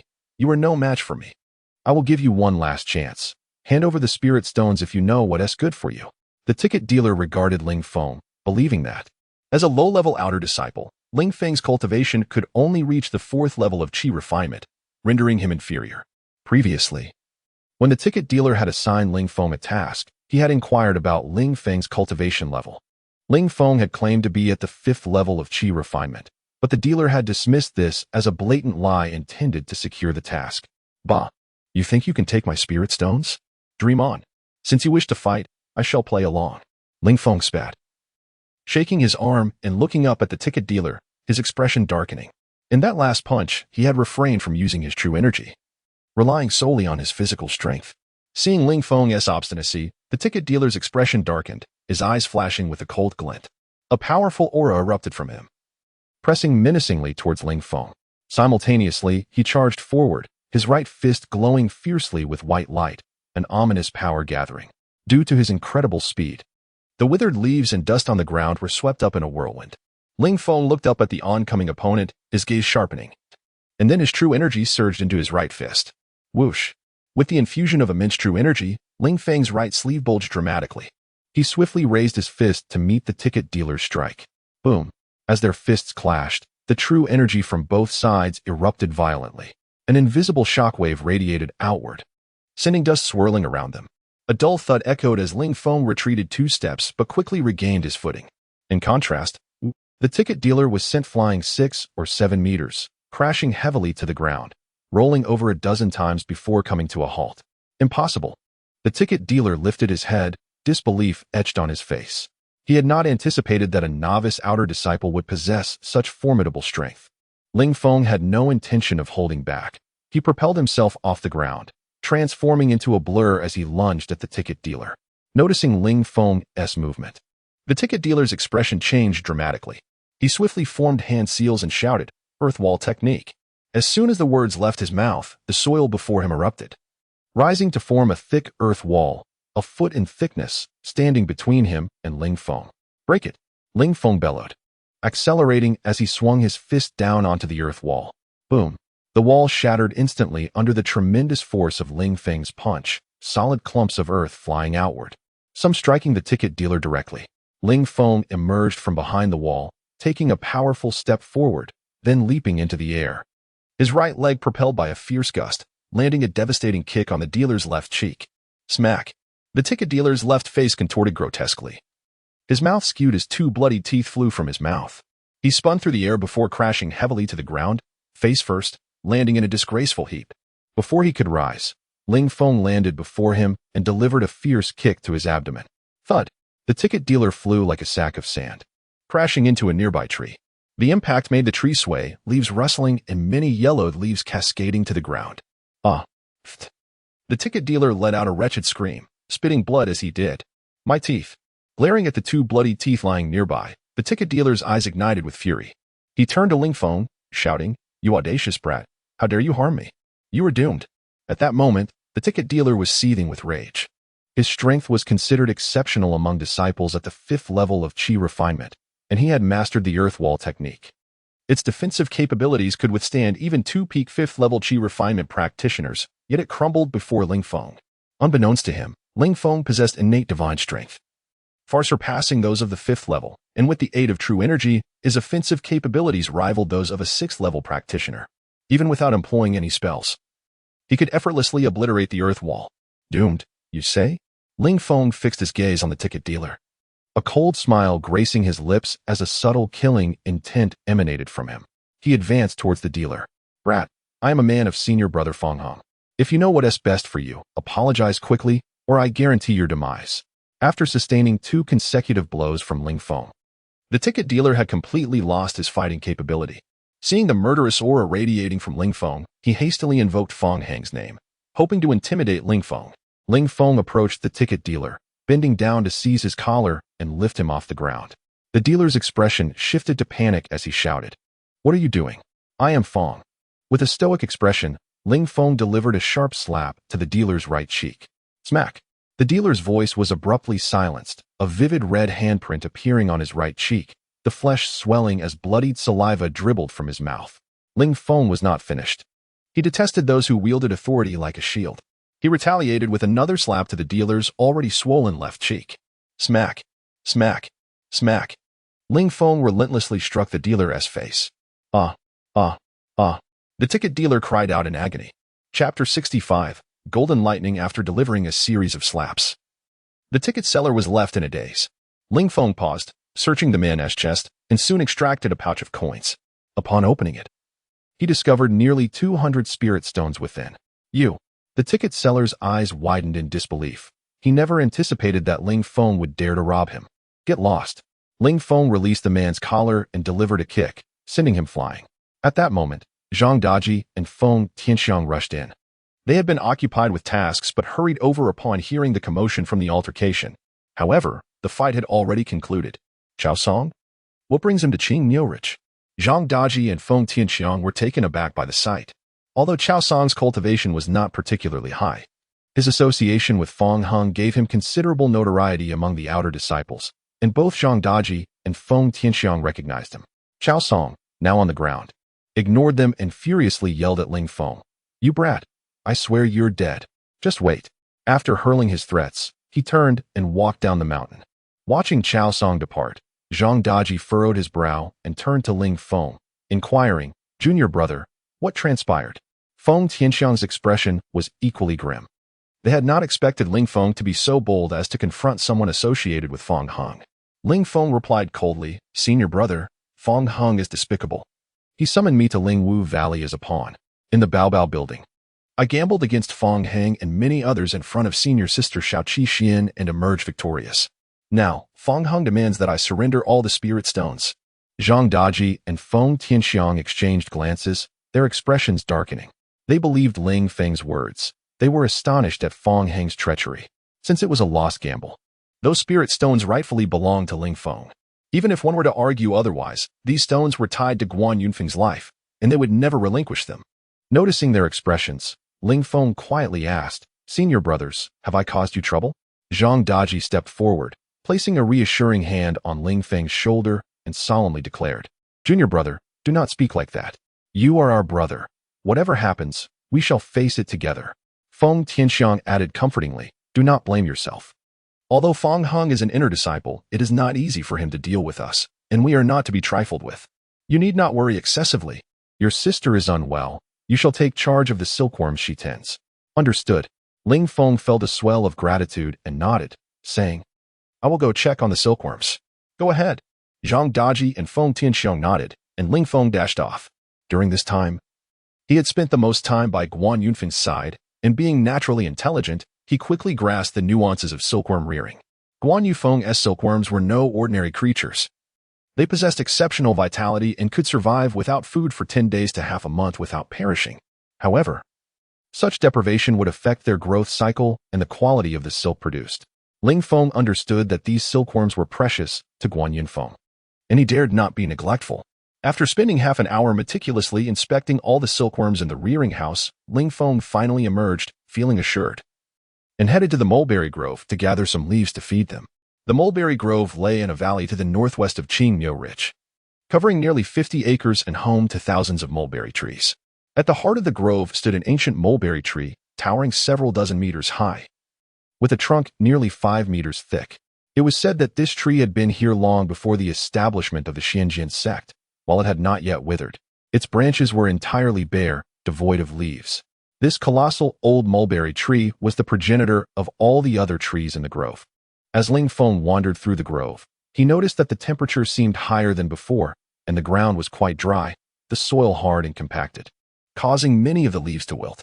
Clearly, his sister had not provided rain to the grove in quite some time. Frowning, Ling Feng recalled that Guan Yunfeng was also adept at the spirit rain technique. During his time in the livestock house, he had yet to employ this skill, as circumstances had not warranted it. Now, witnessing the state of the mulberry grove, he promptly closed his eyes, began forming seals, and commenced the spirit rain technique. As he initiated the technique, the surrounding spiritual energy began to converge towards him. Ling Feng felt himself entering a mysterious state. Even with his eyes closed, he seemed to perceive every blade of grass and tree within the grove. Boom. This was Ling Feng's first execution of the spirit rain technique since reaching the 5th level of qi refinement.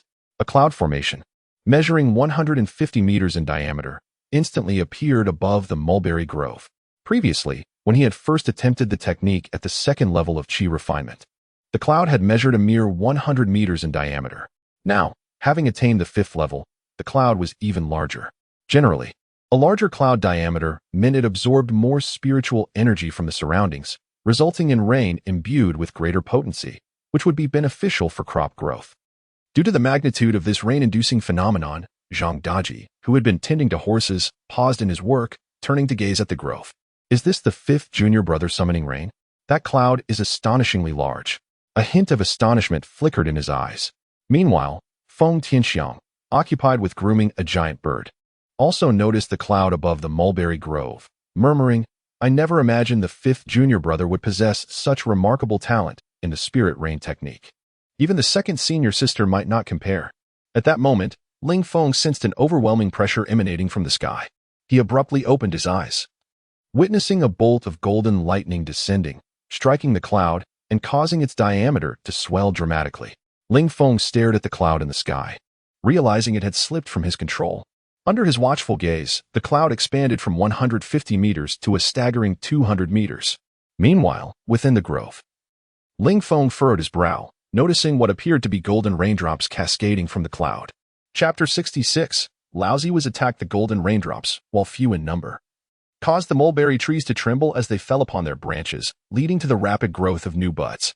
Ling Feng observed that the newly sprouted mulberry leaves, drenched in the golden rain, emitted a faint golden glow. What could this mean? Intrigued, he approached for a closer examination. To his astonishment, he discovered that the veins of these leaves were golden and that ethereal energy was swirling around them. Even more surprising was that the ancient mulberry tree had begun to sprout new shoots, albeit only half an inch before ceasing their growth. After a moment's hesitation, he plucked a leaf with golden veins and placed it in his mouth, savoring its extraordinarily sweet flavor. As he swallowed the leaf and activated the nameless qi refining technique, he felt a stream of spiritual energy flowing from his lower abdomen into his meridians, ultimately reaching his dantian. This mulberry leaf harbored an astonishing amount of spiritual energy. Ling Feng marveled inwardly, realizing that the energy contained within these golden-veined leaves rivaled that of some low-tier spiritual fruits. As time passed, more and more mulberry trees bore golden-veined leaves, and even the mulberries themselves shimmered with a golden radiance. Approximately one incense stick later, the clouds in the sky gradually dispersed. The mulberry grove had transformed into a vibrant scene, with tender green leaves the size of a palm.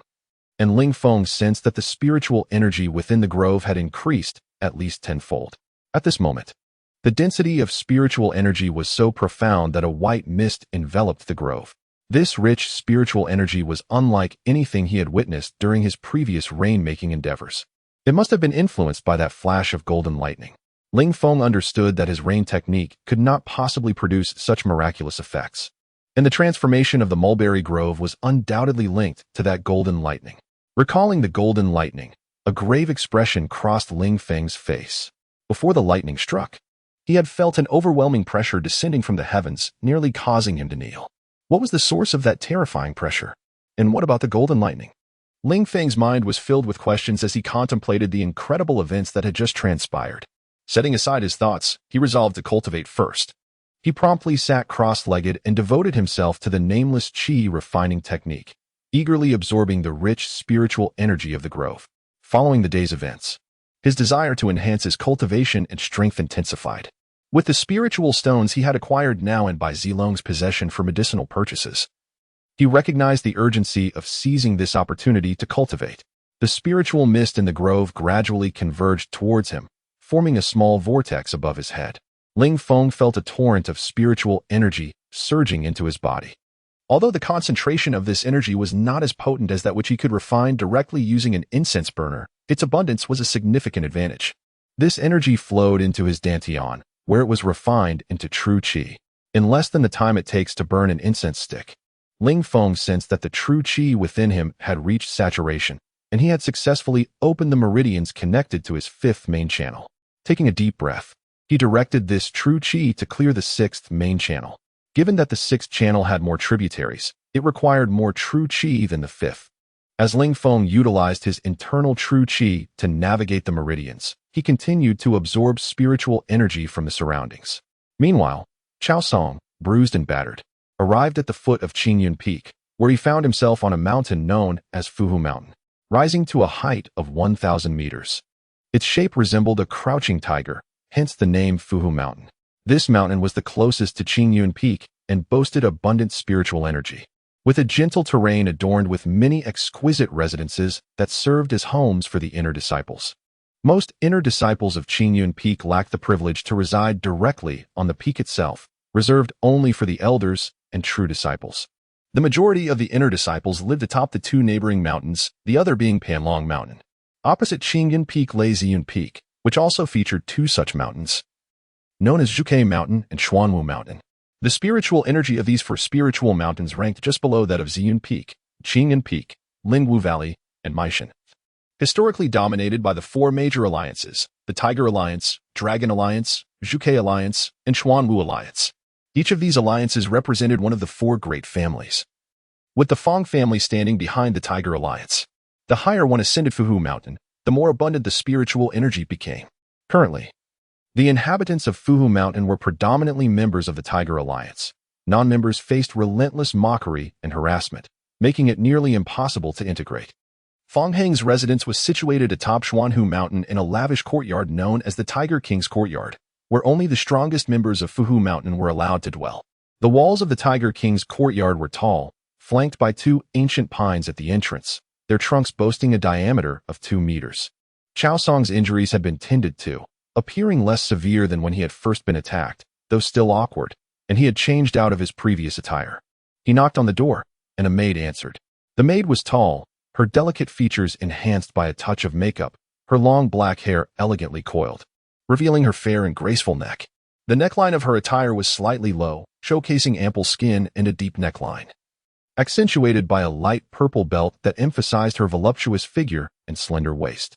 As she opened the door, her movements caused her ample bosom to sway gently, captivating anyone who beheld her.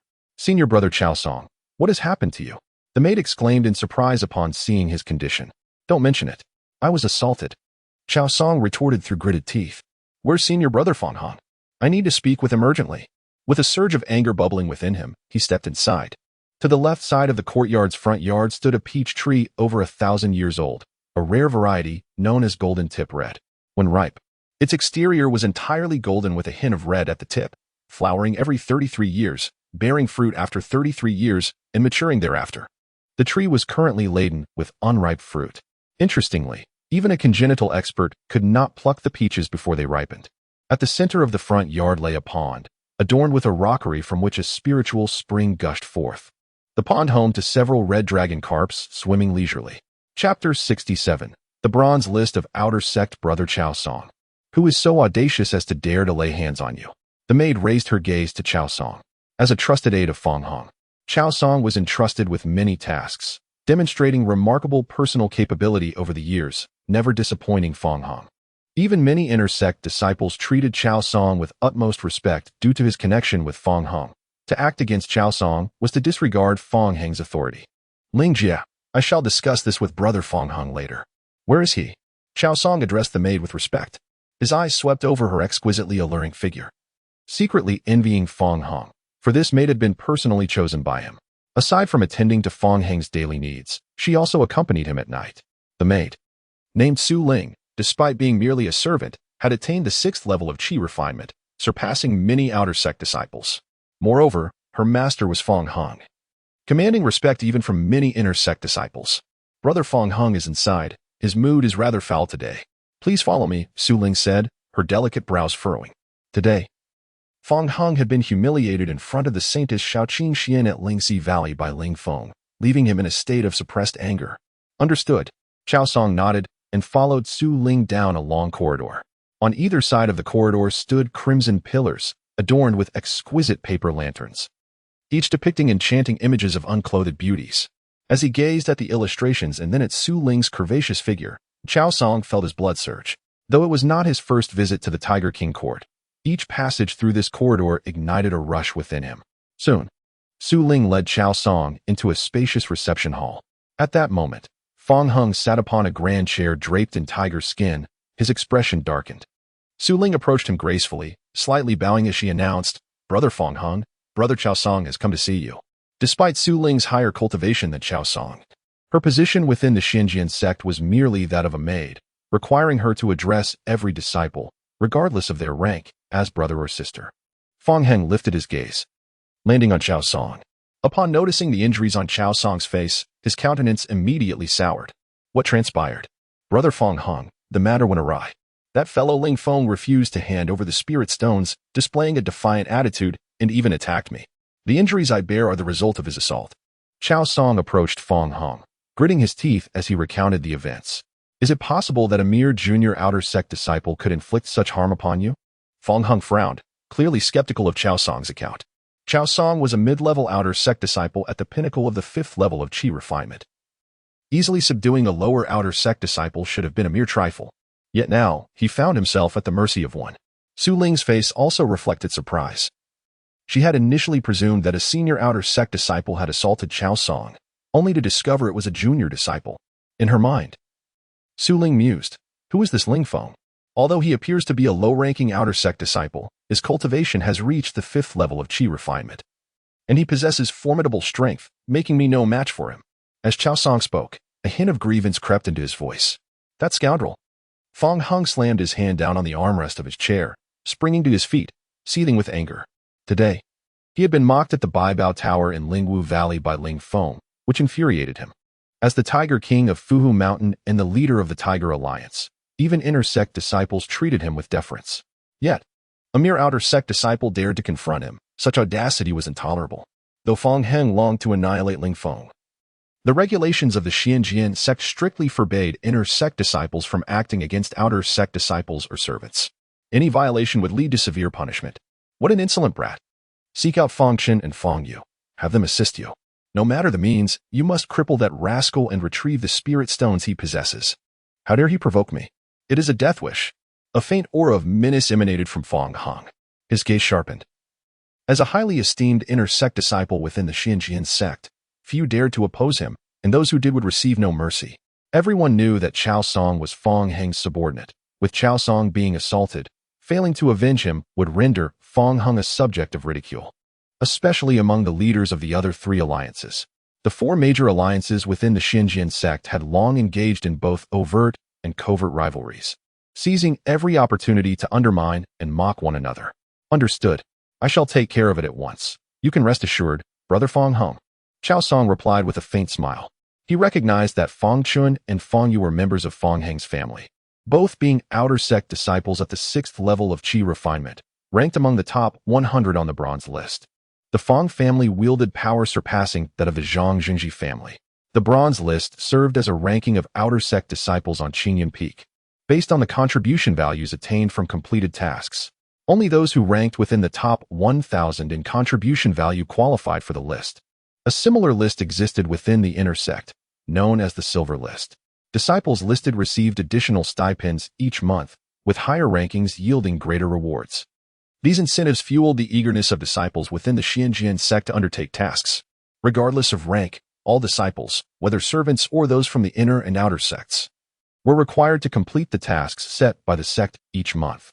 While enjoying various benefits, they also bore certain obligations. Failure to complete basic tasks on time could result in severe penalties, even leading to the forfeiture of cultivation and expulsion from the sect. Contribution values were immensely valuable, redeemable for spirit stones and other resources such as pills, talismans, artifacts, and techniques within the sect. Completing basic tasks did not yield contribution values to earn them. Disciples had to undertake additional tasks. Meanwhile, Bai Zilong, Guan Yunfeng, Zhang Daji, and Feng Tianxiang's basic task involved managing the livestock. The bronze list did not represent a straightforward ranking of combat prowess among outer sect disciples. Many powerful outer sect disciples from well-connected families completed only the basic tasks assigned, for they could acquire resources from their families without expending time on additional tasks. Thus, many formidable outer sect disciples did not appear on the bronze list. However, those ranked within the top 100 on the bronze list possessed considerable strength, especially those in the top 10. After bidding farewell to Hongmeng, Qiao Song departed from Fuhu Mountain to seek Feng Chun and Feng Yu, eager to exact revenge on Ling Feng. Chapter 68. The Underground Spiritual Energy. Half an hour later, the concentration of spiritual mist in the mulberry garden had diminished by half. At this moment, Ling Feng felt a surge of warmth emanating directly from the depths of the earth, penetrating into his body. As this warmth coursed through him, he sensed a searing heat within his meridians, and once refined, it significantly amplified the true energy within him. Ling Feng abruptly opened his eyes, glanced down at the ground, and resumed his cultivation.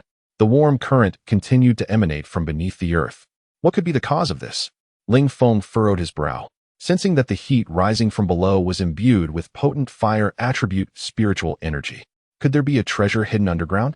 Suddenly, a spark of insight illuminated Ling Feng's mind. He turned to survey his surroundings and promptly dashed back to the livestock room, intent on retrieving tools to excavate and ascertain whether a treasure truly lay beneath. Upon his return to the livestock room, he found Feng Tianxiang and Zhang Daji diligently working beneath a large tree at the entrance. Feng Tianxiang was sorting some feathers, which he had plucked from various spiritual fowl. Once organized, he could sell them for a considerable profit. This was one of his primary sources of income. Meanwhile, Zhang Daji was busy dealing with lice, which he had gathered from the cattle, donkeys, and horses he tended. These were valuable, and selling them to alchemists could also yield substantial earnings. Currently, due to Guan Yunfen's predicament, the livestock room was experiencing an unprecedented economic crisis, prompting everyone to devise ways to generate income. Feng Tianxiang, who previously plucked only 1 or 2 feathers from a bird, had now intensified his efforts, extracting 4 or 5 from each. Zhang Daji was even more relentless. In addition to diligently searching for lice on the livestock, he covertly bled some of the animals. These actions were carried out discreetly, eluding the notice of their superiors. Noticing Ling Feng's return, Zhang Daji immediately exclaimed, "Fifth junior brother, you're back. Why do you look so sweaty? Were you the one conjuring rain in the mulberry garden just now?" "Yes," Ling Feng nodded in affirmation. "Indeed, I never anticipated that your spiritual rain technique would be so formidable. Going forward, let us entrust you with the rainmaking duties for Qingyo Ridge," Feng Tianxiang remarked while continuing to sort feathers. Previously, the rainmaking tasks had been handled by Guan Yunfeng, as neither Feng Tianxiang nor Zhang Daji nor Bai Zilong had mastered the technique. with Guan Yufeng currently incapacitated. Ling Feng had become the sole practitioner of the spiritual rain technique in their livestock room, naturally inheriting this responsibility. Not a problem, Ling Feng replied, then approached a corner of the entrance, hoisting a hoe and a shovel. He addressed Zhang Daji and Feng Tianxiang, seniors. I will head to the mulberry garden to work. If I do not return by noon, you need not wait for me to have lunch. With that, Ling Feng turned and exited the room, making his way towards the mulberry garden.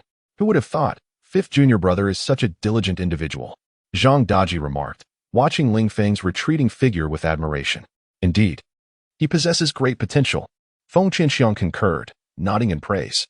Previously, Ling Feng had merely displayed competence in the livestock room. But today's display of industriousness had compelled them to re-evaluate their perceptions of him. From effortlessly producing over 5,000 spiritual stones to executing the impressive spiritual rain technique, and now demonstrating an unwavering commitment to complete his tasks even at the expense of skipping lunch, Ling Feng had truly left an indelible impression. Unbeknownst to Feng Tianxiang and Zhang Daji, Ling Feng's fervent efforts were motivated by his intention to unearth treasures in the mulberry garden. With hoe and shovel in hand, he sprinted to the garden and began digging in the spot where he had previously meditated. Thanks to the moisture from the spiritual rain, the soil was relatively soft, making his task manageable. Moreover, the hoe he wielded was no ordinary tool, but a fourth-tier spiritual hoe, adorned with 4 layers of intricate rune formations. The greater the number of formations, the more formidable the artifact's power. In the annals of the Celestial and Demonic Continent, legendary imperial treasures boasted a staggering 108 layers of formations, each possessing the capacity to devastate the world. These imperial treasures were the legacies of the supreme emperors of the realm, beings of unparalleled strength capable of moving mountains, grasping the moon, and plucking stars from the sky, enjoying long lives that allowed them to leave an indelible mark upon the ages. At that moment, Ling Feng transformed into a diligent groundhog, burrowing into the mulberry garden. In less than half an hour, he had excavated a well 4 feet wide and 10 feet deep. Standing within the well, Ling Feng felt a wave of warmth envelop him. It seemed that the deeper he delved, the hotter it became, and he also noted that the soil grew increasingly compact, making further excavation more laborious. Perhaps I should cultivate for a while, Ling Feng thought, settling down at the bottom of the well and activating the nameless qi refinement technique. Initially, he sensed a faint warmth infiltrating his body, but after half a stick of incense, the heat surged beyond what he had experienced during his previous cultivation on the surface, and its intensity continued to rise. This warmth was rich in fire attribute spiritual energy, which Ling Feng diligently refined, transforming it into true energy within himself. As he had exerted nearly all of his true energy while wielding the spiritual hoe, he now found his reserves nearly depleted. However, with the aid of the fire attribute spiritual energy, his true energy began to gradually replenish. After approximately a stick of incense, the rate at which he absorbed the fire attribute energy stabilized, reaching a pace equivalent to 1/5 of what he could achieve while refining spiritual stones in a censer. The well had only been dug to a depth of 10 feet. If he were to dig even deeper, the absorption of spiritual energy would likely accelerate, alleviating the arduous task of accumulating spiritual stones. Ling Feng's excitement grew with each thought. 2 hours later, his true energy reached saturation. Upon emerging from the well, he noticed that dusk was approaching. Oh no, I lost track of time while cultivating and forgot to feed the silkworms. Ling Feng jolted and promptly began harvesting mulberry leaves. The leaves he collected had sprouted after his rain-making efforts earlier that day, many adorned with golden veins. Half an hour later, he had gathered 10 baskets of fresh mulberry leaves, threading them onto a long bamboo pole to carry them to the silkworm house. The leaves were not particularly heavy, and Ling Feng could easily transport 10 baskets at once. Although Guan Yunfeng raised various breeds of silkworms, all of them relied on mulberry leaves for sustenance. For the special varieties that required additional supplements, Guan Yunfeng had already prepared the necessary ingredients, allowing Ling Feng to simply mix them with the leaves. Chapter 69. A formidable foe approaches. Having fed the silkworms, Ling Feng returned to the livestock room, where Bai Zilong had already arrived. Senior brother, have you brought back the elixirs? Ling Feng inquired eagerly as he approached Bai Zilong. Yes, the elixirs have been administered to your second senior sister. The cold poison within her has been temporarily subdued. However, it will be a considerable time before she awakens, Bai Zilong replied, his expression still grave. He understood that even if Guan Yunfeng were to regain consciousness, her survival would depend on these expensive elixirs. Within this livestock room, Guan Yunfeng possessed the strongest financial acumen among their quartet, yet nearly all the spirit stones she earned were spent on prolonging her life. Alas, I hope second senior sister awakens soon. Ling Feng sighed softly, feeling a pang of sympathy for Guan Yunfeng, aware of her inherently kind nature. Fifth junior brother. I heard from your third and fourth senior brothers that you dealt with Chao Song, Feng Heng's lackey. Quite impressive. I never anticipated your strength to be so formidable. Bai Zilong regarded Ling Feng with admiration, fully aware that when Ling Feng first arrived at the livestock room, his cultivation was merely at the third level of qi refinement. At that time, Ling Feng had just broken through to the third level when Qing Yun brought him to the livestock room, where he was promoted to an elite servant, enjoying the same allowances as the outer disciples.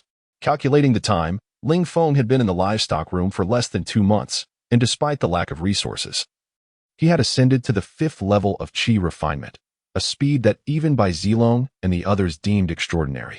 Chao Song was truly overstepping. I couldn't stand him, so I acted. Ling Feng asserted confidently. Rest assured, senior brother, I will not cause trouble for the livestock room in the future. Bai Zilong laughed heartily. Why do you speak as if you were a stranger?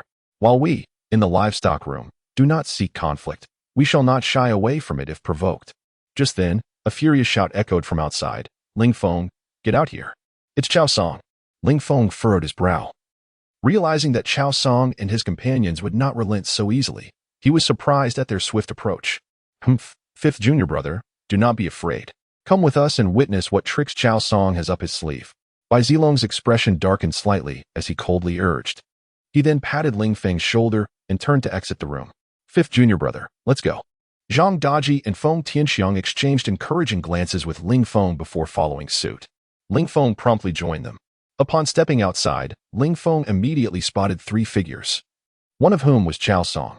The other 2, clad in gray robes, bore the insignia of outer disciples on their chests. The 2 resembled each other, both displaying fair complexions and sharp sword-like eyebrows above slender, alluring eyes. Their high-bridged noses and square lips accentuated their tall, elegant frames, making them strikingly handsome. However, their expressions were rather cold. Fangchun, Fangyu. Zhang Daji's eyes narrowed as he muttered under his breath upon recognizing the 2. Third senior brother, who are these 2? Ling Feng turned to Zhang Daji, sensing that the duo before him was no ordinary pair. Zhang Daji nodded slightly and replied, they are from the Hongmeng family. 2 brothers. The one with the scar on his forehead is Fangchun, the elder brother. The other is Fangyu, the second brother. Both are at the 6th level of qi refinement and rank among the top 100 on the outer disciples bronze list. Fangchun is ranked 88th, while Fangyu is 93rd. Such strength? Ling Feng's eyes widened slightly. Having spent time in the livestock room, he had gained some understanding of the bronze list. Those who made it onto the list were at least at the peak of the 6th level of qi refinement, and they were among the elite within that realm. Even those ranked 1000th were formidable, typically possessing mastery over at least 2 spells, showcasing exceptional combat prowess. Ling Feng had not anticipated that Chao Song would summon such powerful allies so swiftly. Do not be anxious, we are here with you. Zhang Daji reassured Ling Feng, giving his shoulder a reassuring pat before stepping closer to Bai Zilong, gazing at Chao Song's group. Bai Zilong, be wise and have Ling Feng come over immediately, otherwise, do not blame us for being impolite. Chao Song bellowed at Bai Zilong, his gaze fixed on Ling Feng, rife with murderous intent, as if he yearned to obliterate him on the spot. As Chao Song issued his command, Fangchun and Fangyu stepped forward, their powerful auras radiating outward, pressing down on Bai Zilong and Ling Feng. Fangchun and Fangyu, both ranked among the top 100 on the bronze list, were not to be compared with novices like Lin Bai at the initial stages of qi refinement. Their combined pressure left Ling Feng feeling somewhat stifled. After all, his cultivation was only at the 5th level, a tier below theirs. If you wish to dismantle our livestock room, go ahead and try. Should you truly dare to do so, I, Bai Zilong, will take your surname. If you do not, then you, Chao Song, shall be my grandson. Bai Zilong stood with his hands clasped behind his back, emitting a powerful aura that dispelled the pressure from Fangchun and Fangyu. You, Chao Song pointed at Bai Zilong, caught between anger and hesitation.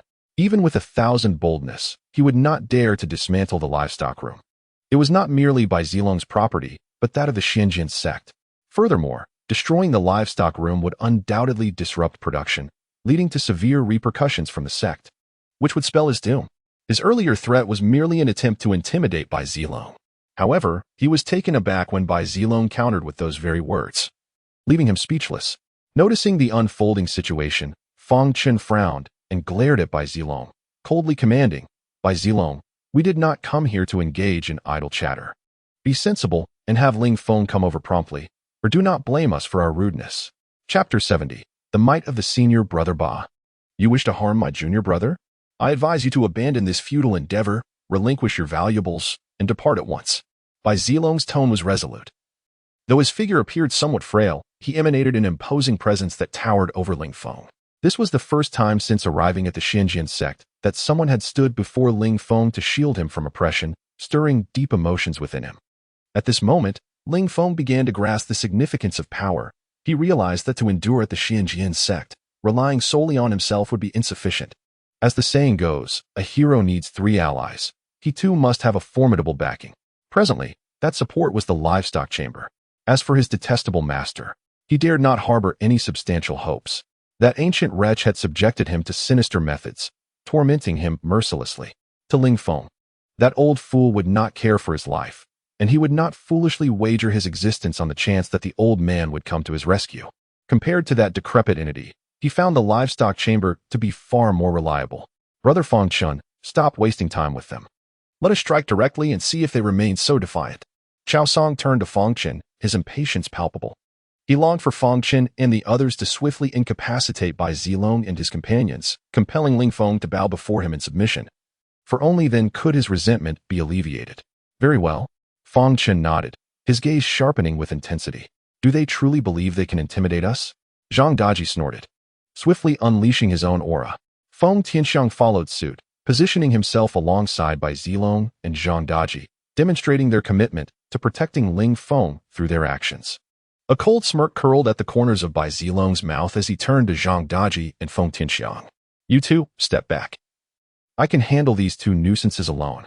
Zhang Daji and Feng Tianxiang exchanged glances, reluctantly retreating. How audacious. Prepare to face my wrath. Feng Chen seethed with fury upon hearing Bai Zilong's words. The 2 brothers ranked within the top 100 of the bronze list, while Bai Zilong was not even within the top 1,000. The audacity of such a claim ignited his rage. Suddenly, Feng Chen's aura intensified, his hands weaving intricate seals as the surrounding spiritual energy was stirred, causing dust to whirl around him, forming a miniature whirlwind. With a deafening rush, sharp earth spikes erupted from the vortex, hurtling toward Bai Zilong and Ling Feng. Impressive. Ling Feng marveled quietly, astonished at Feng Chen's immediate display of formidable magic, wielded with such proficiency and speed. Dozens of earthen spikes, accompanied by a piercing sound, shot toward them. Calm the storm, Bai Zilong bellowed, swiftly performing hand seals before thrusting his palms forward. The surrounding spiritual energy and moisture converged upon him in a rapid influx. Ling Feng sensed a peculiar wave emanating from Bai Zilong, causing the mist before him to thicken dramatically. A cascade of water droplets materialized, forming waves that surged toward Feng Chen. The spikes from the whirlwind were engulfed by the waves, vanishing without a trace, while the water continued its relentless advance toward Feng Chen. Seeing this, Feng Yu's expression shifted dramatically. He had not anticipated Bai Zilong's prowess. He immediately hurled a jade vial, which transformed into a beam of light, piercing through the waves before erupting spectacularly. Ling Feng and the others watched as a brilliant flash illuminated the water, freezing it instantaneously. A chilling aura spread rapidly in all directions.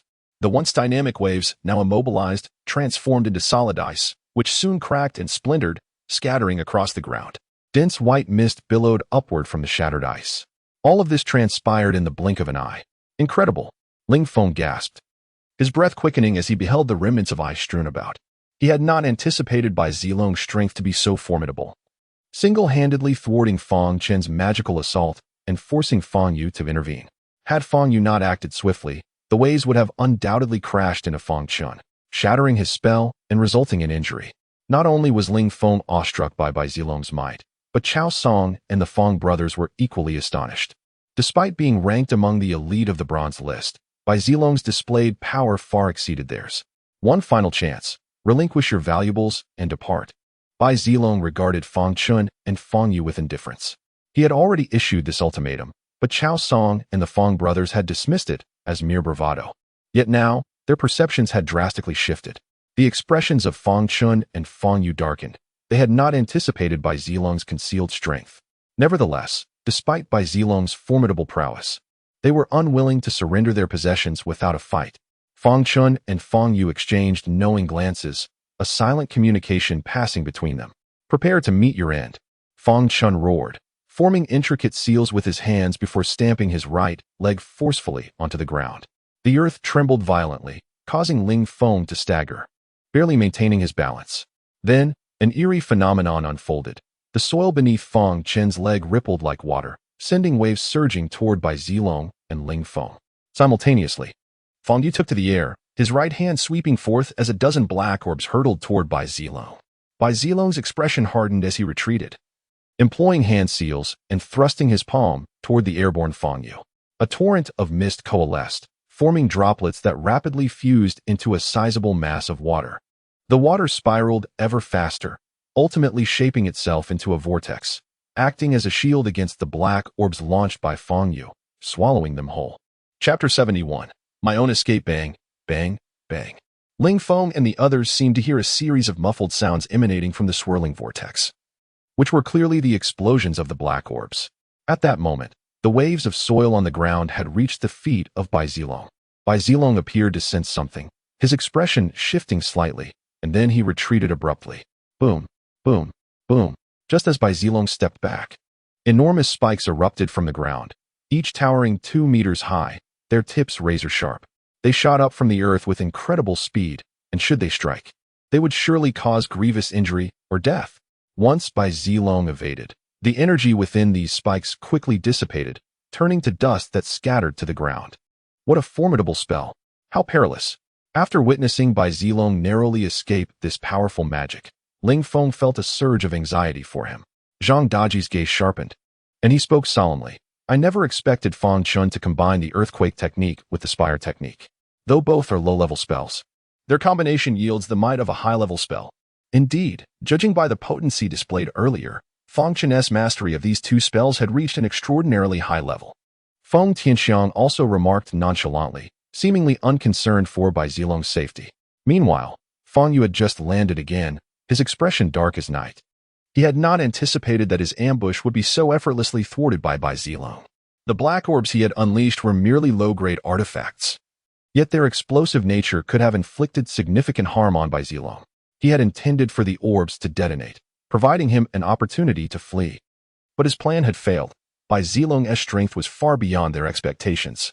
Fang Chen's face, on the other hand, had turned pale, as the simultaneous use of the earthquake and spire techniques had drained a significant amount of his energy. Humph!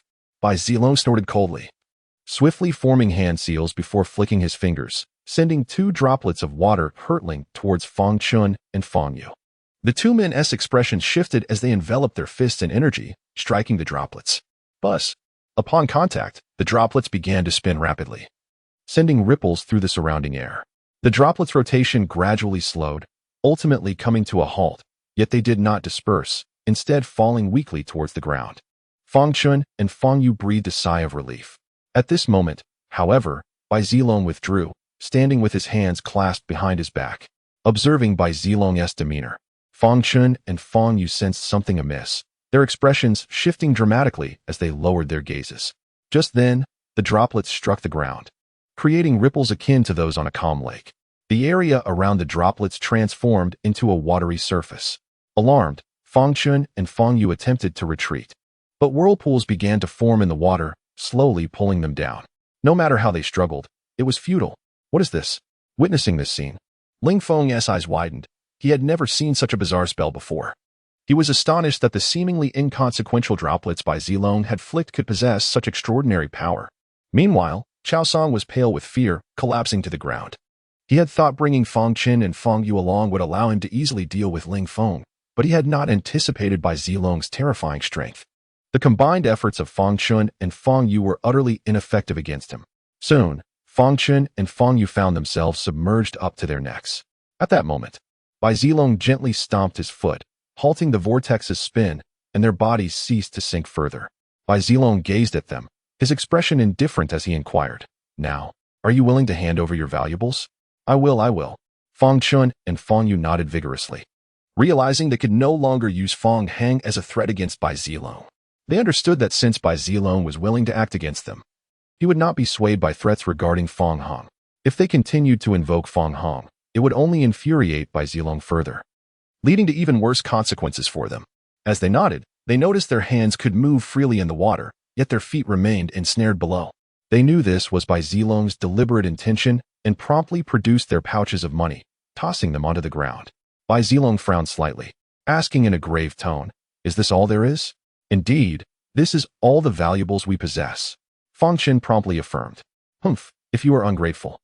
Do not blame me for being ruthless." Bai Zilong scoffed coldly, his right foot striking down as the vortex began to spin rapidly once more, ensnaring Fang Chun and Fang Yu within it. "Ah!" The two of them screamed in horror. Finally, Bai Zilong lifted his foot, causing the vortex to cease instantly, leaving Fang Chun and Fang Yu dazed. Yet, it was not over. After a brief moment, the vortex reversed direction. Whoosh! A tremendous force propelled Fang Chun and Fang Yu from the vortex. Yes, the vortex had merely ejected their bodies, leaving behind their clothes, shoes, and all their belongings. They flew out in the nude, landing unceremoniously on the ground. The vortex on the ground gradually diminished until it vanished, revealing Fang Chun and Fang Yu's garments and possessions at its center. Ling Feng was once again astonished by Bai Zilong's methods. He had not anticipated that the vortex could be employed in such a manner. After regaining their senses upon landing, Fang Chun and Fang Yu felt a chilling breeze on their bodies. Looking down, their expressions shifted instantly, and they quickly covered their exposed bodies. Glaring at Bai Zilong with outrage, "Bai Zilong, you go too far?" Bai Zilong raised an eyebrow, coldly retorting, "Continue to whine, and I shall pluck every feather from your bodies." At this, Fang Chun and Fang Yu quickly shrank their necks in compliance, falling silent. Bai Zilong then turned his attention to Chao Song, stating flatly, "Will you remove your clothes willingly, or shall I force you?" I have no money left. Ling Feng took all my money." Chao Song stammered, momentarily taken aback, then suppressed a curse. Bai Zilong nodded slightly, maintaining a serious demeanor as he remarked, "I understand. But the clothes you wear still hold some value." "You." Chao Song was nearly infuriated, pointing at Bai Zilong, wanting to unleash a tirade, but he ultimately refrained, gritting his teeth in defeat. "I will remove them myself." Chapter 72. Leave that underwear behind. Upon uttering these words, Chao Song promptly began to remove his garments, soon left clad in only a pair of underpants. Just as he was poised to halt, the contemptible voice of Bai Zilong echoed once more, "You must also relinquish your underwear. It is of fine quality, made from silk." Chao Song's face turned an ominous shade of blue with fury, his teeth grinding audibly, and veins bulging on his forehead. At that moment, he yearned to confront Bai Zilong with all his might. Nevertheless, he gritted his teeth and finally removed the last remnant of his modesty. "Begone!" Bai Zilong commanded with a wave of his hand, sending a gust of wind that propelled Chao Song, Fang Chun, and Fang Yu away, sending them tumbling down the hillside. The trio rolled until they landed in a ditch at the foot of the slope. Fang Chun scrambled up from the ditch, cursing Bai Zilong vehemently. "Bai Zilong, remember this grudge. Today, I, Fang Chun, will not forget. Indeed, do not presume your slight prowess grants you the right to be arrogant. We shall not bear your existence without consequence." Fang Yu joined in the tirade against Bai Zilong. "Bai Zilong, you are doomed." Chao Song glared fiercely at Bai Zilong, his eyes nearly aflame with rage. Standing on the mountainside of Qingyou Ridge, Bai Zilong looked down upon Fang Chun and Fang Yu, cupping his hands in a trumpet shape. He called out, "Oh dear, everyone come see. A super invincible handsome man is running about naked." His voice rang out, cutting through the mist surrounding the mountainside, echoing in all directions. The fog around Qingyou Ridge was produced by a special formation, designed to muffle sound and minimize the leakage of spiritual energy. Consequently, the earlier altercation between Bai Zilong and Fang Chen had gone unnoticed by those on nearby hills. Upon hearing Bai Zilong's proclamation, the nearby disciples, including several female practitioners, rushed out of their quarters, their spirits ignited. "Wow, someone is truly running naked. Such a pale bottom. How perky it looks. I long to touch it. It must be so smooth and elastic." The female disciples, upon witnessing this scene, had their eyes sparkle with excitement as they rushed toward Qingyou Ridge. Bai Zilong, we will not rest until you pay for this. Fang Chen's expression shifted drastically upon seeing the crowd. He immediately squatted down in the ditch, smearing mud on his face to avoid recognition. Fang Yu and Chao Song quickly followed suit, hastily covering their modesty with mud before fleeing. Handsome, don't run away. The female disciples enthusiastically pursued them. Fang Chun, Fang Yu, and Chao Song dared not linger, sprinting away with all their might. The other disciples, witnessing this spectacle, erupted into laughter. At the entrance of the livestock quarters, Ling Feng stood, momentarily stunned, taken aback by the unexpected prowess of his senior brother's antics. At this moment, Bai Zilong turned around, noticing Ling Feng's dazed expression. He cleared his throat and said, "Fourth brother, please tidy up the place. Fifth junior brother, you were tasked with cooking." "Oh." Ling Feng snapped back to reality, casting a deep glance at Bai Zilong, before hastily returning to the livestock quarters to prepare a meal. Who would have thought that the senior brother could be so formidable? In the kitchen, as Ling Feng stoked the fire and prepared the meal, he pondered the earlier confrontation between Bai Zilong and Fang Chen. Throughout the battle, Bai Zilong had exuded an effortless mastery, clearly indicating that his strength far surpassed that of Fang Chun and Fang Yu. Given Bai Zilong's capabilities, he mused, even facing some inner disciples would likely result in victory for him. Ling Feng quietly reflected, aware that inner disciples typically possessed at least the cultivation of the 7th level of qi refinement. Yet, Bai Zilong seemed to harbor untapped depth. As for Zhang Daji and Feng Tianxiang, one would assume that upon provoking such a formidable adversary as Fang Hong, they would be greatly concerned. However, they appeared remarkably composed. Half an hour later, Ling Feng completed the meal and sat down to dine with Bai Zilong, Zhang Daji, and Feng Tianxiang. The atmosphere was quiet, with Bai Zilong and the others eating in silence. Ling Feng, however, seemed distracted, his mind racing with numerous questions. He yearned to speak, but feared inciting displeasure among his seniors. "Fifth junior brother, do you have something on your mind?" Bai Zilong asked, picking a vegetable from the bowl. Ling Feng looked up at Bai Zilong and nodded slightly. "Ah, you must be wondering why, with my formidable strength, I do not pursue a ranking on the bronze list?" Bai Zilong chuckled, meeting Ling Feng's gaze.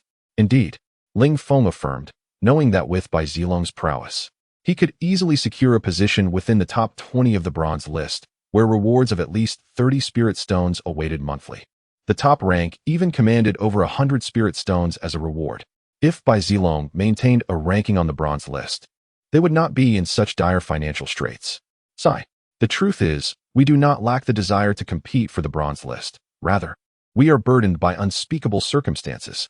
Some matters cannot be disclosed to you. I hope you can understand. Bai Zilong's tone turned somewhat resigned. Burden? Ling Feng blinked, scanning Bai Zilong, Zhang Daji, and Feng Tianxiang's faces before nodding and returning to his meal. Everyone harbors their own secrets. Since this is their burden, Ling Feng chose not to dwell on it. Knowing wouldn't he change anything. What mattered most was improving his own cultivation and strength. After finishing dinner, Ling Feng handed over the spirit stones he had seized from Chao Song to Bai Zilong. Bai Zilong accepted them without hesitation, knowing they were in desperate need of spirit stones. Returning to his room, Ling Feng began to channel his inner energy, striving to break through the 5th main meridian. The following day, news of Chao Song and Fang Chen's humiliating experience spread among the outer disciples. "Hey, have you heard? Yesterday, Fang Chen, Fang Yu, and Chao Song went to Qingyo Ridge looking for trouble and ended up stripped of their clothes by the people there. Is that true? Fang Chen and Fang Yu are ranked within the top 100 on the bronze list." Humph, this news is undoubtedly accurate. Before the incident, some witnessed Chao Song and Fang Chen heading toward Qingyo Ridge. Goodness, who would have thought Bai Zilong and his crew were so formidable? That remains uncertain. After all, Qingyo Ridge is Bai Zilong's territory. Perhaps they employed some traps to ensnare Fang Chen and the others. Yes, that must be the case. Bai Zilong and his companions are quite audacious. Fang Chen, Fang Yu, and Chao Song are all under the command of the formidable Fang Hong. Their actions are tantamount to slapping Fang Heng's face. He will undoubtedly retaliate. Indeed, Bai Zilong and his group are in for trouble. Chapter 73. The second on the bronze list as victims of the recent incident, Fang Chen, Fang Yu, and Chao Song arrived at the Tiger King Institute. They refrained from seeking out Fang Hong until this morning, having been too intimidated to approach him the previous night. How infuriating! Fang Hong exclaimed, his anger erupting as he smashed the cup in his hand onto the ground. He had not anticipated the formidable strength of Bai Zilong. "Brother Feng Hong, you must help us seek revenge." Feng Chen and Feng Yu looked at him with pitiful expressions, for they had never endured such humiliation in their lives. "Brother Hong, if we do not avenge this grievance, we shall have no face to show to others." At that moment, Chao Song was utterly despondent, having suffered a second injury that left both his body and spirit severely wounded. Feng Heng's expression darkened. He had believed that Feng Chun and Feng Yu could easily handle the situation, yet he was surprised to learn that Qingyou Ridge was such a tough opponent.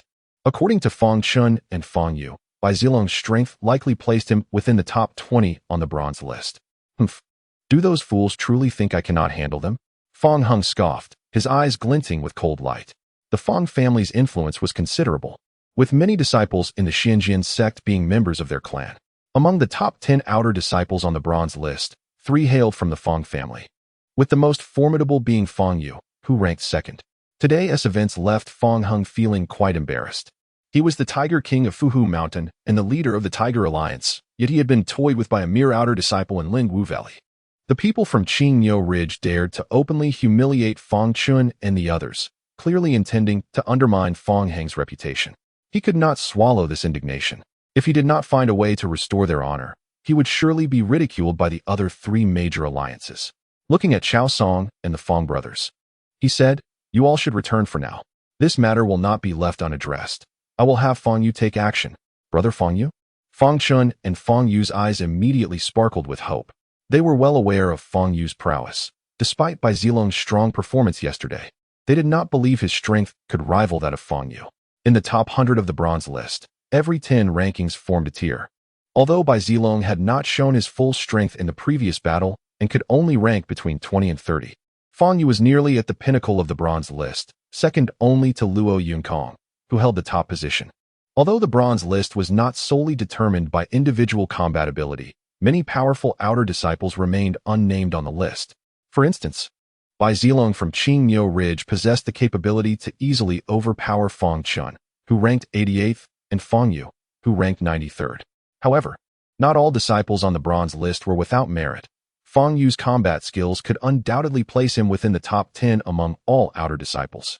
Chao Song and the others firmly believed that with Feng Yu's intervention, they would undoubtedly be able to deal with Bai Zilong. "Then we shall take our leave."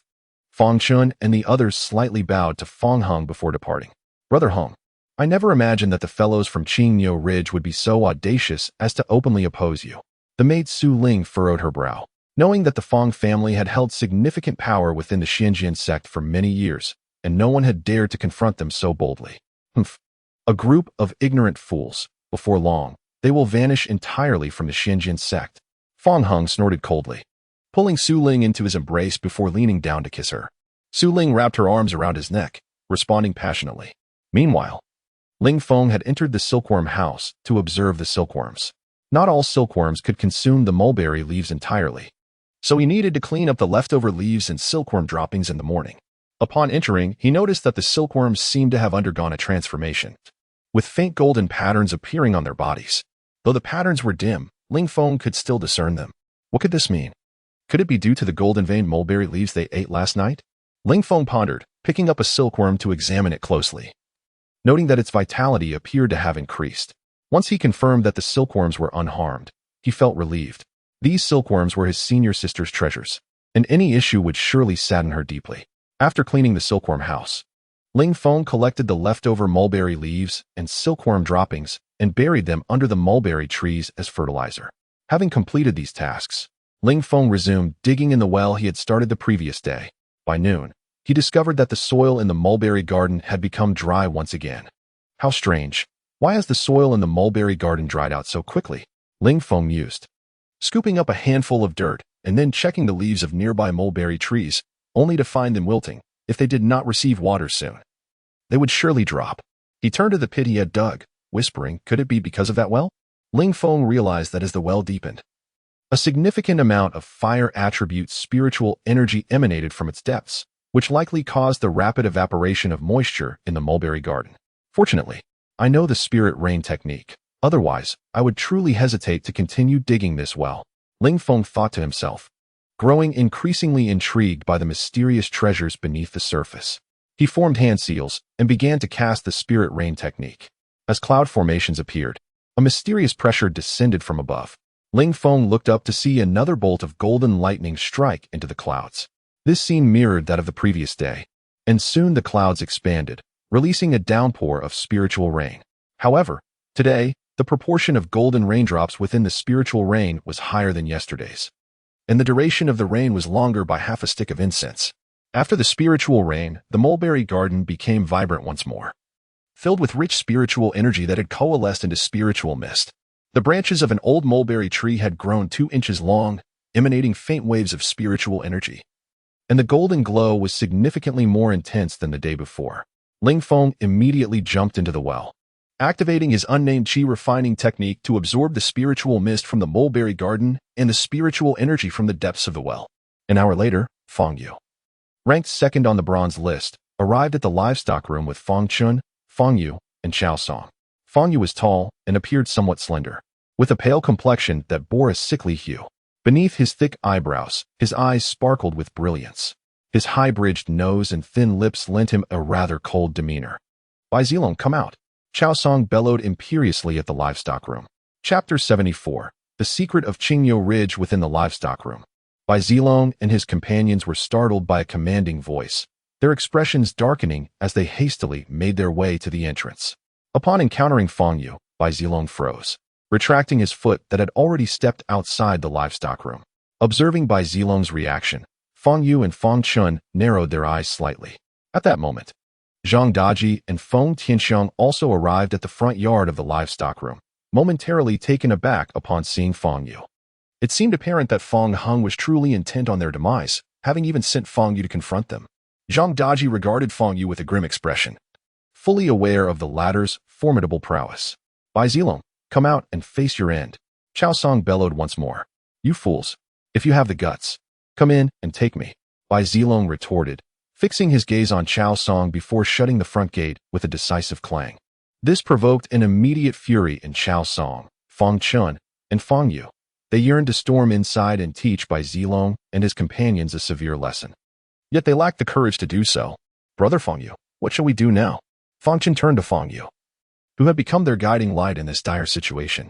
"Let us wait and see how long they can hide," Feng Yu scoffed, settling into a meditative posture at the entrance of the livestock room. He had encountered such situations before, over the years. Feng Heng had sent him to subdue many disobedient individuals, all of whom had chosen to evade him out of fear. Feng Yu possessed an abundance of patience, and he doubted the livestock room's occupants could remain concealed indefinitely. Once Bai Zilong and the others emerged, he would not hesitate to confront them. "Then we shall wait alongside you, Brother Feng Yu," Chao Song declared, promptly seating himself beside Feng Yu, with Feng Chun and Feng Yu following suit. Feng Chun closed his eyes in contemplation, disregarding the chatter of his companions. "Damn it, Bai Lauda, those rascals seem intent on lingering at the entrance. What shall we do?" Zhang Daji cursed under his breath, peering through the crack of the door at Feng Yu and his allies' resolute demeanor. He understood all too well that while they could hide in the livestock room for a time, it was not a sustainable strategy. "I know not what to do either. For now, let us take it one step at a time. If it comes to a head, I shall break through and deal with that fellow." A glint of determination flashed in Bai Zilong's eyes. "Breakthrough?" Zhang Daji and Feng Tianxiang exchanged surprised glances, taken aback by Bai Zilong's declaration. They were aware that Bai Zilong and the others had already opened 6 main meridians, and only a small segment of the remaining 3 remained unsealed. A deliberate choice to suppress their cultivation, as they were not yet ready to advance. If Bai Zilong wished to, he could easily ascend to the 9th level of qi refinement, distinguishing himself among the inner disciples. The reason they had refrained from breaking through was their knowledge of the great secret of Qingyo Ridge, a legacy left by an extraordinary powerhouse. They sought to obtain the inheritance of these formidable beings. A breakthrough would necessitate leaving Qingyo Ridge, thus forfeiting their chance to access its treasures. Alas, we have lingered in Qingyo Ridge for so long without grasping that inheritance. Perhaps we are truly fated to be separated from it. Waiting another 100 years would yield no results. Bai Zilong lamented, fully aware that he, along with Guan Yunfeng, Zhang Daji, and Feng Tianxiang, understood the existence of a remarkable legacy within Qingyo Ridge, which required 5 tokens to unlock. They all shared a common trait. They were brought in from the outside. mirroring Ling Feng's entrance into the Xinjiang sect, and like him, they were oblivious to the identity of the individual who had facilitated their arrival. Upon entering the Xinjiang sect, they began as the lowest-ranking servants, ultimately arriving at Qingyo Ridge. In Qingyo Ridge, the four of them quickly acquired the tokens of inheritance, and upon obtaining them, they learned of the greatest secret of Qingyo Ridge. Once they possessed the inheritance, they would officially become direct disciples of those enigmatic powerhouses. Currently, each of them had obtained one token, yet the fifth remained elusive. Thus, Bai Zilong and his companions had been waiting for years. Among them, Bai Zilong had spent nearly a decade at Qingyo Ridge, followed closely by Guan Yufeng with 9 years, Zhang Daji with 8, and Feng Tianxiong with 7. All four had received their tokens within a year of arriving at Qingyo Ridge, while those who did not within that time frame were reassigned. Each year, a new individual would enter the livestock room, tasked with locating the fifth token. Regrettably, none had succeeded, and Bai Zilong and the others had been waiting for 7 long years. Bai Zilong shook his head, feeling a sense of helplessness after so many years of waiting for the elusive fifth token. Although they had been summoned by the mysterious powerhouses of the Xinjiang sect, these elderly figures had not contacted them since their arrival. Even now, as Guan Yunfeng faced a life-threatening situation, the powerhouses remained silent, fully aware that until they acquired the inheritance of Qingyo Ridge, they would not intervene in their fate. Zhang Daji and Feng Tianxiong exchanged glances, their expressions reflecting a sense of resignation. Perhaps it is indeed, as Bai Laoda has said, we may be destined to remain separated from that inheritance. Zhang Daji frowned, grappling with a fierce sense of dissatisfaction. They had suppressed their cultivation and waited so long in Qingyo Ridge for the sake of that inheritance, only to find themselves empty-handed. Anyone in their position would feel the sting of disappointment. Had Guan Yunfeng not been poisoned, they might have continued to endure. Yet now, with her life in peril, they could not stand by and watch her perish. If Feng Heng truly forced their hand, they would have no choice but to break through and confront him directly. Indeed, I share your sentiments. This fifth junior brother possesses commendable talent. I only hope he can obtain the fifth token. Feng Tianxiong shook his head, and both he and Zhang Daji turned away to resume their tasks. Their hopes for Ling Feng tempered by the understanding that securing the inheritance token was not solely a matter of talent, but also one of fortuitous circumstances. That evening, Ling Feng returned to the livestock room punctually, entering through the back door, unaware that Feng Yu and his companions had already positioned themselves at the entrance.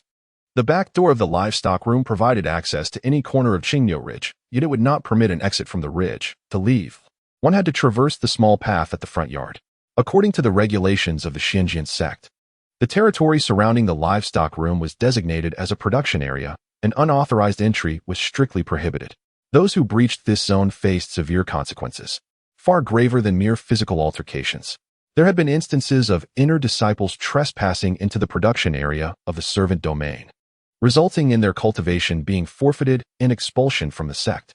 In Qingyo Ridge, apart from the small path leading to the livestock room and the open space at the entrance, all other areas were classified as production zones.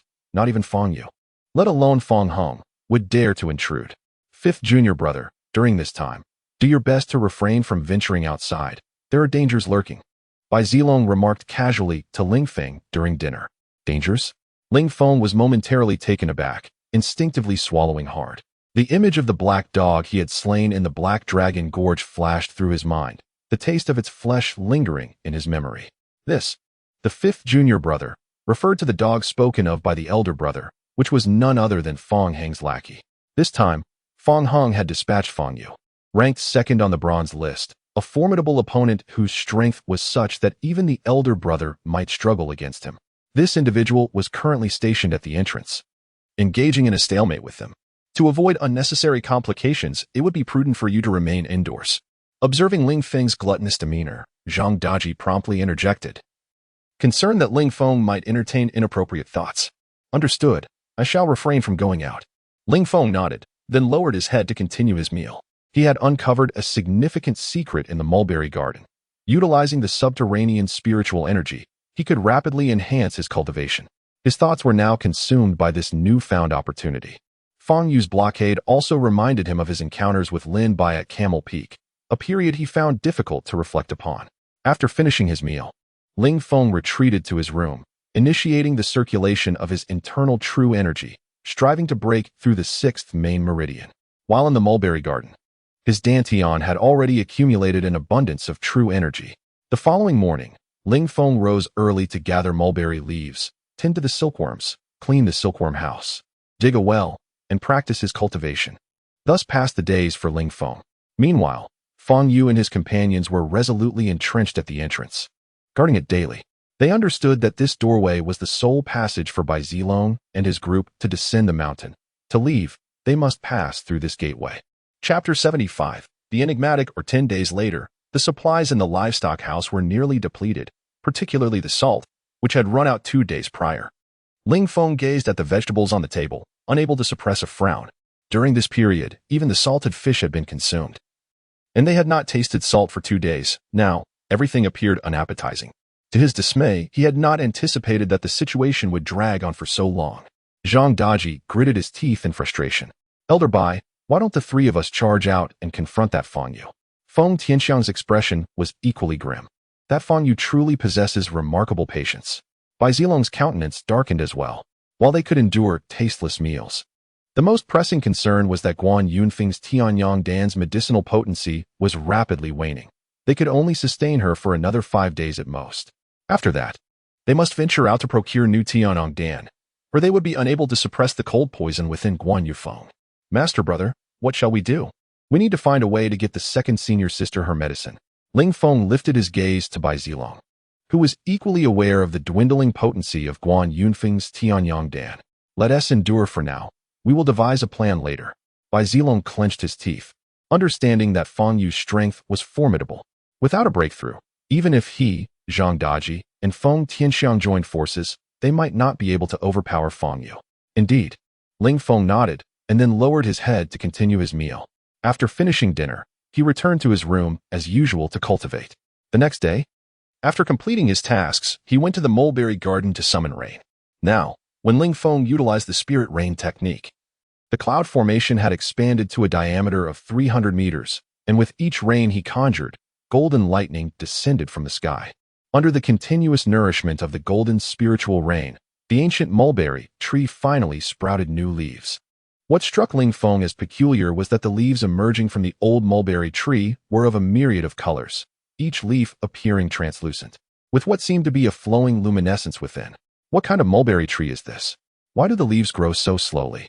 Observing the freshly unfurled tender leaves, Ling Feng furrowed his brow but chose to disregard it.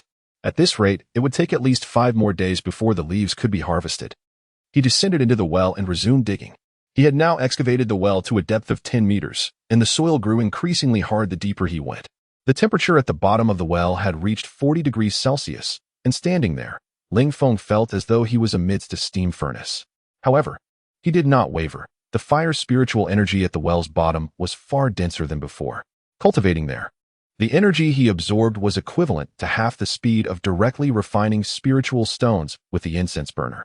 Suddenly, his spiritual pickaxe was forcefully rebounded, sending a jolt through his arm. What on earth? Ling Feng looked down to see a flicker of red light shimmering within the soil. He quickly crouched down and gently cleared the dirt with his pickaxe, revealing a diamond-shaped stone radiating a red glow. This diamond-shaped stone bore red patterns on its surface and felt warm to the touch.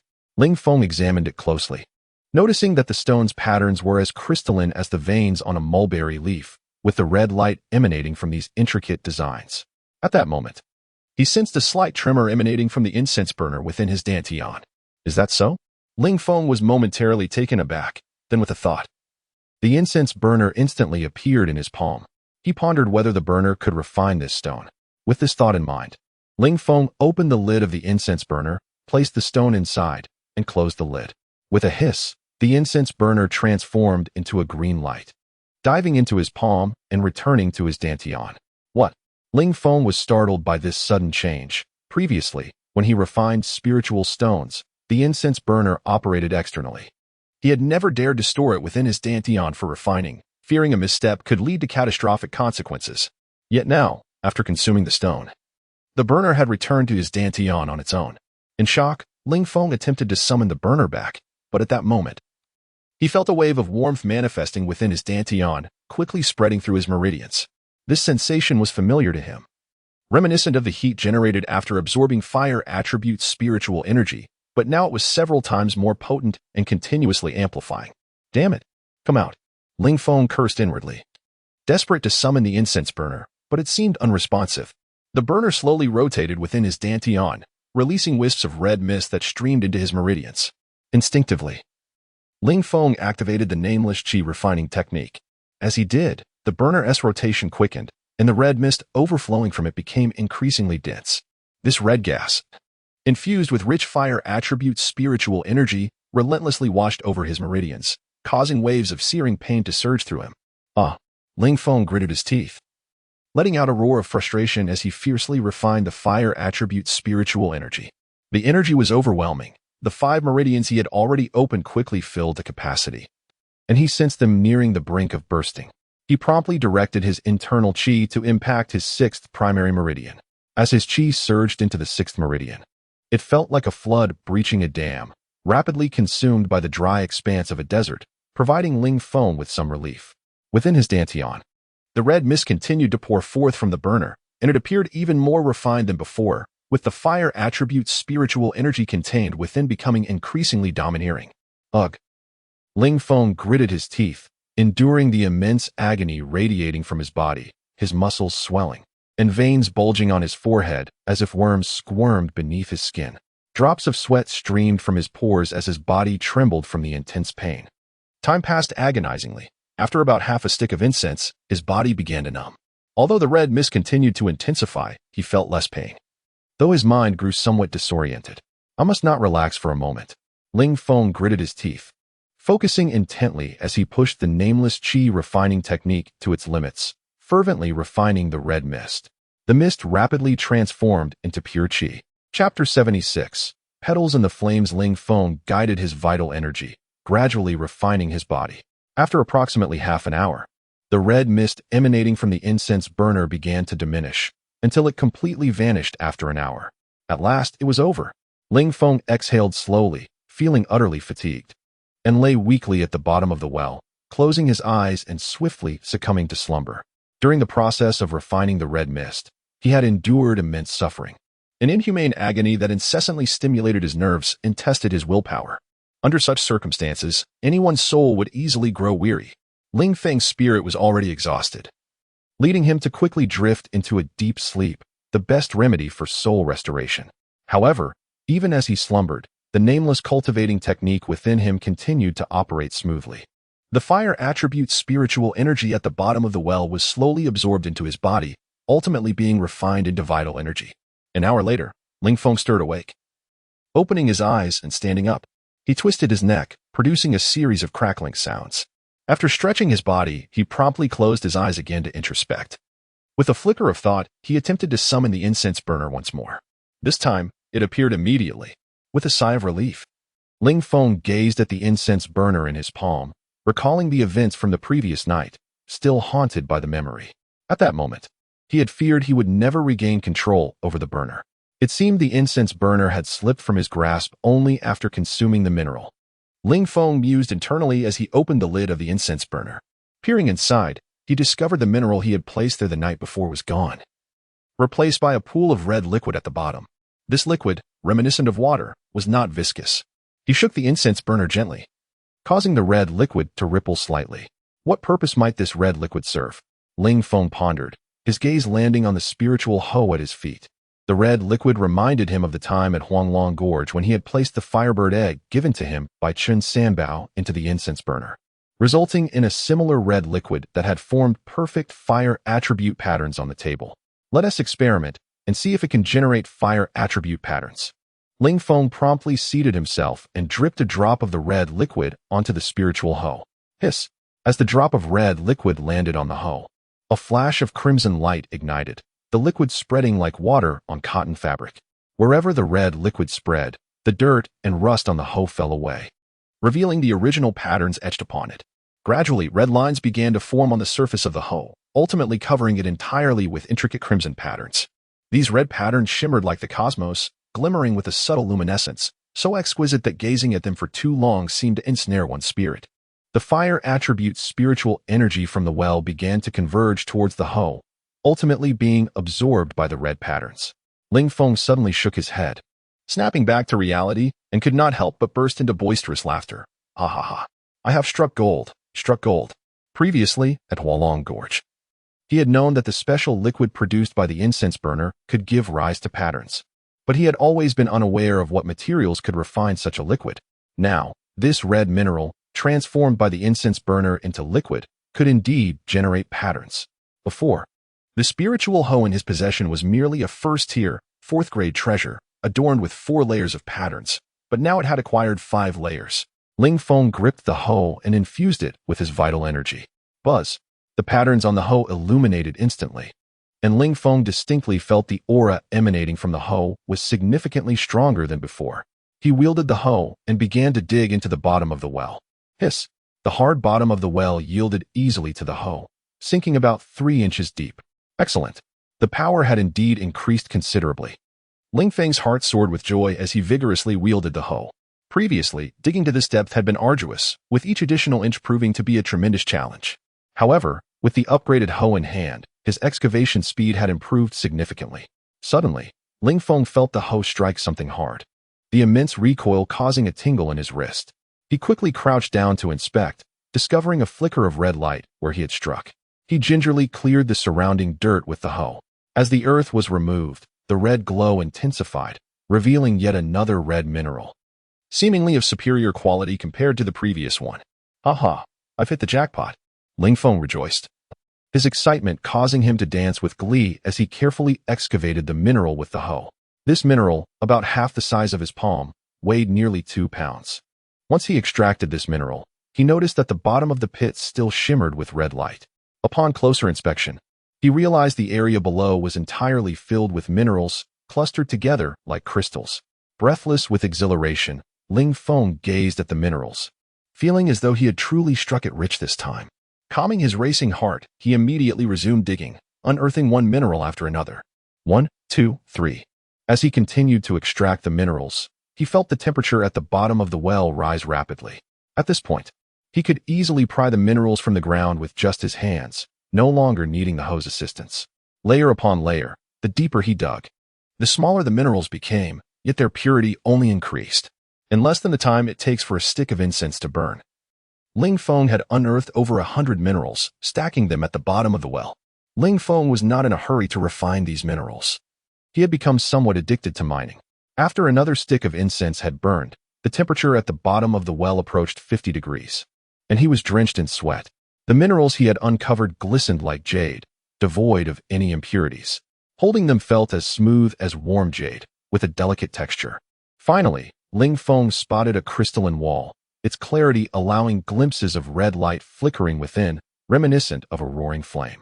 Within that flame, Ling Feng vaguely discerned the outline of a petal. Chapter 77. The hard crystal wall upon a certain petal, intricate and profound patterns flickered, seemingly containing the ultimate truths of the universe. Even through the crystal wall, Ling Feng's soul was irresistibly drawn in.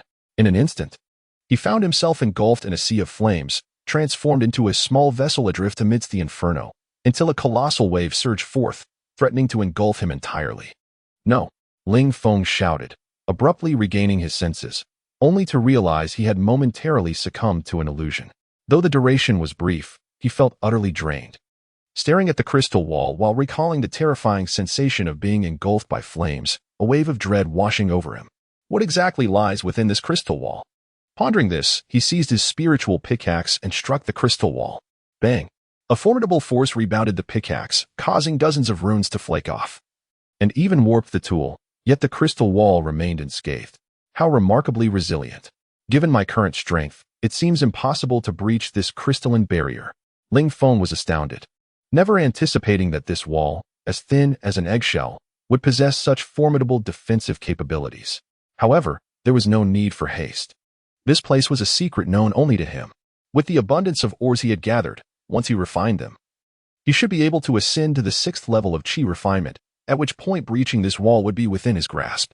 Taking a deep breath, Ling Feng reassured himself that Bai Zilong and the others would never enter this mulberry garden, and thus were unaware of its secrets.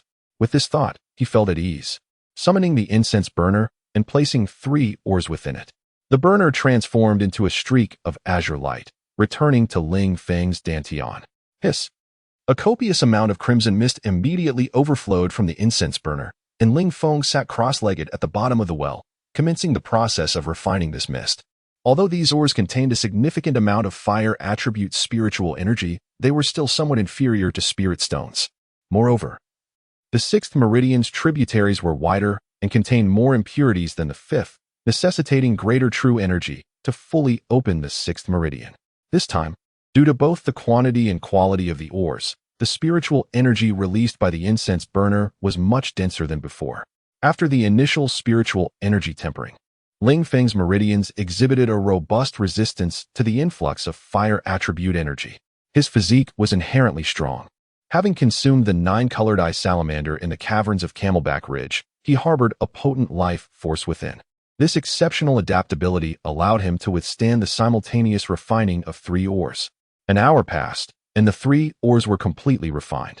During this process, the fire attribute spiritual energy released by the ores was utilized to dissolve the impurities within the 6th meridian. Ling Feng felt slightly fatigued but gritted his teeth and summoned the incense burner once more, tossing another 3 ores into it to continue his cultivation. Thus, he persevered until dusk, finally ceasing his practice and climbing from the well. He glanced down the mine, reflecting, the depth of this well has increased significantly, and an abundance of fire attribute spiritual energy is emanating from it. This energy could potentially affect the growth of the mulberry trees and accelerate the evaporation of moisture within the garden. I must find something to cover it. He then proceeded to gather mulberry leaves, returning to the silkworm house to feed the silkworms. Afterward, he carried a basket on his back and hoisted a door panel, making his way back to the mulberry garden. Upon reaching the well's bottom, he filled the basket with ores and covered the well's mouth with the door panel, layering it with thick soil to significantly diminish the escaping fire attribute energy. By the time Ling Feng returned to the livestock room, twilight had descended. He entered his room through the back door, depositing the ores inside before heading towards the hall. In the hall, Bai Zilong, Zhang Daji, and Feng Tianxiang sat, lamenting in anguish. Upon closer inspection, Ling Feng noticed each of his senior brothers bore injuries. "Senior brother, what happened to you all?" Ling Feng approached Bai Zilong and inquired softly. "Damn it, don't even mention it. Just a while ago, the 3 of us had a skirmish with Feng Yu." "Ouch." Bai Zilong winced as he inadvertently touched his facial wound while speaking. "Is that so? Feng Yu is that formidable? You 3 joined forces and yet suffered such a defeat?" Ling Feng could hardly believe it. He had witnessed Bai Zilong's prowess firsthand. Even Feng Qin, ranked 88th on the bronze list, and Feng Yu, ranked 93rd, were no match for him. It was evident that Bai Zilong had not exerted his full strength when dealing with Feng Qin and Feng Yu. Yet now, with the combined efforts of Bai Zilong, Zhang Daji, and Feng Tianxiang, they had been so thoroughly bested. That Feng Yu is indeed a monster. He has mastered 3 spells, excelling in both offense and speed. And his defense is extraordinarily formidable. Zhang Daji couldn't help but curse. Feng Yu's second-place ranking on the bronze list was no mere coincidence. Feng Yu had mastered 3 spells: the Stone Skin Technique, the Shortening Technique, and the Fire Dragon Technique. The Stone Skin Technique, once cast, could petrify the user's skin, greatly enhancing their defense. The Shortening Technique allowed for a significant reduction in distance, effectively doubling speed. The Fire Dragon Technique was a more powerful advanced version of the Fire Serpent Technique, boasting tremendous might but being incredibly difficult to master. The difficulty of mastering these 3 techniques was immense, requiring vast resources for cultivation. Even with talent, without sufficient resources, one could not succeed. For instance, the Stone Skin Technique necessitated a considerable amount of stalagmites for tempering, making it a daunting pursuit for ordinary outer disciples who lacked the resources to support such training. Feng Yu was a prodigy of the Feng family. Had it not been for the family's orders, he would have long since advanced to an inner disciple. The Feng family deliberately restrained Feng Yu's advancement, allowing him to remain an outer disciple as their most potent trump card, intimidating any outer disciple daring to oppose the Feng family. It was understandable that Bai Zilong and his companions could not defeat Feng Yu together. "Senior brother, what prompted you all to engage in a confrontation with Feng Yu today?" Ling Feng inquired, curiosity piqued as he looked at Bai Zilong. Chapter 78. Imminent Crisis. Alas. Tomorrow you must deliver the silkworm cocoons to the brocade workshop. With Feng Yu and his cronies stationed there, you'll be unable to leave. Today, we attempted to confront Feng Yu together, hoping to subdue him. However, his strength far exceeded our expectations. During the struggle, we exhausted nearly all our treasured possessions. Yet we still couldn't overcome him. Bai Zilong lamented, for in the preceding battle, they had employed every conceivable tactic, depleting their spiritual charms and auxiliary elixirs.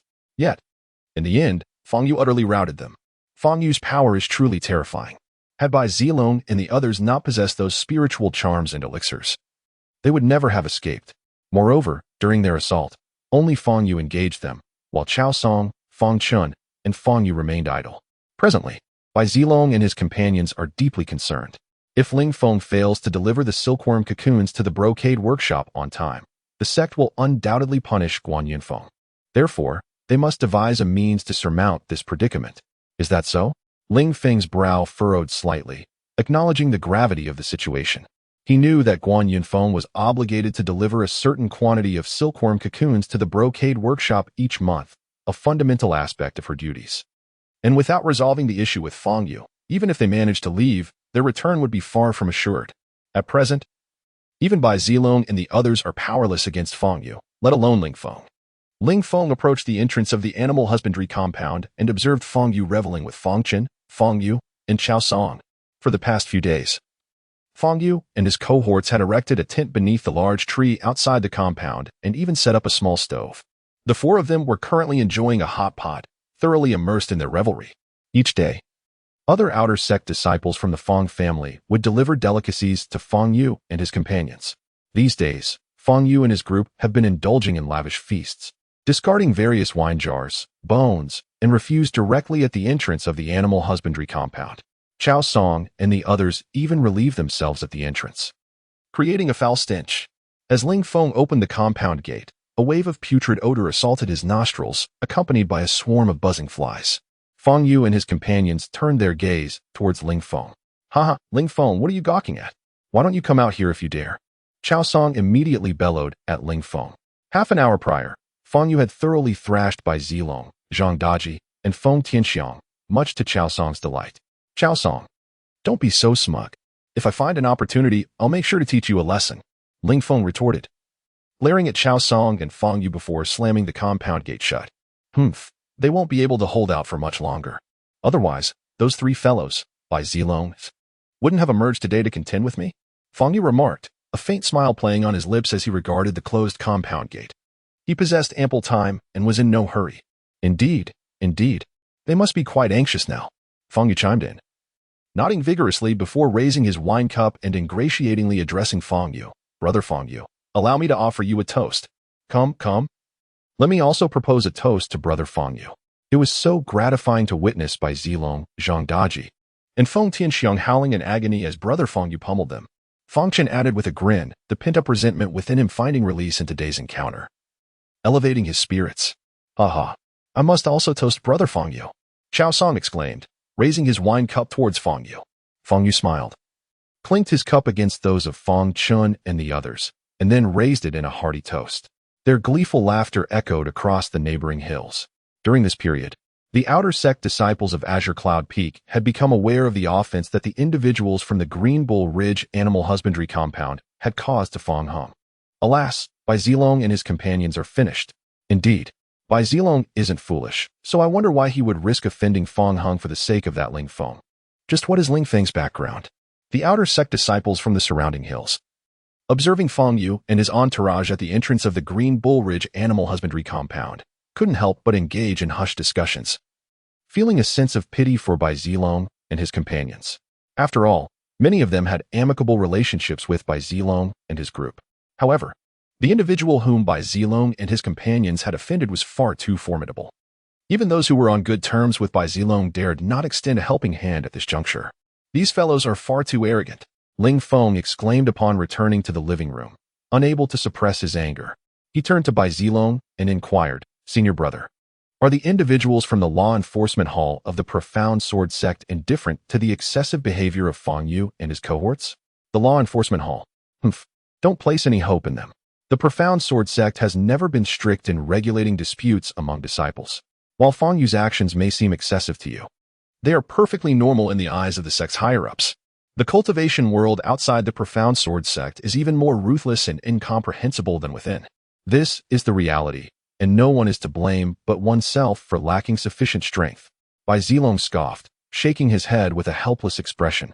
In truth, he recognized that this was a deliberate strategy employed by the profound sword sect. If the sect's disciples couldn't endure such bullying, they would have no chance of survival in the outside world. To avoid being oppressed, one must diligently cultivate and elevate one's strength. If life were too comfortable, everyone's cultivation would lack motivation. Once I break through in cultivation, I'll make sure to teach them a lesson. Ling Feng cursed inwardly before addressing Bai Zilong and his companions. Senior brother, third senior brother, fourth senior brother, please wait a moment while I prepare a meal. Hurry along. We haven't even had lunch and are starving. Bai Zilong waved his hand at Ling Feng. Ling Feng nodded and returned to the kitchen to prepare a meal. The smug expressions of Chao Song and Feng Yu haunted his thoughts. Approximately half an hour later, Ling Feng had prepared the meal. It was a simple affair, consisting of rice and a mixed stew, Ling Feng's specialty. Senior brother, tomorrow I will deliver the silkworm cocoons to the brocade workshop. I'll have to trouble you to continue restraining Feng Yu for a while, Ling Feng said, stuffing a piece of cured meat into his mouth. The thought of Chao Song and his companion's smug demeanor infuriated him.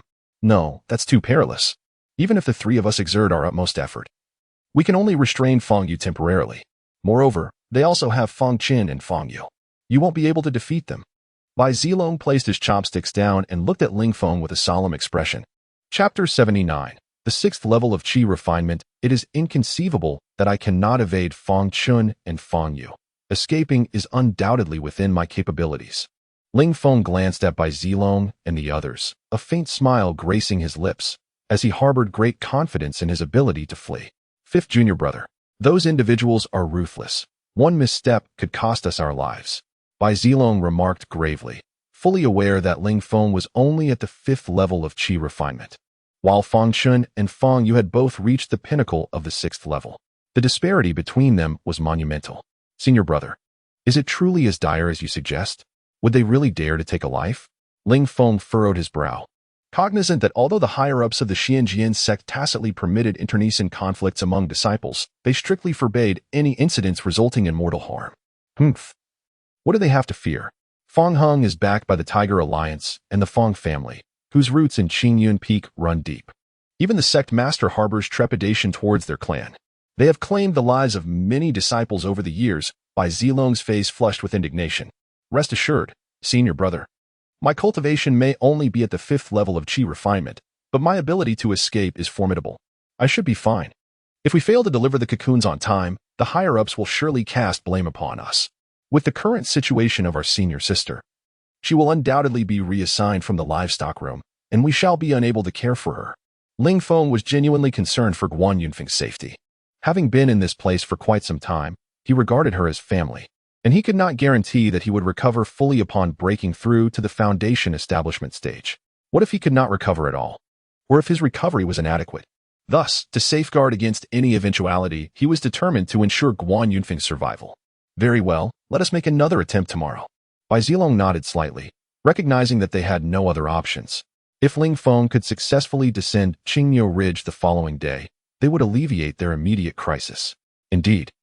I shall now proceed to the silkworm house to gather the cocoons. Ling Feng nodded and then rose to head towards the silkworm house. Upon arrival, he checked the registration date, noting that the cocoons he was to deliver to the livestock room the next day were those of the Bayou silkworms. These Bayou silkworms were pure white, resembling congealed fat before they spun their cocoons.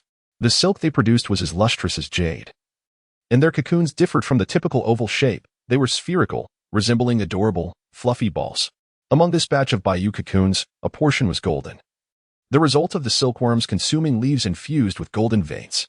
While nurturing these Bayou silkworms, Ling Feng had selectively fed a small number with the golden vein leaves.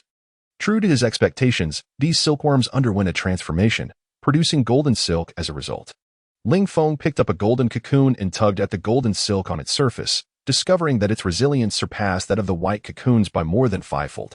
The silk from these golden cocoons was now suitable for crafting silk-based magical artifacts. The quantity of golden Bayou cocoons was approximately 1/20th that of the ordinary white ones.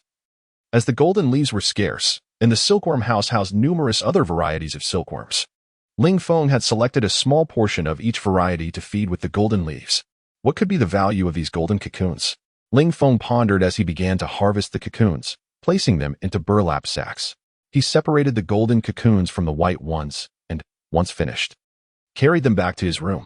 He did not rest. Instead, he retrieved the incense burner and resumed his cultivation. This time, he filled it with 5 pieces of mineral stone. Originally, he was confident he could achieve a breakthrough within 5 days, but time was of the essence. If this continued, his senior sister would surely be in peril. Unbeknownst to Ling Feng, Bai Zilong and the others were deliberately suppressing his cultivation. He believed they had reached a point of desperation, compelling him to hasten his training. If he could break through, there remained a significant hope of rescuing Guan Yunfeng. Thus, every moment was precious. As the 5 pieces of mineral stone entered the incense burner, it transformed into a brilliant azure light, penetrating into his dantian. Boom! A torrent of red mist surged forth from the incense burner, coursing through his meridians. Ling Feng felt his meridians expand to the brink of rupture, as if a sharp blade were incessantly slicing through them. The immense pressure within his body caused his veins to burst, akin to earthworms burrowing within. Ling Feng gritted his teeth, enduring the excruciating sensation. After half an incense stick's time, he acclimated to this feeling, but he was drenched in sweat. A slight tremor coursed through his body as the 6th primary meridian was finally unblocked. In that instant, the true qi within his dantian surged forth like a breached dam, rushing towards the newly opened meridian. He sensed the overwhelming pressure in his dantian dissipate instantaneously, guiding the true qi to circulate within him and disperse into the secondary meridians. The areas nourished by the secondary meridians rapidly underwent transformation in response to the influx of true qi. After another half an incense stick's time, Ling Feng stabilized his internal state. He slowly opened his eyes, filled with excitement, and internally rejoiced. Haha, heaven is aiding me. I did not expect to break through to the 6th level of qi refinement so swiftly. After a brief moment, Ling Feng suppressed his exhilaration and continued cultivating. An hour later, all the mineral stones in the incense burner had been refined. Regardless of how many stones he placed inside, the burner would completely refine them within an hour. Ling Feng used a jade bottle to collect the red spiritual liquid, which, upon contact with substances, would generate a layer of perfect fire attribute patterns on their surfaces. However, once the fire attribute formations formed on the inner wall of the bottle, no further layers would emerge, preventing the fire attribute liquid from evaporating further. After 4 hours, dawn broke completely, and during the night, Ling Feng had refined a total of 26 mineral stones, 5 stones in the first round, 6 in the second, 7 in the third, and 8 in the fourth. With each refinement, he had made an effort to increase the quantity. Chapter 80. Annihilate them. After a night of frenzied cultivation, Ling Feng felt invigorated, his body brimming with strength, although he expelled a significant amount of impurities from his skin. Upon finishing his bath and entering the living room, he discovered 2 steaming buns on the dining table, while Bai Zilong and the others were nowhere to be seen.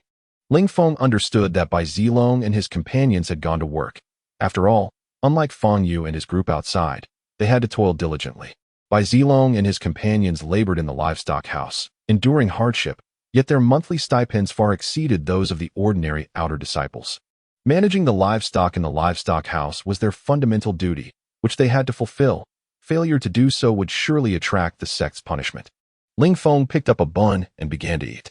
After about the time it took for an incense stick to burn, Bai Zilong and the others completed their morning tasks and returned to the livestock house. 5th junior brother, are you ready?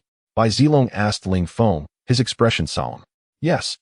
Please wait a moment while I retrieve the silkworm cocoon. Ling Feng nodded and dashed back to his room to bring out the cocoon. Let us get to it. Bai Zilong, Zhang Daji, and Feng Tianxiang exchanged glances before heading toward the front gate. Upon reaching the entrance, Zhang Daji opened the gate, and a wave of rancid odor assaulted them, accompanied by a swarm of flies. Feng Yu and his group immediately looked up. Oh, have you finally reached your breaking point? Do you wish to come out and face punishment today? Feng Yu mocked Bai Zilong and his companions. Ha. Chao Song and Feng Chen laughed uncontrollably. Feeling certain of their impending victory, they believed it would not be long before Ling Feng and Bai Zilong would kneel before them, begging for mercy. 5th junior brother, prepare. Bai Zilong quietly instructed Ling Feng. Okay. Ling Feng nodded, now with the cocoon strapped to his back. Charge. Bai Zilong led the charge toward Feng Yu, with Zhang Daji and Feng Tianxiang following closely behind. Humph. Seeking death. Feng Yu's expression darkened as he formed hand seals, quickly gathering the surrounding spiritual energy. causing the temperature to soar as a fiery aura coalesced before him. A wave of heat radiated outward. Fire dragon technique, Feng Yu shouted. And a resounding dragon's roar emanated from the flame, as a 3-meter-long fire dragon surged forth, lunging at Bai Zilong. Though Bai Zilong and his companions had sustained injuries in yesterday's battle, they managed to escape, leaving Feng Yu discontented. Therefore, upon seeing them ready to engage again, he unleashed his full power without reservation. Knowing that Bai Zilong was the backbone of the Qingniu Ridge livestock house, he concentrated his assault on him. Confident that Zhang Daji and Feng Tianxiang would assist. Unfettered winds. Seeing Feng Yu unleash his deadly move, Bai Zilong did not dare to be careless. He immediately cast his spell. With a rush, the surrounding spiritual energy converged, forming a torrent of water that surged toward the fire dragon. However, the water was swiftly evaporated into mist by the dragon's searing heat. Yet, Feng Yu's power was formidable. Bai Zilong's water was gradually losing ground. Bang! Bang! Zhang Daji placed his hands against Bai Zilong's back, channeling his energy into him to bolster his spell. Feng Tianxiang also supported Zhang Daji from behind. The trio combined their strength, significantly enhancing Bai Zilong's momentum, momentarily staving off Feng Yu's fire dragon. You scoundrel! Feng Yu had not anticipated that Bai Zilong and his companions possessed such a combined skill. Realizing he could not retreat, he had no choice but to engage them head-on to see who would falter first. Wow, Bai Zilong and his group are clashing with Feng Yu. Feng Yu is so powerful. The onlookers on the surrounding hills were closely monitoring the situation at Qingniu Ridge. As Bai Zilong and Feng Yu clashed, outer disciples emerged to spectate. Though at a distance, their cultivation levels, at least at the 4th stage of Qi refinement, granted them superior vision. Brother Feng Yu, hold on. We're coming to help. Feng Chun and Feng Yu rushed toward Bai Zilong and the others. At that moment, Bai Zilong and his companions were engaged in a contest of inner strength, unable to counter Feng Chun and Feng Yu. In this state, they were akin to fish on a chopping board, ready for slaughter. This is disastrous. Bai Zilong and his group are doomed. Yes, they could not spare any effort to deal with Feng Chun and Feng Yu.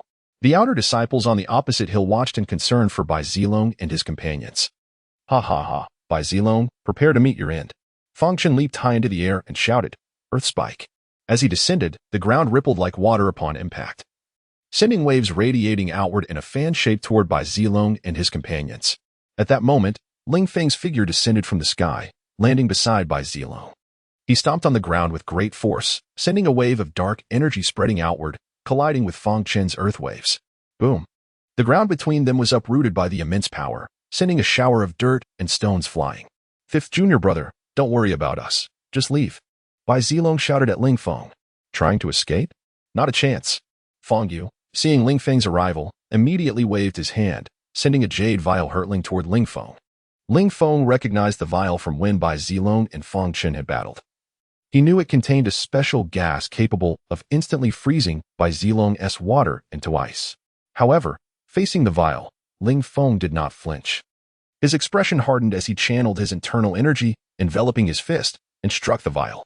Bang! The vial shattered instantly, enveloping Ling Feng's arm in a thick cloud of white mist, which swiftly spread across his body. This mist was a peculiar cold vapor with an extremely low temperature. Crack! Crack! Ling Feng's body was instantly encased in a layer of white frost. Chapter 81. My latent prowess revealed. A look of consternation washed over Bai Zilong and his companions as they beheld Ling Feng's audacious decision to confront the Feng brothers head-on. Ha ha ha! Feng Yu, Feng Chun, and even Xiao Song erupted in boisterous laughter as they witnessed Ling Feng encased in a prison of ice. With Ling Feng neutralized, nothing seemed capable of thwarting Feng Yu and Feng Chen's advance.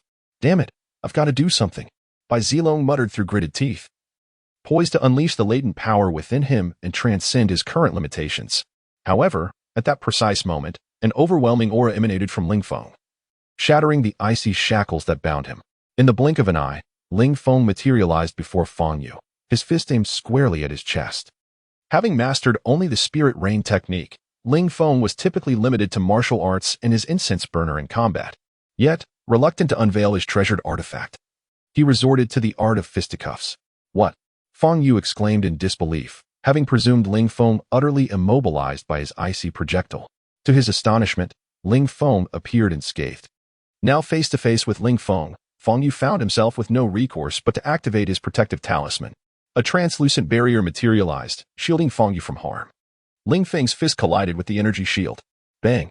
The barrier offered only momentary resistance before shattering, unable to withstand the force of Ling Feng's blow. His fist landed squarely on Feng Yu's chest, the sheer impact causing it to cave inward. Crack! A sickening sound echoed as Feng Yu's ribs fractured, sending him hurtling backward. He crashed to the ground several meters away, rolling before finally coming to a stop. Cough! A mouthful of blood spewed from Feng Yu's lips as he attempted to rise, only to be overwhelmed by excruciating pain and collapse once more. This, Bai Zilong and the others stared in astonishment, scarcely believing the extent of Ling Feng's power. Not only had he breached Feng Yu's protective barrier, but he had also inflicted grievous injuries. Ling Feng himself wore a perplexed expression. He had anticipated a formidable challenge from Feng Chun and Feng Yu, but they proved surprisingly underwhelming, succumbing to a single blow. Second brother! Feng Chun roared, incensed by the sight of his brother's defeat. His eyes bloodshot, his features contorted in rage. He emanated a palpable aura of menace as he began to manipulate the arcane energies around him. "Ha! Bring it on!" Ling Feng retorted, his voice brimming with confidence. He propelled himself forward, launching himself into the air. A sharp spire of earth erupted from the ground where he had stood, narrowly missing him. Twisting midair, Ling Feng unleashed a powerful kick toward Feng Chen's head. Courting death, Feng Chen snarled, a master of close-quarters combat. He scoffed at the notion of Ling Feng posing a threat. He met Ling Feng's leg with a fist. Bang! The moment their limbs connected, Feng Chen felt an overwhelming surge of power coursing through Ling Feng's leg. Crack! Feng Chen was sent reeling backward, landing heavily on the ground, his arm limp at his side. The force of Ling Feng's kick had shattered his right arm. "Ha! I thought you were supposed to be strong. But you were just a chicken," Ling Feng taunted, landing gracefully. He pressed his assault, rocketing toward Feng Chen. Panic etched across Feng Chen's face as he activated his protective talisman and conjured an earthen barrier. The wall materialized just as Ling Feng collided with it. Bang! The wall shattered, and Ling Feng appeared before Feng Chen, who could only raise his left arm to defend himself. Bang! Feng Chen was blasted away once more, the protective barrier having mitigated some of the force. Still, the impact left his left arm numb, and the residual energy wreaked havoc within his meridians. Ling Feng pressed his advantage, burying his foot in Feng Chen's abdomen. Cough! Cough! Cough! Blood gurgled from Feng Chen's lips. Die! Chao Song bellowed, charging toward Ling Feng with a massive rock raised above his head. But when Chao Song prepared to bring the stone down on Ling Feng's head, Ling Feng whirled around. Chao Song froze, his expression locked in place. His features softened, and he offered a weak smile. Ling Feng slapped Chao Song across the face. Smack! Chao Song flew through the air, landing in a heap of garbage. "Holy crap!" Bai Zilong exclaimed, marveling at Ling Feng's strength. The display of power had transpired in a flash, leaving even Ling Feng astonished by his own abilities. "Who is that kid? He's amazing." "I don't know. But he just took down Feng Yu and Feng Chen. That's Ling Feng. He forced Zhang Jing into becoming an outer disciple." "Ling Feng? Huh?" The outer disciples watching from afar were equally stunned. Feng Chen and Feng Yu were formidable opponents, yet they had been easily defeated by Ling Feng. Chapter 82. I'll teach you humility. Following his decisive blow against Chao Song, Ling Feng pressed his assault directly toward Feng Yu. Feng Yu, presently embroiled in a magical duel with Bai Zilong and his comrades, found himself unable to evade. "Damn it!" Feng Yu bellowed, ceasing his incantations and leaping skyward. A torrent of water surged forth, engulfing the space where Feng Yu had stood moments before. He alighted briefly upon the crest of a wave before landing on solid ground. Retreating several paces, a flush of crimson swept across his face as a trickle of blood escaped the corner of his mouth. The abrupt termination of his spell had unleashed a formidable backlash, inflicting considerable harm. Yet, he had been compelled to act. Feng Yu recognized that failing to interrupt his incantation would have left him vulnerable to Ling Feng's attack, with potentially dire consequences. "Eldest brother, let us join forces and vanquish this cur," Ling Feng exhorted Bai Zilong and the others, leading the charge toward Feng Yu.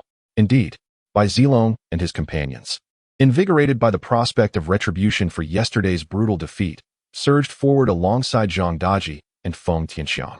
Seeking death, Feng Yu retorted, his gaze fixed upon Ling Feng, his eyes gleaming with malice. Rather than evade, he lunged forward, his fist aimed squarely at Ling Feng. He harbored no doubt of his superiority, considering himself, after all, the second-ranked contender on the bronze list, renowned for both his magical prowess and his close-quarters combat skills. Anticipating Feng Yu's assault, Ling Feng's eyes narrowed. He channeled his inner energy to its zenith, directing it ferociously into his right arm, infused with potent energy. The sleeve of Ling Feng's right arm billowed outward as his fist erupted in a blaze of incandescent light. Bang! The fists collided with tremendous force, unleashing a shockwave that scattered withered leaves and dust in all directions.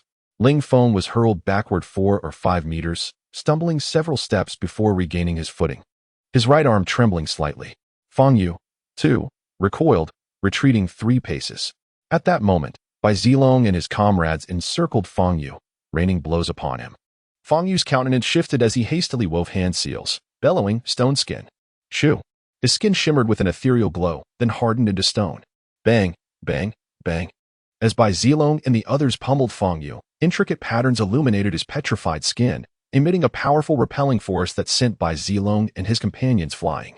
"Perish, all of you!" Feng Yu roared, preparing to strike down Bai Zilong and the others. However, a sharp, whistling sound pierced the air from behind. He whirled around to see Ling Feng soaring through the air, his leg rapidly approaching. Instinctively, he raised his arms in defense. Bang! Ling Feng's leg struck Feng Yu's arms, the immense force sending him hurtling backward, shattering the stone skin on his hands. Even now, Ling Feng's leg remained bound with mithril, prized for its weight, density, and exceptional hardness. While Feng Yu's stone skin technique offered formidable defense, its rigidity paled in comparison to the mithril encasing Ling Feng's lower leg. Feng Yu stammered, his face contorted in shock. He had not anticipated that Ling Feng could breach his stone skin. Now, seizing the opportunity, Bai Zilong and his companions swarmed Feng Yu, subjecting him to a relentless barrage of blows. Ling Feng charged toward the makeshift tent erected by Feng Yu and his companions. Seizing the iron pot they had used for cooking, still filled with steaming broth, he rushed back into the fray. "Eldest brother, make way!"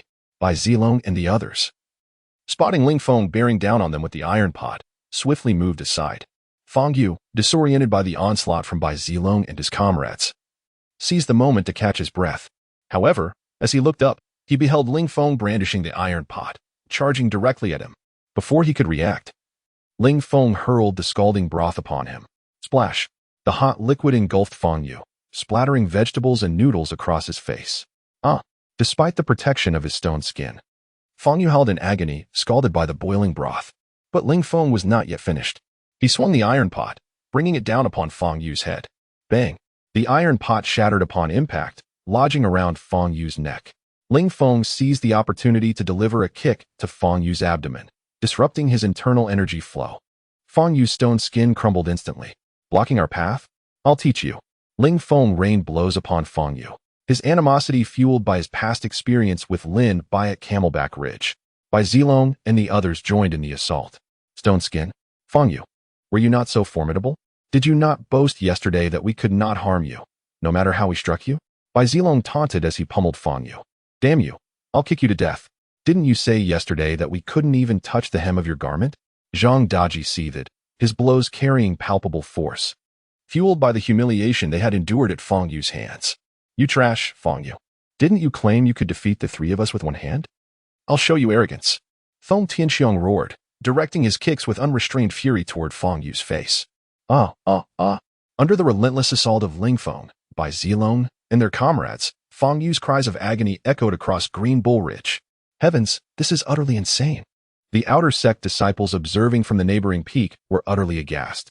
Feng Yu, the second-ranked contender on the bronze list, was being subjected to a brutal beating by the residents of Green Bull Ridge's livestock quarters. Witnessing Feng Yu's torment, Feng Chun and Feng Yu turned ashen. Realizing the gravity of the situation, the brothers were paralyzed by fear, yet dared not flee. Knowing escape was impossible, they remained rooted to the spot, their faces etched with dread. Chao Song, having just emerged from the refuse heap, promptly retreated back into its depths upon witnessing the scene. Ling Feng, Bai Zilong, and their companions continued their relentless assault for the better part of an incense stick's burning time. Feng Yu had been reduced to a grotesque caricature, his body a canvas of bruises and lacerations, his groans of agony punctuating the air. "Tui!" Bai Zilong spat upon Feng Yu, reveling in the catharsis he, Zhang Daji, and Feng Tianxiang experienced. Yesterday, they had been humiliated by Feng Yu. Today, they had reduced him to a battered, whimpering mess. "I'll urinate on you," Zhang Daji declared, unfastening his trousers and relieving himself upon Feng Yu. Chapter 83. White Leader, they are famished. Third brother, enough, enough. There are onlookers. Maintain decorum. Bai Zilong promptly restrained Zhang Daji, glancing towards the opposite hilltop. Across from their Azure Bull Ridge was Golden Bull Ridge, now teeming with over 100 outer disciples. These disciples, hailing from nearby peaks, had gathered on Golden Bull Ridge, the closest vantage point to Azure Bull Ridge, to witness the spectacle. Among them were several female outer disciples. Upon spotting the female disciples, Zhang Daji cinched his belt and delivered a vicious kick to Feng Yu, exclaiming, "Consider yourself fortunate." Ha! He then spat a copious amount of saliva towards Feng Yu. Ling Feng was taken aback by Zhang Daji's impulsive nature.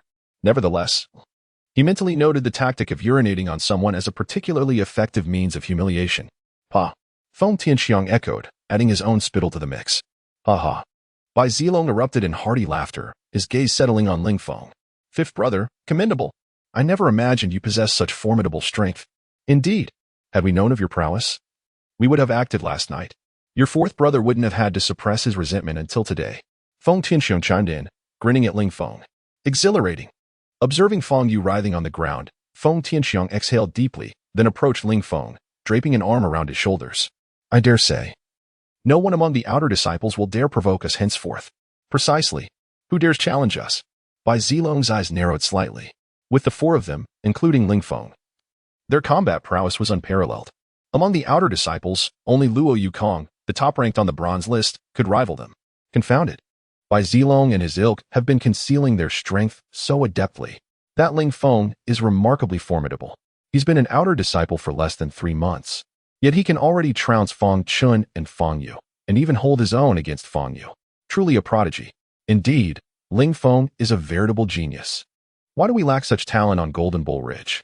The outer disciples observing from the opposite hilltop expressed their envy towards Bai Zilong and his companions. They recognized Ling Feng as an exceptional talent, and aligning themselves with such a prodigy would undoubtedly lead to limitless prospects for Bai Zilong and his associates. Humph. While Ling Feng may be talented, they have incurred the wrath of Feng Hong. Even if they defeat Feng Yu, Feng Hong will undoubtedly seek retribution once they become inner disciples. Precisely. Tiger King Feng Hong is not to be trifled with. Many outer disciples shook their heads. They acknowledged Feng Hong's exceptional talent and influential family background. While Ling Feng possessed considerable talent, he paled in comparison to Feng Hong.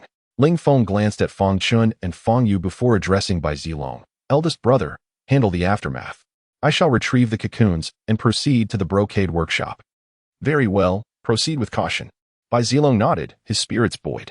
With Feng Yu out of the way, they no longer needed to tread cautiously.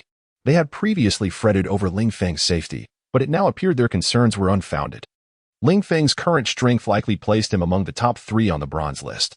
Moreover, this battle had firmly established their position among the outer disciples. As for Feng Hong, being an inner disciple, he would find it challenging to retaliate. Bai Zilong was aware that Feng Hong would seek vengeance once they became inner disciples. But that was a matter for the future. In the interim, their days as outer disciples would no longer be as oppressive as they had been in recent weeks. Should Feng Hong dare to send others to harass them, he would show them no mercy. Ling Feng turned towards the sack of cocoons, hoisted it onto his shoulders, and departed Azure Bull Ridge in the direction of Plum Mountain. White Leader, I perceive that those 4 individuals appear rather peckish. Perhaps we should offer them a morsel or 2. After Ling Feng's departure, Feng Tianxiang cast a meaningful glance at the pile of refuse near their courtyard entrance, a mischievous smile gracing his lips. Haha, an excellent proposition. Bai Zilong chuckled, surveying the garbage heap before striding towards Feng Yu and his companions. What are you doing? Fear gripped Feng Yu and his group as they witnessed Bai Zilong's approach. Fear not. We merely intend to offer you a repast. Bai Zilong reached Feng Yu, plucked a rotten fruit from the refuse, pried open Feng Yu's mouth, and shoved it inside. Meanwhile, Zhang Daji approached Feng Chen, stomped on his face, seized a dead rat, and forced it into Feng Chen's mouth. Feng Tianxiang then turned his attention to Chao Song. Good heavens. The inner disciples observing from Golden Bull Ridge erupted in curses upon witnessing the scene, simultaneously offering silent condolences to Feng Yu and his companions. Bravo. Well done. Many outer disciples applauded, as the Tiger Syndicate had been excessively arrogant, and many outer disciples had suffered at their hands. Witnessing Feng Yu and his ilk being force-fed garbage was immensely gratifying. News of the Azure Bull Ridge animal husbandry quarters brutal treatment of Feng Yu spread like wildfire throughout the outer sect. How could Ling Feng's strength have increased so rapidly? In the rain pavilion of the Azure Cloud Peak outer sect, Zhang Zhengji's countenance darkened upon receiving the news. Ling Feng was Zhang Zhengji's mortal enemy, and he had always harbored the desire to kill Ling Feng. When he learned that Ling Feng had offended Feng Heng, he was delighted. Feng Heng was not only stronger than him, but also possessed a more powerful family behind him. Thus, he had been eagerly anticipating the spectacle, hoping that Feng Yu would swiftly eliminate Ling Feng. To Zhang Zhengji's dismay, after waiting for over 10 days, he received this outcome instead. Since becoming an outer disciple, Zhang Zhengji had diligently cultivated, and his cultivation had now reached the 6th level of qi refining. However, despite possessing the 6th level of qi refining and considerable strength, he was only ranked within the top 500 on the bronze list, far inferior to Feng Yu and Feng Chun, who were ranked within the top 100. Yet, Ling Feng could now effortlessly defeat Feng Chun and Feng Yu, which greatly displeased Zhang Zhengji. The stronger Ling Feng became, the more challenging his quest for vengeance would be. Ling Feng's talent is terrifying. I cannot allow him to continue growing stronger. I must find a way to eliminate him as soon as possible. Chapter 84. Meishan, a glint of cold, murderous intent flashed in Zhang Zhengji's eyes. Had it not been for Ling Feng's scheming, he would surely still be reigning supreme in the servant's realm, living a life akin to that of a celestial being.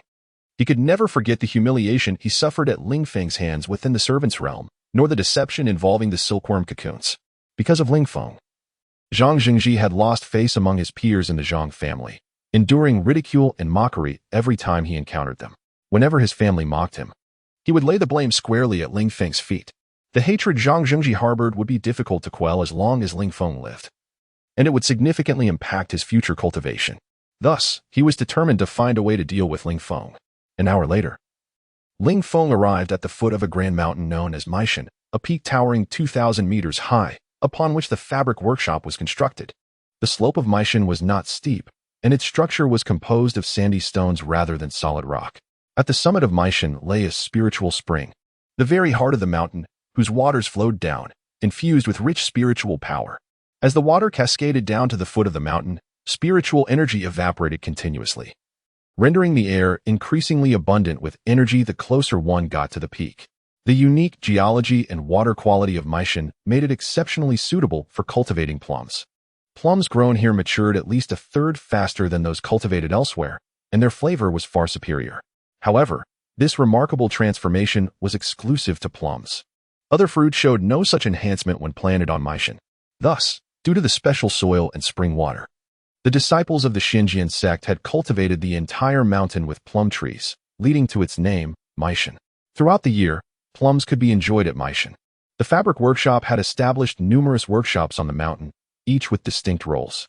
At this moment, although it was just the onset of autumn, the foot of Meishan was blanketed in a sea of white blossoms, plum flowers in full bloom. Even from the base of the mountain, Ling Feng could catch whiffs of the fragrant blossoms. How beautiful!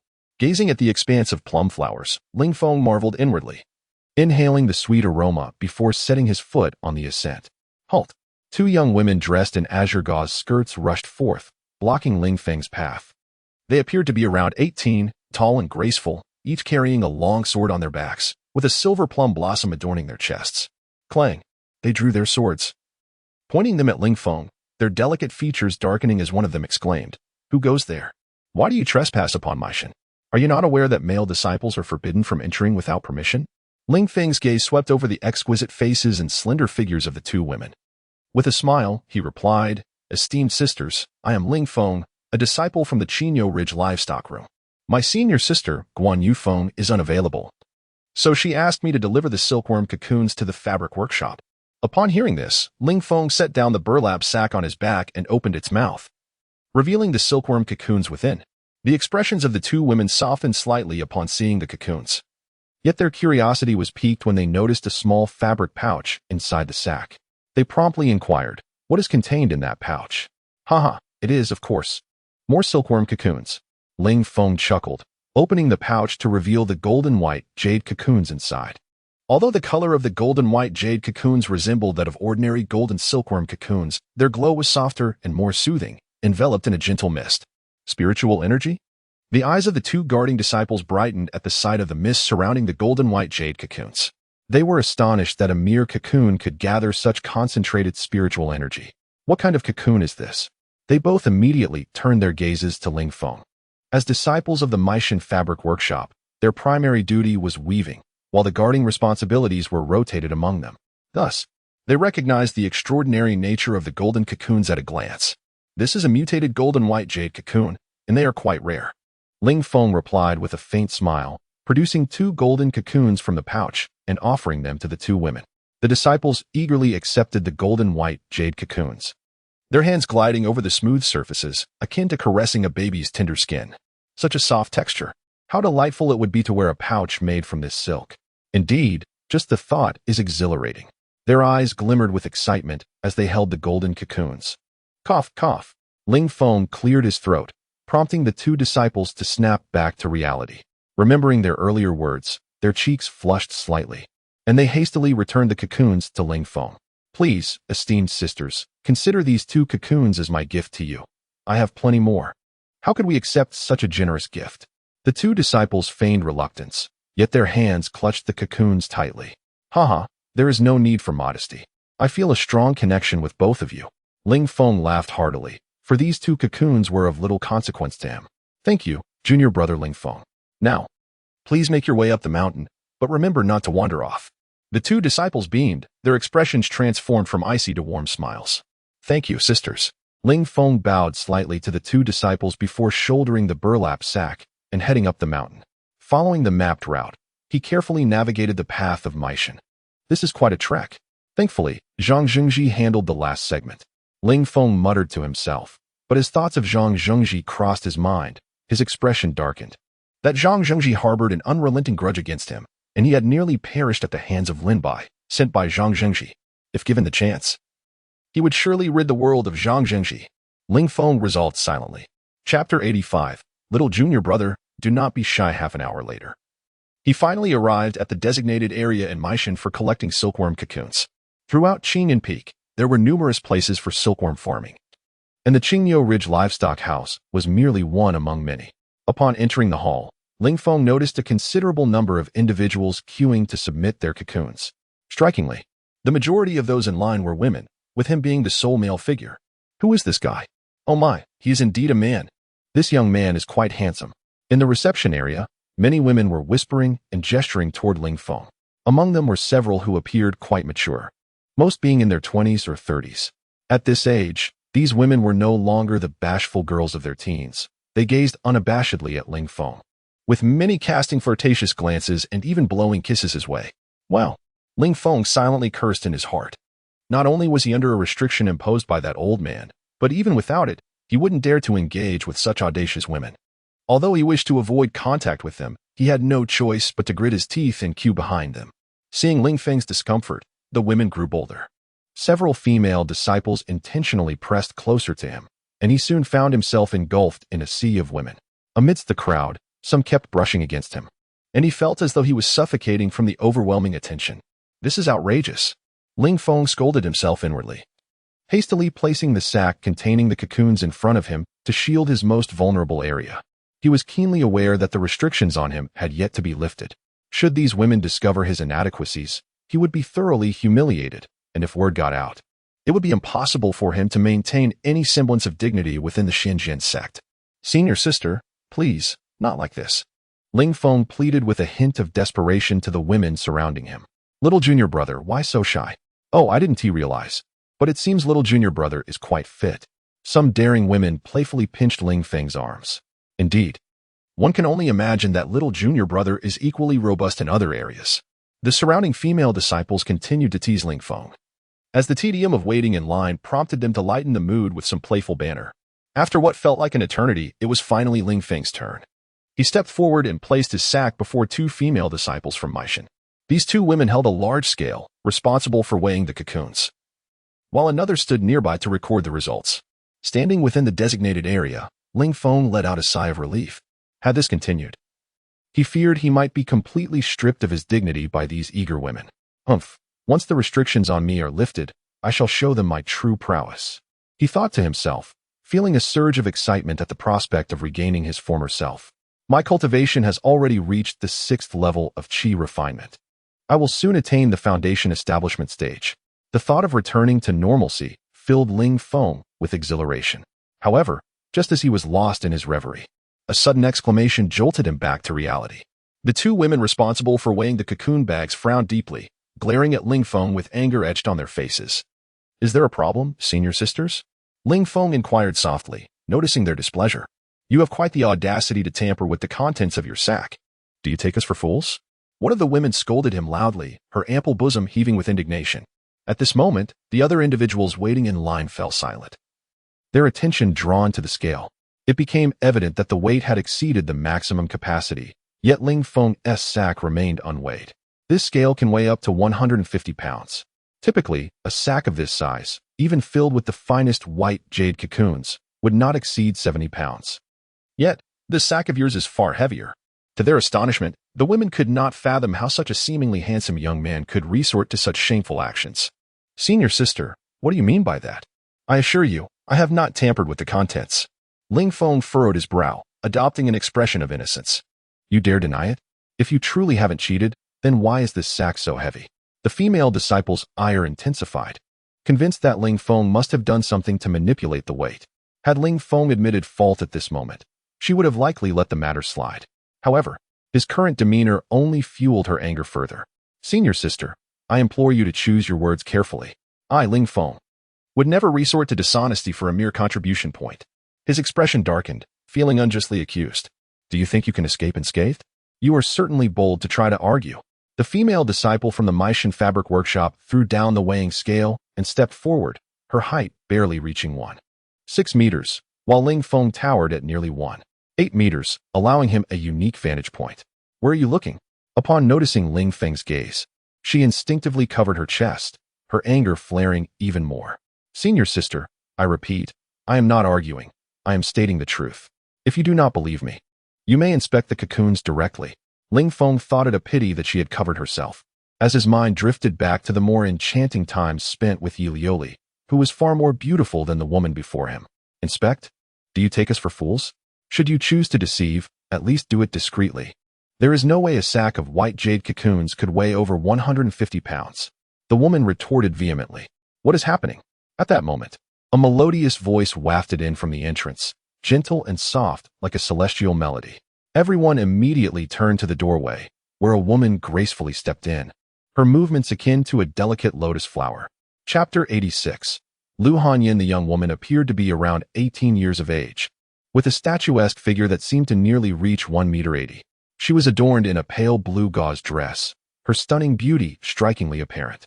Her long, lustrous black hair was elegantly styled in an updo, revealing her long, snow-white neck. Nestled within her hair was a hairpin crafted from purple copper, the end of which was fashioned into a blossoming plum flower, embellished with fragments of red gemstones. Delicate chains, also made of purple copper, dangled from it, each terminating in a pair of translucent white jade beads that swayed gently as she walked, creating a captivating sight. As she moved, her chest rose and fell in harmony with her graceful motions, her slender waist subtly twisting. A light purple silk sash cinched her waist, contrasting vividly with her pale blue gown, making her appearance even more striking. Senior Sister Hanyin. Many female disciples in the hall immediately greeted this enchanting figure. She was none other than Lu Hanyin, the chief disciple of the fabric workshop in Maishan. In that moment, Ling Feng's gaze was irresistibly drawn to Lu Hanyin. Her height set her apart among women, her proportions harmoniously balanced, full bosom, slender waist, and long legs, rendering her figure nearly perfect. Is this Lu Hanyin? How beautiful! Ling Feng's eyes were fixated on her, unable to suppress a gulp. Previously, while in Lingwu Valley, he had discussed the 4 great beauties of the Xiansword sect with the master painter Sun Ke. Lu Hanyin was indeed one of them, alongside Xiao Qinxian of Lingwu Valley, Yiliuli of Qingzhen Peak, and Lanlan of Xian Peak. Having encountered 3 of these beauties, including an intimate interaction with Yiliuli, he was now captivated by Lu Hanyin's towering presence, which exuded a different charm from the petite, delicate figures of others. Her legs seemed to dominate his view. Soon, Lu Hanyin arrived at the center of the hall, and Ling Feng caught a whiff of a faint, delightful fragrance, reminiscent of blooming plum blossoms. Hello, Senior Sister Hanyin.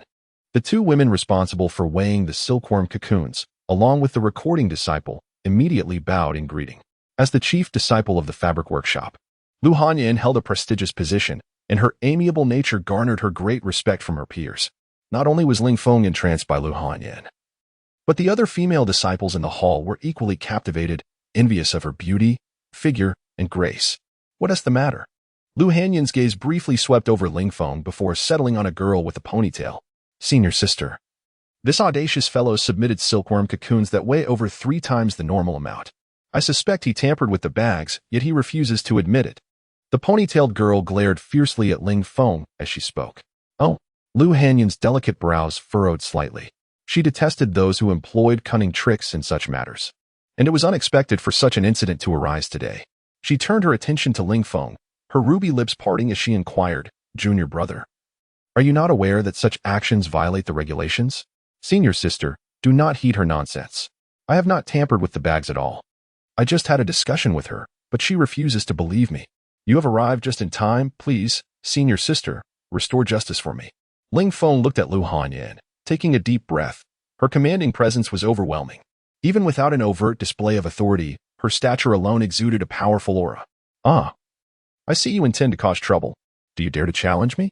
The ponytailed girl, furious, rolled up her sleeves to reveal her delicate arms, ready to confront Ling Feng. Yuaning, do not act impulsively. Since this junior brother seeks justice, let us publicly inspect the contents of the bags. If he has indeed tampered with them, we shall deal with him according to the rules. If he has not, you will apologize. Lu Hanyan immediately interjected, her voice soft yet imbued with an irresistible authority. Wise as ever, senior sister. Ling Feng smiled slightly at Lu Hanyan, expressing his respect. Humph.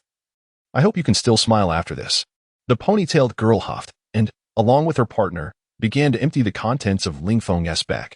To their astonishment, all that emerged were the pristine silkworm cocoons, devoid of any bricks or debris as they had speculated. How is this possible? The ponytailed girl vigorously shook the bag and rifled through the pile of cocoons, but found nothing amiss. Do you see? I told you I did nothing wrong. You insisted on slandering me, and now it is clear I have not lied. Ling Feng regarded the ponytailed girl with a smirk, relishing her earlier aggression. Lu Hanyan's brow furrowed as well. She had initially believed the ponytailed girl's claim that Ling Feng's cocoons were 3 times heavier than the others. However, the current situation was proving to be quite unexpected. Impossible. You must have tampered with the cocoons. The ponytailed girl, unconvinced, turned to retrieve a balance scale and placed one of Ling Feng's cocoons on one side, while placing a cocoon from another disciple on the opposite end. The scale tipped in favor of Ling Feng's cocoon. Subsequently, she placed 4 others from different disciples on the scale to regain balance. My heavens! 1 cocoon weighs as much as 4 of ours. The disciples present gasped in disbelief. Seeing this, Lu Hanyan's expression darkened. There was no doubt Ling Feng had manipulated the cocoons, a subtle chill emanating from her. Now, what do you have to say? The ponytailed girl looked triumphantly at Ling Feng, relishing her perceived victory. Ling Feng, witnessing Lu Hanyan's frosty demeanor, addressed the ponytailed girl, do not be so smug. While I cannot claim to be a paragon of virtue, I disdain such underhanded tactics. If you believe I have tampered with the cocoons, then let us cut them open and see for ourselves. Chapter 87. Senior Apprentice Sister. I cannot sever it. Ling Feng was now disinclined to offer any explanations to these individuals. Prior to his arrival, he had not anticipated such a predicament. Nevertheless, he possessed unwavering confidence, as he had engaged in no deception. He surmised that the increased weight of the cocoons was attributable to the mulberry leaves imbued with golden veins. Before visiting the clothier's workshop, Ling Feng had presumed that only the golden cocoons had undergone mutation. It now appeared that even those that appeared unaltered had transformed, differing significantly from ordinary cocoons, thus accounting for the substantial weight disparity. Still unconvinced? Very well, I shall bisect the cocoon and expose your deceit. The ponytail-clad maiden glared at Ling Feng, her teeth gritted. Were it not for Lu Hanyan's presence, she would have resorted to physical violence. So audacious and contemptible did Ling Feng appear to her. Indeed, let us witness your futile attempts at prevarication, chimed in another maiden, the one who had weighed the cocoons, as well as the accounting maiden, both visibly incensed. Good heavens, who would have imagined such audacity from this young man? Indeed, his courage knows no bounds. This fellow has consumed a considerable amount of our time, lamented the disciples in the hall who were yet to deliver their goods. The ponytail-clad girl approached the counter behind her, retrieved a pair of scissors, and, seizing a cocoon, attempted to sever it. However, she discovered that she was unable to penetrate its remarkably resilient exterior. Frowning, the maiden applied more force, her face contorting with exertion. Despite her efforts, she failed to bisect the cocoon. What is amiss? Lu Hanyan, having discerned something peculiar, inquired of the maiden. Senior apprentice sister, this cocoon is peculiar. I am unable to sever it. The maiden replied, her brow furrowed in consternation. Her conviction that Ling Feng had tampered with the cocoon further solidified. Unseverable? What manner of trickery has this young man employed? Indeed, I am intrigued. The denizens of the hall erupted in murmurs. Allow me, Lu Hanyan said, her countenance grave. She approached, relieving the maiden of the scissors and cocoon. She then exerted force in an attempt to sever it. The cocoon deformed under the immense pressure, yet remained intact. At this juncture, the hall fell silent, all present astonished by the turn of events. Lu Hanyan released the scissors, scrutinizing them closely. She observed that the blades had begun to curl. The cocoon in her hand bore only a deep indentation from the scissors' efforts. Her gaze sharpened. She tugged at the silk on the cocoon's surface, immediately perceiving that its tenacity exceeded that of ordinary white jade silk by several-fold, and that its elasticity was similarly elevated. At that moment, comprehension dawned upon Lu Hanyan. She knelt, selecting another cocoon from the pile on the floor, carefully examining its outer silk. The denizens of the hall remained silent, observing Lu Hanyan's actions, unsure why she had ceased her attempts to sever the cocoons. Lu Hanyan inspected over a dozen cocoons, finding them to be nearly identical. Finally, she reached to her waist, producing a pair of golden scissors. With these, she delicately snipped at one end of a cocoon. Even with the golden scissors, Lu Hanyan struggled somewhat, but ultimately managed to create an opening in the cocoon. At the instant the cocoon was breached, wisps of golden mist emanated from within, transforming into white vapor that dissipated into the air. Spiritual energy? Lu Hanyan was taken aback, never imagining that such a concentration of spiritual energy could be found within the cocoon, and of a golden hue at that. The surrounding individuals edged closer, their curiosity piqued. Lu Hanyan inverted the cocoon into her palm, causing the pupa within to tumble out. Ordinary cocoons contain not only the pupa, but also remnants of the silkworm's excrement from before its pupation. This cocoon, however, was devoid of such waste. Furthermore, while the pupa's exterior resembled that of an ordinary pupa, it was adorned with intricate golden. A pupa with golden? All present were momentarily stunned. They were all skilled silkworm cultivators, and from outward appearances, Ling Feng's cocoons were undoubtedly those of white jade silkworms. Yet, the pupa differed significantly from that of the white jade silkworm. As the onlookers pondered, Lu Hanyan pried open the cocoon, revealing that the silk within was golden. The golden silk occupied approximately 1/3 of the cocoon, forming its innermost layer. How unexpected! Golden silk within a white cocoon. Upon witnessing this, Ling Feng was also taken aback. He had previously believed that the white cocoons were unaffected by mutation. It now appeared that they, too, had undergone transformation, albeit to a lesser extent than those that yielded golden cocoons. Amidst the astonished gazes of the crowd, Lu Hanyan extracted the golden silk, stretching and pulling it repeatedly. She discovered that its tenacity and elasticity surpassed that of white silk. Lu Hanyan tossed the pupa in her hand, surmising that its weight accounted for nearly 9/10 of the cocoon's total mass. While the silk possessed superior qualities, its weight was less than that of ordinary silk. At that moment, Lu Hanyan finally comprehended the reason for the cocoon's unusual weight. They were not ordinary white jade silkworm cocoons at all. Finally, Lu Hanyan arose, approaching Ling Feng. She bowed slightly before him and said with heartfelt contrition, "Esteemed junior apprentice, I extend my apologies on behalf of junior apprentice Lu Ying for her actions. It has become evident that you engaged in no deception regarding the sacks or cocoons. Your cocoons are exceptional and of excellent quality. Thank you, senior apprentice sister." Ling Feng returned the bow. In the fleeting moment of Lu Hanyan's inclination, his gaze was drawn to the expanse of alabaster skin revealed by her collar, as well as the tantalizing cleavage. He felt his blood surge, and a throbbing sensation emanated from his groin, a sign that the power of the prohibition was once again manifesting. He averted his gaze, unwilling to tempt fate further.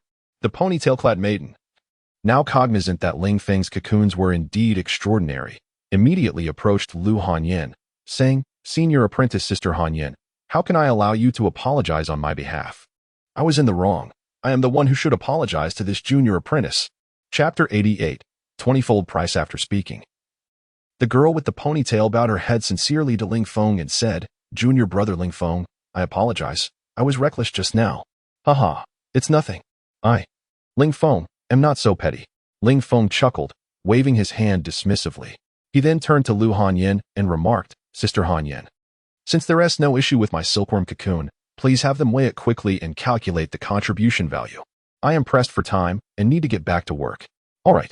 Lu Hanyan nodded and then turned to the ponytailed girl, saying, Junior Sister Lu Ying, the quality of Ling Feng's cocoon has surpassed that of an ordinary white jade silkworm, and its value is at least 5 times that of a regular white jade silkworm.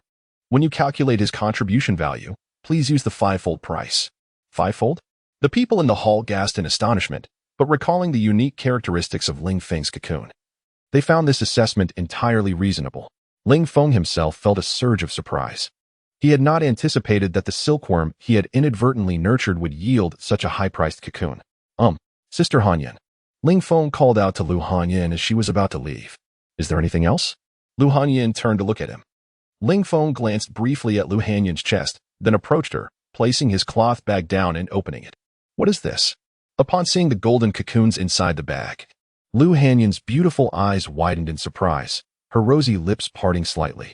These cocoons are also produced by mutated white jade silkworms. But these mutated ones are even more thoroughly transformed than the regular white jade silkworms. Seeing Lu Hanyan's astonished expression filled Ling Feng with a sense of accomplishment, especially as he stared at her slightly parted, alluring lips, which stirred his imagination. Lu Hanyan was undeniably a super beauty, on par with Xiao Qinxian and Yi Lioli. Generally, male disciples of the Xianjian sect found it challenging to interact with such stunning women. Yet now, this exquisite beauty stood delicately before him. Lu Hanyan quickly regained her composure, reaching for a handful of the golden cocoons. Not only were these cocoons larger than the white ones, but the silk felt even more luxurious to the touch. When she tugged at the silk of the golden cocoons, she discovered that even the outer silk was of higher quality than the innermost golden silk of the white cocoons. Junior brother Ling Feng, please come with me. Let us have a chat, Lu Hanyan said, placing the cocoons back into the cloth bag. Excellent. Ling Feng rejoiced. Being alone with such a beautiful woman like Lu Hanyan would certainly give him bragging rights when he returned to his senior brothers. He slung the bag over his shoulder and followed Lu Hanyan out of the hall and into a bright little room that served as a tea room, where a faint aroma of tea wafted through the air. Lu Hanyan approached the tea table and gestured for Ling Feng to sit. Junior brother Ling Feng, please take a seat. Thank you, sister. Ling Feng nodded, taking a seat across from her without hesitation. At that moment, he felt as if he were floating. Lu Hanyan had invited him for tea. Instead of hastily questioning Ling Feng, Lu Hanyan began to brew the tea, her movements delicate and practiced, exuding a unique charm that transformed the act of making tea into a visual delight, captivating Ling Feng. Junior brother Ling Feng, please enjoy the tea. Lu Hanyan placed a cup of steaming tea before him. The tea, orange red and translucent, released wisps of steam, and as Ling Feng raised the cup to his nose, he closed his eyes and inhaled deeply, savoring the fragrance reminiscent of orchids and osmanthus. As the tea flowed smoothly down his throat, he felt a warm energy radiating from his abdomen, akin to spiritual essence. Such exquisite tea. Ling Feng opened his eyes, gazing at Lu Hanyan's enchanting visage, unable to contain his admiration. I did not expect it to harbor such potent spiritual energy, and your tea-making skills are truly remarkable. Hee, you flatter me, junior brother. Lu Hanyan smiled sweetly, her beautiful eyes fixed on him. I wonder where you acquired these mutated white jade silkworm cocoons? They were raised by my senior sister, Guan Yufeng. I am merely delivering them on her behalf. Ling Feng did not wish to take credit for the cocoons, but instead attributed the success to his senior sister, Guan Yunfeng. I did not realize she had managed to cultivate mutated white jade silkworms. I haven't seen your senior sister in quite some time. Please tell her that I would like to visit her and exchange insights on silkworm cultivation when I have the opportunity. As the chief female disciple of the fabric workshop, Lu Hanyan possessed exceptional cultivation and remarkable skills in weaving and cutting. She understood that the golden silk from these silkworms was top-tier material for crafting high-quality ropes, and such materials were rare and rarely circulated in the market. There were many places atop Maishan Mountain that specialized in breeding unique spiritual silkworms, whose cocoons were all of high caliber, ultimately used for crafting exquisite robes. Thus, Lu Hanyan was eager to learn how Guan Yufeng managed to raise such numerous mutated white jade silkworms. Of course, I will certainly convey your message to my senior sister. Sister Hanyan. Ling Feng nodded, feeling that it was best to navigate the situation for now. Indeed, Lu Hanyan replied with a slight nod, her gaze falling on the cloth bag. Junior brother Ling Feng, I would like to purchase your golden cocoons. I will offer you 20 times the price of ordinary cocoons. Thank you, sister. Although Ling Feng was uncertain of the exact price of the golden cocoons, he felt that receiving 20-fold the price of ordinary cocoons was more than satisfactory. Besides, the other silkworms in the cocoon house had also mutated, so he would have plenty of golden cocoons in the future. Lu Hanyan weighed the golden cocoons, which totaled 30 jin, each valued at 10 contribution points, culminating in a total value of 300 contribution points. In the Xianzhen sect, 1 contribution point could be exchanged for 10 spirit stones or other spiritual herbs or magic treasures. Therefore, 300 contribution points equated to an impressive 3,000 spirit stones. Meanwhile, Guan Yufeng was required to submit 30 contribution points worth of cocoons to the fabric workshop each month. And Ling Feng's single bag of cocoons was equivalent to 10 months' worth of contributions. Chapter 89. First time as a senior disciple at that moment.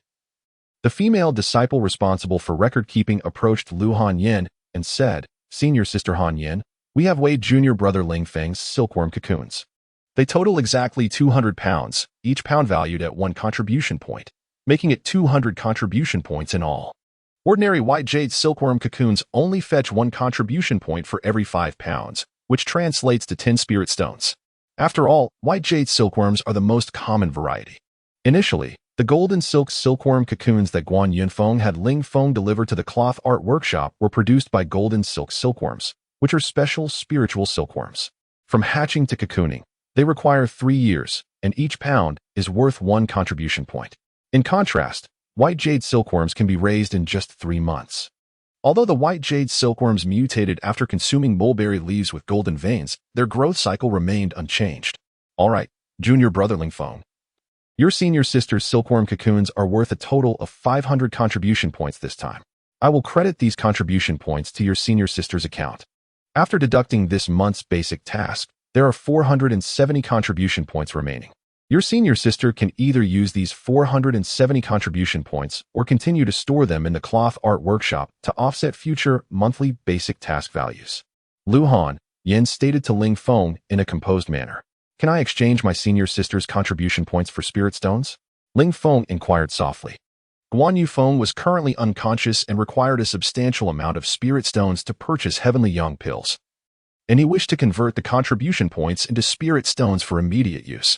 No, that requires your senior sister to do it herself, Lu Hanyan replied, shaking her head. However, in the future, you can have your senior sister provide you with a certificate to bring the silkworm cocoons to the cloth art workshop and sell them under your own name. You will then have control over these contribution points yourself.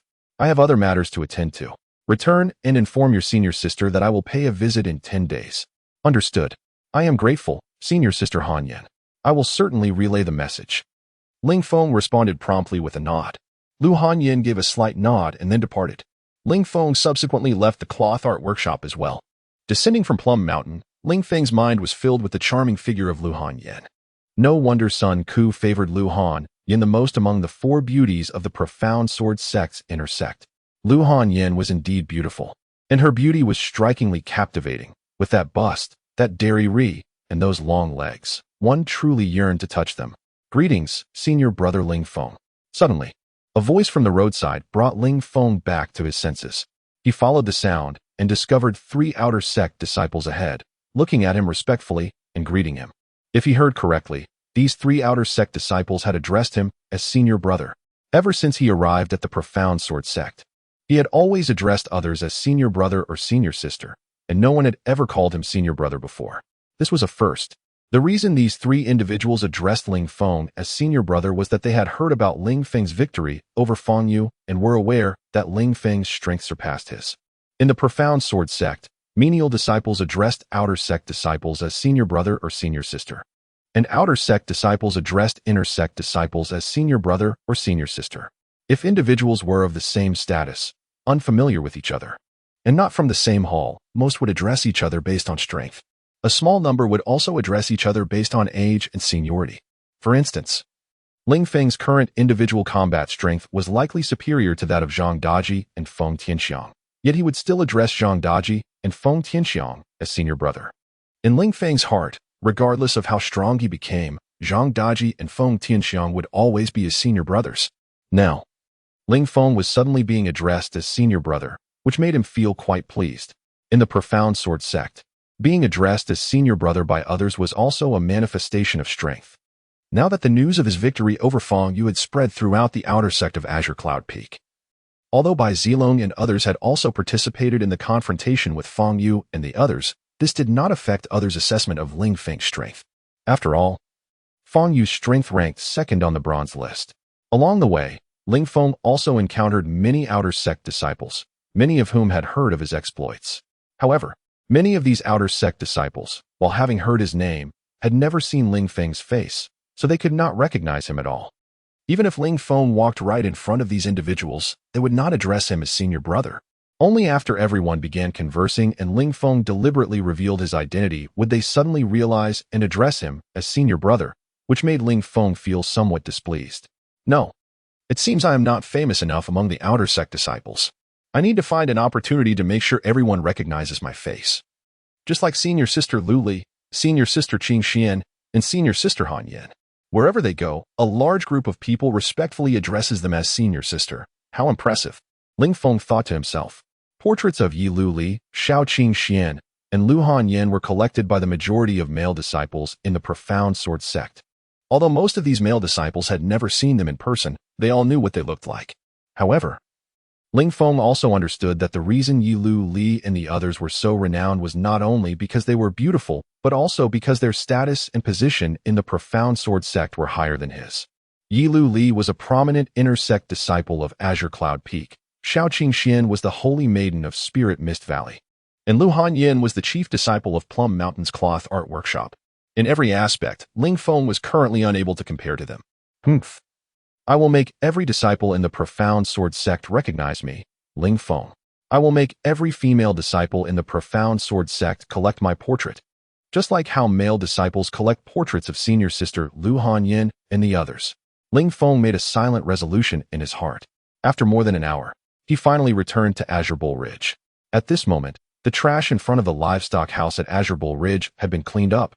Feng Yu and the others were gone, and Bai Zilong was, as always, lying on the rocking chair under the big tree in front of the door, humming a tune.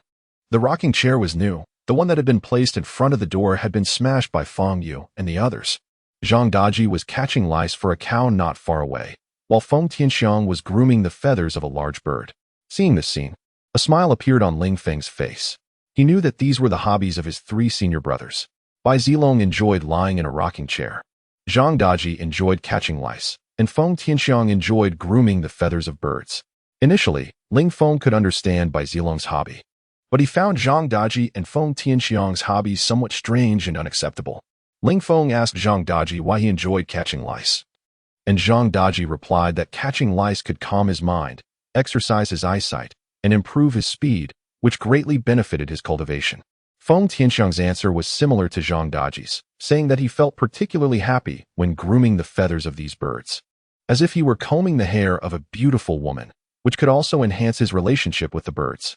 As for Guan Yunfeng's hobby, it was eating. Otherwise, she would not have become so plump. Chapter 90. Another pig. Fifth junior brother, you've returned. Bai Zilong, reclining in a rocking chair, immediately stood up upon seeing Ling Feng. Zhang Daji and Feng Tianxiang paused their tasks and hurried over, exclaiming to Bai Zilong, Boss Bai, the fifth junior brother is back. Let us go quickly. Indeed. Bai Zilong nodded slightly. What are you all preparing to do? Ling Feng asked, a hint of confusion in his gaze. Bai Zilong grinned at Ling Feng and whispered, Fifth junior brother, the dragon-tailed pig I raised just gave birth to another piglet. Another piglet? Ling Feng's eyes lit up, and he could not suppress a gulp. He vividly remembered the delectable taste of the mature dragon-tailed pig they had enjoyed together shortly after his arrival at the Qingyo Ridge livestock house. Yes, we've been waiting for your return. Goodness, it's been ages since we had met. Let us go. Bai Zilong felt a surge of excitement. All right. Ling Feng nodded vigorously, the thought of that delicious pork making his mouth water. Soon, Ling Feng followed Bai Zilong and the others to the pig pen, where they swiftly began their preparations. Before long, they were carrying a mature dragon-tailed pig towards a cave in Qingyo Ridge. An hour later, the cave was filled with a rich and savory aroma. As Ling Feng and Bai Zilong indulged in their feast, their mouths greasy with pleasure. Haha, this is exhilarating. Bai Zilong exclaimed, holding a roasted pig-ash trotter in one hand and a wine jug in the other, seated upon a stone bench. What bliss! If it weren't for you, fifth junior brother, Boss Bai would still be here eating the pig alone. Zhang Daji sliced a steaming piece of pork from the large pig leg over the fire and handed it to Ling Feng, saying, Fifth junior brother, eat more. You've lost weight recently. Thank you, third senior brother. Ling Feng replied with a smile as he accepted the meat. Third brother, I want that piece. Cut it for me. Feng Tianxiang pointed at a piece of slightly charred lean meat on the pig-s leg. All right, just a moment. Zhang Daji promptly obliged. Half an hour later, everyone was satiated, sitting back and rubbing their bellies. What a delight. Too bad second junior sister hasn't woken up yet. A hint of sorrow crossed Bai Zilong's face. Indeed, if only second senior sister could join us. Zhang Daji and Feng Tianxiang shared the same sentiment of concern. Don't fret too much, senior brothers. In a few days, another batch of silkworms will cocoon. I'll sell those cocoons and have the funds to buy pills for second senior sister. You don't know how valuable the cocoons I took to the fabric workshop today are. Observing the worried expressions of his senior brothers. Ling Feng recounted his experience at the fabric workshop. Are you certain you're not exaggerating, fifth junior brother? Feng Tianxiang leaped up, disbelief etched on his face. Of course it's true. Why would I need to boast to you, senior brothers? Ling Feng looked at Bai Zilong and assured him, elder brother. I speak nothing but the truth. Whenever I employ the spirit rain technique in the mulberry garden, golden lightning appears, followed by golden spiritual rain, and the mulberry trees grow leaves with golden veins. Moreover, senior sister Lu Hanyan mentioned she would come to our livestock house in 10 days. Ling Feng divulged the secrets of the mulberry garden to Bai Zilong and the others, yet he refrained from mentioning the fire tribute mine. Upon hearing Ling Feng's words, Bai Zilong and the others were equally astonished. They hadn't anticipated Ling Feng's prowess. She is coming to our livestock house? Won't he that expose us? Zhang Daji furrowed his brow. Though eager to see Lu Hanyan, he was aware that Guan Yunfeng was still unconscious and unable to exchange insights about silkworm rearing with Lu Hanshuang. Let it be, after all. These silkworms are raised by fifth junior brother. He can just tell her the truth and discuss it with her. It's not a matter to be ashamed of. Bai Zilong replied calmly, then turned his gaze to Ling Feng, his expression softening.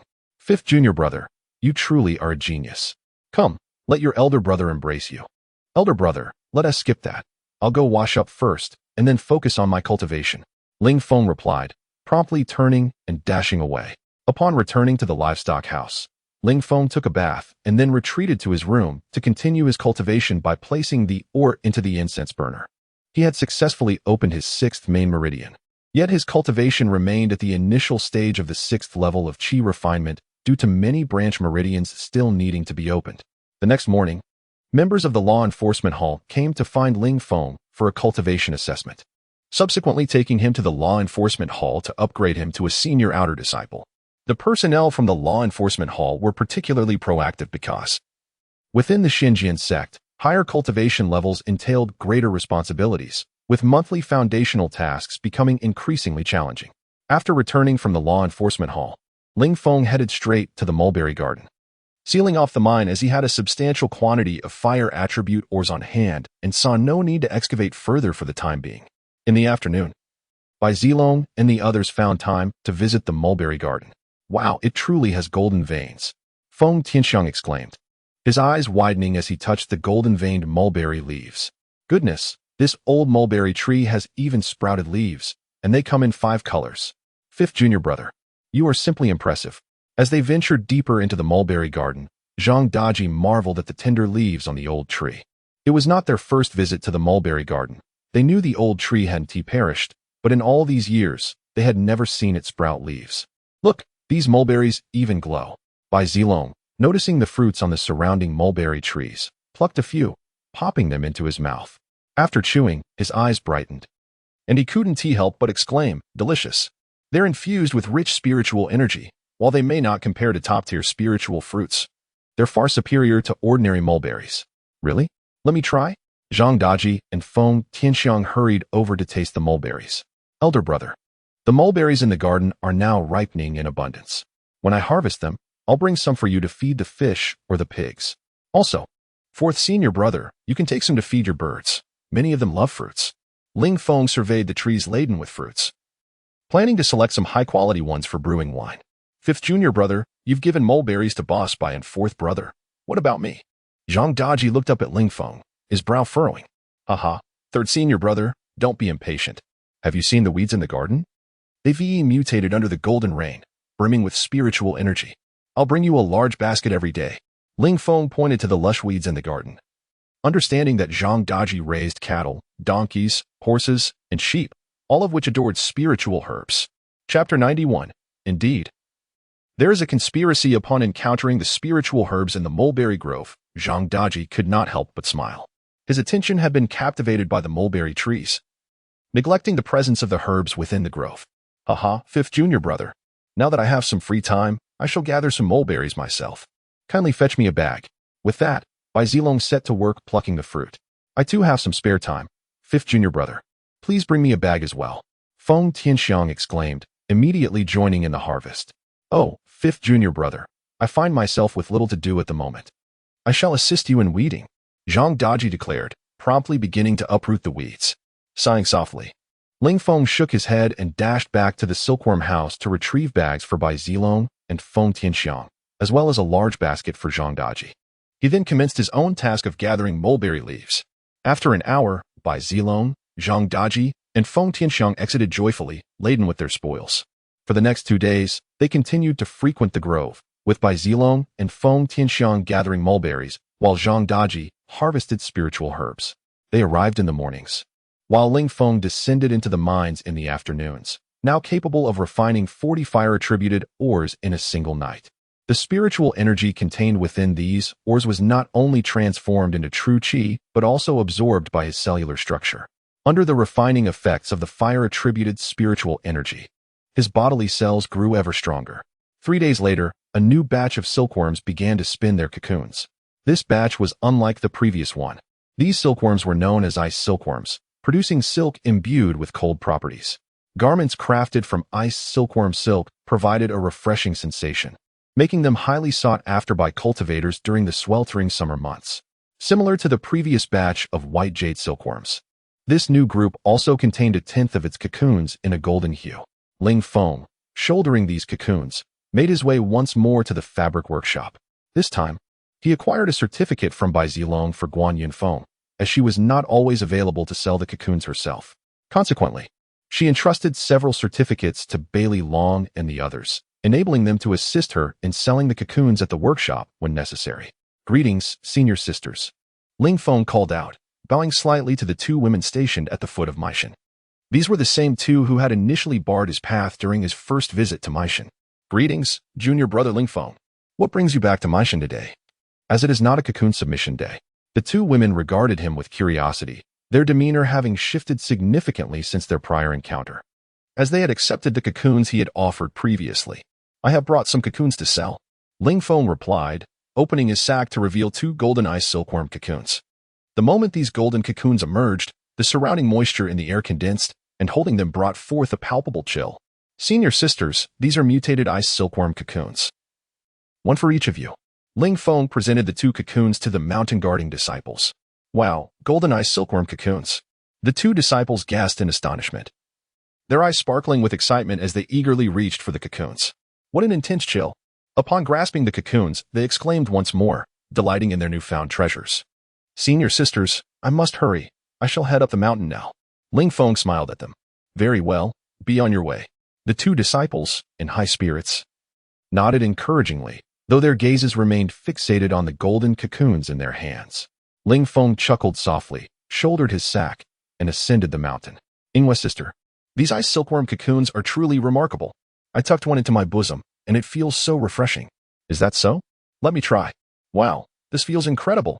The voices of the 2 female disciples echoed faintly behind him. Ling Feng felt a surge of heat rise within him, envisioning the scene of the 2 disciples pulling open their collars to nestle the golden cocoons within. Are these senior sisters truly so daring? He mused privately, realizing that he must strive to cultivate diligently to break the cursed constraints upon him. Otherwise, with so many enchanting beauties of Xinjian's sect before him, he would be left stifling in discomfort. Having grown familiar with the path to the fabric workshop, Ling Feng arrived in merely half an hour, following his previous experience. He had gained a modicum of renown within the workshop. This time, he faced no awkward incidents akin to before, receiving a warm welcome from the disciples there. Ultimately, he sold this batch of cocoons for a total of 730 contribution points, which converted to 7,300 spirit stones. After obtaining the spirit ticket, Ling Feng descended the mountain. Initially, he intended to converse with the two senior sisters at the foot of the mountain regarding the intricacies of life, but upon his arrival, he found that the mountain guards had changed. Replacing the two senior sisters were two young women of similar age to Ling Feng. Though youthful, they stood tall and graceful. "Greetings, senior brother Ling Feng," the two young women exclaimed sweetly upon spotting him. Hello?" Ling Feng replied, taken aback that even the female disciples of Meishan addressed him as senior brother. It seemed his reputation within Xianjin's sect was indeed growing. Hee. I didn't expect senior brother Ling Feng to be even more handsome than I imagined. One of the girls with her hair styled in horned braids approached him with a gleeful smile, her large, glistening eyes sweeping over him with great interest. Her eyes were so striking, resembling polished black gemstones, and Ling Feng could see his reflection in them as if they were mirrors. Dear junior sister, one should never judge solely by appearances, particularly when assessing a person. The inner qualities are paramount. Ling Feng feigned seriousness, though he felt a surge of delight at being called handsome by such a lovely girl. Indeed, both inner and outer qualities are equally significant. Senior brother Ling Feng, my name is Mo Ying, and I am one of the volunteers for this year's archery competition at Xianjin sect. Could you assist me with a small favor? The girl with the horned braids gazed at him with wide, sparkling eyes, adopting a pitiful expression. A conspiracy is afoot. Ling Feng silently scolded himself. Yet, the charm of this girl made it difficult for him to refuse. Not wishing to commit immediately, he replied, Dear lovely junior sister, please share what assistance you require. Chapter 92, Flyers or Bed Sheets. Mo Ying nodded vigorously and said, Brother Ling Feng, I would like your assistance in distributing some flyers for the archery competition hosted by the Xianjin sect. The area around King Yuling has a large number of outer disciples, so it should yield excellent results. Bed sheets? Your fabric shop offers such benefits? Ling Feng was momentarily taken aback. He had not anticipated that this adorable junior sister would request his help in distributing bed sheets. Please help me out, brother Ling Feng. Seeing Ling Feng hesitate, the cute junior sister approached him and began to shake his arm. All right, stop shaking. I'll help you. Ling Feng relented with a sigh and nodded in agreement. Thank you so much, brother Ling Feng. Yutong, quickly bring out the flyers. Mo Ying exclaimed joyfully, turning to another girl. That girl nodded and dashed into a nearby small room, returning with a large sack. Brother Ling Feng, I am Du Yutong. There are 3,000 flyers here that need to be distributed within a day. Thank you for your hard work. The girl, affectionately called Yutong by Mo Ying, placed the sack in front of Ling Feng and smiled brightly at him. 3,000? Oh, so they are flyers. It dawned on Ling Feng that he had initially thought they were bed sheets, as the fabric shop not only made clothing but also quilts and sheets. Damn, I've been tricked. Looking at the hefty sack of flyers, Ling Feng couldn't help but curse under his breath. However, having already agreed to help, he felt reluctant to back out. He made a mental note that Mo Ying was not to be underestimated. He had been deceived by her adorable appearance. Don't mention it. Please send my regards to your senior sister Ying Wei, Ling Feng said, lifting the sack and turning to leave. Take care, brother Ling Feng. Mo Ying and Yutong waved at him with smiles. Wow, Ying, you're amazing. You just distributed 3,000 flyers and earned us 30 spirit stones. Of course, your senior sister is an expert at distributing flyers. The cheerful voices of Du Yutong and Mo Ying echoed in Ling Feng's ears. That little girl. Ling Feng stumbled slightly, cursing inwardly, then continued on his way. Hello, brother Ling Feng. Just as he reached the road leading to King Yuling, he encountered a large group of people who immediately greeted him. Haha, greetings. My fellow disciples. Come here. I have something for you. Ling Feng waved his hand, and the disciples eagerly approached. He opened the sack with enthusiasm, ready to distribute the flyers. However, to his dismay, he found that he could not separate the flyers. They seemed to be fused together, allowing him to pick up only one at a time. When he attempted to grab another, he felt an unseen force restraining his hand. What the heck is going on? Ling Feng couldn't help but curse. Haha, brother Ling Feng. You really are hardworking. Is this your first time distributing flyers? There is a special restriction on these flyers. Each person can only take one. The disciples laughed at Ling Feng's predicament as they formed a line, each taking one flyer from the sack. Is this really how it works? Ling Feng's expression soured. At this rate, how long would it take to distribute 3,000 flyers? Damn, I didn't expect Mo Yingying to be so cunning. I've really fallen for it. Though he was frustrated, he felt powerless to change the situation since he had initially softened and agreed to help her. He could only distribute them one by one. Shaking his head, he shouldered the sack and continued on his way. As he walked, he approached anyone he saw to hand out flyers. After 2 hours, Ling Feng returned to King Niyuling, feeling downhearted. The sun had already set, and he had only managed to distribute a little over 500 flyers, barely 1/5 of the total. Haha. Fifth junior brother, you have finally returned. A brother has come looking for you. Bai Zilong's hearty voice reached Ling Feng's ears. He looked up to see a familiar figure beneath the large tree at the entrance of the livestock room. Sun Ku. Ling Feng perked up. Sun Ku was someone he had met in Lingwu Valley, and they had hit it off, referring to each other as brothers. Ling Feng, you finally returned. Sun Ku was equally delighted to see him. Haha, what brings you to King Yiling? Ling Feng approached Sun Ku and gave him a hearty pat on the shoulder. Since we parted that day, I have missed you dearly, but I was entangled in trivial matters until now. Congratulations on your promotion to senior outer disciple. Sun Ku smiled as he glanced at Ling Feng's badge indicating his new rank. They had both started as lowly outer disciples. You've also become a senior outer disciple. Haven to you? Ling Feng laughed and turned to Bai Zilong, saying, Master brother, we must treat Sun Ku well tonight. Sure, you two catch up. I'll go prepare some dishes. Bai Zilong chuckled and walked away.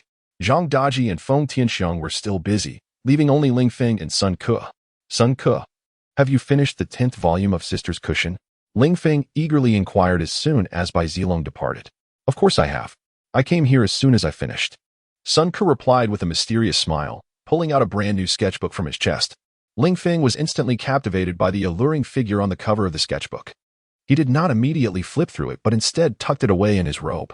Ling Feng, what treasures are concealed in that sack of yours? Sun Ku teased, eyeing the sack beside Ling Feng. Ugh, not treasures at all.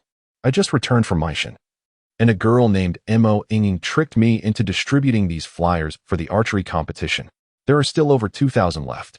The thought of having to distribute so many flyers in one day made Ling Feng feel a headache coming on. Mo Yingying.